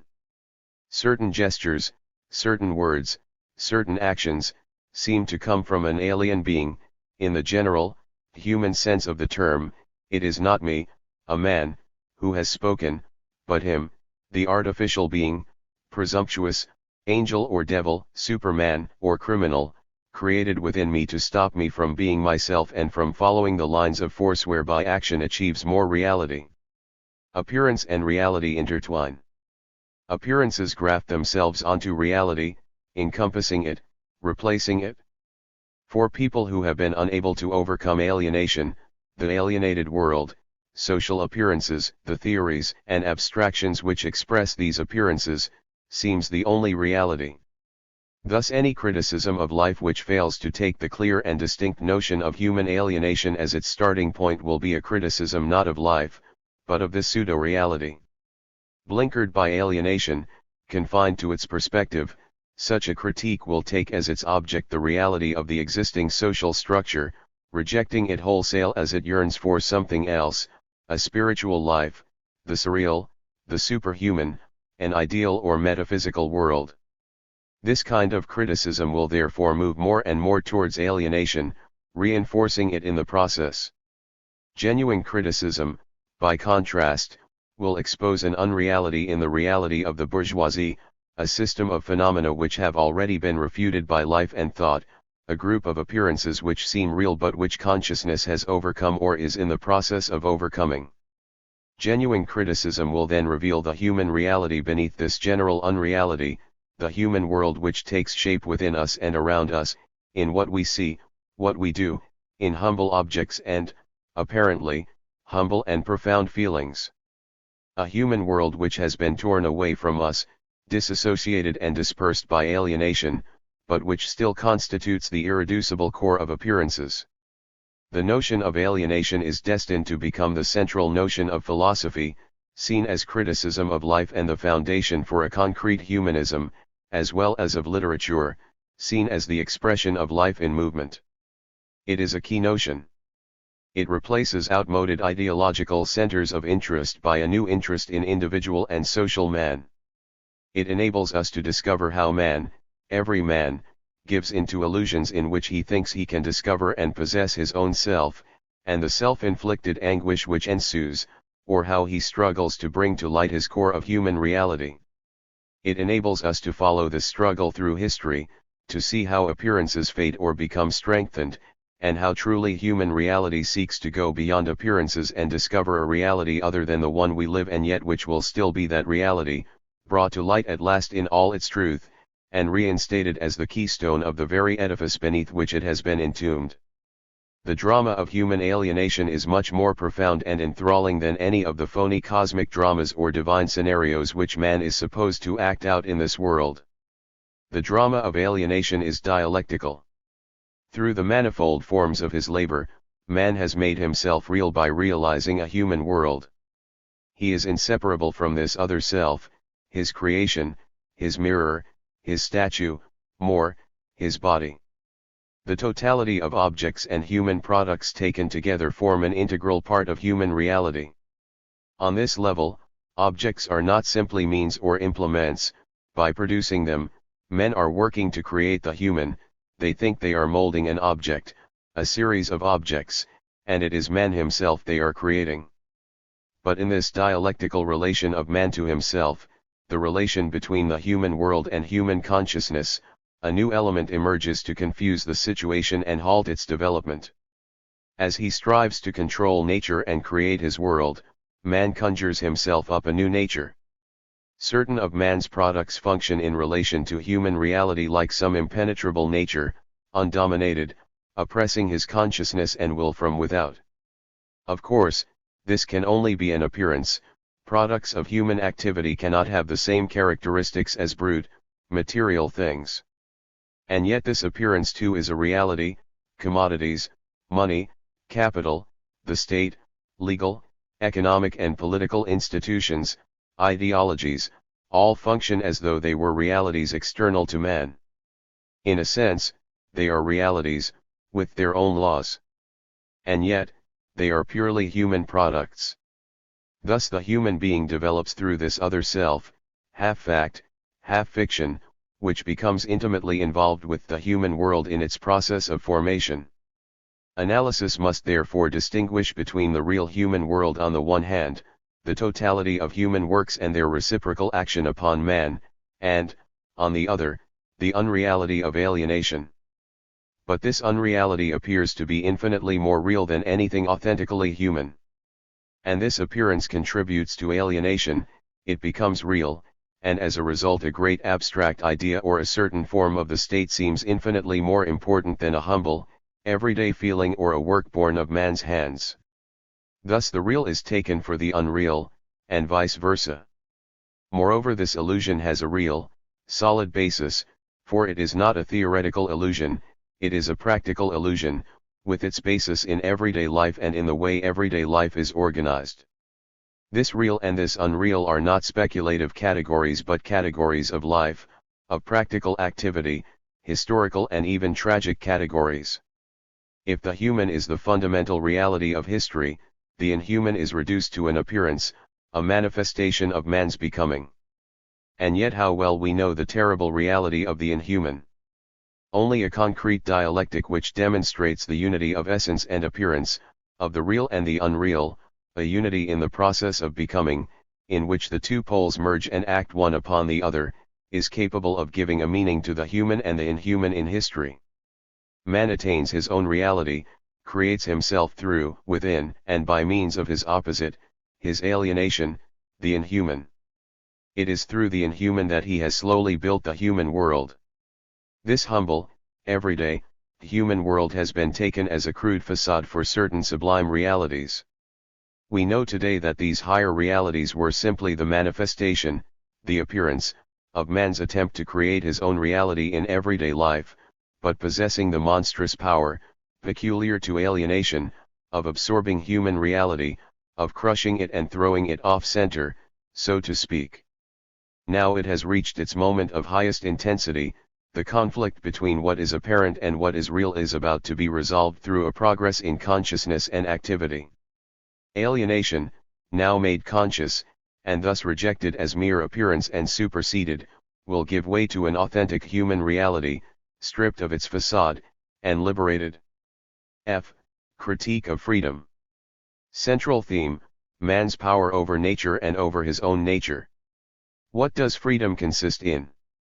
According to Article 6 of the 1793 Constitution, liberty is the power which belongs to man to do anything that does not harm the rights of others, and the Declaration of the Rights of Man of 1791 maintains that, liberty consists in being able to do anything which does not harm others. Quoting these texts, 27 gives Marx the opportunity of directing his irony against the idols of the bourgeoisie. The limits within which each individual can move without harming others are determined by law, just as the boundary between two fields is determined by a stake. The liberty we are here dealing with is that of man as an isolated monad who is withdrawn into himself. But the right of man to freedom is not based on the association of man with man but rather on the separation of man from man. It is the right of this separation, the right of the restricted individual, restricted to himself. 28. It is therefore the right of the private individual, and in its practical application consists essentially of the right to private property, Article 16 of the 1793 Constitution. So this bourgeois definition of freedom has something narrow and sordid about it. Yet its partisans see it as noble and profound. It protects the rights of individual conscience, of inner freedom, of the personality. And it is not entirely false, insofar as the way the lives of individuals have been organized has allowed certain privileged people to develop an intellectually rigorous or morally sincere conscience. But when we consider the sum total of results, the sum total of private lives formed and established within the parameters of this bourgeois freedom, it is easy to see that its nobility and profundity are part and parcel of the process of mystification. Even at best, freedom defined in this way is totally negative. One must never do anything for fear of encroaching upon one's neighbor, even if he needs help. When it attempts to be active and positive, this freedom becomes the art of twisting the moral or legal law, of interfering cunningly in other people's lives and property. But since by definition intermonadic relations cannot be organized and work to all intents and purposes haphazardly, any positive attempts to be free become nothing more than the skillful exploitation of chance in relations founded on money, markets, sales, inheritances, etc., and the skillful use of money according to the whim of the free individual. The Marxist definition of freedom is concrete and dialectical. The realm of freedom is established progressively by the development of human powers as an end in itself. 29. The definition of freedom thus begins with the power man increasingly has over nature, and over his own nature, over his self and the products of his activity. It is not a ready-made freedom, it cannot be defined metaphysically by an all or nothing, absolute freedom or absolute necessity. It is won progressively by social man. For power, or, more exactly, the sum total of powers which constitute freedom belong to human beings grouped together in a society, and not to the isolated individual. In the first place, then, freedom must be won, it is arrived at through a process of becoming. There are therefore degrees of freedom. In the same way, to take a comparison from a political problem which is not unconnected with the general problem of freedom, there are degrees of democracy, more democracy, less democracy, a development in democracy. In the second place, the freedom of the individual is founded upon that of his social group, his nation, his class. There can be no freedom for the individual in a subservient nation or class. Only in a free society will the individual be free to realize his full potential. In the third place, there are freedoms, political and human, both on the social and the individual level, rather than freedom in general. All freedoms imply the exercise of effective power.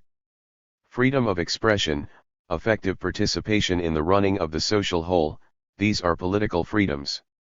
The complementary rights to work and to leisure, the possibility of attaining the highest consciousness and development of the self through culture, contribute to concrete individual freedom.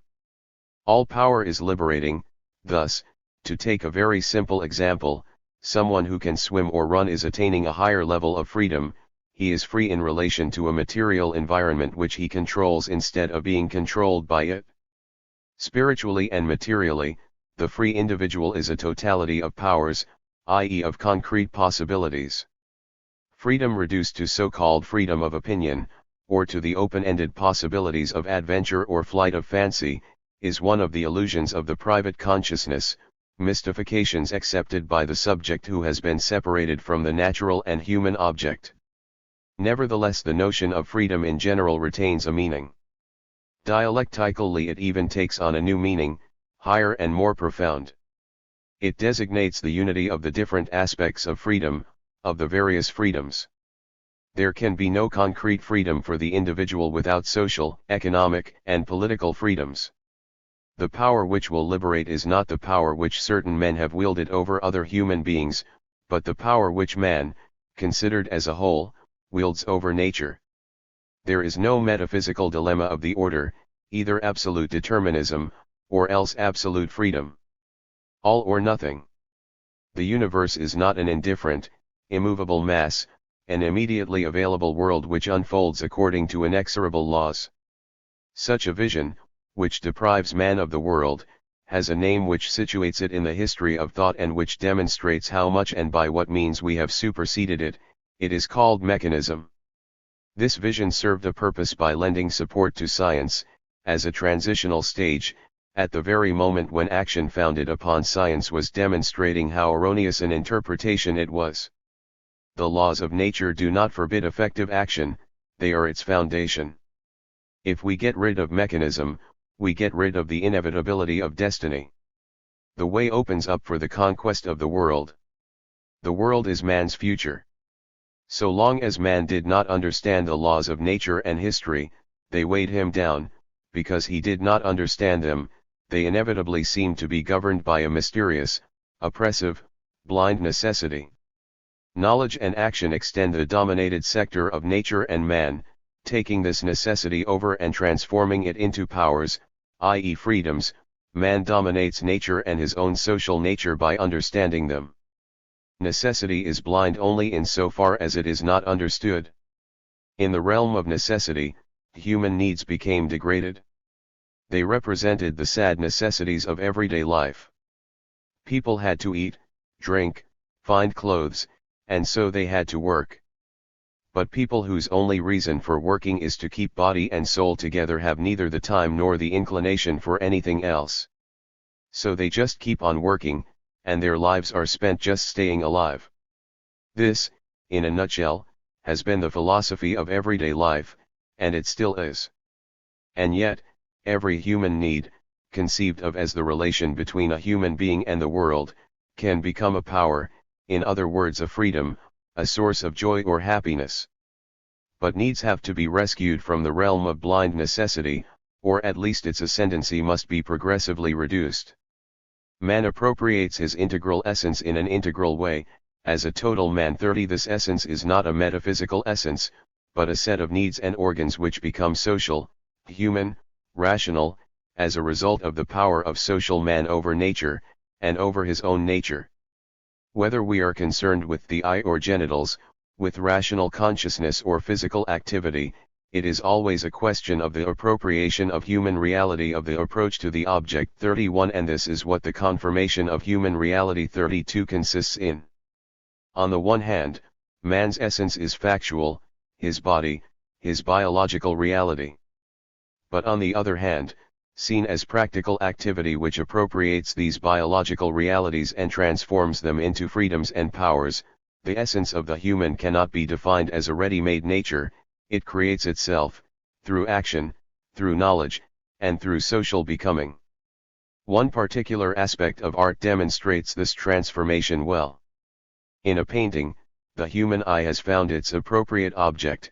The human eye has formed and transformed itself first through practical and then through aesthetic activity, and by knowledge, it has become something other than a mere organ, for the painter at least, through this work which has been freed from all external constraints, truly prefiguring the realm of freedom, and producing the work of art, the eye partakes of that joy that man gives to himself. 33, Of course, such a sketchy analysis scarcely scratches the surface of the problem of art. It is perfectly obvious that the realm of private property forms part of the realm of blind necessity. Every human activity which is controlled by this narrow and limited entity will devote itself to perpetuating it. In bourgeois ideology, it appears as an inner part of the individual, one of his fundamental rights, something his freedom is founded on. In fact, and consonant with the dialectical principle according to which what appears to be most internal is in fact most external, analysis shows that it is really an external, oppressive entity. When they are linked to this institution, individual feelings and needs cannot attain a humanized level. An object is only ours when we have it. Therefore all the physical and intellectual senses have been replaced by the simple estrangement of all these senses, the sense of having. 34 Moreover, Marx transforms this observation about human poverty into something hopeful, for he adds, so that it might give birth to its inner wealth, human nature had to be reduced to this absolute poverty. 35 The realm of blind necessity is retreating before the combined onslaught of knowledge and action. Liberated from sordid necessity, needs per se are becoming suffused with reason, social life, joy, and happiness. Moreover, people are having to spend less time working in order to satisfy these needs. In the past only the subjection of the masses allowed the upper classes that freedom which is to be found beyond the sphere of material production. In our era, especially in our era, the condition which restricted creative leisure and spiritual activities to the oppressors has disappeared. It is a complex dialectic, needs are becoming more extensive, more numerous, but because the productive forces are broadening, this extension of needs may imply their humanization, a reduction in the number of hours worked to satisfy immediate needs, a reduction of the time spent at work generally, a universalization both of wealth and of leisure. If, in a sense, the realm of natural necessity is growing more extensive, since the needs of modern man are tending towards a greater complexity than those of primitive man, then the realm of freedom will only become greater and more profoundly rooted in nature as a result. Nevertheless, first and foremost, the associated producers must govern the human metabolism with nature in a rational way, bringing it under their collective control instead of being dominated by it as a blind power. 36. B. The material and moral parameters of practical, everyday, life, which are determined by private property, must be transformed. C. Through activities devoted to satisfying and controlling immediate necessities, there must be a growth in the sphere of the true realm of freedom, the development of human powers, as an end in itself, which begins beyond it, though it can only flourish with this realm of necessity as its basis. 37 This sphere, this spiritual domain of man, consists in the first place in a social and rational organization of free leisure. As Marx asserts in Capital, the reduction of the working day is the basic requisite. 38. 4. The development of Marxist thought. But in that case, one may say, Marxism already offers a complete critical knowledge of everyday life. No.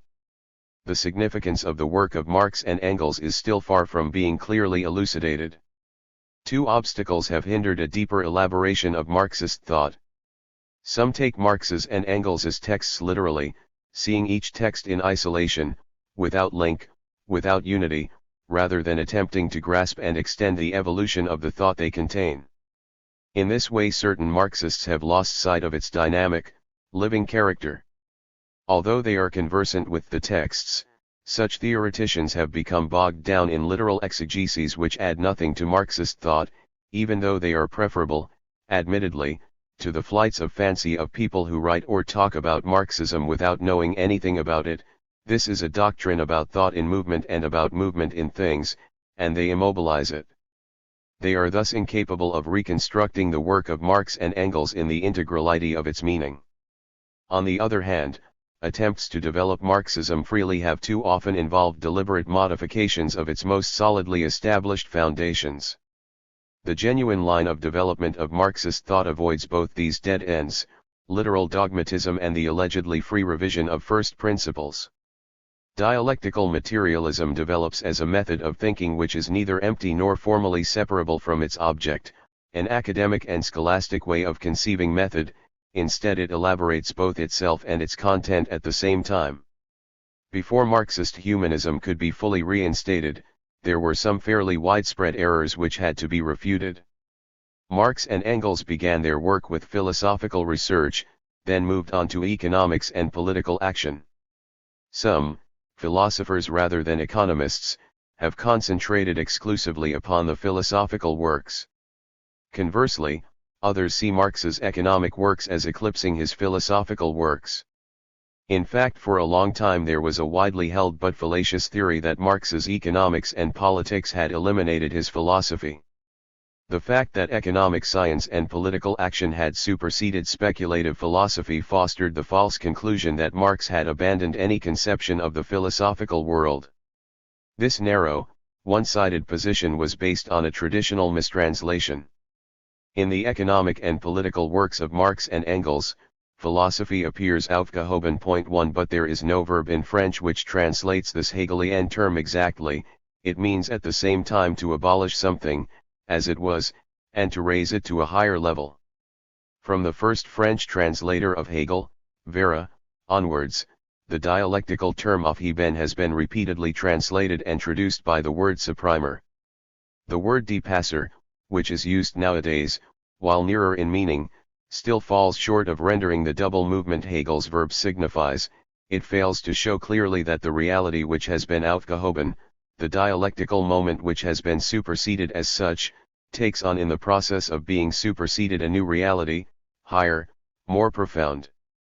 Thus the philosophy must be rediscovered in the economy and the politics, and not as an eliminated stage, but on the contrary as a moment and an essential element, which indeed only acquires its full importance in the higher reality. Gradually the certainty has been reached that the dialectical method is an essential element of scientific sociology, indeed of all scientific thought. But there is still more progress to be made. It still remains to be demonstrated clearly that this dialectical method is not one that is formally separated from philosophical research and then subsequently applied to economic or social data. The dialectical method contains and implies a scientific, philosophical, and human content. Thus philosophy ceases to be speculative and systematic. On the one hand it opens itself up to science, and on the other to the totality of human reality. Not only does it become committed, a vague, abstract term, but it also becomes rationally, dialectically, articulated with the sciences and with the movement of scientific thought, with the human and with the movement of human reality, in other words with the action which transforms this reality, with the knowledge of its laws, i.e., precisely, its movement, as starting point. We are still dealing with philosophy and with an overall conception of man and the world, but in a renewed sense, concrete, dynamic philosophy, linked to practical action as well as to knowledge, and thus implying the effort to supersede all the limitations of life and thought, to organize a whole, to bring to the fore the idea of the total man. In this way Marxism, a philosophy and a method, a humanism, an economic science, a political science, can be reconstructed in all its integrality. In this way and this way alone have certain major notions which had to be rediscovered and brought to light become apparent in Marx's works. The notion of alienation, of fetishism, and of mystification point to. This preparatory work was absolutely vital if the methodical study of human reality was to continue, and if certain equally vital questions concerning concrete humanism were to be tackled.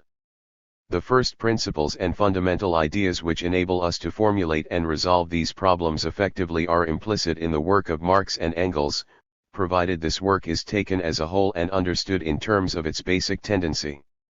It is nevertheless true that the ideas in question are not dealt with comprehensively in the classic texts of Marxism, and that therefore they need not only clarifying but also developing.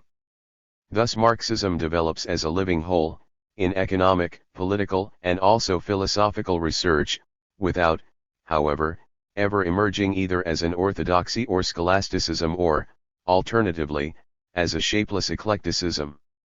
Where economy and philosophy meet lies the theory of fetishism. Money, currency, commodities, capital, are nothing more than relations between human beings, between individual, qualitative human tasks. And yet these relations take on the appearance and the form of things external to human beings. The appearance becomes reality, because men believe that these fetishes exist outside of themselves. They really do function like objective things. Human activities are swept along and torn from their own reality and consciousness, and become subservient to these things. Humanly speaking, someone who thinks only of getting rich is living his life subjected to a thing, namely money.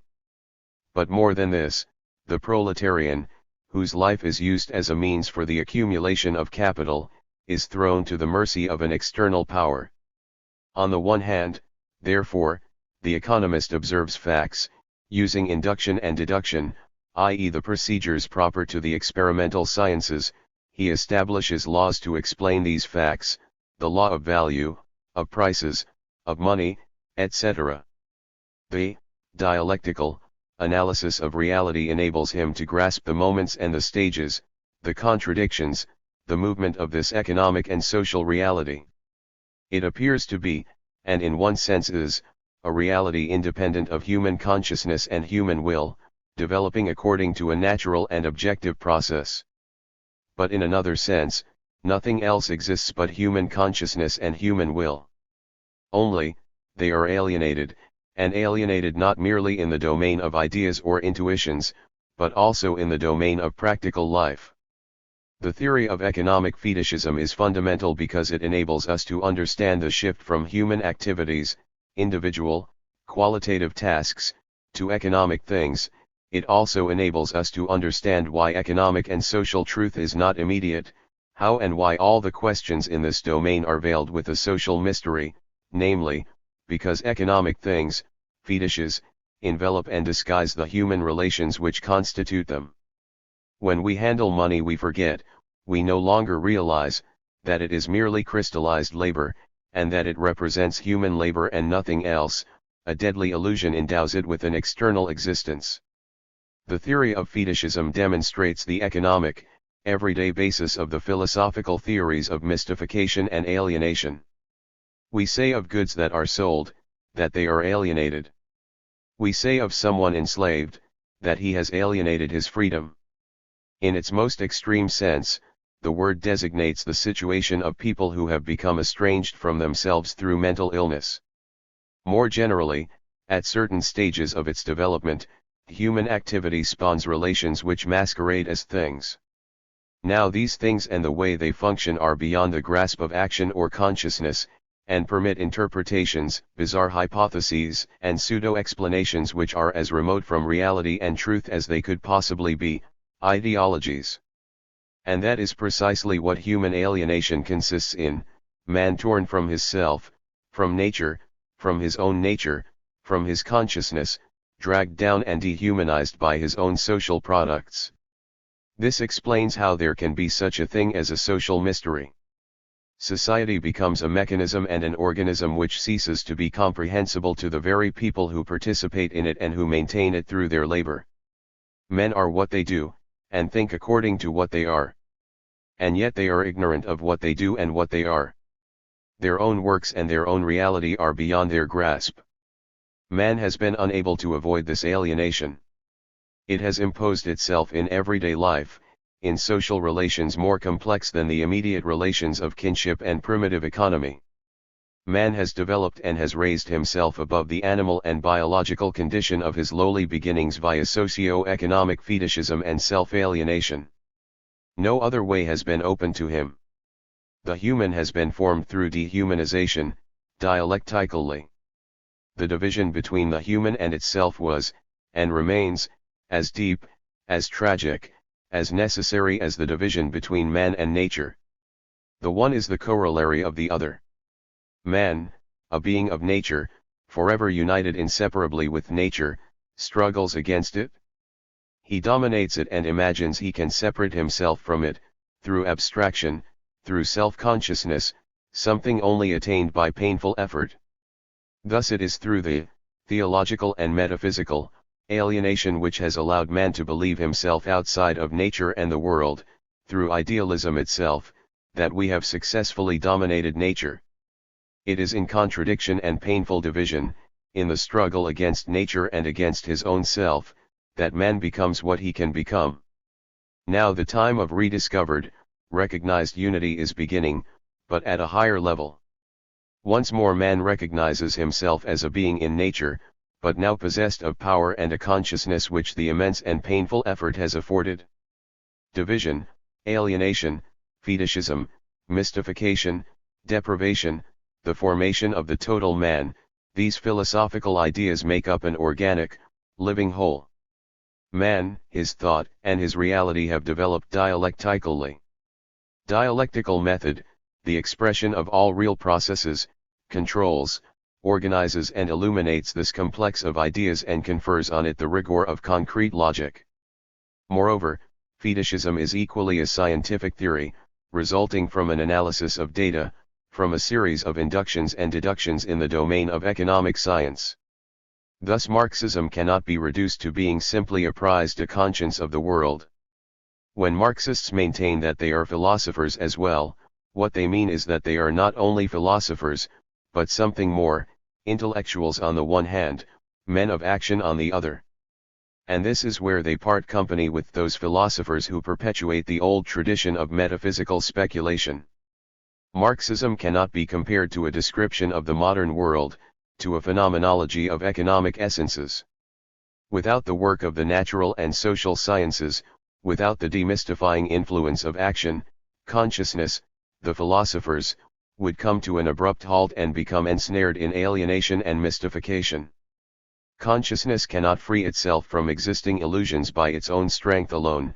It will either atrophy in antiquated interpretations of the social structures inherited from the past, or else construct new ideological interpretations. Man is an infinitely complex being and his knowledge entails a multitude of aspects, investigations, techniques, all organically linked by dialectical method. In the days when people wrote studies about human nature, moralists used to moan that there was not much left to say. Later, in the days of romantic idealism, this lament was repeated ad nauseam and transformed into a poetic dirge: we were born too late into a world too old. By proclaiming that man's youth is to be found in the future, dialectical materialism is also revealing the complexity of human reality, its richness. It renews and recreates interest in the human, and first and foremost by reintegrating the humbler reality of everyday life into thought and consciousness. How could Marxism, which opens up a new horizon to consciousness and action, limit consciousness and tell it, stop, there's nothing more to say? The founders of Marxism drew up the general guidelines for the criticism of life, but how could they possibly have completed that criticism? Marxism must move the knowledge of human reality forward, and this is what it is doing. Research and action reveal the human, and enrich it at the same time.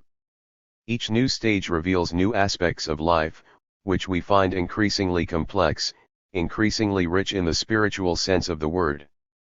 Dialectical method excludes the possibility that there can be nothing more to say about the human or about any domain of human activity. On the contrary, it supposes that the knowledge of man and his realization are mutually inseparable and constitute a total process. To penetrate ever more deeply into the content of life, to seize it in its shifting reality, to be ever more lucid about the lessons it has to teach us, this is the essential precept of research. Lenin's analysis of historical situations has demonstrated the complexity of their elements and their interactions. For the transformation of the world to become possible, there must first be an objective crisis, a disassociation of the economic and the social structures, under the impetus of forces of production, caught between the mode of production and those legal relations which they are destined to shatter. This objective element is not enough. For a revolutionary crisis to occur, however, a subjective element is equally necessary, revolutionary theory, upon which the action of a party, a class, as large and as well informed a fraction of the social whole as possible, will be founded. But in the last resort the revolutionary solution to economic and social contradictions will only become possible when the human masses are no longer able or willing to live as before. Therefore Lenin calls upon everyone who wants to think like a man of action and to act like a man of thought to be open to what life can teach, and above all to look at everyday life. There is no such thing as the spontaneity of the masses, and theory by itself is not enough. And yet it is the awkward, tentative, spasmodic efforts of the human masses to free themselves from oppression, and the theory which understands, studies and illuminates mass movements, which quicken the idea of revolution. Unity of theory and practice, this tenet dominates and sums up living Marxism. And it is in life that this unity is achieved and perpetuated, that this idea comes to maturity, that the union between its various elements, practical and theoretical, objective and subjective, is realized. None of these elements can be defined or can work effectively if separated from the others. The spontaneity of the masses is just an illusion, a myth created by people who expect history to achieve its ends and to accomplish its task aided only by providence. Theory and knowledge outside of action are in themselves mere abstractions, and the myth of the vanguard and the active minority is no less harmful than the myth that the masses can set themselves in motion spontaneously. Individuals and private consciousnesses can only become a creative force through a theory and an action which unites them as a totality, an active mass, a lever for thought to lift the world with. Individual and mass are two opposing terms, but, like thought and action, they are bound together. And once more it is practical, everyday life which demands this unity, and develops it. It is in life, and in the light of previous knowledge and experience, that forms of organization and effective ideas are to be found. Only thus does the dialectic stop being an anti-dialectical abstraction to become the movement which unites opposing aspects and elements. It is no coincidence that Marxists repeat the word concrete so frequently. Adversaries of Marxism refer ironically to the exaggerated and excessive use of the word, Malraux, for example, apropos of the communist Pradas in Days of Hope, but talk of the concrete is only truly ridiculous when it becomes an abstraction itself, an automatism. Which in fact is what happens when people who believe they are acting and thinking dialectically stop looking at everyday life, stop learning from it, stop searching for its deeper significance. This is treachery, self-betrayal. In their mouths the dialectic reverts to being just so much metaphysical waffle, they become congealed in their own mystical speechifying about movement and history, they talk about the concrete, but they end up being more abstract than anyone. In the zone of clarity which precedes and follows action, or to put it more dialectically, thought-action, the theoretical themes of alienation, mystification, fetishism, and deprivation spring suddenly to life. I see concretely how human beings are mystified, hoodwinked, annihilated, confused. When I fight this many-sided alienation practically, I am better able to perceive how certain acts, certain words, split me from myself to feed the vampire of the non-human, that substance which is, precisely, nothing, because from the point of view of the human, it is other, the negation of the human cast to the winds and into the valley of death. Alienation, I know it is there whenever I sing a love song or recite a poem, whenever I handle a banknote or enter a shop, whenever I glance at a poster or read a newspaper. At the very moment the human is defined as having possessions, I know it is there, dispossessing the human. I thus grasp how alienation substitutes a false greatness for the real weaknesses of man, and a false weakness for his true greatness. Bombastic language, abstractions, deductions, every devilish device to vaporize man's will and man's thoughts, all vouchsafe me a glimpse of alienation in action. This is not to say that I am able to separate what is human from the inhuman simply by thinking about it. The task is much more difficult. The division within the self and the waste of self are too deep-seated.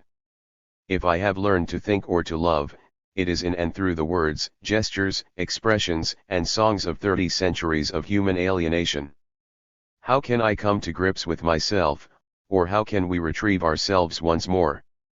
If I stay on my guard and strip myself of everything suspect, I am left naked, dry as dust, reduced to existing like someone who refuses to be hoodwinked by anything, and what will become of me and my weariness? Nothing. Alienation is an ordeal that our era must undergo, there is no means of escaping it. Only later will future human beings, freed from alienation, know and see clearly what was dehumanized and what was worthwhile about the times we live in. We are still learning to think via metaphysical, abstract, alienated, forms of thought.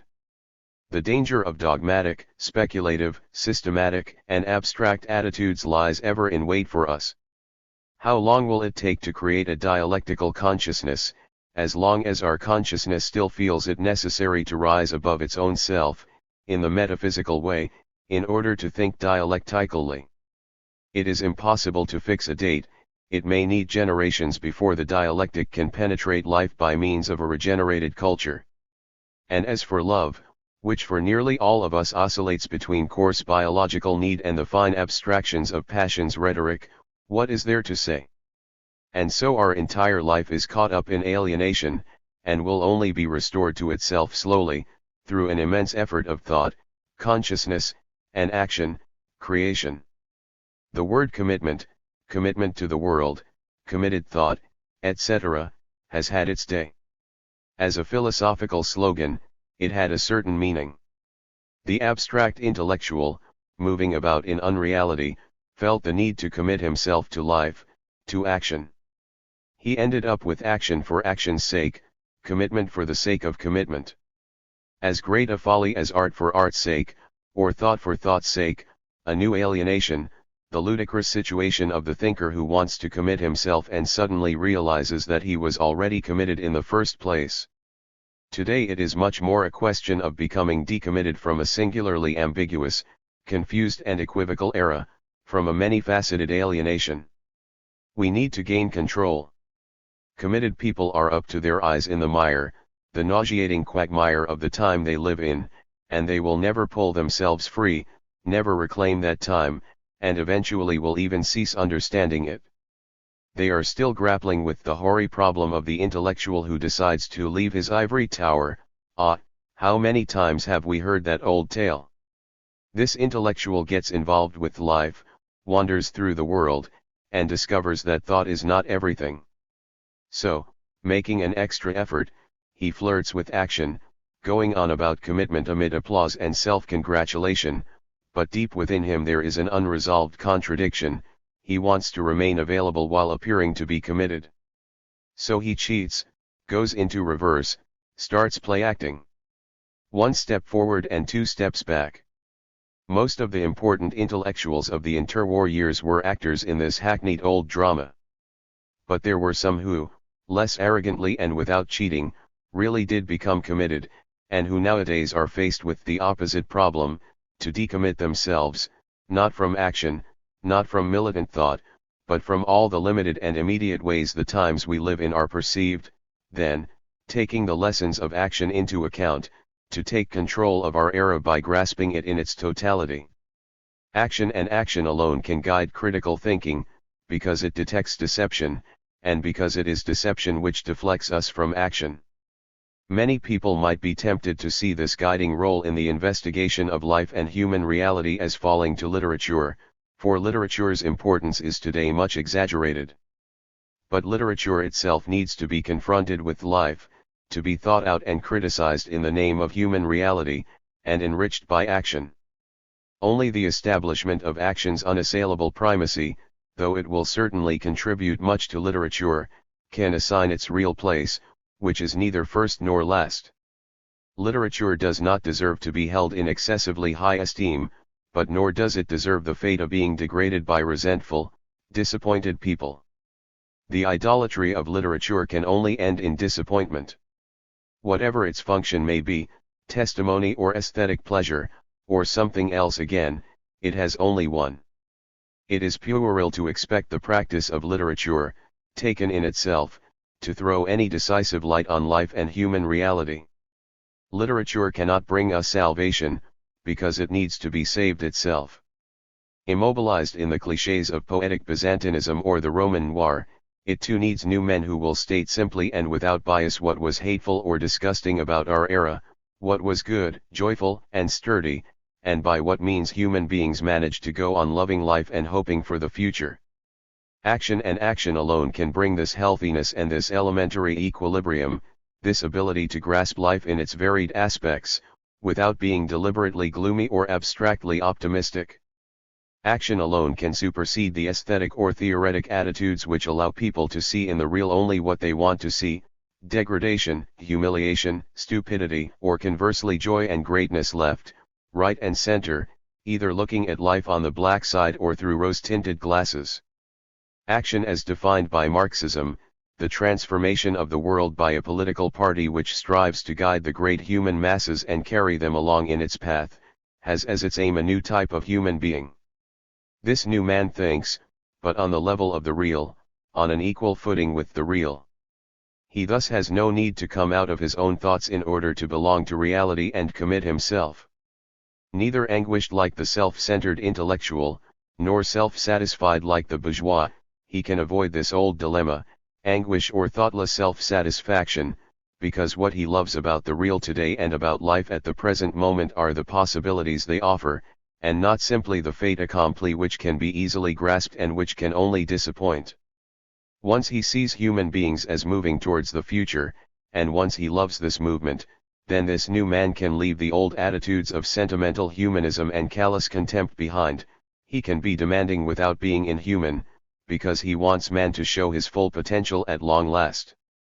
Thus today only a new man such as this can find the appropriate level for talking precisely about things, which does not exclude violence, indignation, or anger, far from it, for there is no longer any question of being impersonal, neutral, abstractly objective, and the old dichotomies of objectivity and passion, impartiality and action, will also have been superseded and resolved. He alone will be able to extricate himself from immediate reality, without, for all that, forgetting the real in general. Every ideology is an expression of its time, but in fact the term has no predetermined meaning.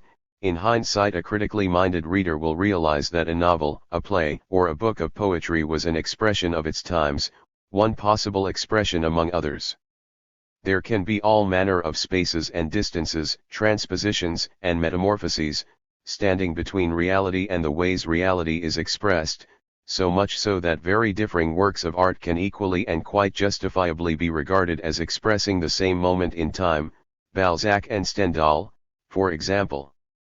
Here again the distance between what is expressed and the means of expression itself must be bridged by a double-edged line of thought, on the one hand, by explaining each work in the light of real life, and on the other by seeking to discover what we can learn about that life as it was, in the literary work which has expressed it. It is rather odd that our era, an era of contradictions if ever there was one, has been expressed by works which swarm with weak and shapeless characters without conflicts, without fixed contours. For, to judge by the resounding success of such books as Céline's Journey to the End of the Night or Sartre's Roads to Freedom, they must indeed be significant. Must we conclude that there is a disjunction between literature and real life here, that books like these work solely in terms of conventions, or that there is something deeply erroneous about them? To a certain extent, yes, they are wrong, they do hold back, distort or ignore reality. But there is more to it than that. In an era when unbearable conflicts and contradictions strive to make themselves political and to resolve themselves on the political plane, everything in ideological life finds itself in the business of camouflaging them. No coincidences here. These contradictions are thus concealed, watered down, denied expression, their depth and their meaning are resolutely ignored. The origins of this tendency are to be found in the tactics of the ruling class, of the bourgeoisie, which is propped up by metaphysical systems or existing religions. It is successful because its accomplices are legion. It is so much easier and nicer not to feel beset by contradictions, and it ends up producing spineless, shapeless literature. Simultaneously cause and effect, this literature expresses the situation and expresses it well. Only action brings a clear awareness of how false this situation is. Action alone reinstates the conflicts and the sharp-edged contradictions in all their truth and violence. It gives us back the world in all its truth. Thus action alone will enable literature to become renewed by giving it something it cannot attain unaided, a living awareness of human reality and its movement. Old metaphysical reason deliberately excluded the irrational from its definitions and its sphere of influence. As a result, it ignored individuality, instincts, passion, practical action, and imagination, the living being in his entirety. Abstract reason could thus approach the irrational only by such indirect and rather ineffectual means as the moralizing sermon.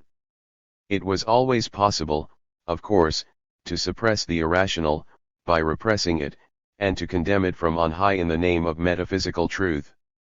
But we know now that this irrationality was the human, the entire living being. We know that, philosophically and humanly speaking, the irrational has rebelled, that because it was considered absurd, it has deliberately made its rebellion an absurd one, and that it has raised the flag of the absurd as a challenge to reason. And this is one aspect of the crisis of modern man and modern culture. They are split between abstract reason on the one hand and an absurdity which wants and believes itself to be vital on the other, torn between two opposites which seem locked forever in a painful and apparently unresolvable confrontation. Dialectical reason, Marxism, answers the question by approaching it from another angle. For dialectical thought, it is not and never can be a question of some self-sufficient irrationality doomed to eternal rejection by an equally changeless rationality. The irrational can only be relative, momentary. It is whatever has not been subsumed, organized, and categorized by active reason. More precisely, we must distinguish between two aspects of the irrational. A. The irrational as such, in other words the sum total of the magical creations, ideological interpretations, and fictions about the world that human weakness has produced. This irrational is nothing since in truth it is other to man, his alienation. It is nothing in itself, although on the human level it has been appallingly active. In Chapter 1 we demonstrated the important law according to which this irrational